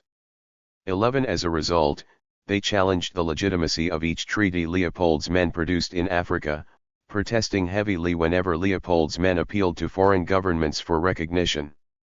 12. This was disturbing news for the King of the Belgians, who believed it would only take about 500 men with Maxim guns to overpower all the Zanzibari mercenaries he had hired to back Stanley. 13. Stanley himself put the number even lower. 14. With war between some combination of Portugal, France, and Leopold a distinct possibility from early 1883, even the otherwise reserved the Belgian Prime Minister, Walter Frère-Orban, consented to encourage his counterparts in Lisbon to temper their opposition to Leopold's private colonization campaign. 15. The campaign, he protested, was legitimate and not a violation of international usage. 16. Leopold and Stanley most feared French intervention. 17 France's interest in the affairs of the AIA waxed with the advent of Brazos-Congo treaties. In Paris, one of the many objections to Leopold's purchases of sovereignty was that they partially conflicted with a treaty Brazos Group was purporting to have made elsewhere, with separate authorities. 18 Once Paris moved decisively to back Brazos, it, like Portugal, denied the legitimacy of Leopold's operation, lest Brazos find himself forced to retreat from his maximum territorial extent. 19 French ministers could count as an added advantage their ability to intercept some of the AIA's confidential telegrams to Belgium via Tenerife. 20 The veracity of these challenges was not universally accepted. France and Portugal talked at length about illegitimate treaties. A naval captain loyal to Brazos derided the AIA's flag as a piece of common cloth, and 168. Portuguese ally Pedro V, king of the shrinking Congo polity, argued that many of Stanley's treaties could not have been valid without approval from the Congo capital in São Salvador. 21 Yet, according to the U.S. Secretary of State and some Belgian parliamentarians who had recently opined on the subject, the treaties signed by Stanley and Leopold's other men in the AIA looked no less legitimate than those signed elsewhere in Africa by Britain and France. 22 Some of the latter had emerged from areas quite near Leopold's claims, and as recently as August 8, 1883. 23 Portugal, for its part, had even begun signing contracts for land rights modeled after those of Stanley's men, in a spirit of imitation. 24 Moreover, Leopold's propagandists skillfully contrasted their peaceful model with the method made infamous by conquistadores in the 16th century. 25 Though this technique did not adequately differentiate the AIA from Brazos, a man celebrated in France for his relatively nonviolent achievements, it did appeal to Britons, proponents of whose own empire had used a similar argument to claim superiority in relation to Spanish rivals. 26 Campaigns based on Leopold's treaties, an anonymous participant in the enterprise assured British readers, were not campaigns of bloodshed. 27 Eager to keep its image as clean as possible, the association even reprimanded one of its future governors-general for showing off his firearms when concluding a treaty. 28 This tactic was potent, as some British officials acknowledged confidentially. 29 Nonetheless, for France and Portugal, the best way to discredit Leopold remained to label his outfit a group of filibusters or pirates, actors who, because they operated outside the established rules of international law and outside the state system, could never acquire territory legitimately. Ferry, then French Prime Minister, led the charge, telling the German ambassador in early 1884 that Leopold's association always will be only a private association. Portugal's foreign minister was more vociferous, bemoaning Leopold's temerity, violence, fraud, and general contempt for the spirit of laws. 30 As Ferry explained it, Leopold's association consisted of mostly Belgian citizens, along with the Belgian king. But the association was officially neither Belgium nor the Belgian king. As a result, France could never recognize the association's armies as legitimate, let alone its flags or claims to sovereign rights. 31. 169. Ferry conceded that the AIA might try to implement its own laws in parts of the Congo, citing certain treaties it had signed to supposedly buy sovereign rights. Still, given the lack of any actual courts in the AIA's territory, Ferry doubted that it was capable of producing laws, and suggested its control was a fantasy. He vowed eternally to oppose the completion of Leopold's aims. 32 In the event that they were not merely piracy, he surmised that the aims represented a sort of opening for Britain to rule the Congo by proxy, perhaps by lending money to the heavily indebted Leopold. 33 Stanley talked of Britain's annexing the Congo. And Leopold's cousin, after all, was the Queen. Finally, many of the men in Leopold's camp were veterans of Britain's military and industry. There was Sir Frederick Goldsmid, helping to legitimate Congo treaties, 34 Major General Charles Chinese Gordon, who signed on to take over Stanley's expedition just before setting out to meet his end in Khartoum. 35 Rear Admiral Bouverie, trying to sign up his children for Stanley's outfit 36, and, not least, William Mackinnon and Joseph Hutton, both of whom figured as shareholders in Leopold's defunct Comité d'études du Haut-Congo and both of whom lobbied British chambers of commerce to support the AIA. 37 This was where a third European factor came into play, British policy in Central and West Africa. As the 1880s began, Britain was the dominant sub-Saharan force. Several regions, not least the Niger River, were growing increasingly British thanks to the maintenance of a trust system that had tended to make Africans dependent on European credit since the advent of Atlantic slave trading. 38 Even in long-established French colonies, goods from Britain sometimes totaled as much as 95% of imports. 39 Notwithstanding this tremendous economic influence, though, Britain did not want to govern the Congo. On the contrary, many in London, relying partly on a study conducted by a select committee of Parliament in 1865, amid the backdrop of a major Jamaican uprising, recommended dispensing with Britain's existing West African colonies and abjuring any future treaties of annexation. 40 Britain had been turning down potential annexations in Africa since at least the 1830s, when indigenous polities in the Rio del Rey Basin, in what is now Cameroon, allegedly offered to cede some of their territory.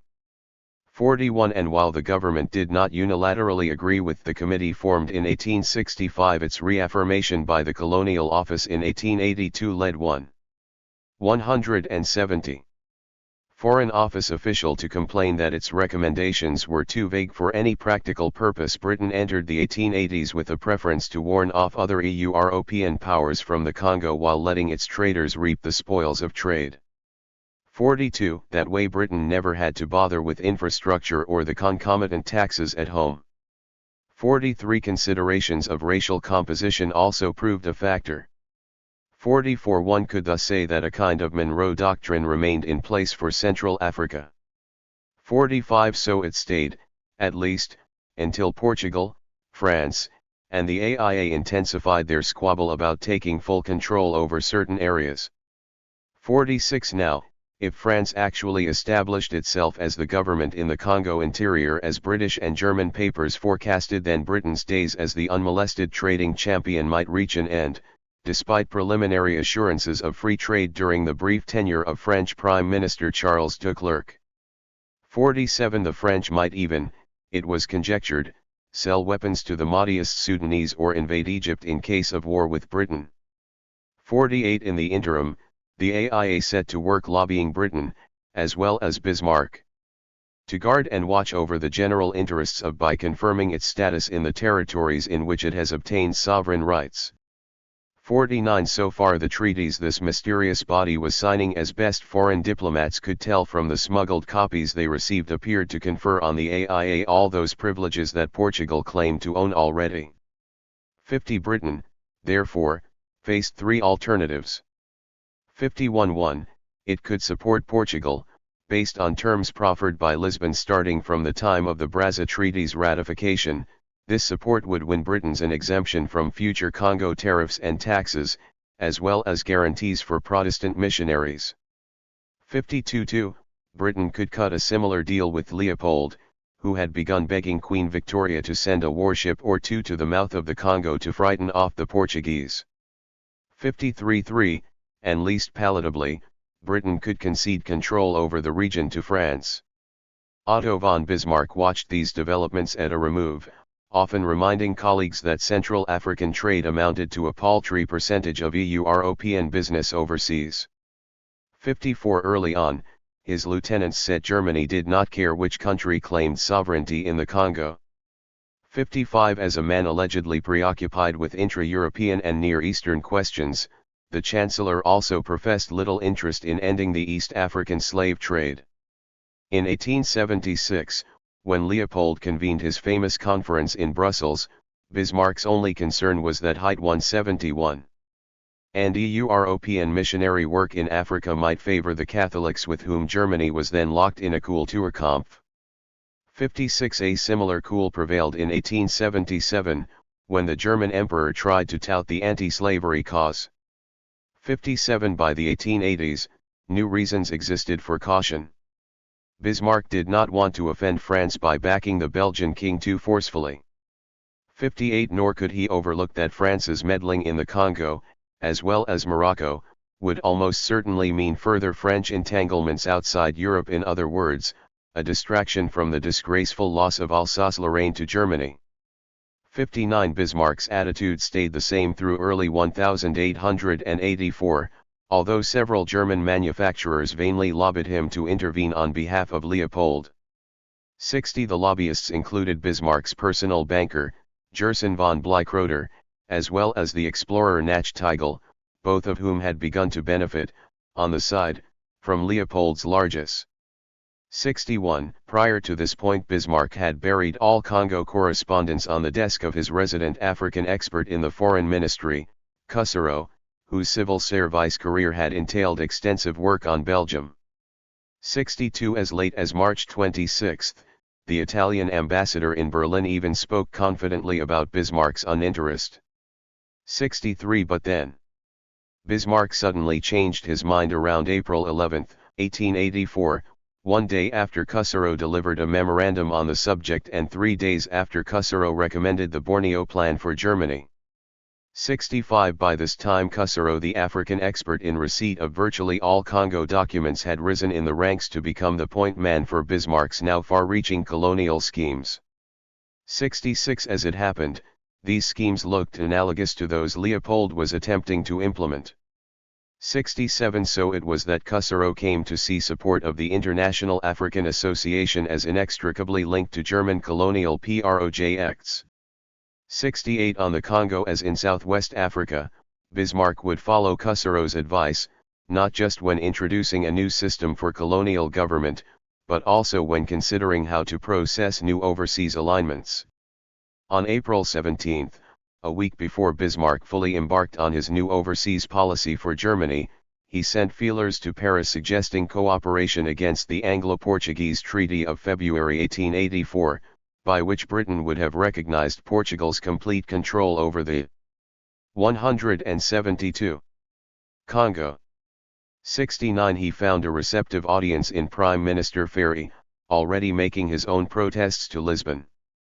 70 On April 18, Bismarck informed his ambassador to Portugal that Germany would fight the treaty. 71 Starting a week later, he pressured the Netherlands to join his initiative, with plans to reach out to others. 72 Finally, he told the French he intended to support Leopold's project, expressing a wish to embrace calls for an international conference on Congo affairs.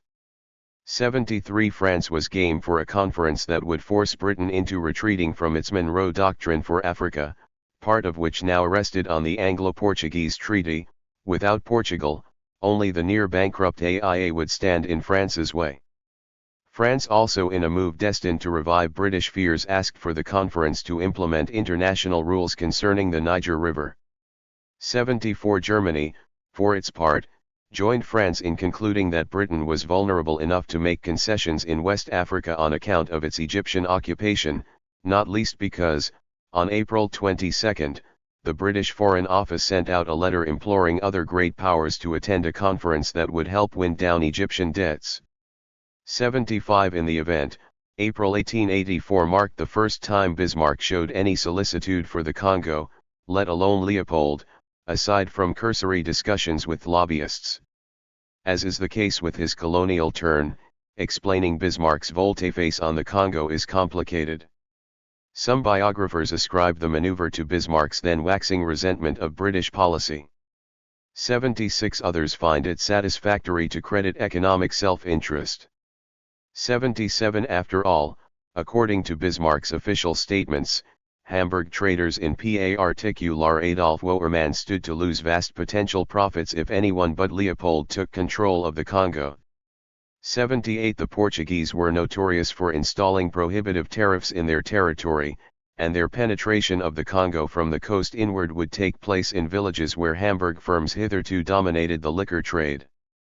79 Germany could expect no favors for Wouwerman and other traders, with Portugal having already committed to protect Britain's traders. AD Bismarck himself entertained the theory that he supported Leopold's Congo project for economic reasons, declaring that he could not consent, in the interests of German commerce, that the Congo, which is of such importance, and has hitherto been free land, should be subjected to the Portuguese colonial system. 81. Despite his preoccupation with anti-British maneuvering at the time, Bismarck also endorsed a 173. Related argument about France, the other likely victor in the event that Leopold's AIA failed. French protectionism seemed invariably to follow French rule. They would, complained Americans, bolt and bar the door against foreign traders. 82. Continuing with the economic interpretation, one must note that, in mid-1884, Leopold told Bismarck through Cussereau that he was prepared to offer German traders in the Congo complete freedom. 83. With Leopold at the helm, German trade would enjoy safe, tariff-free conditions. 84. The offer also appeared at a propitious time, for by 1884 Germany's global liquor exports had entered a sharp decline since peaking 2 years earlier. 85. Still, economics appears to have been only one piece of a larger puzzle. As mentioned, Bismarck approached the French to support Leopold not in February 1884, when he first learned of the Anglo-Portuguese treaty, or even in early April of the same year, when British officials privately wondered why he had not yet asked them for favors in the Congo. 86. Rather, Bismarck made his approach on April 17. 87. Why he did so then is a question historians have not adequately considered from the perspective of domestic politics. 88. In May 1883 Leopold lobbied Bismarck unsuccessfully to support the AIA stations. The king carefully avoided any use of the word state, making analogy only to the Red Cross. 89. A little under a year later, Leopold's requests had shifted to resemble the concept of a chartered company government that fused commercial interests with a political constitution. 90. Now the king adduced arguments that fit perfectly with Bismarck's own colonial schemes, which, like the idea to call for an international conference concerning the Congo, originated shortly after April 8, 1884. The new German empires that Bismarck was preparing to recognize would rest on treaties purporting to transfer sovereign rights to Hanseatic companies, one of which, as announced on April 24, was to fall under German protection, having already occupied Bismarck in meetings around April 17. Sometimes these companies would buy their rights directly from local governments. On other occasions, Germany would replicate that procedure and then lease out its property. In any event, the key to this whole scheme was the idea that sovereign rights were commodities accessible to every kind of buyer: Africans, EU-European businessmen, EU-European states, and that certain experiences in Borneo, and even an announcement on April 22 that the United States supported Leopold's association, freshly affirmed this notion. 91. Proof that Leopold's Congo scheme 174. Fit into the picture lies in a meeting Bismarck held with Courcelles, the French ambassador to Germany, again on April 24. At that time, Bismarck declared that he was pondering to what extent was comparable to the English society that had taken possession of a part of the island of Borneo, not in the name of England, but merely with the consent of the English government. 92. From this day on, Bismarck would insist on the validity of such a comparison by telling the French how he did not really see the Congo scheme as that of an association. He saw it, somewhat at Cussereau's suggestion, as that of a company, and he discussed it in parallel with the private property of M. Ludritz at Angropakania, since christened Ludritzland. 93. By May, Bismarck was also preparing to deal with the German parliament, where some deputies tried to disclaim the feasibility of overseas empires. 94. Such opposition took several forms, including newspaper articles by Social Democrats and left liberals. 95. How fortuitous, then, that just as Bismarck started cultivating the notion of privately run empires, Leopold's lobbyists presented Cussereau, Bismarck's idea man, with a host of documents showing that Leopold wanted to do the same thing, on a far larger scale, in the entire Congo basin.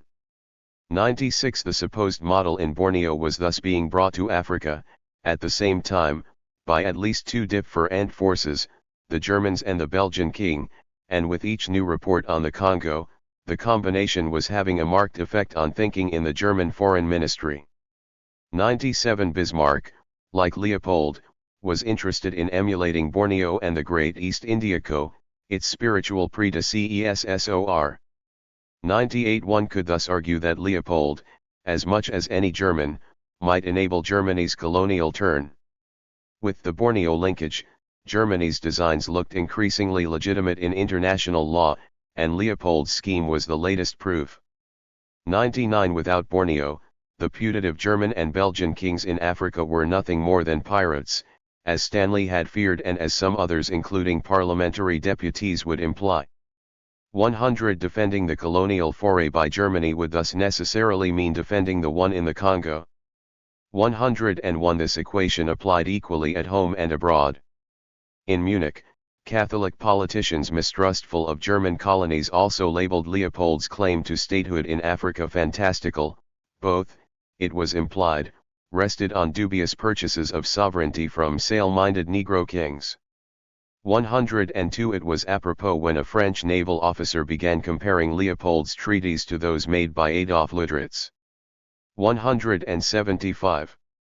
With the King of Bethany, Joseph Fredericks. 103 Ludritzland, Woermann's kingdom in the Cameroons, and the other private empires must either enter the family of nations in both hemispheres alongside the Congo venture, or not at all. 104 As important, their success would hinge on a single champion Bismarck in the run-up to the German elections. An array of European officials noted, from April 1884 on, how well the debate over Leopold's machinations in the Congo could factor into Bismarck's evolving plans for colonies, even after Angre Pequeña won international acceptance from July through September. The terms for Cameroon and Togo remained on the docket in Whitehall and the Quai d'Orsay. 105 Bismarck confirmed the Congo's role in this process to select members of the Reichstag. 106 He also hinted at it in a personal letter to Munster, Germany's ambassador to England. 107 In late April the United States extended diplomatic recognition for Leopold's operation partly on the strength of a recommendation by Gustav Nachtigal. The next day, Cusero telegrammed the German ambassador in Washington to ask for details about what form this recognition would take. 108 Meanwhile, Bismarck's interest in the Congo question soon intensified to the point that it fascinated Friedrich Holstein, who was essentially second in command at the Foreign Ministry. Holstein correctly theorized that Bismarck planned to use the Congo fanfare to help him win the upcoming German elections, to be held on October 28. This was why Bismarck originally proposed that the international conference concerning the Congo start sometime during the first 2 weeks of October, just before Election Day, and that the conference take place in Berlin, where future rulers of the German colonies could easily make the trip from their Hanseatic hometowns. 109 The proposed duration They say this thing will last 3 weeks, an American invitee reported coincided nicely with the election timetable. 110 The conference was to form the capstone in a colonial publicity campaign that included a Bismarck-approved visit by a Moroccan delegation to the Krupp Works at Essen in early September, and the inauguration of a German West Africa squadron around October 1. 111 Along with the German colonial schemes Bismarck would announce to the public on October 13, the conference could prove a thorn in the side of his parliamentary opponents, simultaneously discrediting their legal arguments about company governments and encouraging the 176 nationalist and industrial lobbies on whose support Bismarck intended to rely that fall. 112 It was common knowledge that left liberals and social democrats objected to Leopold's experiment in the Congo. 113 Thanks to the conference, however, Bismarck's scheme would appear not as unique to Germany, but rather as international, so far as legal sanction was concerned. 114 Hence Bismarck's eventual remark, during a meeting on the Congo, that West Africa, even if it may objectively be worthless, had become more important for our politics than all of Egypt. 115 Bismarck's son Wilhelm saw a connection. 2.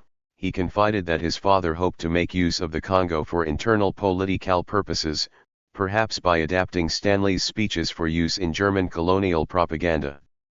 116 So far as the elder Bismarck was concerned, Germany was going to advertise Leopold's Congo Association as a Compagnie du Congo, or the equivalent to what Bismarck was setting up in German colonial areas.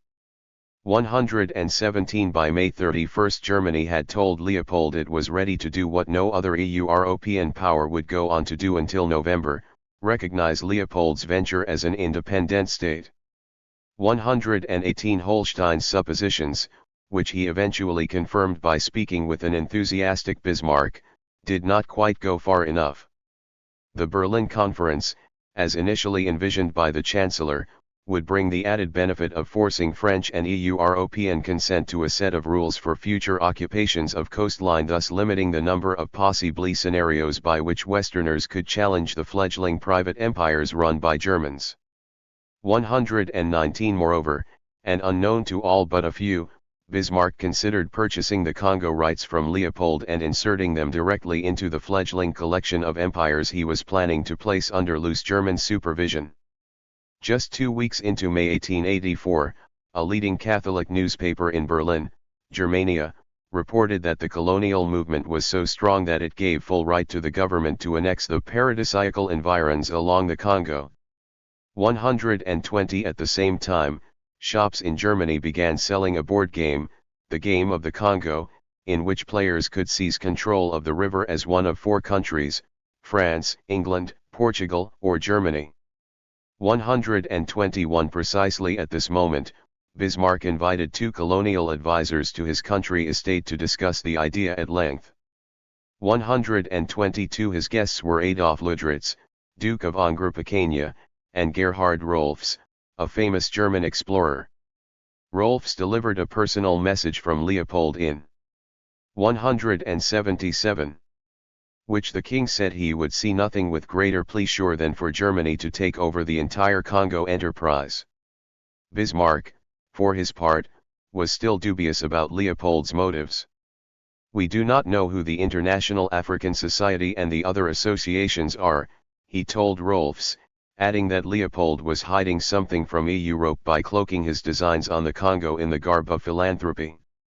123 Still, the Chancellor was intrigued by the idea that would later be called Middle Africa, not least because the Congo offered him a chance to move toward linking up 2 disparate German empires, the Cameroons and Togo, with Southwest Africa. 124 All these territories, when apart, represented middling opportunities for German business overseas. 125 But together with Ludritzland as a sure road to the Upper Congo and its supposed riches, they might well combine to create a German India in Africa. 126 Fantasies of a German Congo had been circulating at least since 1875, when the Berlin-based Society for the Exploration of Equatorial Africa dispatched Eduard Pechuolosk, later a disgruntled employee of Leopold's, to survey the area directly north of the river's mouth. That same year, the German Foreign Ministry received letters from members of their navy urging annexation, albeit without clear dimensions. 127 In 1878, British missionaries spoke of a fear that German lobbyists would not allow Britain to retain political influence over the Congo basin. 128 By 1884, overseas colonialism and the Congo had grown so intertwined in the public consciousness as to make talk of annexation sound credible. 129 Leopold II, as mentioned, had authorized Pechuolosk to chart the Congo and conclude treaties. 130 Now, not only did this same German, fresh from the Congo, travel to Southwest Africa with the assignment of making new treaties for his home country, but one of his countrymen and another Congo veteran, Max Buchner, was replicating the feat in the future German Cameroon. 131 Meanwhile, the German Society for the Exploration of Equatorial Africa still outfitting expeditions to the Congo. and now a key organization in the emergence of the colonial movement, was doubling as the national chapter of Leopold's International African Association. 132 That meant the indirect placement of some major German names behind colonialism in the Congo, including Krupp. 133 It also spurred expansionist hopes, for Brazza's coup had 178 begun from an identical foundation. By the end of May 1884, Adolf Wouwerman was discussing with Cussereau the prospect of Wouwerman signing treaties to purchase territory south from Gabon to the Congo, as Stanley's acquisition of territory through treaties had made a special impression on Bismarck. 134 German flags already flew over a number of settlements and factories. 135 Bearing in mind that the gamut of Nachtigal's African mission remained unknown through August, newspapers printed rumors concerning everything south of the Congo. It made sense for the public to think big. 136 A takeover through purchase seemed realistic to Bismarck, who suggested that Cussereau draw up the necessary plans. Leopold was running out of money with which to fund Stanley's stations, and he had not yet convinced a single power to recognize his AIA as a state. 137 It was logical to ask how long he might hold out. The Portuguese were pressurizing him with warships, creating chaos to the extent that the Italian navy soon dispatched cruisers of their own to the area, purportedly to safeguard their citizens' factories. Add to this that in February 1884, the British, Leopold's most likely savior and Bismarck's temporary enemy, were still technically aligned with the Portuguese. Perhaps, then, Leopold would be inclined to sell the AIA's rights to Bismarck after all. Lord Ampthill, British ambassador to Berlin, spoke of a report which has reached me confidentially, from a fairly good private source, that the King of the Belgians is willing to cede the protectorate of that association to the German Emperor, and that Prince Bismarck is equally willing to take the offer into consideration. 138 Watching from afar, Italy's foreign minister noted the uniform support of Hanseatic merchants for a Congo independent of France and Portugal. 139 How far would Germany go to make it a real ITY? The German Foreign Ministry pondered this possibility through the beginning of summer, to the point that even diplomats without a stake heard the rumors. 140 In July, Bismarck circulated a memo proposing that Germany undertake the creation of installations like those in East Asia in the Congo, a clear reference to North Borneo. 141 In August, Cussereau telegraphed instructions for a German cruiser to raise the German flag in territory claimed by Portugal near the Congo, only to change his mind and ask for the telegram's repression. 142 Bismarck evidently toyed with. 179 similar ideas as late as December 1884. 143 As discussion about the formation of a Congo monarchy under a German prince percolated among aristocrats, and Bleichroeder reinvigorated talks of a German protectorate in the Congo with Henry Sanford, French officials began to list German territories on the Congo alongside those of Ludritz, Wouwerman, and their fellow countrymen. 144 Earlier, in May, Bismarck even made a bold suggestion that Rolfs ask Leopold to offload the Congo rights to a German supercompany that would combine all the other German companies he was forming in the colonial empire into a single behemoth, a larger take on the Borneo idea, which itself was being hailed by Bismarck as the new East India Company. 145 This was perhaps the most apposite proposal, which led Bismarck to authorize an expedition to the South Congo Basin to create factories and stations, perhaps on the model of Ludritz's empire in southwest Africa. He even added a subsidy of 120,000 marks in the kind of move Ferry had made to help Brazza. 146 With explorer Herman Wissmann mounting a separate summer trek from Malinier to Kananga, and with Paul Pogge's own German-led team still a fresh memory around the Kasai, it was not surprising that several British Navy officers believed Germany intended a formal seizure of territory in the area. 147 A Belgian consul at Sierra Leone independently made the same prediction. 148 Whatever the sincerity of Bismarck's vision, little evidence exists that Leopold ever decided to sell his claims. Yes, he told Bismarck otherwise through Rolfs in May, the very time at which Bismarck was determining the fate of AIA pleas for recognition. But Leopold made a habit of lying when convenient, and this was just one link in his own delicately arranged chain of duplicity surrounding the Congo. As Leopold was talking with Bismarck about a POSSI sale in one breath, he was courting France in the next. Just as Bismarck expressed interest in buying Leopold's rights, the German Chancellor learned that the United States was going to officially recognize the AIA as a state in embryo in the Congo, with the Americans likely dispatching a consul there and appropriating $50,000 for diplomatic operations. 149 This was good news for Bismarck, along with a sort of declaration of independence published by Sanford in Brussels. The recognition bolstered Bismarck's assertion that Deutschland was a completely independent state despite the German nationality of its own 150 But then Bismarck learned about the side deal Leopold was trying to arrange with France on April 23. 180. Before Leopold had taken up negotiations with Bismarck in bad faith. 151 According to this still fluid deal not published in full until February 1885, France would respect the boundaries of Leopold's stations, in exchange for first right of refusal in the event that he decided to sell. 152 How France negotiated this offer remains opaque. It appears that Leopold proposed the terms more or less in step with receipt of American recognition.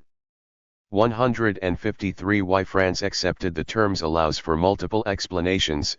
Perhaps it was a conviction that Leopold would soon go bankrupt and sell out, or a preference for Leopold over the unknown adventurers and unsupervised Negro republics that might emerge in his stead should he abandon his Congo venture, or simply a wish to freeze African problems as the Sino-French conflict over Tonkin heated up. 154 It is important to note, though, that France's offer to Leopold came with explicit limitations, including repeated disclaimers by Jules Ferry that he in no way recognized its pretensions as a state.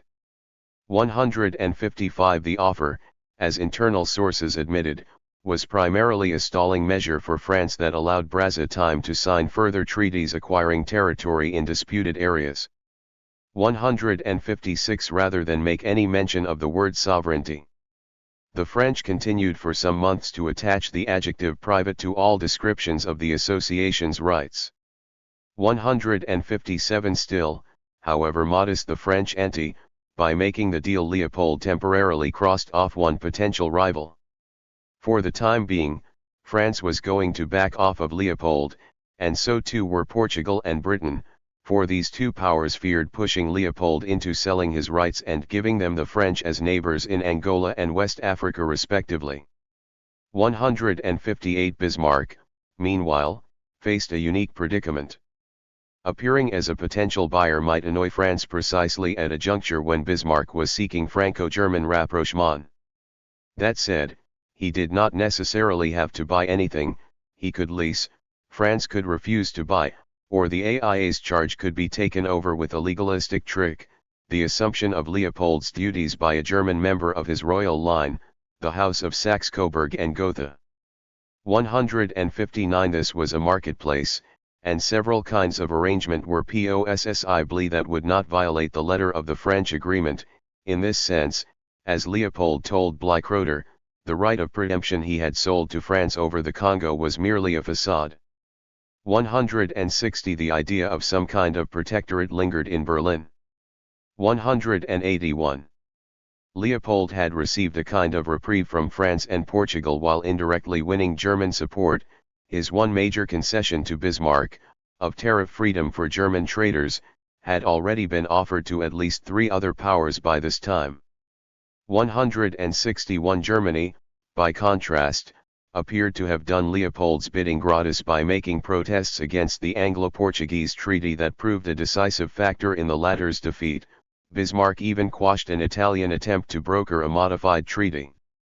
162 By late June, with the treaty abandoned, Leopold was taking a noticeably firmer tone in discussions with Berlin, even insinuating he might renege on his earlier commitment to give Germans free trade privileges in his territory. 163 Leopold approved the signing of a border treaty with Arab slavers in eastern Congo, the upshot of which was to secure a kind of Zanzibari recognition for the Comite's sovereignty in a particular territory, whatever European rivals said. 164 from Brussels. The king also informed Bismarck that he had sent a governor out to the Congo and was looking to bulk up his presence there, in preparation for what would become an independent state under the monarchical rule of King Leopold II or of his natural or adopted successors, or of a member of this family designated by him or by them in case of impeachment of the head of the family.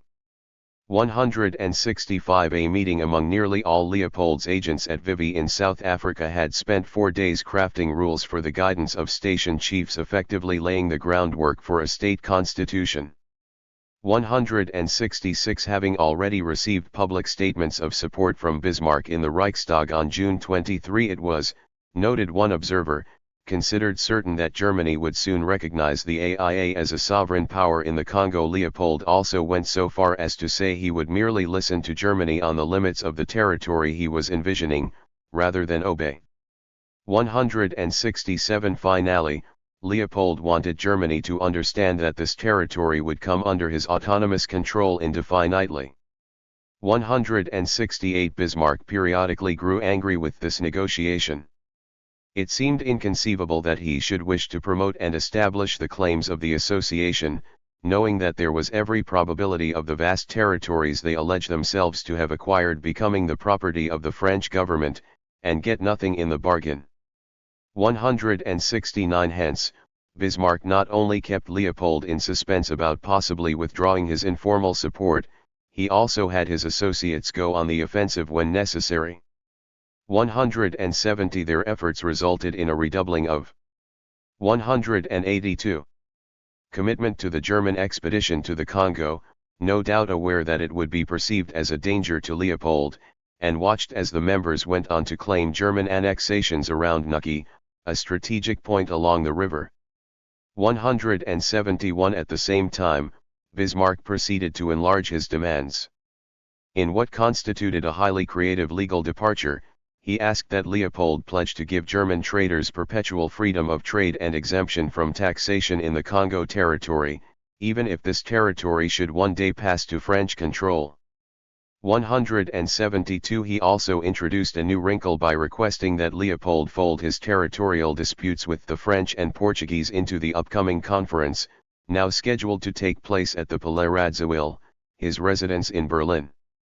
173 Linking Leopold's own would-be state's international recognition to that of German colonies was something the King of the Belgians had earlier refused to do.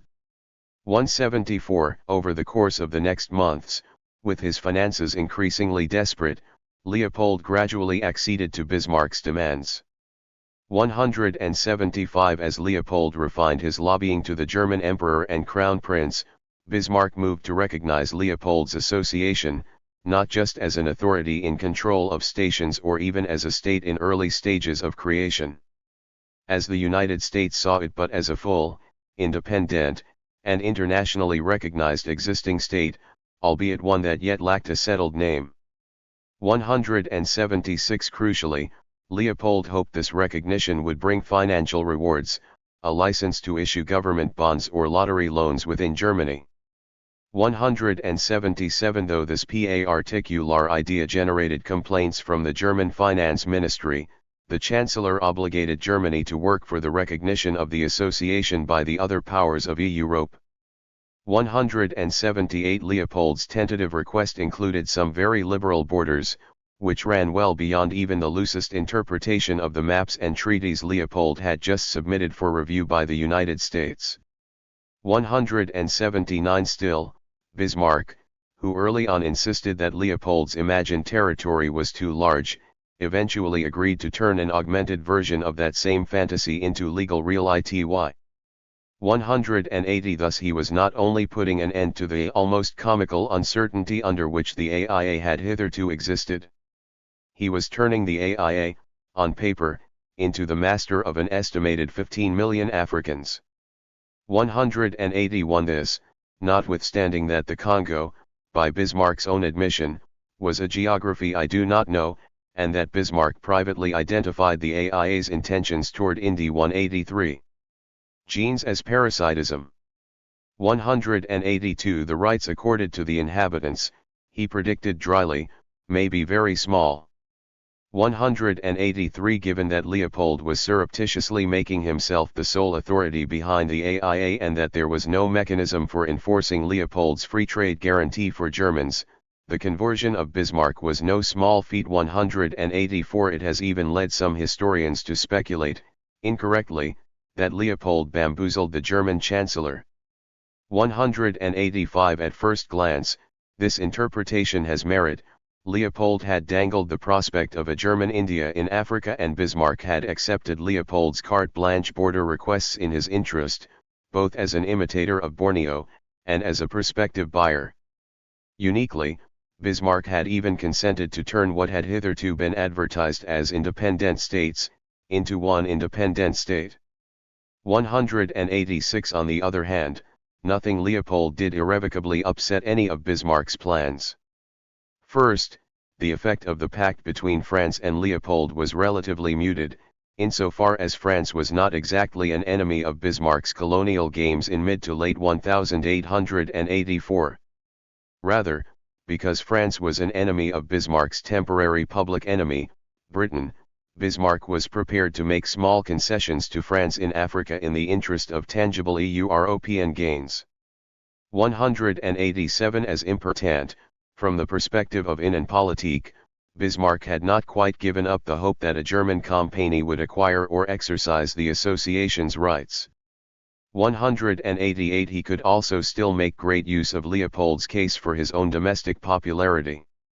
This was a fact pointed out early on by Leopold's man in Berlin, Victor Gantier. 189 It was also a key aspect behind holding a conference about the Congo in Germany's capital. In this context, consider the timeline of Bismarck's recognition of the AIA. In early July, Leopold bragged to the Italian ambassador in Brussels about Germany's imminent recognition.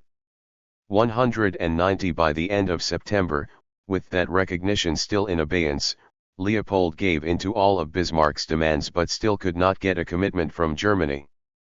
191 Instead, Bismarck scrupulously delayed formal recognition until November 8, 1884, the days immediately preceding the Berlin Conference, and a time highly convenient for him. 192 At home, Bismarck could certainly bend the AIA's case for statehood to his own ends, fitting any German support for the AIA into both his Anglophobic election campaign and the public relations battle for private. 184. German colonies. 193 In May, in a series of newspaper articles commissioned by Bismarck, discussion about the Congo was arranged to shift the attention of a larger circle to some problems that had hitherto occupied only historians and lawyers. These were, Bismarck's mouthpieces said, the issues of how states are founded, whether sovereign rights partly or entirely may be sold to private persons, and whether one can sell independent states. 194 As no formal recognition of the AIA had yet been agreed, the newspaper articles questioned whether the AIA would may assure up to such principles. They did not object to the principles as such, however. 195 Nor did they protest when Leopold's propagandists linked his efforts to those undertaken by merchants from Ludritz's hometown in Bremen.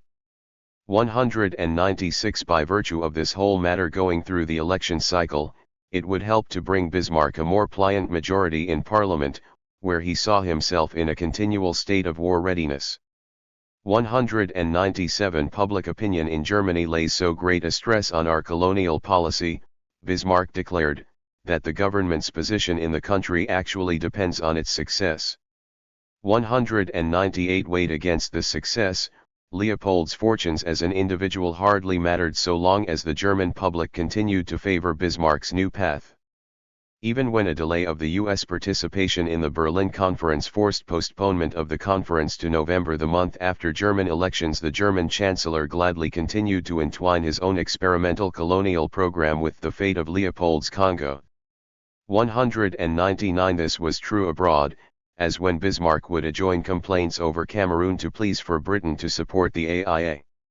200 It was also true at home, even if it was not immediately apparent to foreign diplomats in Berlin or, for that matter, to future generations of historians. 201 As 1884 ended, Bismarck had deeply pragmatic reasons to continue with the policy. To begin, his foray into colonialism, the full dimensions of which were not so coincidentally unveiled to the electorate on October 13, had already helped him and his allies in late October 1884. 202 In March 1884, before the colonial initiative, election predictions foresaw left liberals, social democrats, and the Catholic center increasing their support, which, when combined, already constituted a majority of seats.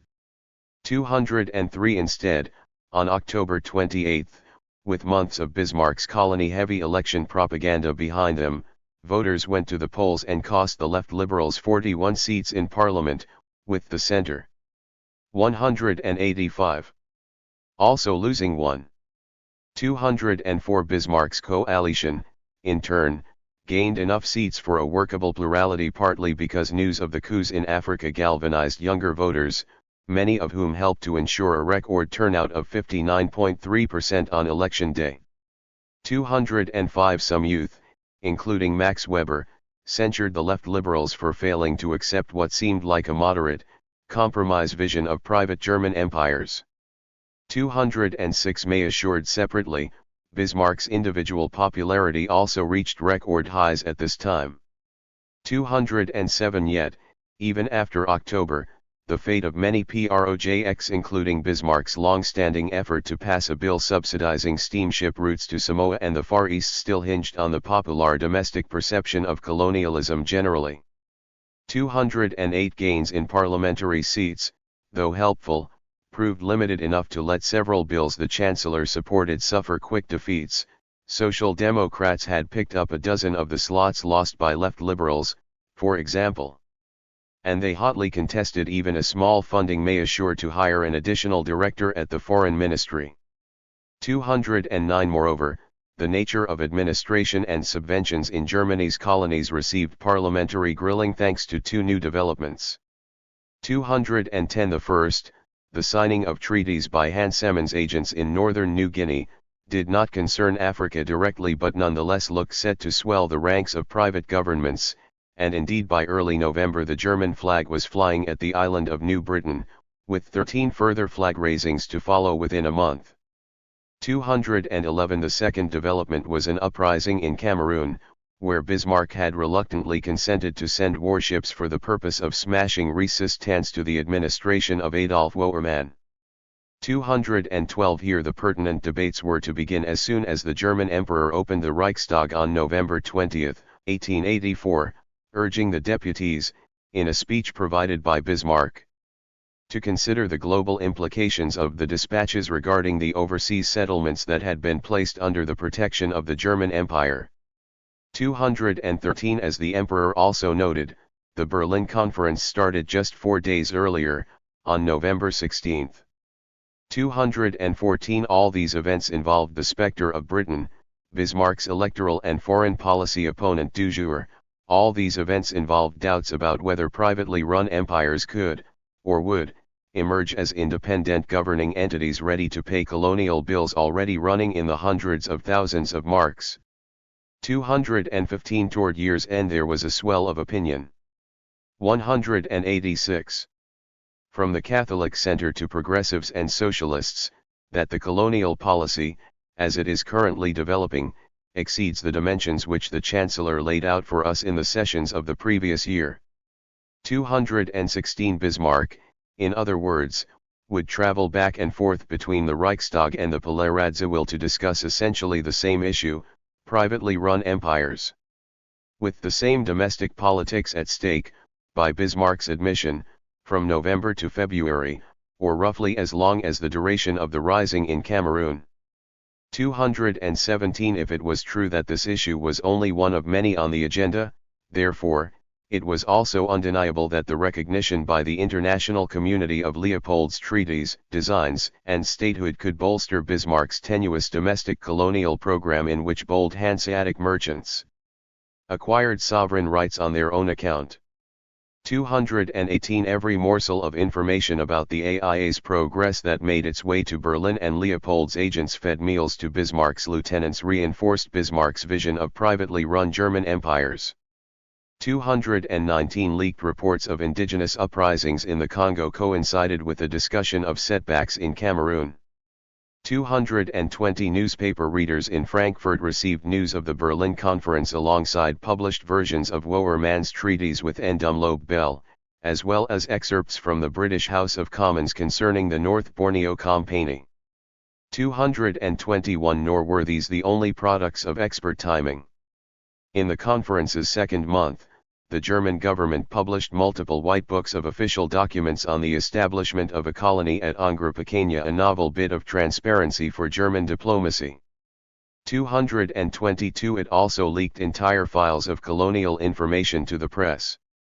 223 At the same time, Gustav Nachtigal's inspection of German colonial sites publicly included a lengthy rendezvous in the Congo, complete with visits to the installations of the International African Association.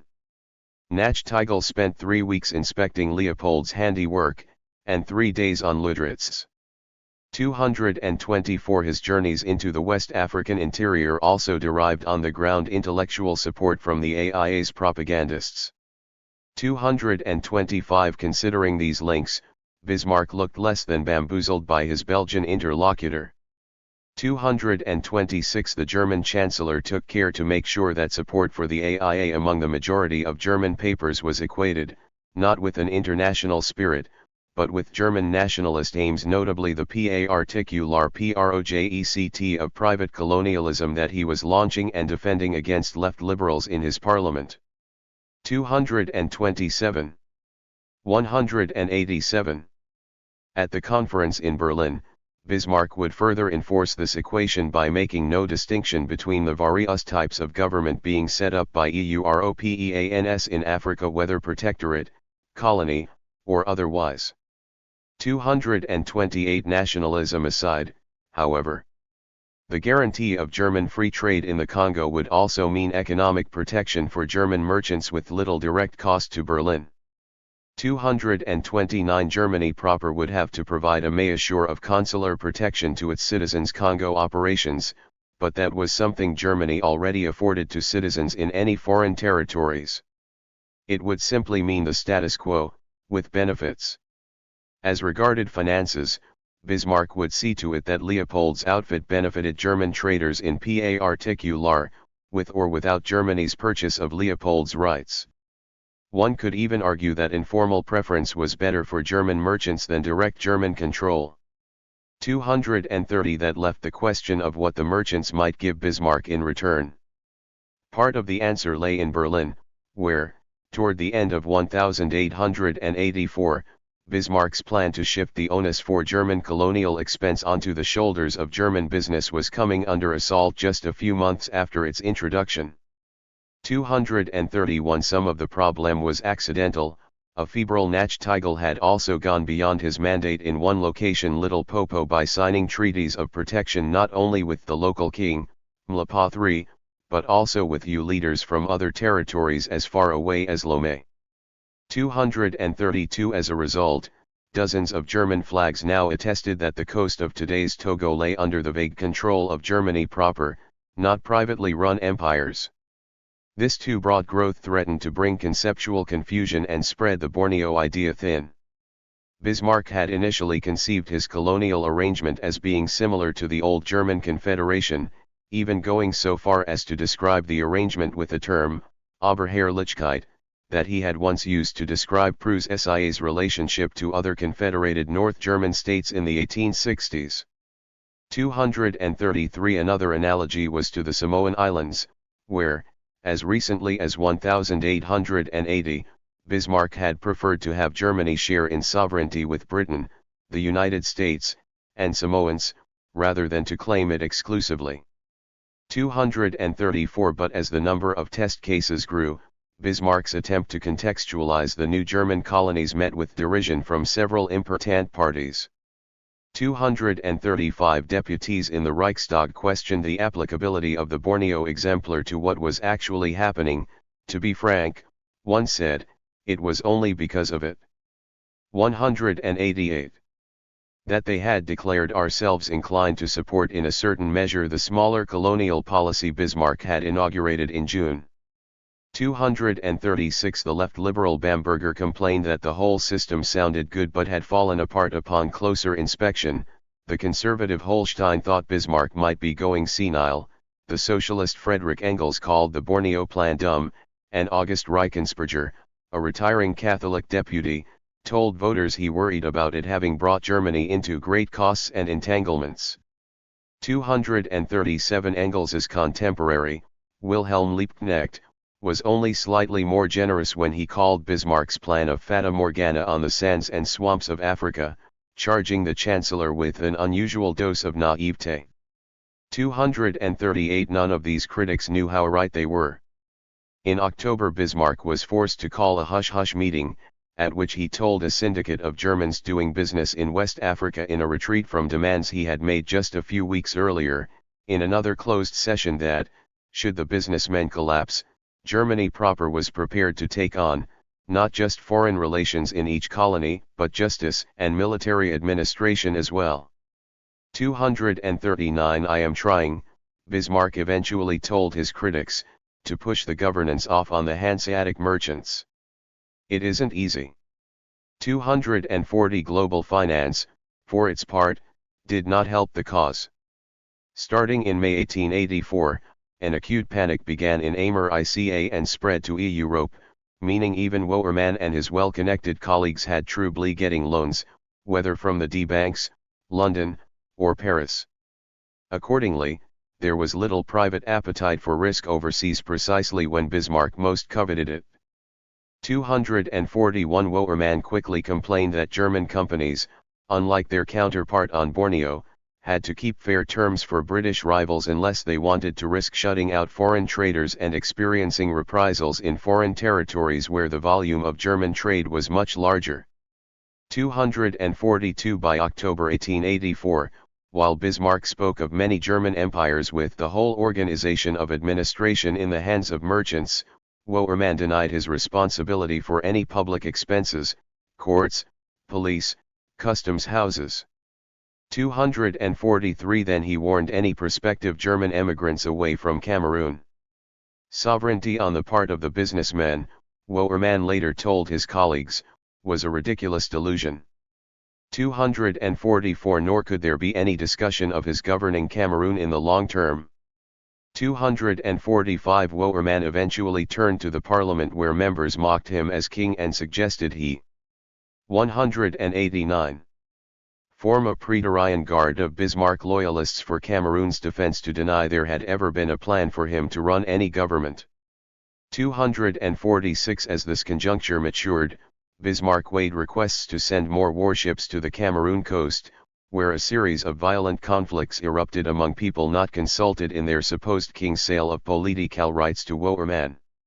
247. Wouwerman was finding it prohibitively expensive to make new treaties and periodically asked for Nachtigal's help. 248. Worse still for Wouwerman, Africans who had agreed to deals quickly regretted them, and would gladly reverse the whole event, if they could. 249. King Bell, his subjects having taken up arms against him, was forced to flee Belltown and, according to missionaries, spent 6 weeks hiding around a nearby creek. 250. As concerning for a legal theorist, though, were eyewitness reports that the treaties arranged by Wouwerman had never, even at the moment of sale, achieved a consensus in the affected communities. 251. On the contrary, initial negotiations had aroused such ire among headmen, many of whom preferred an alliance with the British, that German agents had to start conducting talks at night, while the majority of the population slept. 252. In one case, this meant 3 a.m. 253. Simply put, many indigenes, including the son of the man who had allegedly signed over control of a vast territory to Wouwerman, did not yet recognize overarching German authority. 254 Wouwerman therefore asked that Bismarck and Germany step in by contributing taxpayer money with which to fund armies and build infrastructure. 255 In the final months of 1884, with Cameroon's rising in view, Bismarck beseeched nearly every party involved in the German colonial movement to do more than profit from free trade in the Congo. 256 Whether in Cameroon or Togo, he urged these men to look at Leopold's Congo as a legal and spiritual model for private governance, even going so far as to forward to Wouwerman an advance copy of his speech recognizing the Congo as a state. 257 Nor was that all. In the midst of diplomacy that culminated in the Congo Association's Europe-wide recognition, Stanley conducted a tour around Germany, stopping in Cologne, Frankfurt, Wiesbaden, and other cities to give speeches to chapters of the German Colonial Society. 258 The supposed hero of the Congo landed plaudits for his role as an American delegate to the ongoing Berlin Conference. His presence there, and his tour in Germany, only possibly via Bismarck's direct authorization. 259 Stanley became a member of both. 190. The German African Society and the German Geographical Society. 260 He also received an honorary doctorate from the University of Halle and even won an audience with the German Emperor, whom he went on to toast in prominent speeches. 261 Perhaps more intriguingly, though, he remained in close correspondence with key German outlets. In late September, he wrote a published letter to the editor of Munich's largest newspaper opining that perhaps only private societies, and not pre-existing EU-European states, could properly conduct sub-Saharan colonization. 262 Bismarck took some initiative, too, as when he encouraged several of the parties hosting Stanley to take rejuvenation from his work, and to craft Germany's own policies after the method used by Stanley in peacefully acquiring and governing territory by private means. 263 These ranks included the usual suspects from within Germany: dignitaries, publicists, and potential investors, but also a wide array of diplomats from Spain, Portugal, Italy, Brazil, and Japan. 264 At one banquet in Frankfurt, organizers placed the flag of the Congo Association in the middle of a row of flags from the various German provinces. 265 At another, in Berlin, the German Union for Trade Geography explicitly located Stanley's work in the Congo within larger German traditions, anti-French nationalism, German unification, and, not least, the colonial movement of which Bismarck was the political, intellectual originator. 266 Whether Stanley comprehended the domestic significance of such developments is unclear. 267 Such kindness as she has shown, remarks Stanley when referring to Germany's reception, was totally unexpected by me. 268 Yet, after complaints that his duty was only to deliver platitudes and pointless speeches to German audiences, he did, in any event, identify an ulterior motive in Berlin's depiction of a special relationship in which the AIA would favor Germany above other nations. 269 This warm welcome may not necessarily have been a sign, as he later theorized, that German citizens would eventually try to seize the Congo for themselves, though such schemes were still alive by late 1884. 270 Rather, Stanley's German celebration was a tool with which Bismarck hoped to get several Congos, each tied just enough to Germany to bring its chancellor glory without major expenditure. 191. One of the messages sent to the German colonialists honoring Stanley by Bismarck's design was that control of, and financial responsibility for, German colonies needed to stay in private hands as much as possibly. 271 In other words, the doctrine of protecting German merchants, for which Bismarck had implied blanket acceptance to an enthusiastic electorate before October 1884, actually needed to have limits. 272 This preference became still clearer at a dinner hosted by Bismarck exclusively for Stanley and Wouwerman on November 24, 1884, just 4 days after the Reichstag received the first formal request for funding support in the German colony of Cameroon. 273 Bismarck began by introducing the two men. He then proceeded, in impeccable English, to express his amazement that a private man like Stanley could have acquired such an immense territory. 274 Wouwerman noted that this fact had positively influenced the decision of Bismarck to acquire colonies for Germany. 275 But there was also an urgency to the matter, for Wouwerman was at that very moment embroiled in a dispute with Bismarck over the further costs of governance in the fledgling colony of Cameroon, a dispute over who would pay to run prisons, build roads, and maintain a coast guard. 276 A formal request from Wouwerman on November 20 was the first of many to come, and it came not long after the latest opening of a private German state, in New Guinea. 277 There, too, the hoisting of a German flag in the same measure and under the same conditions as the Hanseatic undertakings in Southwest Africa, Bismarck hoped became known to the public in the middle of debates over the Congo. 278 Wouwerman had never wanted to take on the burden of rule, though it is probable that he had misled Bismarck about his intentions to do so from April 1884 through at least September of the same year. 279 Still, Bismarck wanted Wouwerman's Cameroon regime to copy the men in Borneo sincerely, by shouldering virtually all governmental expenses and perhaps even turning Wouwerman's considerable logistical and marine apparatuses into an ersatz navy. 280 This wish was only growing in view of indigenous unrest, which was prompting Wouwerman to barrage Bismarck's office in November 1884 with requests for the dispatch of German naval cruisers and other assistance through direct subsidies. 281 By the end of 1884, reported one journalist, the colonial question was still playing a lead role in Reichstag debates, in newspaper articles. 192. And social conversations generally, famous economist Wilhelm Roscher even weighed in, concluding that political trading companies were dangerous to the long-term fortune of a subject people, and likely to create great political and social difficulties. 282 For now, Bismarck wanted Wouwerman to act in step with Borneo's biggest imitator, Leopold.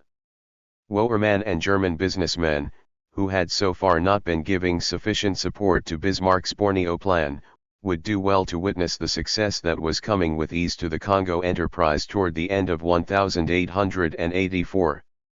283 Bismarck, after all, controlled the fate of both, and he would continue to insist on private governance well into 1885. 284 The German Chancellor told the American ambassador as much in November 1884. 285 Bismarck understood, a German admirer wrote, how to make the affair of the Belgian king into one of his own. 286 What support for Leopold would look like was another, initially hazy matter. 287 In part it consisted of Germany's official recognition of the Congo state, finally extended on November 15. Another aspect was to invite Leopold's agents to meetings of German colonialists Ludritz and Company in order to give each party an excellent occasion to make influential friends. 288 But the majority of the picture became clear at the so-called Berlin Conference, a notorious gathering of diplomats held in Berlin from November 15 through early 1885. 289. This day there is much myth surrounding the affair, which also went by other names among its participants, Congo Conference, West African Conference, and, more simply, the African Conference. 290 The future Wilhelm II, the son of the German Crown Prince, characterized the conference as a gathering of powers united against England. 291 He was perhaps half right. 292 An agreement to host the conference in Berlin, not London, announced to the public around 2 weeks before the German elections, within 24 hours of when Bismarck unveiled his full German colonial program, did look like a swipe at Britain. 293 The Morning Post went so far as to call it the most cruel, the most contemptuous, and the most dangerous blow ever dealt to the reputation and influence of the English government. 294 And British public opinion was so panicked by the prospect of the Franco-German fleets outnumbering Britain's that Parliament agreed on a vast peacetime increase in funding for warship construction. 295. 193. Certainly, Britain did stand to lose from the formalization of rules for territorial acquisitions in the Congo and Africa generally, given London's preference to maintain an informal hegemony. 296 The German government did much to play up that point through early November, both in the press and in symbolism, such as the decision to replace London-made maps with German ones in the conference meeting hall. 297 Bismarck even declared that the proceedings would take place without Britain if necessary, despite Britain's having promptly agreed to participate. 298 That said, some diplomats correctly predicted the Franco-German entente, really more of a détente, would not escape the conference untarnished. 299 By November France was not inclined to antagonize Britain in African affairs, having been obliquely strong-armed by Lord Lyons from his office in London. Ferry's grip on power was also weakening, his cabinet entering an acute phase of conflict in Indochina that would spell his downfall. 300 The notion of a Franco-German alliance had, unsurprisingly, proven distasteful to the French public. 301 Likewise, with German elections ending after October 28, Bismarck could relax his anti-British posturing. 302 Germany accordingly did not remain united with France during the Berlin Conference, with much of its activity there running counter to French ambitions, and some of it such as placating the U.S. delegates occurring with direct British assists. 303 One piece of this work comprised German recognition of the AIA's chosen frontiers, which partly overlapped with those claimed by the French, in conjunction with the opening of ceremonies. If this ostensible German generosity was a surprise that offended French preferences for a much smaller zone, it was also a check to France's momentum in its side negotiations with the AIA over territorial bound areas, and an unfavorable precedent so far as other nations were concerned. 304 From the summer of 1884 through early 1885, French agents had signed a number of treaties in territories disputed by the AIA in order to add bargaining chips. They even threw up French flags and houses on AIA station grounds. 305 So concerted was this effort that, immediately prior to the conference, Leopold's agents admitted internally that they had accomplished nothing with France and did not think it likely they would do so, absent some intervention. 306 Bismarck forced a different outcome. In various ways he protested against what he perceived as French aggression at the center of Africa. 194.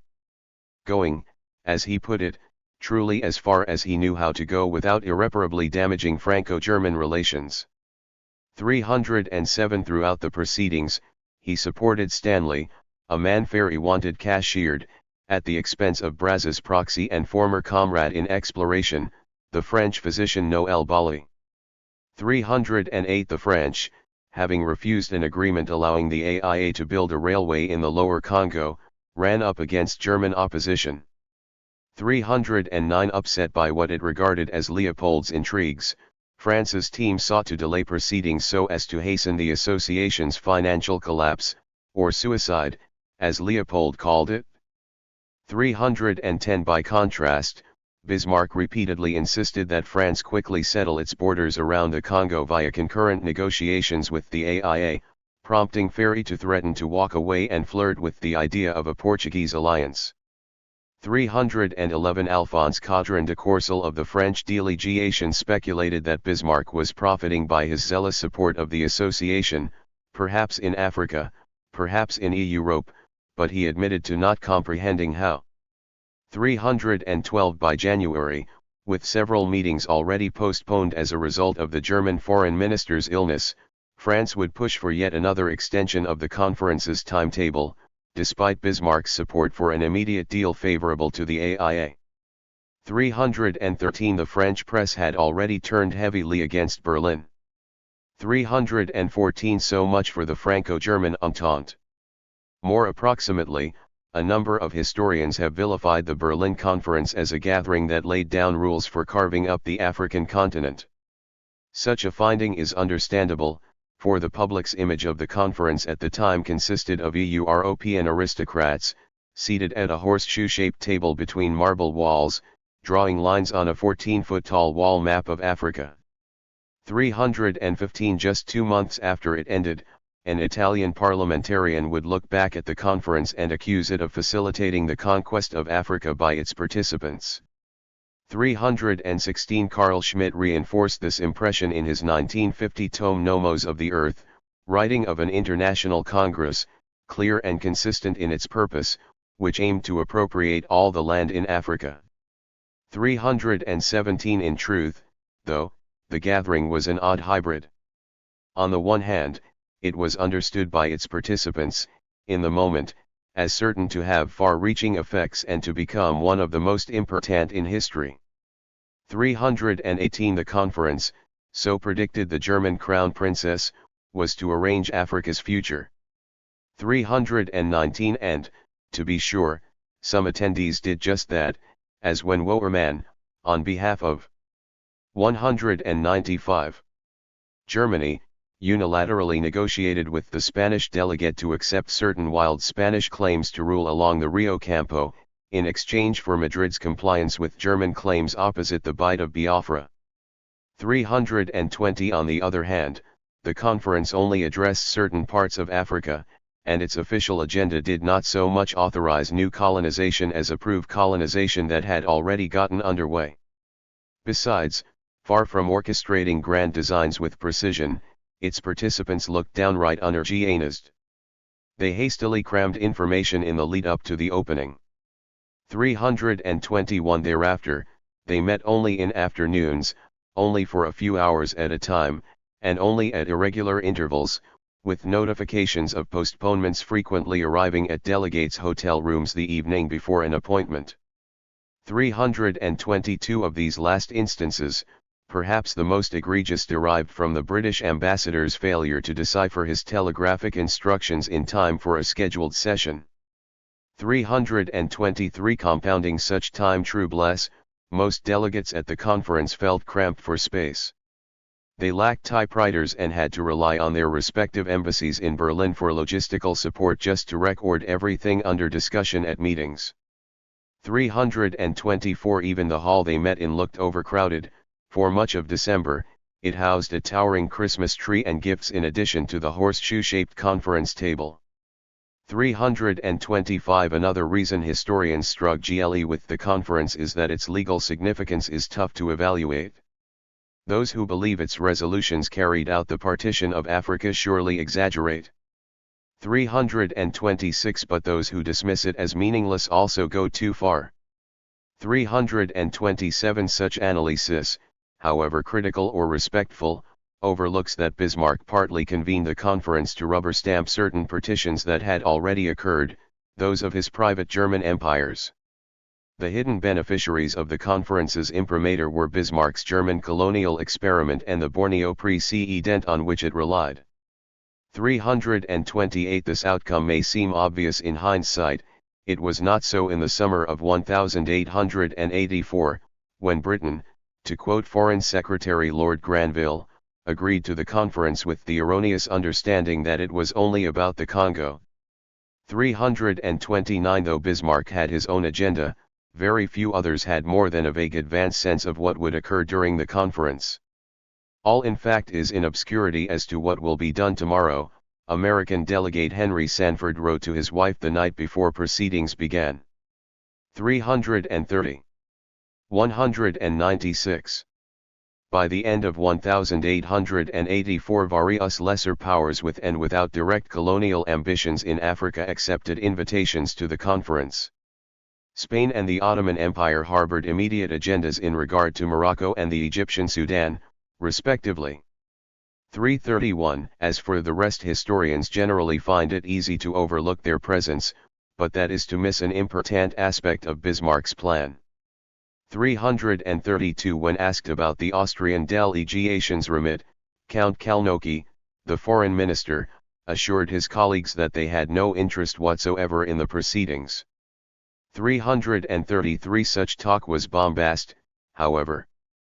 334 Behind closed doors at the conference, Austrian and Swedish officials expressed a desire to securing favorable long-term trade access. Austria, for one, had been exporting Maria Theresa thaler to Africa profitably for over a century, to the extent that the coins became de facto standards in many East African settings. 335 Italy believed inclusion in such commercial opportunities in West Africa would prove popular at home, if perhaps not immediately. 336 Still other attending powers, such as the Netherlands, admitted to having a different stake in the outcome when worrying over whether the Congo matter would establish precedents that might prove binding for non-African colonial realms.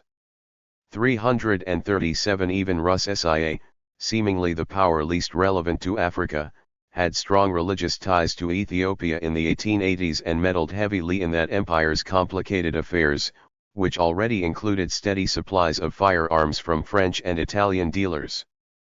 338 One needs to keep the set of interests in mind when evaluating that, from Germany's perspective, the point of inviting a wide array of powers to the Berlin Conference was to create an impression of broad multilateral consensus such as had been achieved at the Congress of Vienna in 1815 and the Berlin Congress on Ottoman Affairs in 1878, as well as in river conventions for the Danube in 1856, 1878, and 1883. 339 This assessment is accurate but misses part of the picture. Bismarck himself mused that the greater the variety of ceremonial delegates, the greater the impression of global legitimacy, especially insofar as the conference ostensibly concerned two international rivers. 340 But Dutch officials, for example, knew that the court of international opinion had been packed partly through their attendance. 341 It all worked because of a quid pro quo. In exchange for attendance and some concessions, the lesser powers mostly agreed to play the mute duck role, as the Italian Dealey 197. Gate put it, thus giving Bismarck an overwhelming mandate for his colonial vision, when and in what manner he needed it. 342 The corollary of this approach was that it positioned Germany as a better internationalist than Britain, which roughly contemporaneously refused to invite more than 6 powers to conferences concerning the Suez and Egypt. 343 Bismarck welcomed the United States, invited Sweden, Norway, and Denmark so they would not feel left out, and granted the Ottomans and Italians late requests for invitations. Britain appeared indifferent to each proposition. 344 Hence, too, Germany's wish to implement considerable pomp and circumstance at the conference, even to the point of last-minute rearrangements of seating charts. 345 Undeterred by a series of cold and dreary days with high winds, the German organizers made sure they prepared a sumptuous spread of meats, fish and mayonnaise, fried lobster, wine, and tea in the parlors adjoining the council room. They staged supposedly spontaneous pro-colonial demonstrations outside the meeting hall. They even put on dozens of evening balls held by German nobility. Imperial tediousness, as the Americans complained. 346 Aware of the potential public relations benefits, Bismarck initially proposed 2 conferences, the first, to include only the directly involved major powers, the second, to include other maritime powers whose agreement would seem desirable, Austria-Hungary, Italy, Rus-SIA, Sweden, Norway. 347 Although Bismarck ultimately abandoned that scheme, the single conference still looked a lot like 2, with delegates from backbench powers not only being marginalized during the most important negotiations, but even being seated in a way that visualized their lesser rank. 348 Viewed as a spectrum, the number of official speeches confirmed such disparities. Germany's delegates took the floor a staggering 142 times between them, while their French, British, Belgian, and Portuguese counterparts each registered totals in the 40s and 60s. Denmark and Sweden, Norway only made a single non-procedural comment, and at one point the Ottoman delegate was told to remain silent or risk ostracism from future conferences. 349 Add to this the secrets, open even before the conference began, that Italy would indefatigably support the AIA and that Austria would do Germany's bidding, having done just that in discussions on Egypt a few months earlier. 350 Still, it is worth noting, notwithstanding such discrepancies. 198. That Bismarck's public relations effort proved successful, in part because each power formally claimed just one vote in resolutions. 351 Able to act with French backing in November 1884, Bismarck opened the conference to an audience of perhaps 30 delegates. 352 Insiders who predicted that the first question to be brought up will be the Congo soon proved correct. For at least the next month, as one joke ran, the Congo became the dinner on all menus for diplomats, and even Berlin socialites complained that the Congo was all anyone seemed to talk about. 353 In fact, the Congo determined the conference's entire trajectory, with its final day arriving only when the AIA had secured its last letter of diplomatic recognition. 354 Choosing to forget everything that he had gleaned about Leopold's duplicity and some of what other delegates already suspected, Bismarck stressed the humanitarian aims of the latter's organization. 355 The takeaway from Bismarck's speech was that all delegates should support Leopold's philanthropic efforts and, more controversially, should agree to the proposition that the rights acquired by treaty had made the AIA into a state. Though the conference ostensibly excluded all territorial questions from its deliberations, Bismarck put forward for presidency of the conference by the pliant Italian delegate ensured that the AIA's recognition occurred in simultaneous shadow sittings, an ingenious method of settling such questions extramurally. 356 In a little over a week's time, most European powers moved to realize Bismarck's wishes for the AIA, though doubts remained about the exact manner of recognition. The AIA's lobbyists in Europe quickly drafted a sample treaty in which delegates would sign off on the decisions of the African Conference of Berlin while simultaneously recognizing the association of the Congo as a new state. 357 Of course, unless this draft was to remain hypothetical, the new État independent du Congo, appropriately taking the acronym of the old East India Company, needed to see its boundaries be fixed and declared. 358 It needed, as well, to produce some simple Bill of Rights and constitution defining rights and duties but leaving the details of carrying them out to the local authorities, and to have either a plenipotentiary or the Governor-General of the independent state of the Congo present at Berlin to sign treaties with representatives of the other powers. 359 Nonetheless, affairs of the Congo, as Leopold assured Belgium's Prime Minister, now looked very well because of Germany's support. 360 The Confer 199. In some cases froze time in the association's battles with Portugal and France on the ground. 361 European leaders would contemporaneously order their navies in the Gulf of the Congo to avoid any act that would affect the status quo until all things concerning the river could be decided in Berlin. 362 Alternatively, agents of the association convinced French rivals to fly both parties' flags in front of indigenous populations until a Berlin verdict materialized. 363 Thus it was not enough to say, as an American delegate did, that the association had been re-energized now by Germany and was much stronger today than with our recognition alone. 364 A more apt description was probably the one offered later by a Belgian advisor, who remarked that Bismarck had become Leopold's lucky star. 365 Bismarck certainly provided considerable assistance to agents that Leopold had planted within and around the conference's meetings. 366 He extended official welcomes to all of them and assisted them in lobbying Austria-Hungary, even when their diplomatic credentials had not arrived. 367 At a court dinner, he sat the association's lobbyists near the German Emperor and Crown Prince so that the latter could all be more acquainted with their organization. 368 The association's attendees included the Belgian statesman François Auguste, Baron Lamermont, Henry Morton Stanley, Henry Sanford, Sir Travis Twiss, and Emile Banning, all delegates working unofficially on Leopold's behalf, as well as Maximilian Strauch, the nominal head of the Commite, Leven van de Velde, and Belgian State Minister Udor Perme, imported person who made visits to Berlin from November 13 to carry on their work somewhat less prominently, in the gardens and corridors adjoining Bismarck's residence. 369 owing to this lobbying group, and in part to widespread ignorance about Africa. Most delegates not in Leopold's employ proved ready to overlook the disparity between his territorial claims and geographical reality.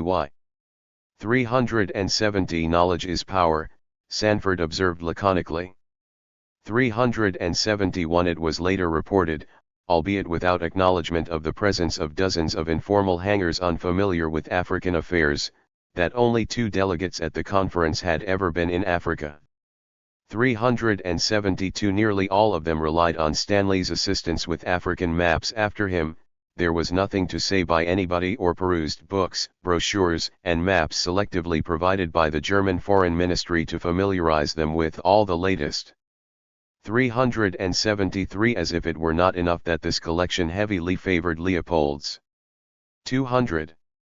Propaganda. There was a periodic blurring of the lines between Leopold's unofficial lobbyists and those formally sent by the Belgian government. 374 Leopold had Sanford, Stanley, and Strauch stay in a different hotel from the Belgian delegation proper. Sanford even paid his own expenses.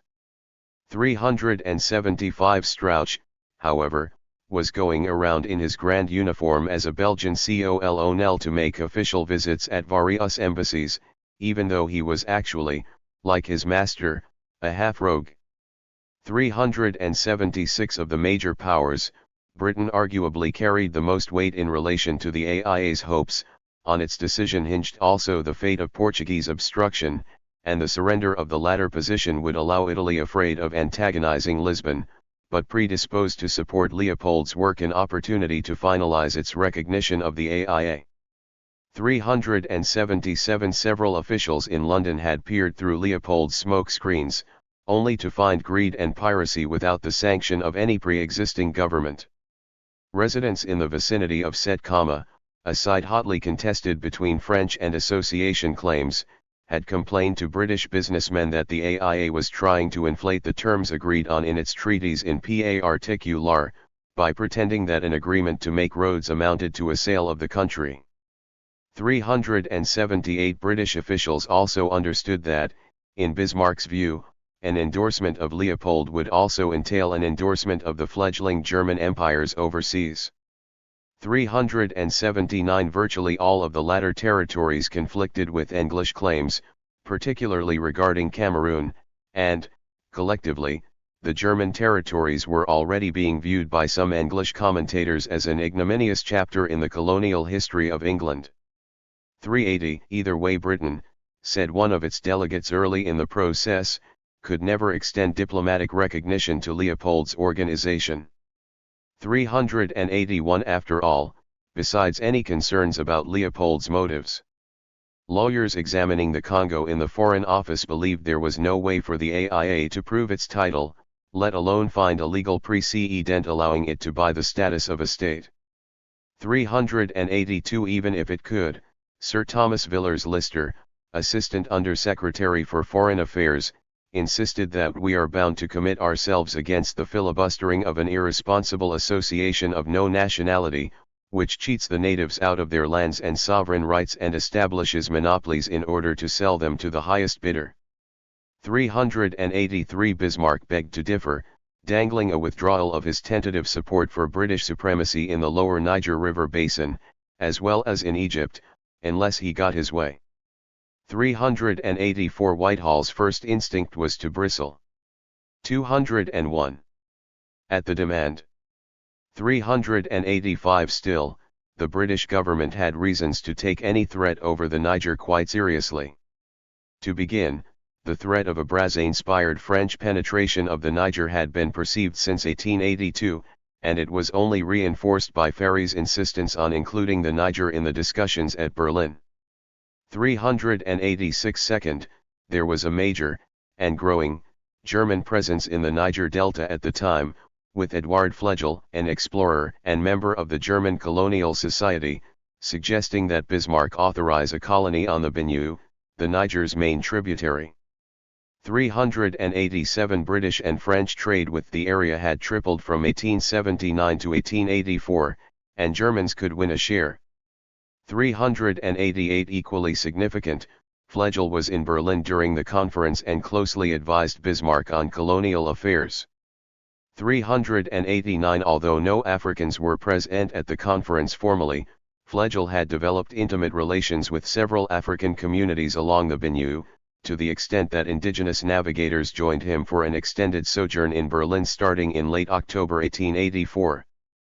390 With these navigators figuring among the unofficial circles surrounding the delegates, and in view of Bismarck's colonial turn, it was easy for the British and French to imagine a scenario in which the Germans went on to contest various contracts and treaties signed by British merchants in regard to the Niger interior, perhaps even by producing their own. 391 French generals already knew such tactics well, contemporaneously hosting Timbuktu's ambassador at the Grand Hotel du Louvre to upstage rivals in Western Sudan. 392 London took Flegel's entourage seriously enough to commission an inquiry into his influence among Niger elites and to prepare a report explaining why their subjects' claims were superior to those of the Germans. 393 In the event, in early December 1884, Bismarck told Britain he wanted to keep open the possibility of expanding northward the German holdings in Cameroon. Nachtigal had already gestured in this direction. 394 Precisely as Bismarck made his threat, Flegel partnered with the firm of Janssen and Thormalen, which had recently bought sovereign rights in Cameroon, to found a separate German Niger company dedicated to Benue trade. 395 Add to this that, by the time Flegel's black friends made it to Berlin, they went from being identified as caravan leaders to being advertised as nothing less than princes. 396 A final, related motive for a British volte-face regarding the Congo was that the architects of British Niger policy had close ties to the Borneo. 202. Precedent. 397 Among them was Sir Travers Twiss, a disgraced Oxford professor now acting as a legal advisor to the British delegation. Twiss had developed close personal ties to Sanford. The two met daily during their time in Berlin and had already written several pamphlets in support of the association's statehood prior to arriving at the conference, motivated in large part by the recent events in Borneo. 398 Twiss's favourable disposition agreed with that of the Scottish industrialist William Mackinnon, another of Leopold's friends. Mackinnon produced a memorandum for the Foreign Office recommending Britain support a series of African ventures on the lines of the North Borneo Campaign. 399 A final contributor to the détente was Julian Pansfot, permanent Under-Secretary in the Foreign Office and, as mentioned, a close confidant and early defender of the British North Borneo Campaign. 400 Pansfot, known to have greatly influenced Gladstone's decision to grant the North Borneo Charter in 1881, viewed Leopold's enterprise with great interest while keeping tabs on the conference back in London.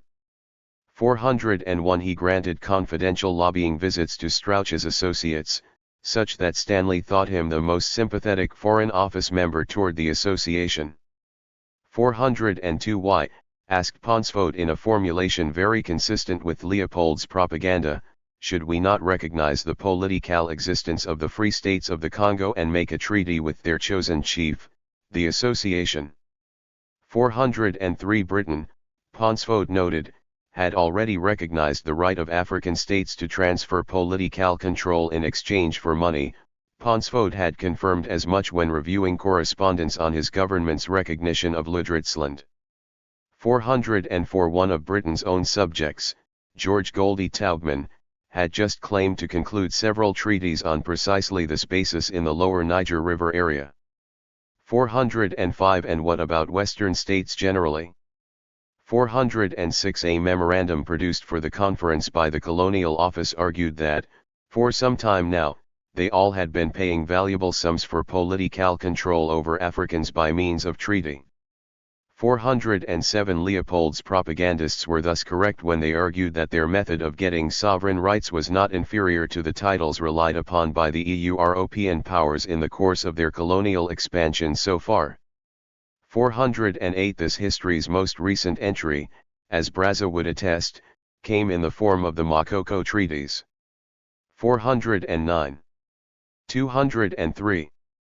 Against this backdrop, Bismarck threatened to withdraw his support for British plans in Egypt as well as the Lower Niger unless Britain recognized Leopold's Congo state.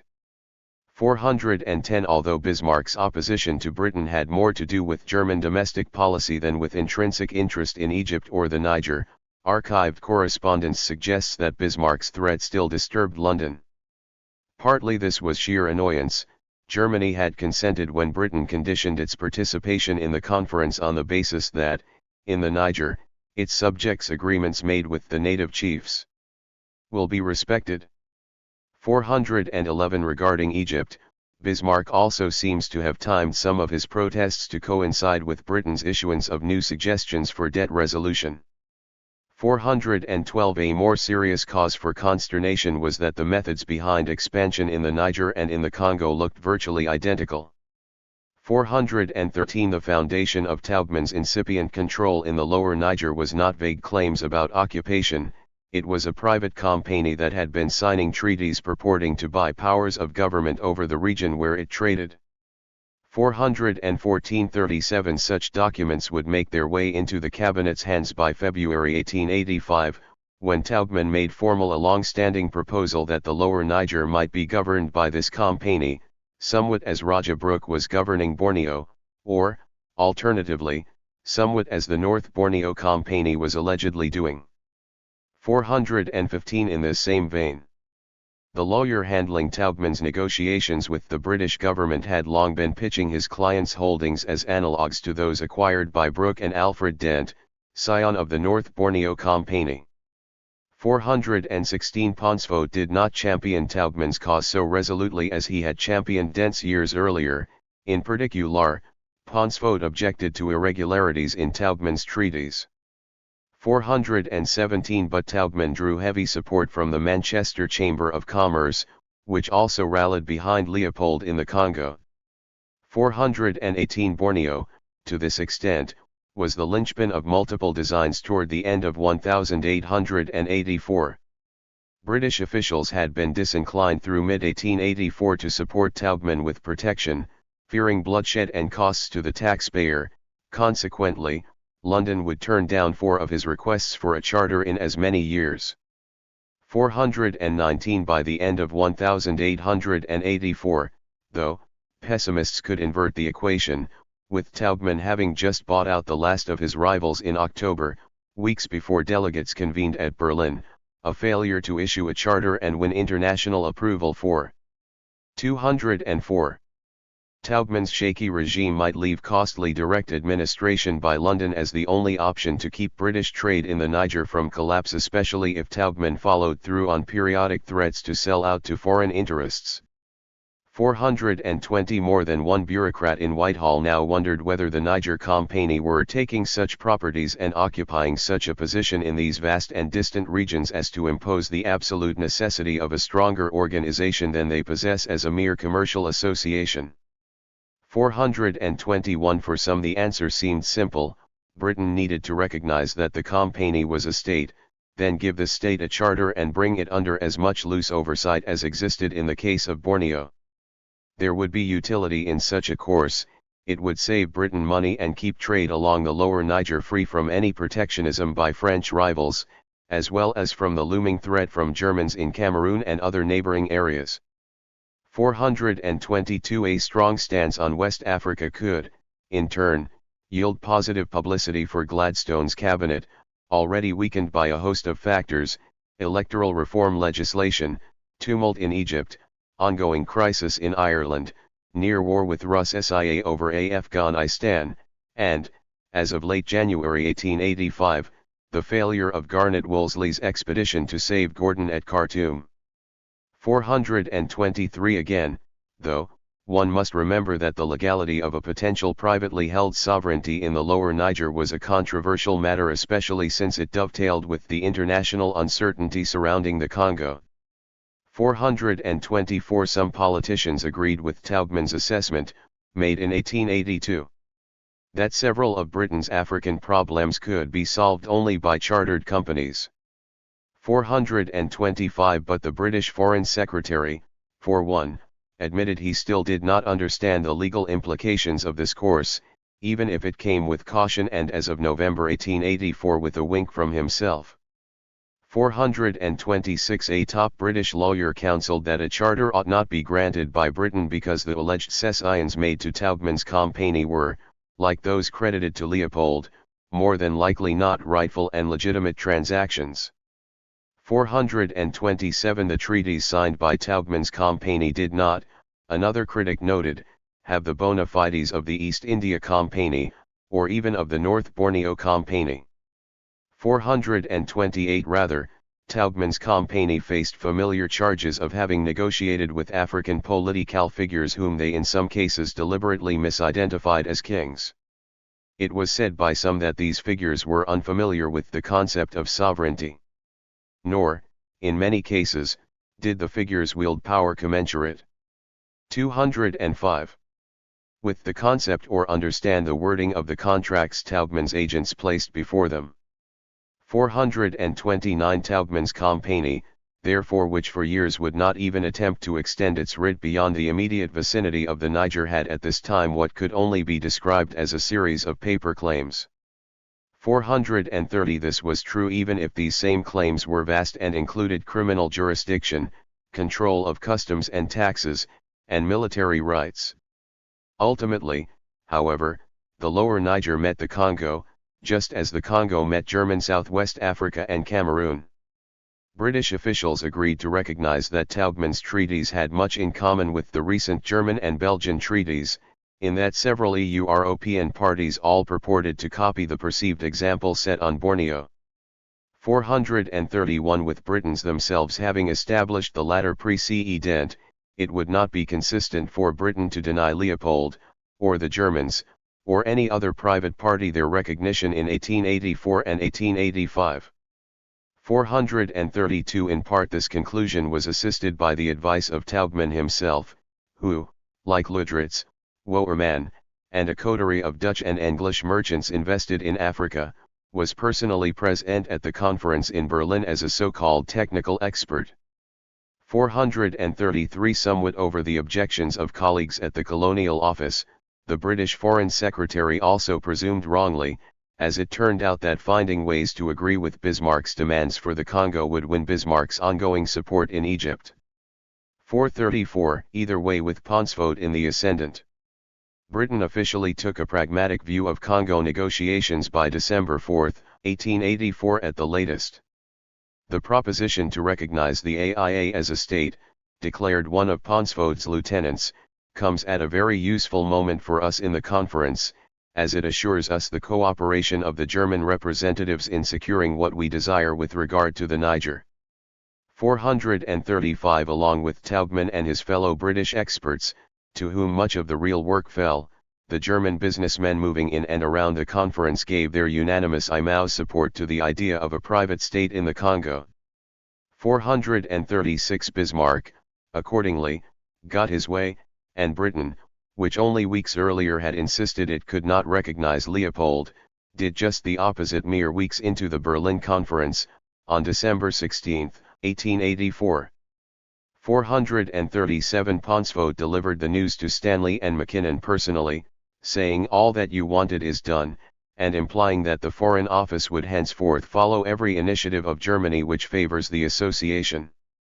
438 To be fair, this was not such a simple 206 gesture as the British taking compensation, as Italy's delegate saw it. 439 Along with the other delegates, Britain resolved to attach certain guarantees to the protocol issued by the Berlin Conference, legal commitments to rights of free trade, duty-free imports, freedom of movement, and consular protection for Anglo-Europeans in the Congo. Through these guarantees, the Berlin Conference appeared at least to some observers to have turned the independent state of the Congo into another object of Bismarck and England's newfound fixation, a chartered company. 440 There was a final dimension to consider. In the background of this wrangling, the issue of Borneo was again bubbling up, though not officially within the confines of the Berlin Conference. Precisely as he negotiated with European states over the legitimacy of German colonies and the independent state of the Congo, Bismarck turned to finalize a long-delayed protocol with England and Spain concerning disputed rights in the northern part of the island of Borneo. 441 The protocol in question involved Spain's agreeing that northeastern Borneo fell exclusively under sovereignty that had been acquired by the North Borneo Company. Historians have often struggled to explain why Germany, which was a bit player regionally, moved to validate that protocol only in June 1884, after years of holding up the process, especially because it gained nothing in Asia by so doing. 442 The answer may well be found in chronological overlap. Germany's validation occurred just as a separate protocol, that concerning the Congo, was undergoing British scrutiny, and just as that very protocol was relying on the positive example of the North Borneo Company. Principles concerning Borneo traveled to Berlin, but also from it, radiating outward with renewed strength. 443 Writing a history of Borneo in the 1950s, Graham Irwin referred to the 1880s as a scramble for Brunei, likening the once vast empire's near dismemberment by Sarawak and the British North Borneo Company to Africa's rapid partition by Europe. 444 Another scholar estimates that competition around Brunei peaked in December 1884. 445 In numerous respects, the two scrambles blended together. Consider the pace of the Brunei partition, which accelerated from the early 1880s before culminating in 1888 with Britain's declaration of protectorate status for Brunei, Sarawak, and Sabah. A major catalyst for the chartering of the British North Borneo Company around 1881 was fear of foreign. 207. Takeovers of the company's rights, with Germany and Belgium as prime suspects. A few years later, the new catalyst was fear that one of these powers might import their private colonial systems, which had partly been born out of the rush for northern Borneo, from Africa to Southeast Asia, perhaps by targeting the financially vulnerable polities of Brunei, Sarawak, and Sabah for purchase. 446 One scramble reinforced the other in a sort of feedback loop. In any event, with Britain's indirect authorization assured, Leopold gradually won the recognition of most other powers by February 1885, with the completion of this process and France's stalling not only dragging the Berlin Conference past tentative deadline after deadline including New Year's but essentially determining when it ended. 447 Taking Germany's letter of recognition as their template, other powers such as Italy recognized the AIA's chosen borders, even when these conflicted with France's claims, thus placing further pressure on Ferry to close a deal.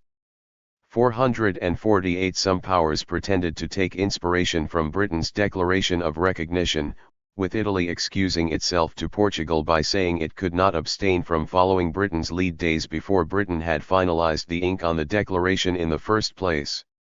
449 Meanwhile the King's Congo operations, for the first time, broadly took the formal title of state. To be sure, it took Leopold a while to vanquish the remaining qualms of the French and the Portuguese, whom Britain had gradually abandoned since February 1884.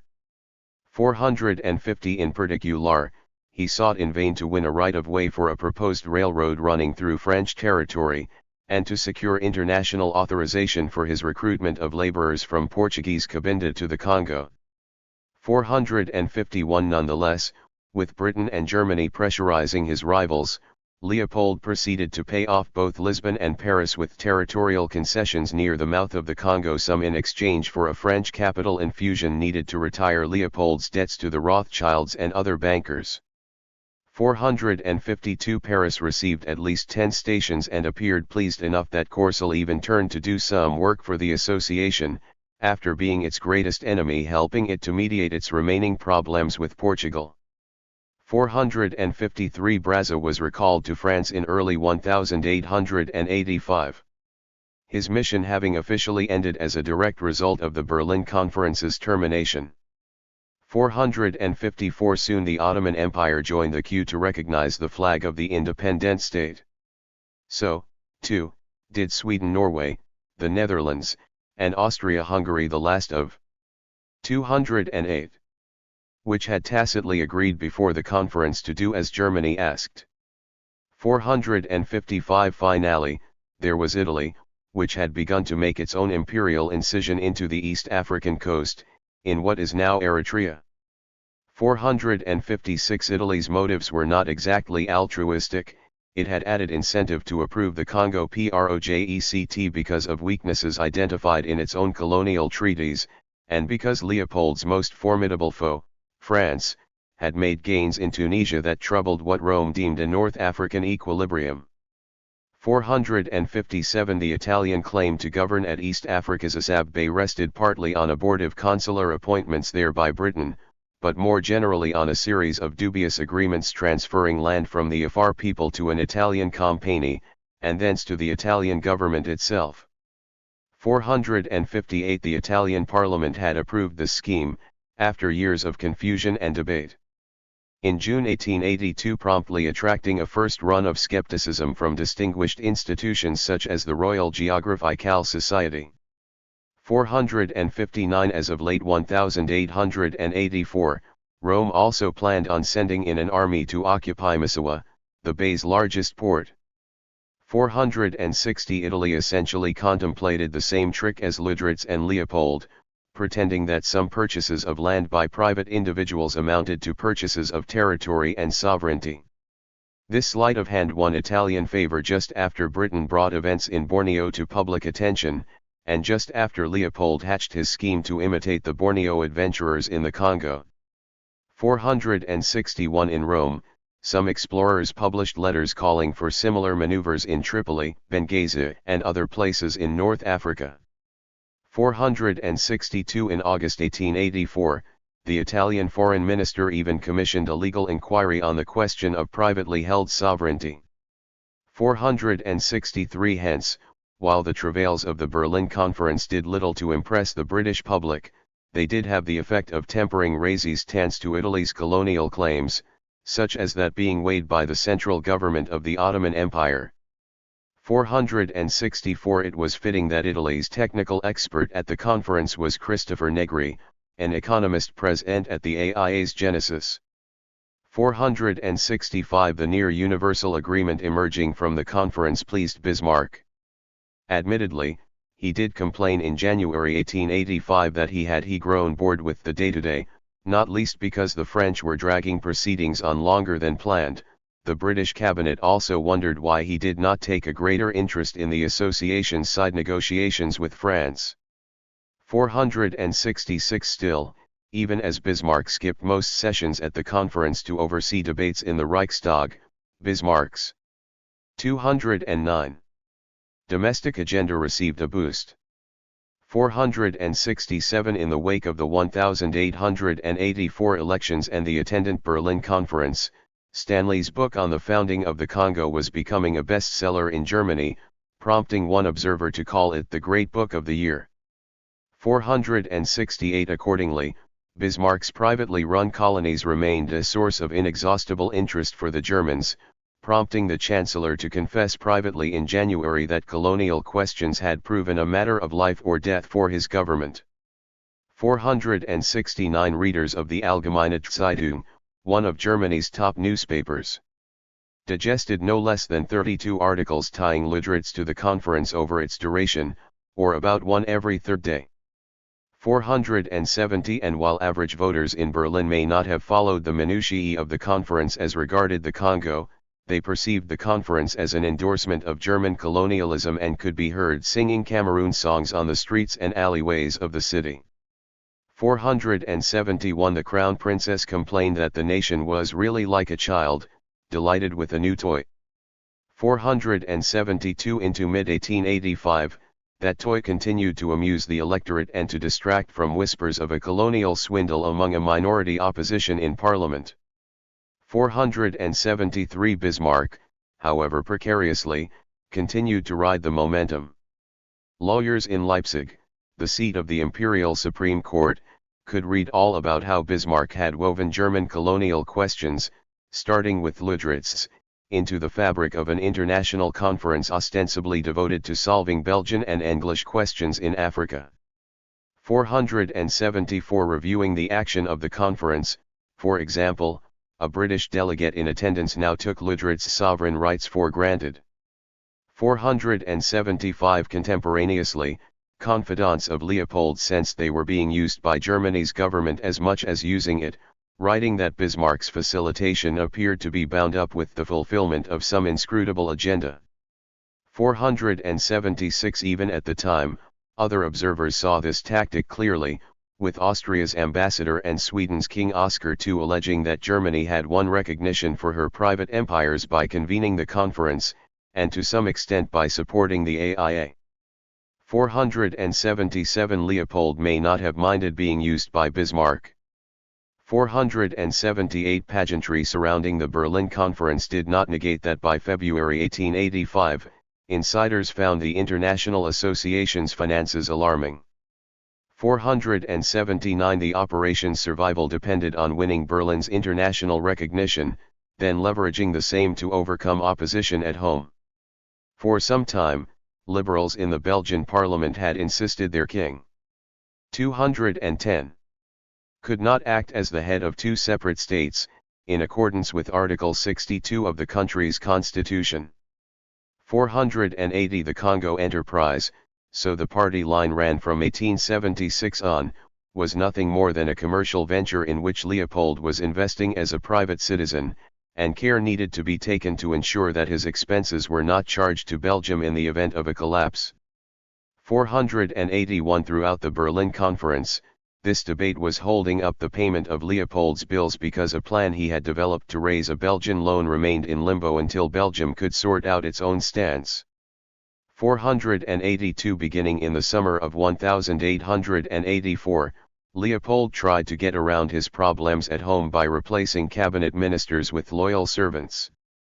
483 In another moment of creativity, he even suggested signing over all his rights in the Congo to his wife. 484 After the Berlin Conference, however, Leopold and his Belgian allies had their most potent weapon yet, an endorsement from Europe's greatest powers of all his Congo treaties. 485 The independent state of the Congo already existed, according to Britain, Germany, and as of late February 1885 the Belgian Foreign Ministry. 486 By September 1885 France would formally launch its own diplomatic exchange, as the United States modified its qualified recognition into something more absolute. 487 Just as the philosopher of old demonstrated the principle of movement by walking, bragged one of the king's associates, Leopold could now demonstrate his new state's existence. 488 Thus, so the thinking went, unless the Belgian parliament wanted to contradict the great powers and risk incoherence, it had no choice but to sanction the fait accompli by an overwhelming vote in favor of Leopold.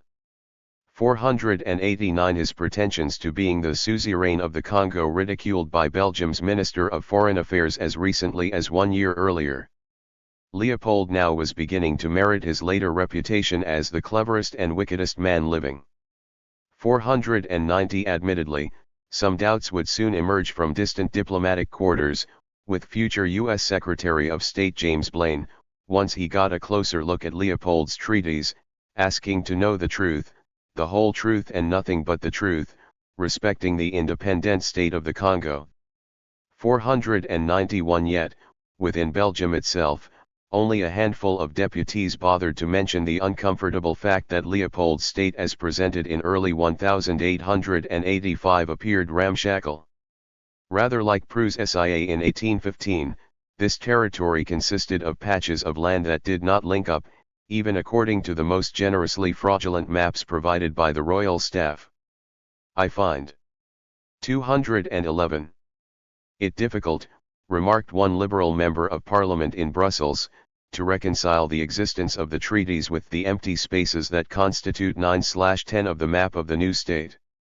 492 When another observer joked that Leopold's mapmaker would have mixed up the Rhine and the Rhone, had he been looking at Europe instead of Central Africa, the remark was not hyperbolic. 493 At one point Leopold suggested switching the name of Cabinda so as to appease a Portuguese request for its transfer to Lisbon's control. "We could easily change the name of Cabinda," he wrote, "and call that place something else and give a few places between the Chibango and Lanume the name of Cabinda or New Cabinda."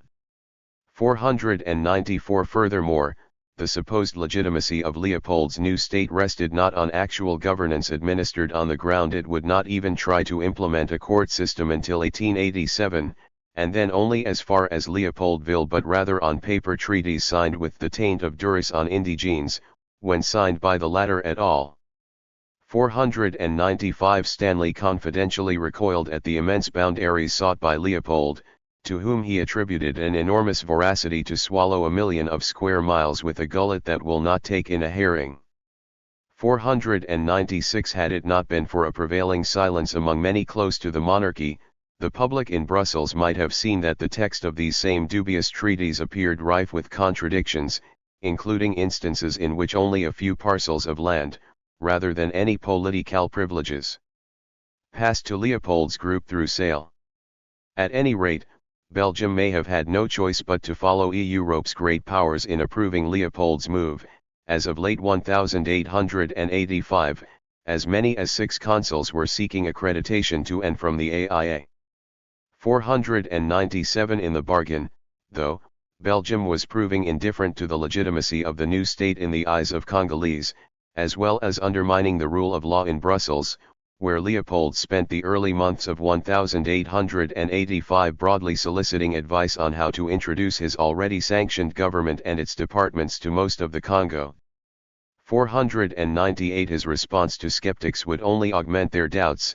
In order to create harmonious rule of the AIA's vast and often unconnected territories, he planned to tell governments abroad that he would transfer sovereignty from the AIA directly to himself, with the mere stroke of a pen. 499 The AIA would quietly die just as it entered the world in the European public's eye. 500 In 1884 and 1885. Belgium's diplomats joined to legitimate the private group calling itself a state in the Congo, as well as, indirectly. 212.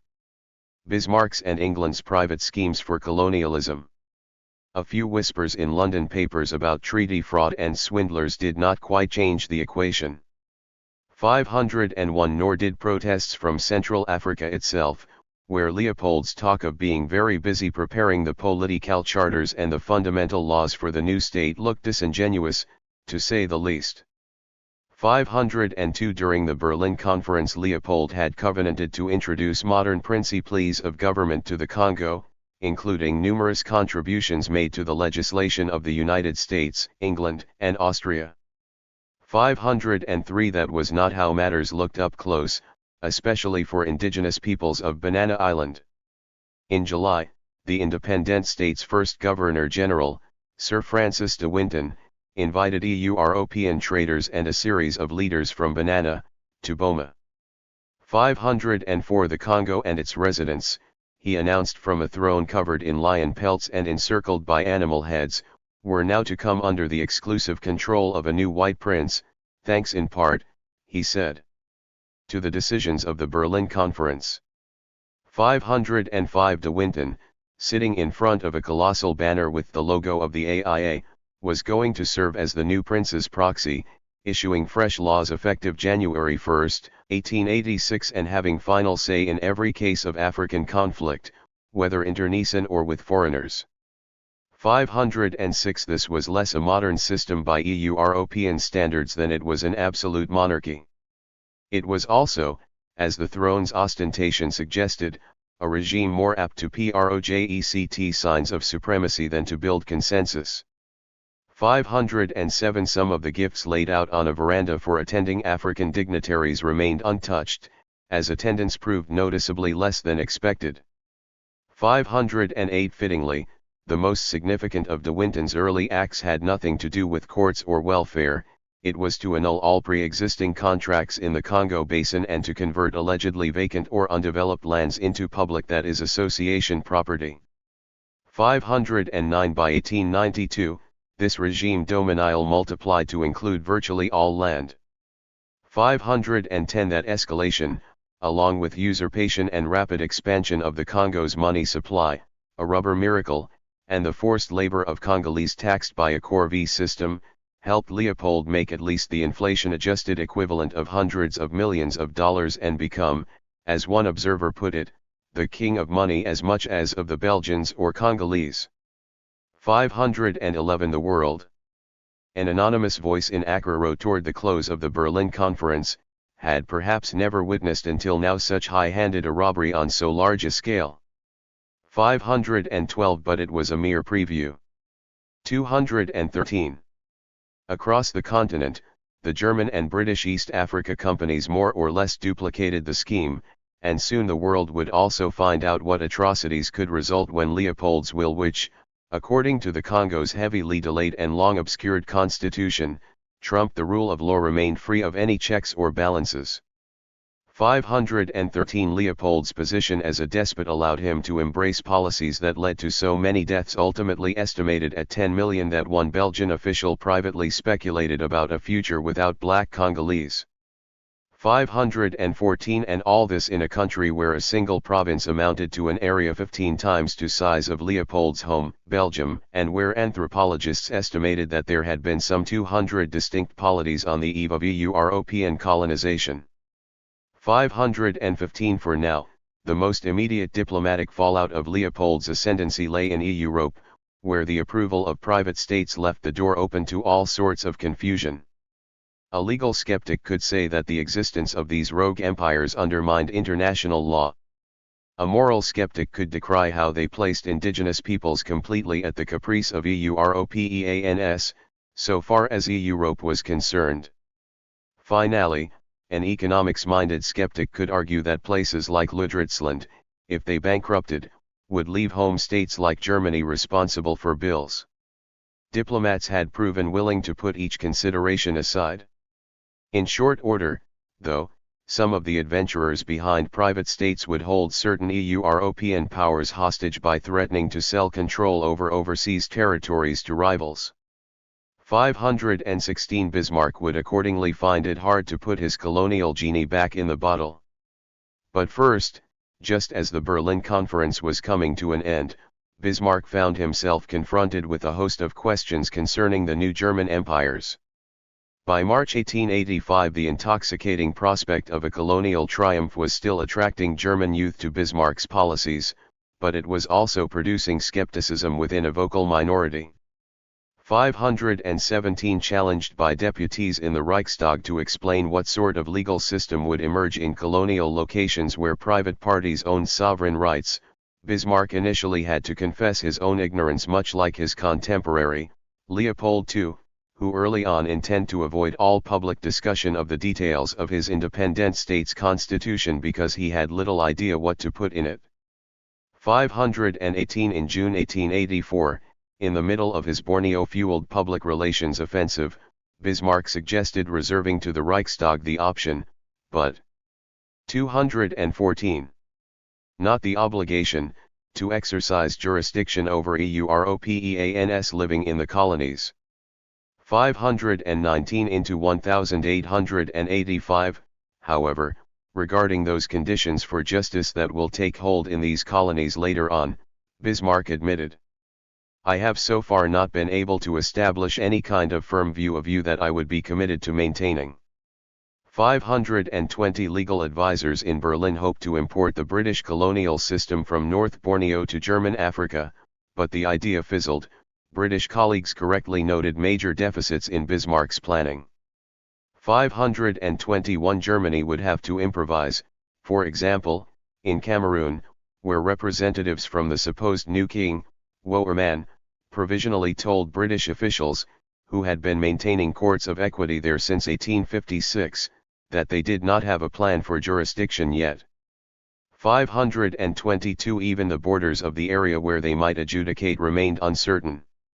523 All Bismarck really knew was that he wanted his system for economic and political reasons.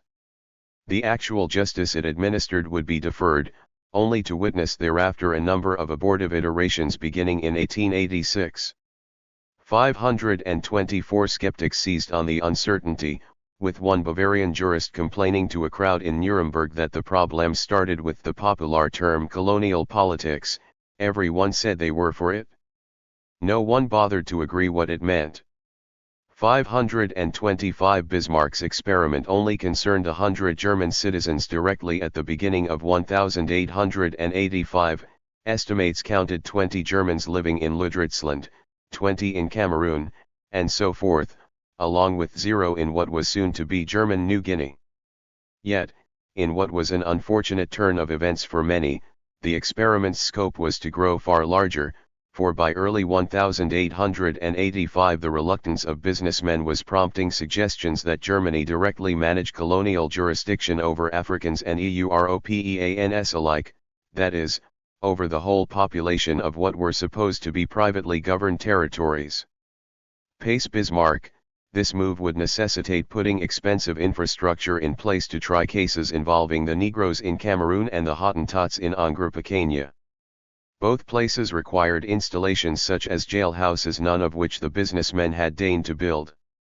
526 All of this was not to mention other potential embarrassments for Berlin, not least the enforcement of an oath Wouwerman had made to certain Negro kings in Cameroon to respect the institutions of slavery and polygamy. In the event, a constitutional clarification of colonial law would not arrive until 1886, and even this step brought more questions surrounding citizenship, flags, and the degree of Reichstag oversight. 527. 215. The scope of Bismarck's already inflated experiment increased still more in early 1885, thanks to new purchases of an estimated 156,000 square miles of territory in East Africa. 528 The author of these supposed acquisitions, which, incredibly, involved even less pretense of negotiation than had Leopold's or Taubman's, was Karl Peters, another Borneo devotee with ambitions to replicate what he called the creations of Lord Clive and Warren Hastings. 529 Early on Bismarck wanted nothing to do with Peters, whom he dismissed, more than a little hypocritically, as a filibuster. 530 Bismarck believed that the German business community had already gotten enough of Africa to digest, and he had refused support when Peters asked to replicate Ludritz's feat in September 1884. 531 Thereafter, with Cussero's help, Peters resolved to force the issue. By year's end he showed up on the East African coast, toting hundreds of sale treaties purporting to deliver him complete jurisdiction over a vast swath of lands. There was a patina of legitimacy to each treaty, which saw Peters assure alleged sultans that slaves would no longer be dragged away from the area for sale in the Indian Ocean trade. 532 This tactic had, after all, worked for Leopold II in certain instances. The bigger problem was that although everyone surmised that Peters's documents were at least partly fraudulent, not least because Peters himself labeled them fiction, his claims for protection were not verifiably less worthy in the public eye than those underscoring German involvement in the Cameroons and Southwest Africa. 533 The Sultan of Zanzibar, himself a man with imperial ambitions, protested that the purported treaties infringed upon lands falling under his own jurisdiction and that Peters had only been able to meet with certain political figures after having produced the Sultan's letter of recommendation. 534 Bismarck, aware of such inconsistencies, later joked that acquisition of land is a very easy matter in East Africa. For a pair of rifles, he remarked, one can obtain a paper with some Negroes' crosses. 535 But things soon got more serious for Bismarck when Peters took these same papers and envisioned selling them to Leopold. 536 The latter, looking for additional ground on which to base a second kingdom, was already putting his energy into other negotiations. he went on to haggle with Spain and British merchants for a share of their holdings in eastern and western Morocco, respectively. 537 He even pondered colonial syndicates in the Amazonian rainforest. 538 But his most realistic sight was set on East Africa, likely in the awareness that cloves, one of the area's main exports, had been seeing a rise in prices despite the deflationary pressures on most other commodities. 539 Bismarck had just put the finishing touches on Leopold's new Congo kingdom, which sat right next to the territories Peters had supposedly acquired in the span of a mere 5 weeks. 540 For this help Leopold was particularly grateful to Cusero, whose influence in winning over Bismarck was attested by Leopold's prompt wish to give him the highest medal of honor in Belgium. 541 Still, there would be no guarantee of friendly treatment for German traders in Peters's new territory, if it were sold to Leopold. Although Peters's official contact along the East African coast was the German consul, Gerhard Rolfs, otherwise known as Leopold's lobbyist in Germany. At the same time, German trade with East Africa was increasing rapidly such that its exports there rivaled only Britain's in volume.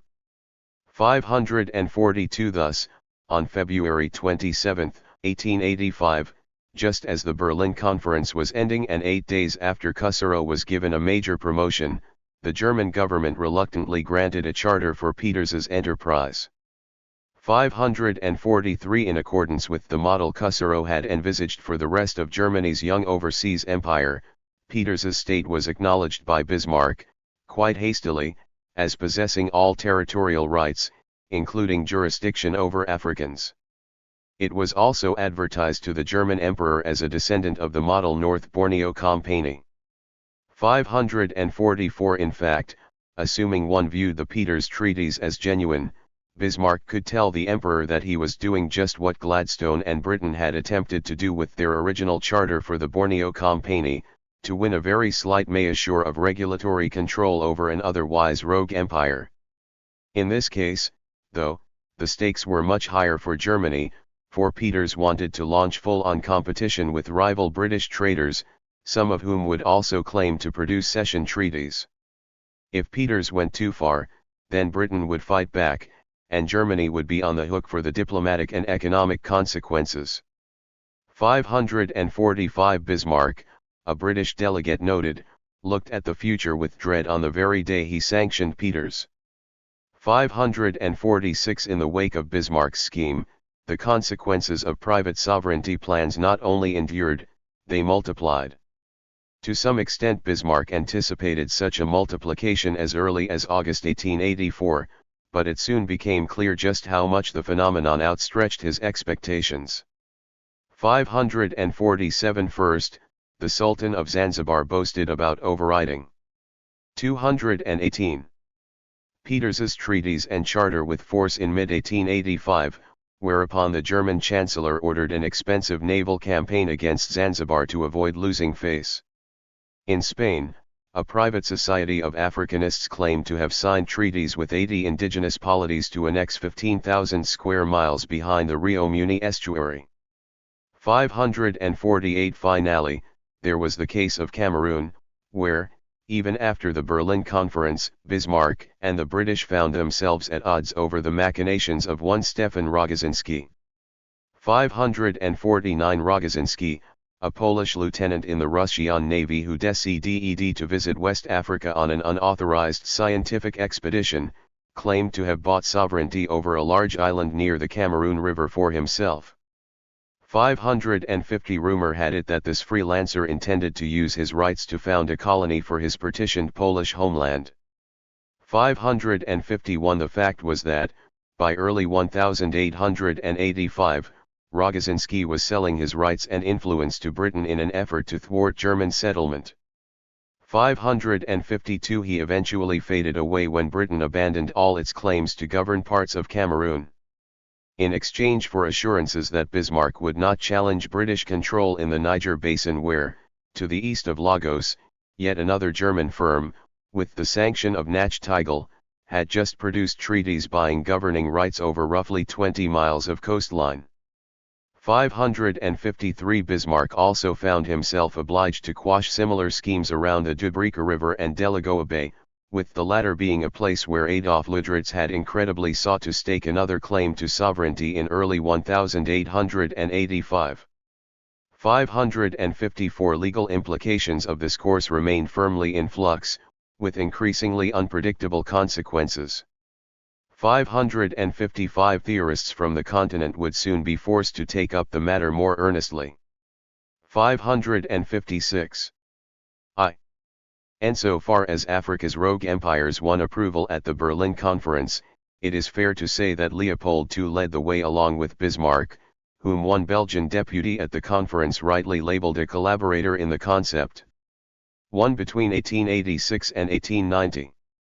Europe fostered the spirit of Berlin by sanctioning still more governing merchants like those who had emerged in Borneo and who were, via further sovereignty purchases, expanding operations. 2 First came George Goldie Taubman's Royal Niger Company, which won a charter in 1886 partly as a result of its advocate, Hardinge Stanley Gifford, taking office as Lord Chancellor under Prime Minister Salisbury. 3 Then came the British East Africa Company, hastily cobbled together by William Mackinnon, Leopold's confidant, in response to Karl Peters's aggressive expansion along the Zanzibari coast. The British South Africa Company, as well as Portuguese, Dutch, and Italian chartered ventures, rounded out a litany of schemes, with each group simply following a trail of imitators that preceded them. For one historian estimates that, at one time or another, 75% of the British territory acquired in sub-Saharan Africa after 1880, a massive piece of a massive haul totaling 2.5 million square miles, fell under the aegis of chartered company governments. 5. This statistic may run too low. An early French source pegged the figure at 78%. 6. Either finding looks more staggering when viewed together with the German and Leopoldian acquisitions. Contemporary surveys estimated 1 million square miles of land in the independent state of the Congo, and a combined 896,000 square miles in Southwest Africa, Togoland, Cameroon, and German East Africa. 7. These portions in the aggregate. Epilogue. Afterlives. 220.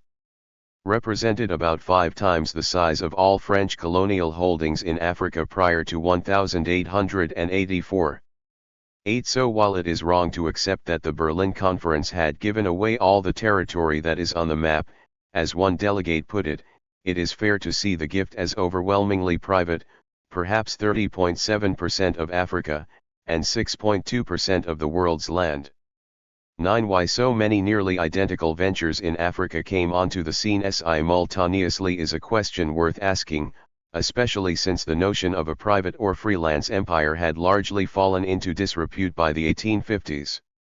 There is evidence that everyday observers themselves began to wonder. As early as 1894, the New York Times, trying to account for the sheer variety of political forms under European imperial control, jokingly hypothesized that millions of philatelists had conspired to form African real and pretended states. A stamp collector was the only party who hails with delight the formation of any new independent state, for it means that a new series of stamps is about to be issued. 10. In the scholarly world, however, the search for explanations never fully launched. 11. Looking back on the partition of Africa by largely private means, one historian simply dismissed the process as illogical. 12. Such an argument may hold up in regard to finances. Then again, it may assume too much, since the proliferation of limited liability companies, depressed returns on European capital at home, and political strictures on great powers' colonial spending all indirectly encouraged investment in or sanction of rogue empires overseas. 13. A careful etiology reveals that each instance of a rogue empire after 1883 not only occurred thanks to a considerable swell of opinion in Europe. 14. Each instance also, as eyewitness Charles Dilke observed, closely followed the lines of the original charter given by Britain to Borneo in late 1881. 15. Some contemporaries correctly posited an even longer lineage. In Germany, Looking forward to the day when the history of German colonialism would be written, a nationalist intellectual society sketched an outline of the key moments, with Overbeck's proposals in the 1870s forming their starting point. 16 In France and Holland, economists plotted a trajectory from Sir James Brooke's ascendancy in Sarawak through to the chartered company resurgence. 17 Borneo had provided a theoretical, if imprecise, blueprint for the private treaty-making in Africa between roughly 1882 and 1890. 18 Doubtless sheer copycatting also played a major role throughout, inspired partly by the notion that as with Sarawak a few dozen. Epilogue 221. EUROPEANS could successfully govern an entire country of hundreds of thousands. 19 Sir Rutherford Alcock, supporter of the independent state of the Congo and managing director of the British North Borneo Company, told an audience in 1886 that it was not unworthy of note that Bismarck and so many other colonizers sought to impose on Africa exactly the same course as they thought Britain had agreed upon in Borneo. 20 German newspaper editorials confirmed as much.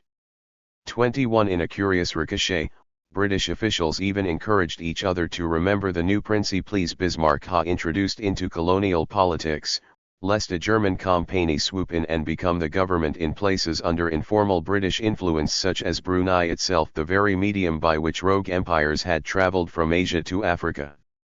22 Yet, the concept of copycatting does not suffice as an explanation. In sanctioning rogue empires, a host of European powers did something that had been quite recently dismissed as foolish. Why? One is tempted to ascribe the move to torche l'Hispanique, a medieval idea sometimes used to explain Europe's accelerated partition of Africa in the 1880s. Perhaps Bismarck and others saw the Borneo model being applied so readily that they rushed past the door before it closed, not really knowing what lay beyond, but thinking they could not afford to miss out. Still, too much focus on fear and emotional response risks overlooking how many European power brokers approached the door rationally. In a sense, the powers authorized rogue empires who were willing to enter the door as less formal, but still not entirely informal and autonomous, proxies. So, instead of relying on the torche l'Hispanique concept, we might do better to think of the 1880s as did a contemporary meeting of the British Royal Society of Arts, which surmised that the ice once broken. Other charters, not only in this but also in other countries, followed apace. 23 Remarks of this kind suggest the preferability of what economic sociologists call a threshold model. 24 The more a few European authorities seized on a cult surrounding magical treaties produced in Borneo, the more it felt acceptable, even imperative, for a spate of others to do likewise. A decisive point fell in and around the Berlin Conference, when numerous powers with low thresholds made their move. In this vein, it starts to cohere that, in the wake of the Berlin Conference, many governing companies entered into a circular series of 222 justifications for their existence. When it came time for Taubman's firm, after much wrangling, to receive its charter, his lawyers penned a hypothetical conversation to the Foreign Office in which they answered criticisms from an avvocato del diavolo. The lawyers bested A.D. not just by reference to Borneo, but also by reference to Bismarck's Africa, where they argued the circumstances alike. 25 To those skeptics in London who might say that the North Borneo Company was unprecedented, and that this is not the 17th but the 19th century, a point also raised in Germany. Taubman's lawyers celebrated the overwhelming array of recent German examples, whereas Germans were themselves celebrating British precedents to win over skeptics in Berlin. 26 Making an analogy to foreign cases, even if inexact, was perhaps as important a step as any domestic legal evidence Taubman could adduce. 27 For if it was true, as Taubman maintained, that Her Majesty's government are only asked to do what the German government have done by a charter to a German company, then to approve the Niger Charter was to adhere to a delicate international legal consensus. 28 And that, according to former Home Secretary Baron Aberdare, would only help to soothe any foreign complications arising in colonial Africa, especially as they related to Germany. 29. No doubt some of Europe's rogue empires, insofar as they materialized, amounted, in the words of J. A. Hobson, to little else than private despotism. 30. Thus one Berlin banker could joke, in the early morning hours, before he came to work, Adolf Hansemann ruled New Guinea. 31. With the benefit of hindsight, we know that such experiments produced a great many disastrous effects, that they stood accused of ruining the country nearly everywhere they operated, and that they generally failed to reward their investors. 32. But to focus solely on what an experiment bungled is to ignore why it occurred. Many institutions in Europe thought, or at least agreed to pretend for a brief moment, that a less traditional kind of governance could have salubrious effects. Nor was this idea ridiculous. On the contrary, there was the example of James Brooke. And then there was the Berlin Conference itself, which, in taking note of the independent state of the Congo and the German colonies' supposedly independent and private sovereignty, lent international approval to such notions in a kind of humanitarian spirit. Whatever the conference achieved, one French consul proved astute when he said it had embedded rogue empires within the fabric of the rights of men. 33. Critics may note that both the rationales and the criticisms surrounding these empires in the late 19th century look identical to those levied against the British East India Company and other similar firms in an earlier, supposedly quite different time. 34. That said, if it was realistic in the 1880s to think history would eventually repeat itself with a bailout of private empires, then it was also not unrealistic to argue, as at least one prominent French economist did, that the new iterations would prove commercially or strategically beneficial to the West in the meantime, as had their predecessors. 35. The American Colonization Society, founder of Liberia, reinforced that opinion in a public address given shortly after the Berlin Conference. 36. So, too, did John Casson, one of AMER-ICA's delegates at Berlin. Provided entities like the independent state of the Congo negotiated favorable trade terms with great powers, the latter's economies could gain everything which we could gain by owning the country, except the expense of governing it. 37. On a scale not seen since the heyday of the East India Company, the early to mid-1880s saw abroad, palpable European excitement for rogue empires. 38. One could find proof even among segments of the public in France. The Société de Géographie requested translations of British dossiers on the subject through late 1885, and farmers debated Borneo's significance as a precedent.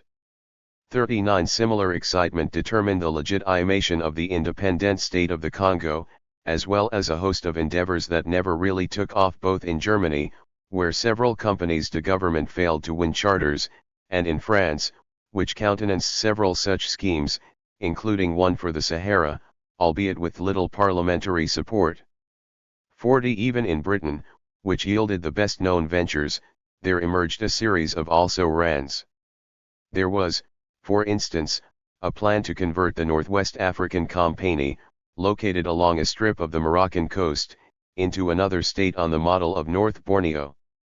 41. Likewise, there were proposals to bring new chartered company governments to places as far afield as Mozambique and the Canadian Yukon. 42. That the spirit was alive and well outside the official mind was also attested to by multiple economic treatises, including one commissioned by l'Académie des Sciences Morales et Politiques, and one by Leopold II's future secretary, Count Edmond Carton de Wiart. 43. At the Faculté de Droit in Paris, students could attend lectures on the subject. 44. In Italy, Pope Leo XIII evaluated a proposal from one of his cardinals to 224. Have the Knights of Malta start their own state east of Lake Tanganyika, on the putative model of Leopold's Congo enterprise. Meanwhile, readers devoured Emilio Salgari's adventure stories set on Borneo, with Sandokan and Brooks' Private Kingdom playing starring roles beginning in 1883. 45. Finally, from Washington, D.C. to Palo Alto, Americans discussed plans to create privately run empires abroad.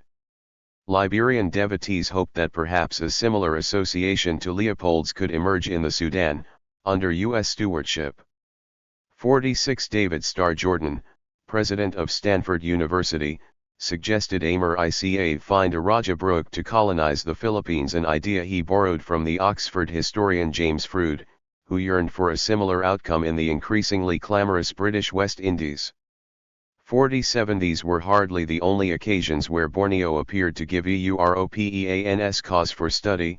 For example, starting in the 1870s, colonial officials on the spot in the Malay Peninsula looked to Brooke's resident system as a model for new regimes of control they had to introduce at the colonial office's behest.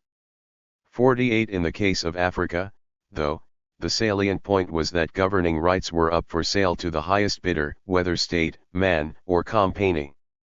49 In the aftermath of 1885, this was a valuable principle that served not just as an inspiration, but also as a template with Britain, for instance. Reviewing stacks of Borneo records to decide how to handle the British East Africa Company as a government. 50 Major powers, stirred to action by the competition of rogue Belgian and German actors, still did not want to take on overseas governing expenses that taxpayers might resent. Instead, European leaders looking to save money but deter rivals went on to embrace what they thought were revivals of the vaunted East India Company, albeit by way of the South China Seas. De Rudinai, later the Italian Prime Minister, spoke accurately when he said Europeans in Africa were staking claims in a spirit of imitation. 51 After 1885 the kind of private treaty-making practiced in Borneo became endemic, essentially taking one of two forms. In the first, less farcical variant, European adventurers and company employees entered authentic negotiations, albeit often with the intention of defrauding their counterparty.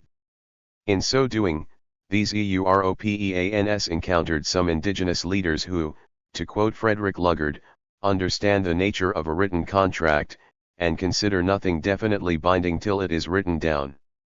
Such education meant every claim discussed in all its bearings, sometimes for days, and words altered in accordance with points negotiated prior to the transfer of certain governmental rights. Hence, practitioners like Luggard issued assurances that their work could only by an abuse of language be likened to the filibustering seen in certain parts of the Congo.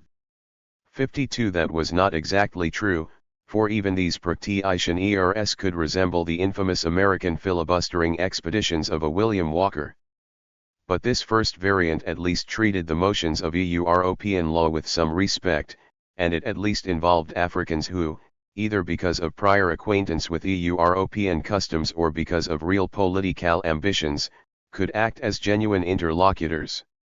The Douala rulers of Cameroon, to recall a salient case, appeared to insert so many restrictions into the clauses confirming their transfer of sovereignty to German merchants circa 1884 that one cannot accept the contention that all African partners to colonial treaties failed to grasp the written word's significance.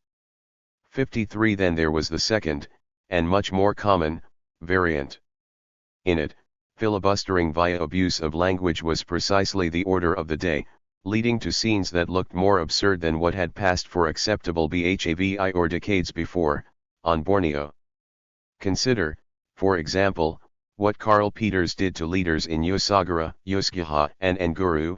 Peters purported to pay them for sovereignty over an estimated 60,000 square miles of territory, yet many of them quickly denied selling anything, even plots of land. 54 Alternatively, take another look at Luggard's career. He acknowledged to an audience of the Royal Geographical Society in 1892 that in some cases of negotiation, he did not even give a copy of the supposed treaty he was signing to the West Africans who were his supposed counterparties, because written documents meant nothing to them. He merely put down on paper what was the pith of the contract between us as discussed orally. 55 Whatever their bona fides, such parleys inaugurated the age of what is called indirect rule, a system of protectorates, treaties, split sovereign rights, and legal chaos that allowed European powers vague influence over Africans while limiting European liability. This was a system that partially overlapped with rogue empires, and both were not above dressing up a random village to impersonate a dead king. 56. As one German columnist noted in 1891, the system saw some indigenous. 226. Leaders sell the same territory multiple times to different parties. 57. In another instance, the British East Africa Company purchased sovereignty over a certain Mount Mufambiro, although it soon transpired that no such mountain existed. Consider, finally, the treaty Adolf Wouwerman signed on July 24, 1884. In exchange for £70, Wouwerman acquired sovereignty over an island off the Cameroon coast, only to admit later that the island was a place where no man, not even a Negro, had ever lived. 58. Small wonder that Lord Salisbury later joked that he and his colleagues had been trading mountains, rivers, and lakes to each other without any clue as to their real location or meaning. 59. Watching from afar, the United States Treasury remarked that the process begun in Borneo seemed an answer to the question how to recognize the necessity of development and expansion without laying a heavy burden on the present generation of citizens. 60. Here was a means of acquiring influence over foreign territory without taxpayers incurring risk or red tape. 61. Here, too, was an efficient means of moving capital into developing countries. 62. Or so it seemed, for a brief moment. 63. Optimistic theories held in isolated instances. For instance, in Nigeria, where, strictly speaking, Taubman's company governed at its sole cost through at least 1888. Elsewhere European parliaments tried to force the issue, as when the Reichstag refused to approve any budgetary subsidies for overseas colonies until governing companies signed a declaration saying they, not the German Empire proper, would shoulder the expenses of tax collection, policing, and courts. 64. In general such efforts proved futile. It was not long after the rogue empires began operations in 1884 and 1885 that they faltered under the combined weight of financial distress and moral opprobrium, prompting their home states to step in for fear of losing face, a common logic at the time. 65. In Germany's case, slipshod plans for governance crumbled as Adolf Lüderitz, once advertised as the nephew of and successor to the Borneo Company, failed miserably. 66. In late 1884 he began a push to sign treaties extending his territory beyond the Namib Desert.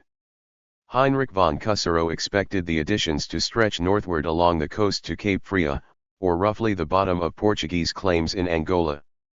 67. Lüderitzland itself looked relatively secure. Joseph Fredericks recognized some of Lüderitz's rights as valid, even if he contested their extent, and even if he appeared heavily intoxicated, again, during some of newly appointed Consul Vogelsang's visits to Bethany. 68. The bigger problem, intractable, as of 1885, was to convince other potent southern Namibian leaders to grant German supremacy in their backyard. 69. Rival German firms approached Fredericks's neighbors semi-regularly in their own quests to prospect for minerals. Alas, most of those parties wanted little to do with Lüderitz as a governor. Rather than negotiate with the major Herero or Nama authorities, Lüderitz tasked his viceroy, Vogelsang, and other agents with producing a series of agreements to buy land from lesser figures, the Rehoboth Basters, the Topnar, a clan of the Nama, and Jan Jonker Afrikaner, the captain of the Orlam Afrikaners. 70. Many of the resultant treaties, signed in haste, explicitly transferred sovereign rights to Lüderitz in return for payments. That said, the treaties often looked considerably more implausible than those made with Fredericks in 1883. 71. In one case, Lüderitz even had the temerity to offer a sale of territory he did not own deep to the north of Nama territory, in Heerroland, in exchange for a territory his prospective African counterparty did not control, let alone own. 72. In a further complication, Lüderitz came under criticism from the Vatican, which received intelligence claiming he intended to ban Catholic missionaries in his territory, in a sort of return to the culture wars of the 1870s. 73. Though the report proved erroneous, Its circulation represented yet another testament to the spiking valence of rogue empires, and yet another blow to Ludritzland's credibility. 74 Within a short time, Bismarck would learn that Joseph Frederiks, the ruler and alleged seller of Ludritzland, had never intended to give up sovereign rights over any part of his territory. 75 Already, the German Navy had informed Bismarck of some discrepancies between the pretenses of Ludritz and the actual content of his treaties, discrepancies that some believed Cusero, known to have political aspirations in Ludritz's hometown of Bremen, had encouraged. 76 As a result, Bismarck instructed Ludritz to get his treaties in order, seemingly unaware that each one was too surrounded by fraud to sustain such an effort. 77 Bismarck forbade Cusero from communicating with Ludritz after the summer of 1884, but when that embargo failed, Cusero was given the posting of ambassador to the Hanseatic States. 78 This may have represented a kind of exile. It may also have been a way in which to encourage closer collaboration between heavyweight colonial businessmen in Hamburg and Bremen, and the civil servant who had arguably done the most to 228. Support their ambitions. 79 Either way, the German Foreign Ministry twinned Cusero and the Hanseatic kings Monk indefinitely. Despite, or perhaps because of, his misgivings, Bismarck had Nachtigall negotiate separate protection treaties on behalf of the German government with Frederiks and Ludritz's other partners beginning in late October 1884. 80 Still, by late 1885, Ludritz had insufficient funds to run government operations in his empire, much less the new areas where Germany was signing fresh protection contracts with indigenous groups. A silver strike in the bay around Angre Pequeña turned out to have been a mirage. There was little water for agriculture, cattle trading operations lost money, supply ships wrecked on the African coast, and it proved too expensive to export what little copper had been found in the interior.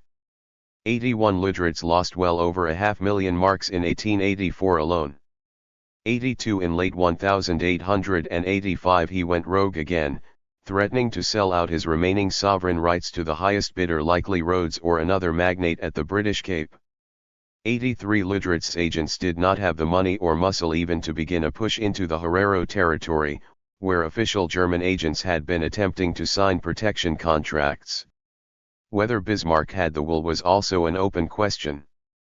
Calling in favors, Bismarck hastily brought together a group of German financiers, Deutsche Bank and Dresdner Bank, but also such heavy hitters as Adolf von Hansemann, Werner von Siemens, Guido Henkel von Donnersmarck, and Gerson von Bleichroeder. 84 This consortium purchased Ludritz's rights and control over the territory formerly known as Ludritzland, where surveyors estimated an average of 1 inhabitant for every 3 square kilometers of earth. 85 Thereafter, the consortium entered into negotiations with the German government proper over how to handle the contracts signed by Germany with indigenous groups. 86 Germany, as noted, had agreed to protection not only with Joseph Frederiks's community, but also with other, more isolated peoples, in exchange for some as yet theoretical rights of supremacy in the latter's vassal states. Now, Bismarck proposed that the consortium lease these same rights from Germany and more or less run a state on their own. 87 But by 1887 this plan, too, would be dismissed by one Berlin law professor as not executable. 88 As for Ludritz, he died in 1886, having drowned along the Namib Skeleton Coast according to a testimonial by Frederiks. 89. Epilogue 229. Meanwhile, in Cameroon and the vicinity of the Niger, German businessmen nominally in charge of running their own empires simply forewent the option to govern and sold their rights to Germany proper, or, in the latter case, to England. 91 Compagnie's lawyer asked whether a governing compagnie should enter sovereign rights into its ledger as an asset or a liability. 91 Overall, despite Bismarck's talk about protecting German economic interests through the introduction of a colonial system, the volume of German trade generated by Southwest Africa and its ilk never rose higher than the volume of German trade in neighboring French and English colonies, let alone in more important foreign markets such as Brazil. 92 such numbers ensured that a trickle of dissent turned into a deluge by the late 1880s, when left liberals published a primer on colonial politics charging that there had been no broad public agitation for colonies on behalf of Germany, let alone on behalf of German businessmen, prior to 1884. 94 The balance sheet looked more auspicious in East Africa, but only briefly. 95 By 1887 the dominance of Indian and Arab traders dashed German hopes of exporting elephant ivory profitably, leaving the Deutsche Ostafrikanische Gesellschaft unable to attract large investors, desperate for loans from the Prussian State Bank, and without Bismarck's support for more military expeditions that might expand their tax base in the interior. 96 By the early 1890s the DOAG, which, for a time, had expanded to govern portions of which a land had bungled so much, and fomented such indigenous hatred, that Germany was forced again to step in and relieve another rogue empire from the burden of government. 97 First, though, Germany had to pay millions of marks as compensation for the DOAG's sovereign rights. 98 Half a world away, a similar fate emerged for Hans Semmen's Company in New Guinea. 99 Although reasonably competent, its management consistently bickered over how much sovereignty it wished to retain before deciding to sell off all its governing rights in the 1890s, in the interest of keeping profit margins high. 100 Being the government, Hans Semmen complained, did not pay. 101 Britain's record looked more mixed, at least from a financial standpoint.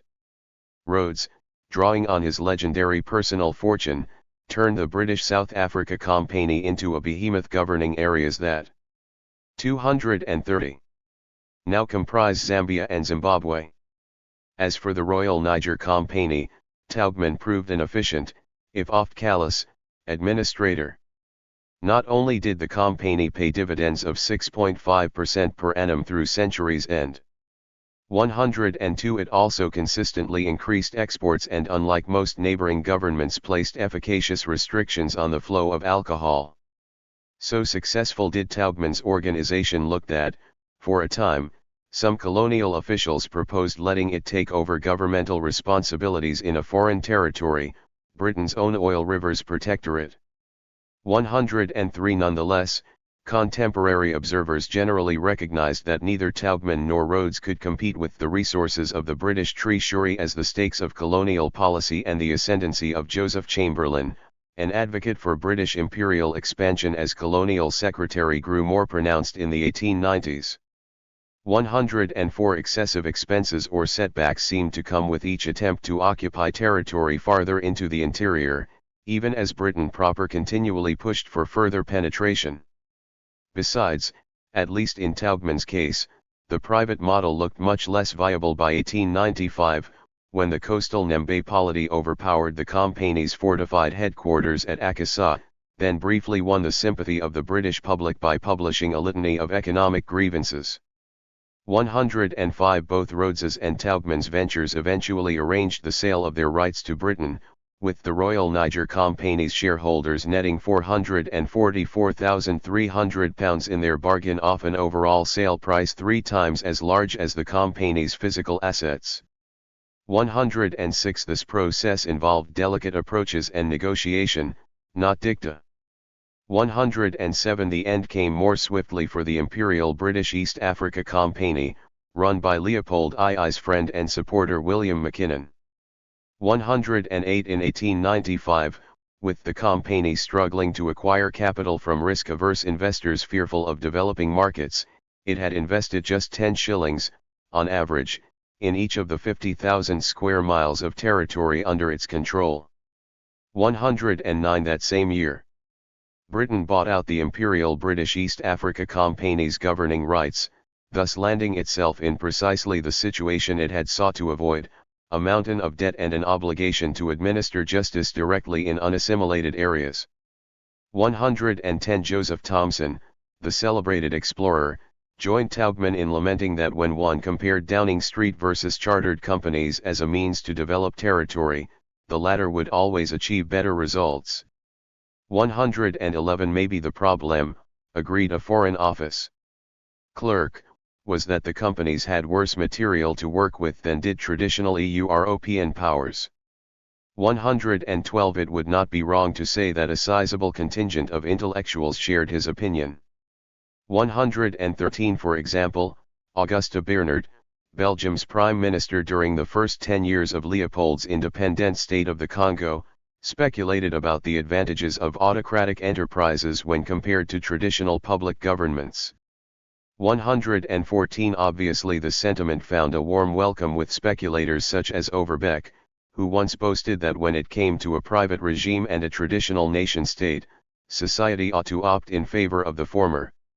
115 But the truth looked more complicated, for even the British Anti-Slavery Society endorsed for-profit government by company, at least when the only remaining alternative was Portugal. 116 Leopold, for his part, did not waver either, suggesting, as late as 1898, that he form a company to lease sovereignty over the Philippines from Spain, and that he take a controlling interest in the British North Borneo Company, should its shareholders grow discouraged by ongoing bills related to fighting the Matsala resistance. 117 Around 1901 a New York syndicate tied to Leopold even resolved to pay Bolivia for police and court powers over its rubber-rich land around Acre. 118 Of course plenty of prominent figures disagreed vehemently. A former Belgian Minister of the Interior, writing in 1889, probably spoke for the majority when he concluded that such companies, preoccupied above all with assuring strong dividend payments to their shareholders, had responded poorly to the greater exigencies of our time, namely, considerations of the law and of humanity. 119 A clerk with the Berlin State Supreme Court agreed, saying the systematic failure grew evident to his colleagues by 1890. 120 A company of shareholders, added a sympathetic French law professor, is the worst of sovereigns, for it has only one organ, its cash register. 121 Belgian officials, whatever their views on the policy of creating reigning companies, as the Economist called it, had their own hands full with the Congo by century's end. 122 Ferries pledged to pay the independent state for some border territory remained suspended through 1887. Partly because of lingering hostility toward what Ferry called an establishment neither of commercial purpose nor of recognized public utility. 123 France's parliament voted hundreds of thousands of francs less than Leopold had agreed to during the Berlin Conference, and when even this abbreviated payment proved slow in arriving, Swiss banks. 232. Began to eye the Belgian king's financial distress as an opportunity for exploitative lending. 124 After a multimillion-franc lottery loan in 1888 failed to repair the budget deficits run up by his government, Leopold suggested that without another complex borrowing operation, he could not maintain the independent state. 125 In 1889 he drew up a will that would award Belgium the independent state upon his death. The parliament in Brussels also voted to inject 10 million francs into a struggling railway company in which the independent state held the controlling interest. 126 Just 1 year later, Brussels extended the independent state a 3%. 10-year loan of 25 million francs albeit with little prospect of being repaid for the time being, and in addition to an annual subsidy of perhaps 5 million francs. 127 These moves represented the slow build of a plan meditated by Leopold since 1887, to sell his Congo state to Belgium. 128 To put that into perspective, consider that the rubber boom that would make Leopold a fortune did not begin until at least 1891 and that the boom culminated in 1895, when Leopold drew yet another loan from Belgium to the independent state, partly to pay off a smaller loan from an Antwerp banker. 129 Then consider that Congolese subjects still overwhelmingly paid their taxes not in cash, but in kind and labor, that a loan of 25 million francs amounted to roughly 12 times the independent state's budget of 2.1 million francs in 1886, and that Leopold at one point tried, albeit unsuccessfully, to raise as much as 150 million francs from the Rothschilds. 130. The takeaway was that, into the early 1890s, Leopold was saddling himself with debts imposing enough to make Hubert Jean van Noys, his director of Congo finances, warn of a catastrophe. 131. Domestic industrialists might well have joined in his complaint, since Belgian exports to the independent state advertised as a potential benefit to both countries never exceeded a 1% share in Belgium's global total. 132. At any rate, by 1908 the situation looked remarkably similar to that prevailing in the British and German cases. Belgium essentially had to purchase the rights of a governing company and take over its responsibilities.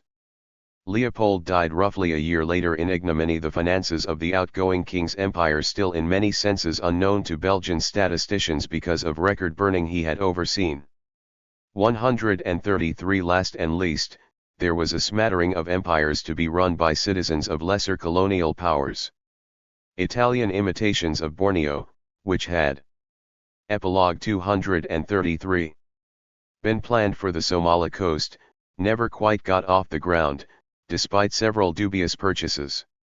134 companies founded by Lisbon for the purpose of running northern Mozambique, as well as an amplification of the Prazo system in Angola, did limp into the first decades of the 20th century, dying only around 1930. 135. But their annals, too, featured mostly a maze of bankruptcies, scandals, and government rescue packages. 136. As for the Russians, their ignominy confined itself to a single, small chapter. Late in 1888 a nobleman, Nicholas Ivanovich Akhanov, resolved to found his own empire on the Somali coast. Without official authorization, he journeyed to Abyssinia and produced a treaty with the Negus paying for control over an abandoned fort. The French, holding competing claims to the area, eventually demolished Akhanov's new Moscow, but only after Russia disavowed the undertaking. 137. From an ethical perspective, one must remember that, insofar as many treaties underlying private sovereignty in Africa amounted to theft, their impact was felt most acutely by the indigenous populations they touched. In some cases, for example, in the Namib Desert, that theft later yielded amazing riches for those Europeans who found themselves in possession of ill-gotten claims to political supremacy, however brief their tenure as rulers. The theft also made lasting impacts on international law and boundaries, however, and both of these matters work to structure African colonial history. To put such relationships into full perspective, it is first necessary to return to the realm of legal theory. Covering the Borneo precedent raises a crucial issue: why deals for private sovereign rights, starting with those in Borneo, had the veneer of legality, if not always respectability. For a good explanation one would do well to return to the firestorm that heated up around the Congo question in 1883 and early 1884, when Leopold's propaganda circulated throughout Europe. 138. Recall that more than one critic, including Jules Ferry, rejected the association's pretensions to statehood on the basis that it was not affiliated with, controlled from, or even protected by, a recognized European government. Recall, also, that several members of the British Foreign Office argued that the recognition of statehood in such a body by Europe's leaders would set a disastrous precedent. 139. The other side of this debate consisted foremost of men paid by Leopold. His advocates pointed out their opponents' tautology, that the AIA 234 could not become a state because it was not a state already. Many of those opponents were working as lawyers in France even after the French government made its initial gesture of approval for the AIA. 140. Some of them did concede that, many years earlier, parties like the East India Company had purchased and held governmental powers. At the same time, the French contingent dismissed the idea of private government as impossible because it was not modern. It is a principle of law, wrote noted scholar Louis de Lavaude, that states alone may exercise sovereign rights, and that a private company may never have them. 141. Private parties simply could not make the legal jump to sovereignty anymore, no matter how awesome they grew or how weak nearby states became.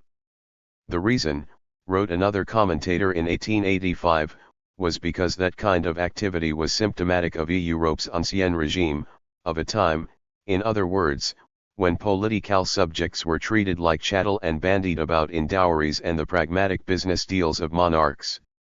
142 In the run-up to the Berlin Conference, Leopold employed mercenary lawyers and journalists to use the Borneo precedent to demolish the strange fallacy maintained by the French. 143 Borneo was part of a larger picture, for as Leopold's main legal hand, Twiss, put it, history stood with rogue empires. 144 There were precedents dating to the Middle Ages, the Teutonic Knights, the Knights of Malta. Borneo was the latest installment. But the takeaway was that all its acquisitions had been recognized officially by the French government, which said on one occasion before the Congo affair percolated that it did not question the capacity of private individuals or of companies to act as states. 145 Britain, Germany, Austria-Hungary, and the United States also went on the record with similar statements, and by the mid-1880s international law would recognize Britain's protectorate agreements with Sarawak and Sabah as treaties between foreign states. 146 And so, whatever any French critic might say about the customs of law in theory, European diplomats proved it false several times over. 147 Twiss presented his arguments at international law conferences throughout 1883 and 1884, to some acclaim. No one mentioned his earlier doubts about the feasibility of privately held sovereign rights, vocalized in the 1860s when his star reached its zenith.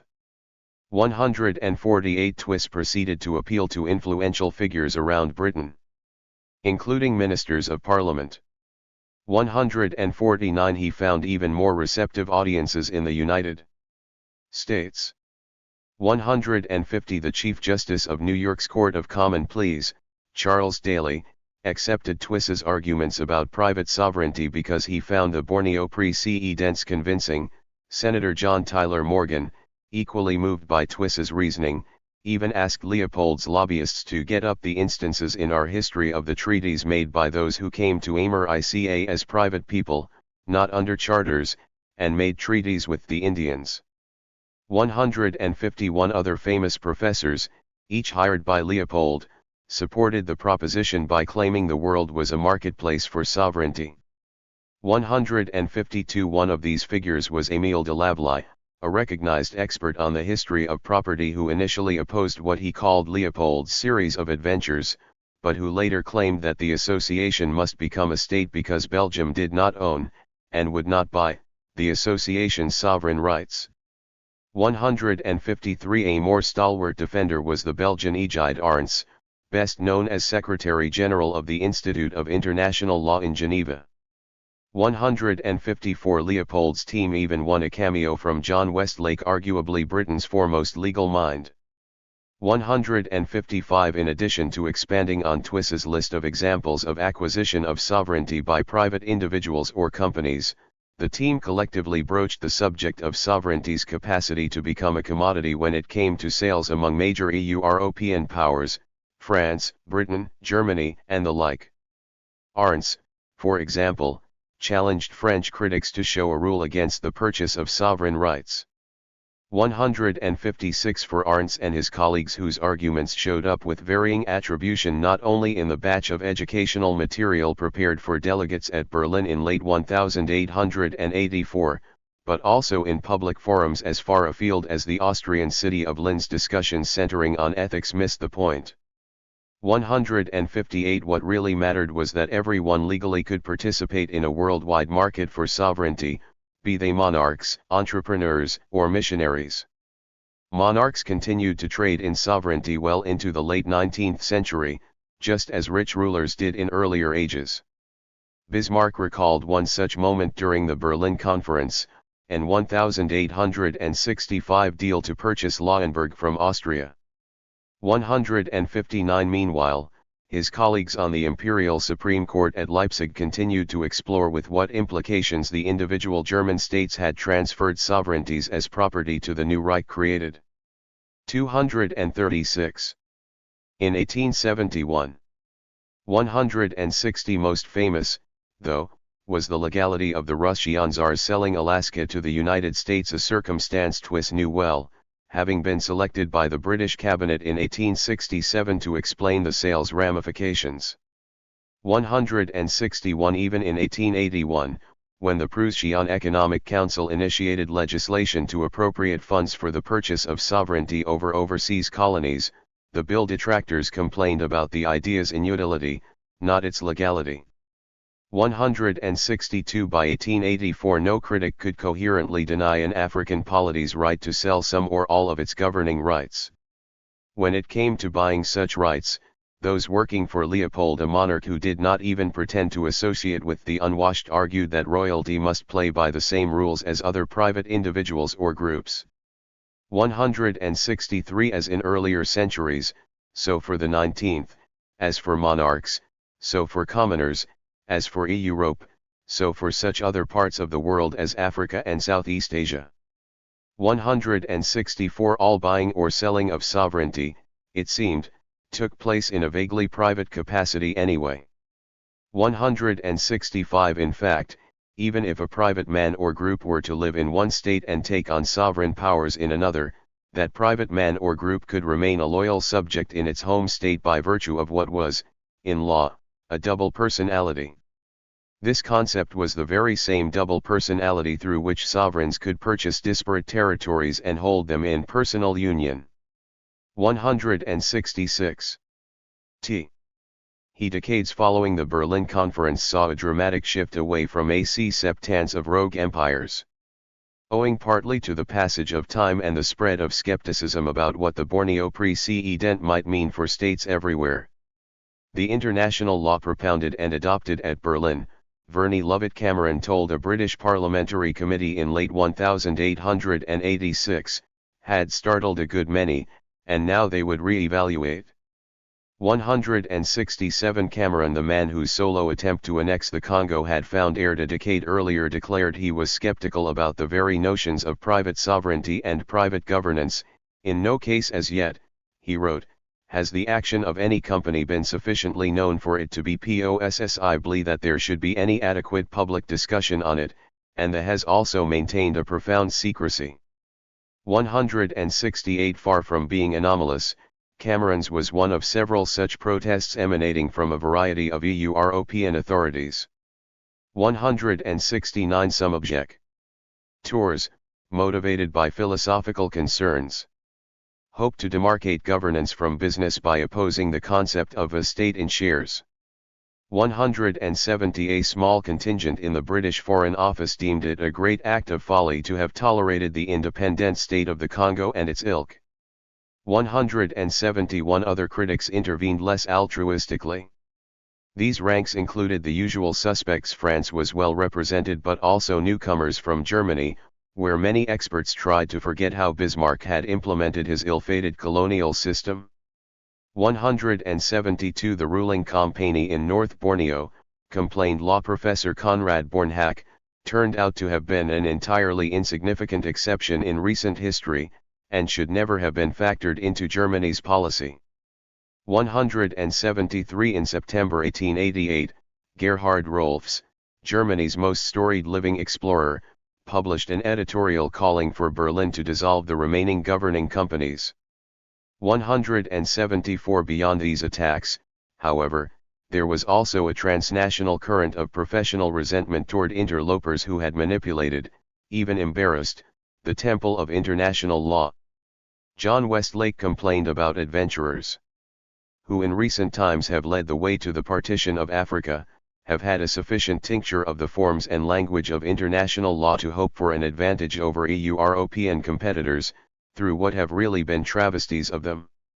175. More politely, a law professor in Toulouse worried about falling into the arbitrary and the chaotic by deviating from centuries of increasing separation between the public and private sectors. 176 This was only one component in a two-pronged assault. The other emerged in September 1885, when a 7-member commission from the Institut de Droit International met in Brussels to study the question of effective occupation by European powers in Africa. 177 diplomats at the Berlin Conference never defined effective occupation, though there was a consensus that it meant European powers ought to establish themselves on the ground wherever they held paper claims to rule. Since early 1885, when the conference adjourned, most diplomats agreed that effective occupation should henceforth apply to new acquisitions of territory on the African coast, in accordance with the conference's protocol. 178 But no one even agreed on how long it would take to establish such occupation. One insider suggested 25 years, while Italy eschewed any limits. 179 What the powers did agree on was that any firm rules could threaten their interests, if extended worldwide. Were 238. The Dutch held to effective occupation in Southeast Asia, or the Americans on their Guano Islands, or the British in Egypt and Afghanistan. The world map might transform dramatically. 180 This was why delegates at Berlin with Bismarck's approval had included a proviso in their final protocol whereby protectorates and other forms of colonial government short of outright annexation would not be held to whatever standard effective occupation represented. 181 Crucially, this proviso kept a path open for rogue empires. The Berlin Delegation, by divorcing its heavily diluted concept of effective occupation from private acquisitions that had already taken place in the absence of real control along the Niger, the Congo, or in German colonies, essentially left the Commission in Brussels with an impossible task. No diplomat could easily mount a winning challenge to rogue acquisitions made in the run-up to 1885. Nor, significantly, could legal scholars undo Germany's would-be private empires and the popular support they brought Bismarck. 182 Instead, the Commission could only debate potential rules for acquisitions at some vague future point. In what further confused the matter, a number of participants in the Berlin Conference did not ratify its protocol by February 1886, the agreed deadline. 183 Finally, in the greatest complication of all, the Berlin Conference's protocol had already pledged that its ambit only extended to indeterminate spots on the coast, as distinct from Africa's vast interior. 184 That left little room for the doctrine of effective occupation even once it was fleshed out by the commission of 7 lawyers to carry much weight. Nonetheless, in 1887, the commission met and endorsed a report produced by one of its members, Ferdinand von Martys. 185 Martys undertook an examination of the theory behind the Berlin Conference, but he curiously avoided discussion of rogue empires or their acquisitions of territory, both of which had also won the endorsement of Émile de Lavallee, a founder of the Institut de Droit International and still loyal to Leopold. 186 Martys recast the Berlin Conference as an affirmation of the doctrine of territorium nullius, sometimes conflated mistakenly with terra nullius and residential nullius. 187 According to Martys' interpretation, which analogized political control to unclaimed property, when traditional European powers occupied politically backward lands in Africa, they instantly became the governments there.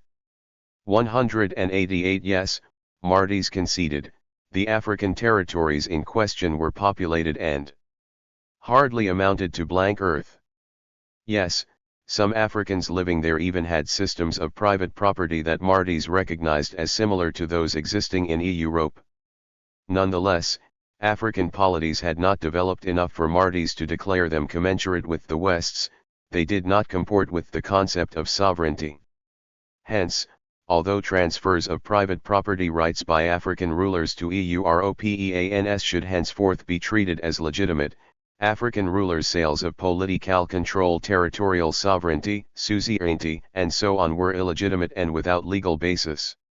Here was a significant, if subtle, deviation from the official record that had already sanctioned the establishment of rogue empires in Togo, Cameroon, Southwest Africa, East Africa, the Congo, and Nigeria. While meeting at Berlin in 1885, delegates had taken the position that native princes of Africa had alienated their rights of sovereignty through equitable arrangements of sale, both to whites individually and to European states. 189 This meant the successful realization of an argument made by Leopold and his ilk, according to which much of sub-Saharan Africa existed as a series of independent sovereign states.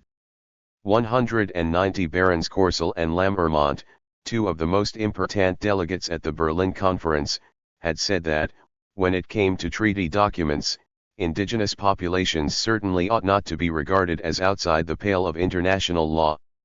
191 To illustrate the point, an American academic, Walter Scaife, wrote that the Berlin Conference represented precisely a disavowal of ideas like territorium nullius, and, instead, an endorsement of African treaties that sold sovereignty to private persons and foreign countries. It can scarcely be denied, he concluded, that the native chiefs have the right to make these treaties. 192 Hendrik Witbooi, a powerful Nama leader in Southwest Africa, understood the Berlin Conference as having confirmed this point. 193 Julian Pansfoot, writing in 1886, produced a like-minded memorandum read by colleagues in the British Foreign Office.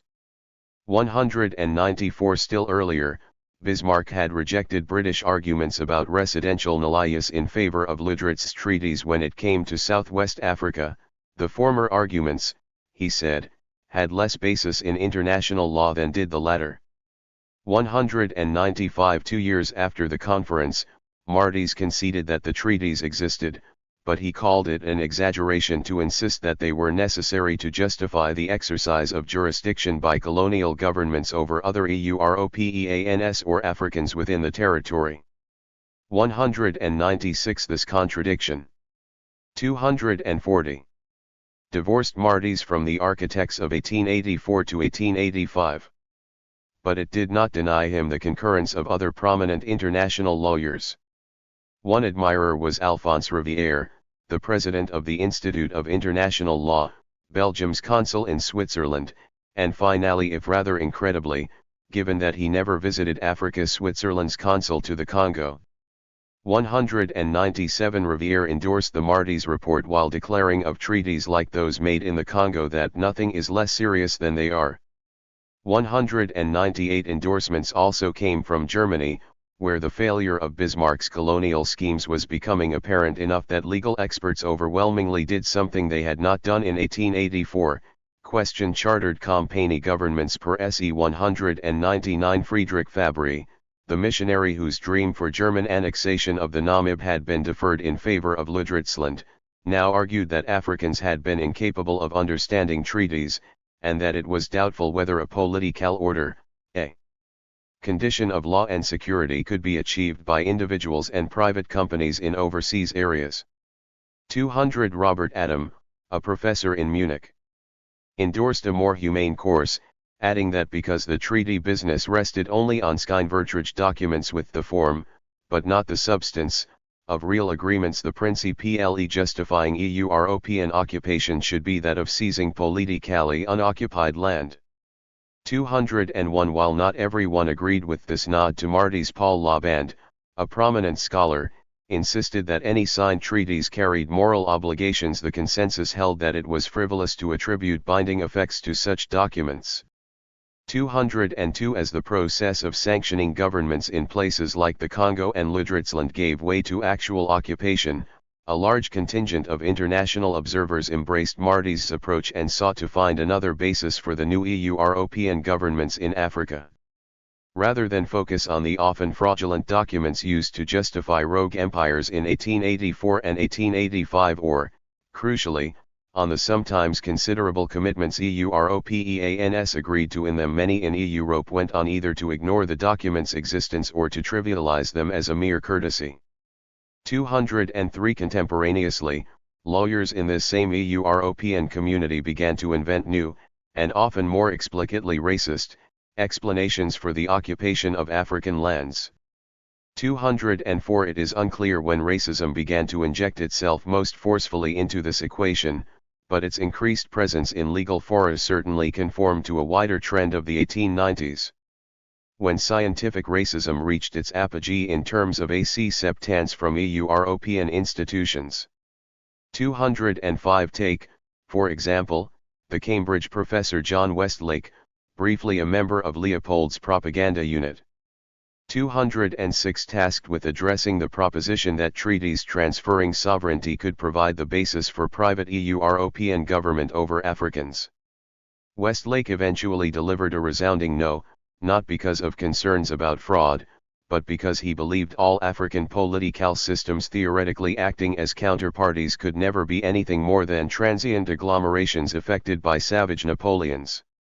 207 Africans, agreed Westlake's Bavarian contemporary Baron von Stengel, did not live in communities resembling nation-states prior to European arrival, therefore, their authority could not have amounted to sovereignty, and, besides, only a European power like Germany could even transfer sovereignty.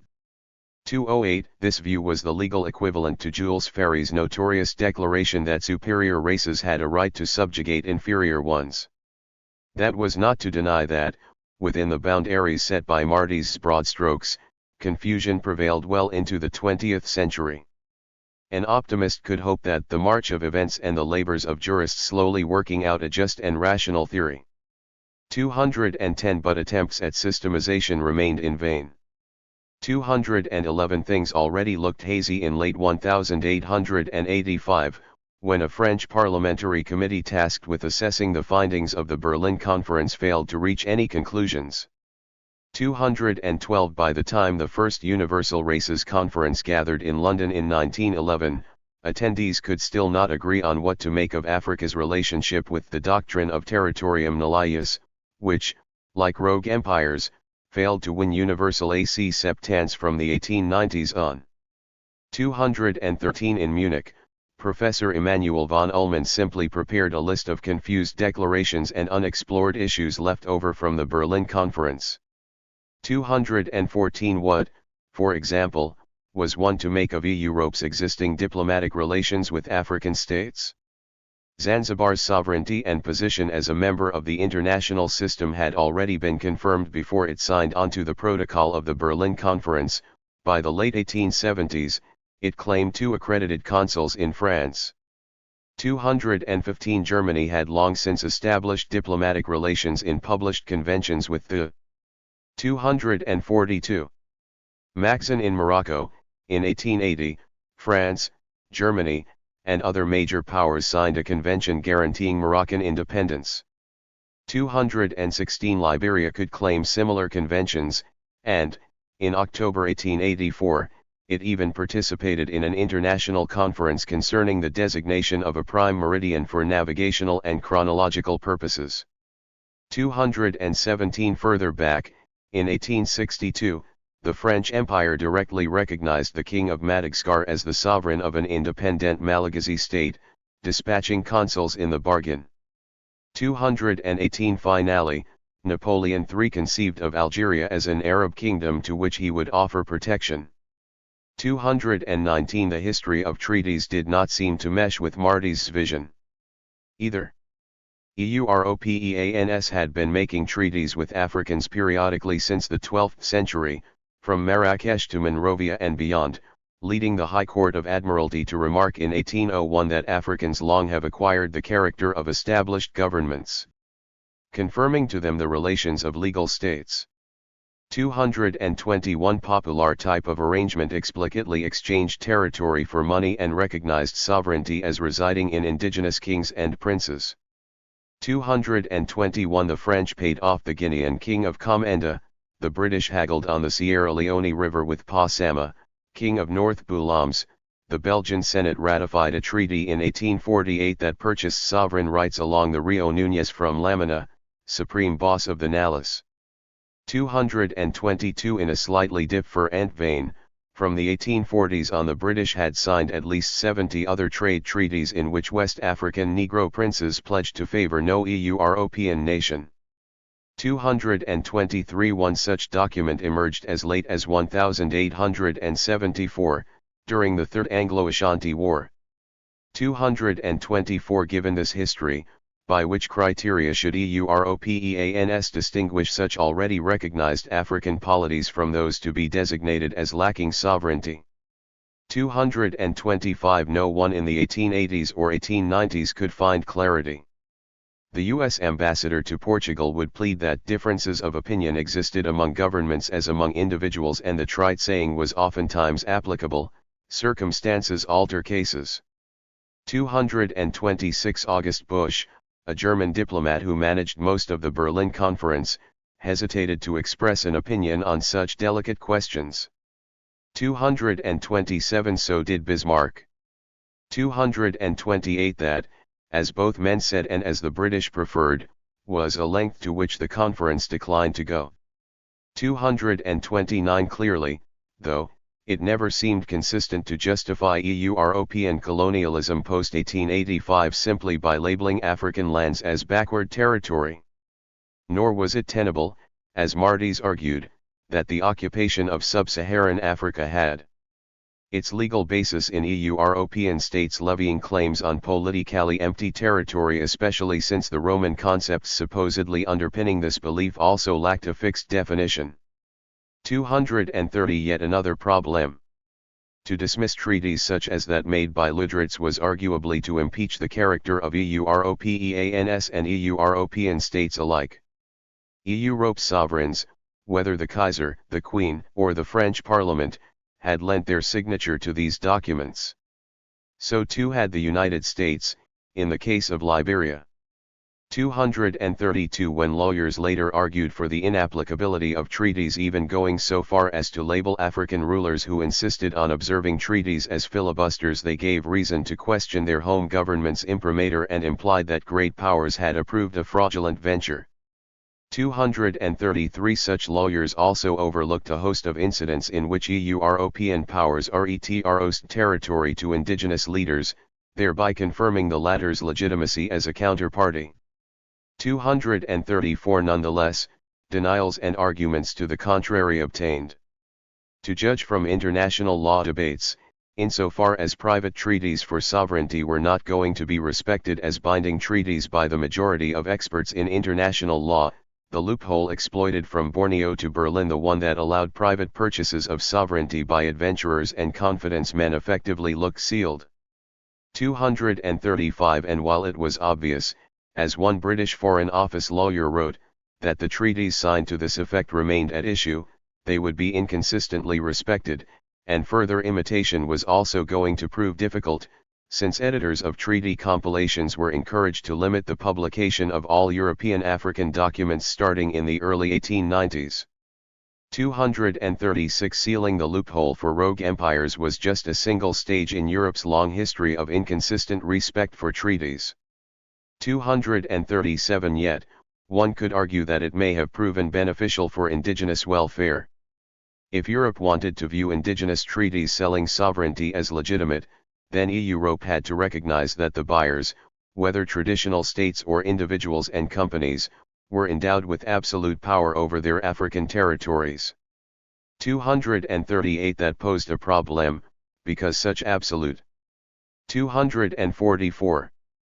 Power arguably did not need to abide by any international oversight, notably the weak humanitarian declarations agreed at Berlin.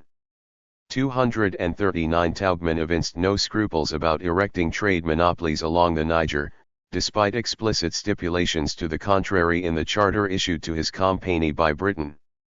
240. Leopold, for his part, behaved similarly when he waited only briefly to abolish freedoms of trade that he had agreed to uphold during the Berlin Conference, under international scrutiny. 241. True, Leopold did make a point of allowing a basket of European currencies to circulate as legal tender in the Congo. But this system actually bolstered his claims to independence by pegging his own fledgling currency to more reliable standards. 242. In 1888, meanwhile, the independent state signed one of its first international agreements as a recognized, fully independent power. Its object, membership in the Union for the publication of customs tariffs. 243 By then, plans to establish tariffs had gestated for 2.5 years. 244 Leopold's staff maintained that rogue empires in possession of sovereignty had no obligation to accord Africans any rights.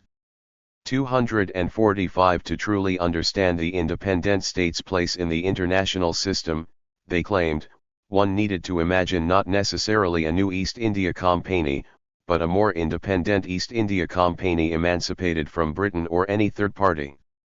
246 Any consideration of international law not explicitly confirmed in the independent state's constitution, predicted the British Judge and Queen's Counsel Francis Jeune, was thus likely to be disregarded.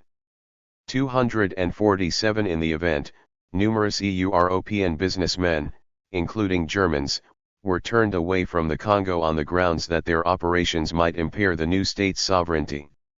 248 And Baron Adolphe de Cavelier, Foreign Secretary for the independent state of the Congo, incredibly argued that if his state were to establish slavery, the other parties to the Berlin Act could not legally interfere. 249 This, despite promises made at the Berlin Conference that Europe would watch over the preservation of the native tribes in the Congo, guarantee religious freedoms, abolish slavery, and, however vaguely, care for the improvement of the conditions of their moral and material well-being. 250 Leopold himself authorized a shift away from obligations as early as February 1885, as meetings at Berlin adjourned. Everything should be completely forgotten today, he wrote Stanley and Sanford in regard to particular trade concessions made around Europe. 251. Viewed in this light, it was somewhat advisable for Europe to dismiss private treaties as illegitimate. 252 Under this scenario, Europe would turn to Territorium Nullius to justify its presence in most of Africa. Unlike Leopold, the European lawyers espousing the doctrine who spoke of inferior Africans whose polities were allegedly not yet developed enough to sell off their sovereign rights would pursue some theoretical guarantees of safety for the disenfranchised local populations. 253 A constellation like this one gave Europe as a whole an obligation to civilize Africans. 254 That was why Henry Lafontaine, an ardent internationalist and renowned legal figure, embraced Territorium Nullius when calls mounted to wind down Leopold's abusive Congo regime. 255 Yes, the concept of civilization was vague and subject to cynical abuse, often amounting to what is today called cheap talk. 256 Yes, it placed European powers in the paternalistic role of an official guardian, to use the words of negotiators at Berlin. Yes, it tended to mean the legitimacy of every power in Africa would consist of a mix of European legal impositions and force, rather than some kind of formal cooperation. 257 But to many lawyers this approach seemed preferable to the path of absolute, unrestrained despotism, such as was instantiated in Leopold's Congo. 258 Besides, the notion of a civilizing mission, notwithstanding its myriad problems and hypocrisies, was one consistently agreed upon by a spate of European powers, from Britain, to France, to Portugal. 259 No such consensus endured in regard to the Borneo Principle, which had the additional demerit of destabilizing European understandings of statehood and governmental legitimacy. Both traditional and rogue empires in Africa went on to break treaties once viewed as sacred. The Germans ruling the colony of Southwest Africa, for instance, unilaterally annulled their treaties with the Nama and Herero on account of putative rebellion. 260 Still, whatever the conclusions of lawyers in the decade after 1885, European powers did not roundly dismiss treaties and principles relating to private sovereignty.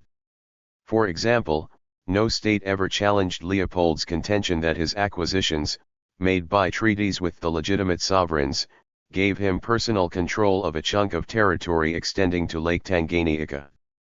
261 Leopold's rights were conceded by all to have been indisputable, despite some theoretical checks arguably inserted into the Berlin Act of 1885. 262 Similarly, German bureaucrats structured much of their policy in the former Ludwigslande even after the late 246. 1880s, when people stopped calling the place by that name on the basis of the abortive private empire created there. 263 In 1908, when a railway inspector working in the Namib Desert found what was then the largest deposit of diamonds ever discovered, German courts returned to the original Ludwig's treaties in order to justify the closure of an entire desert to outsiders. Claiming Ludwig had never sold his mining sovereignty to the German government, the court sanctioned a split of sovereign rights between Ludwig's business successors and the German state proper, thus ensuring that the former had complete autonomy and still more profits in matters relating to diamonds. The agreement of 1908 lives on today in the form of social consequences for Namibians, whose diamond wealth has disproportionately flowed to the inheritors of Ludwig's private sovereignty, De Beers. At present one can observe similar dynamics across Africa, many of whose political boundary lines came about in the brief era of rogue empires. 264 Former Tanzanian President Julius Nyerere had some basis to complain that the Berlin Conference's creation of artificial nations in 1884 was a principal cause of contemporary African struggles. 265 One can, for instance, look to the erstwhile independent state of the Congo, where Leopold's quest for fortune resulted in a decimation of indigenous peoples that irrevocably altered demographics.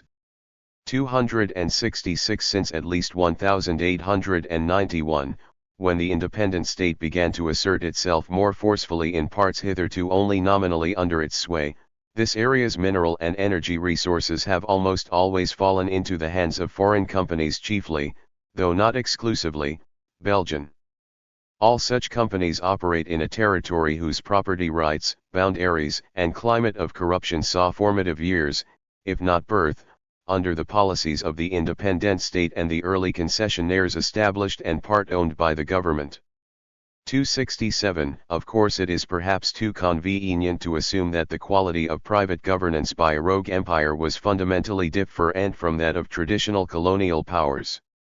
Germany's genocidal campaign against the Herero and Nama, launched well after Ludwig's rogue empire had dissolved, certainly rivaled the worst abuses of Leopold's system in the Congo, which fell under scrutiny more or less contemporaneously. Still, bearing in mind that the distinction between the two types of empire did exist in the minds of Europeans gives cause for some more counterfactuals.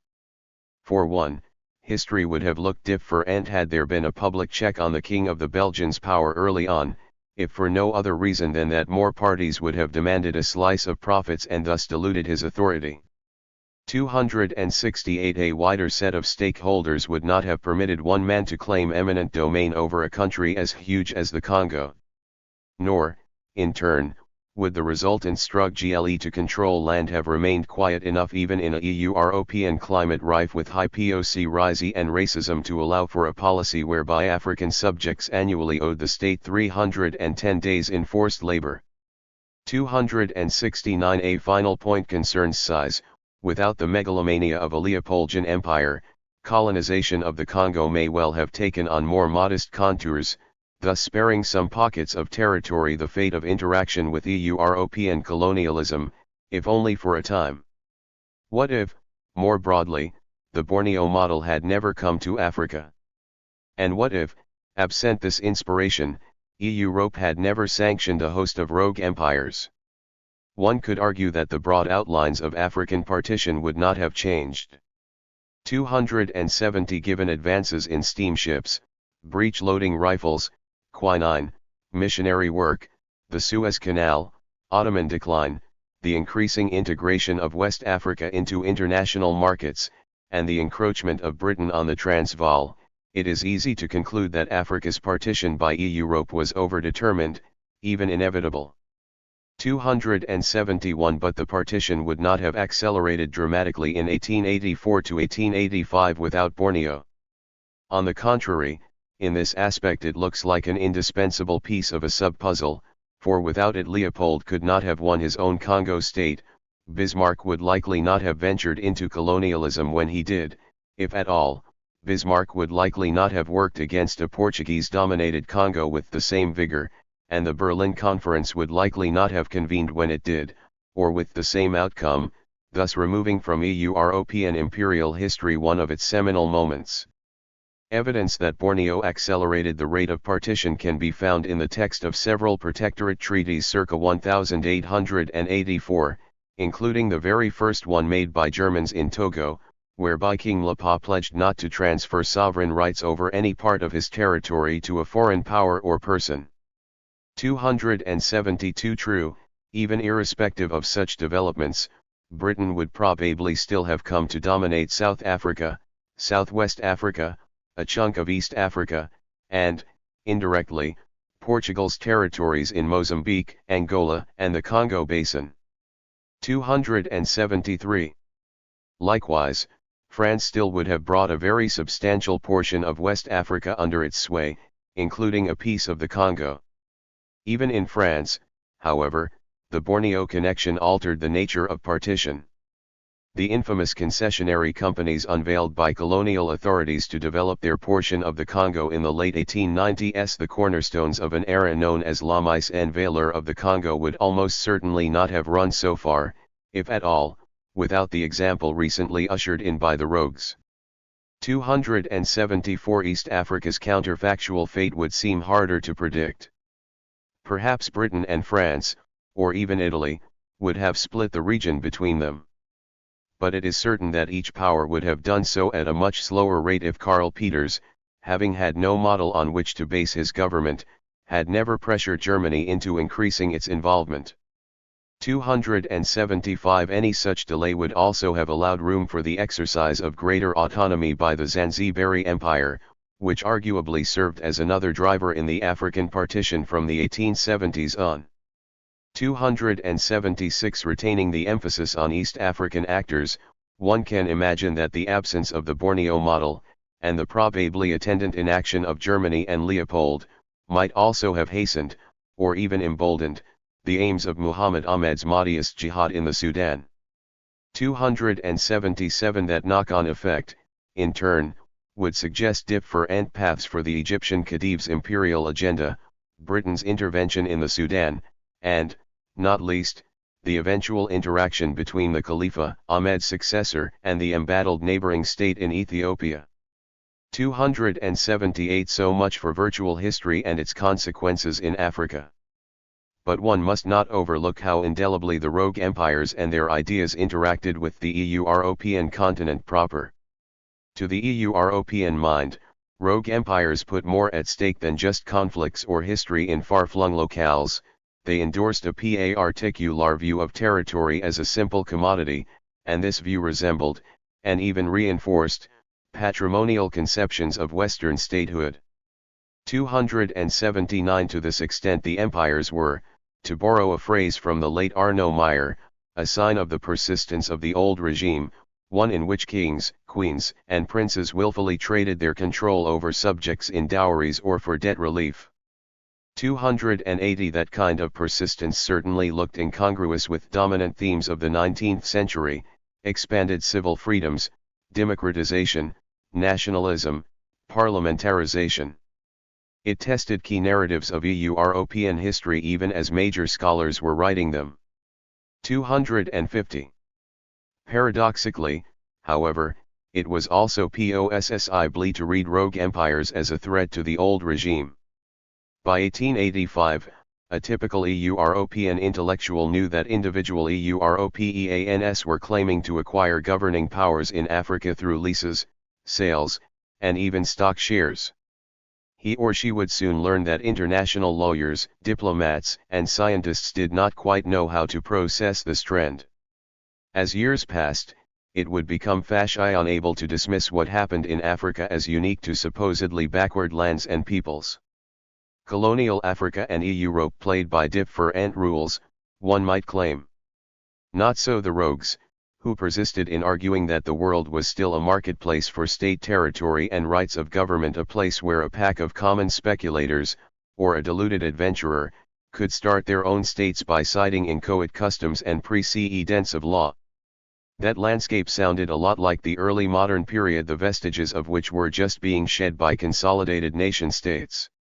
On the other hand, it also looked like a brave new world in which the playing field for political control had been leveled.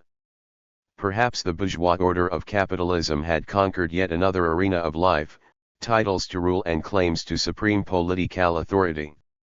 The old regime acquitted itself well at the Berlin Conference in 1885. Leopold's Congo schemes received the seal of formal recognition, not with approval from European parliaments, but from monarchs like Italy's Umberto I and Germany's William I, the embodiment of an institution that had openly treated European territory as patrimony through the 19th century. Still, it is not enough to say that the concept of a free market in territory helped to carry the Berlin Conference by appealing to old regime instincts. 281 Contemporaneously, the concept of a sovereignty market was hardly confined to elite circles and circulated in at least 7 different languages via the immensely successful, worldwide, and simultaneous publication of Stanley's 2-volume study, The Congo and the Founding of its Free State. 282 Such circumstances suggest that, by 1885, the old regime had seen one of its key tenets popularized and accepted by diverse social strata thanks partly to the machinations of rogues from Borneo to Africa. Here as elsewhere, the rogue empires challenged 19th-century Europeans to rethink certain familiar dichotomies, between European metropoles and colonies, between states and companies, between private property and political control, between early modern and modern. This intellectual exercise hardly seems irrelevant today. For ours is not only a landscape with cases of privatized governance. Think of the Internet Corporation for assigned names and numbers, but also a time in which De Beers has merged its mining companies with the Namibian and Botswanan governments, in which Honduras has agreed to establish a foreign, chartered company-run city at its coast, and in which PetroChina, a state-owned firm, has hired mercenary armies to police its oil fields in South Sudan.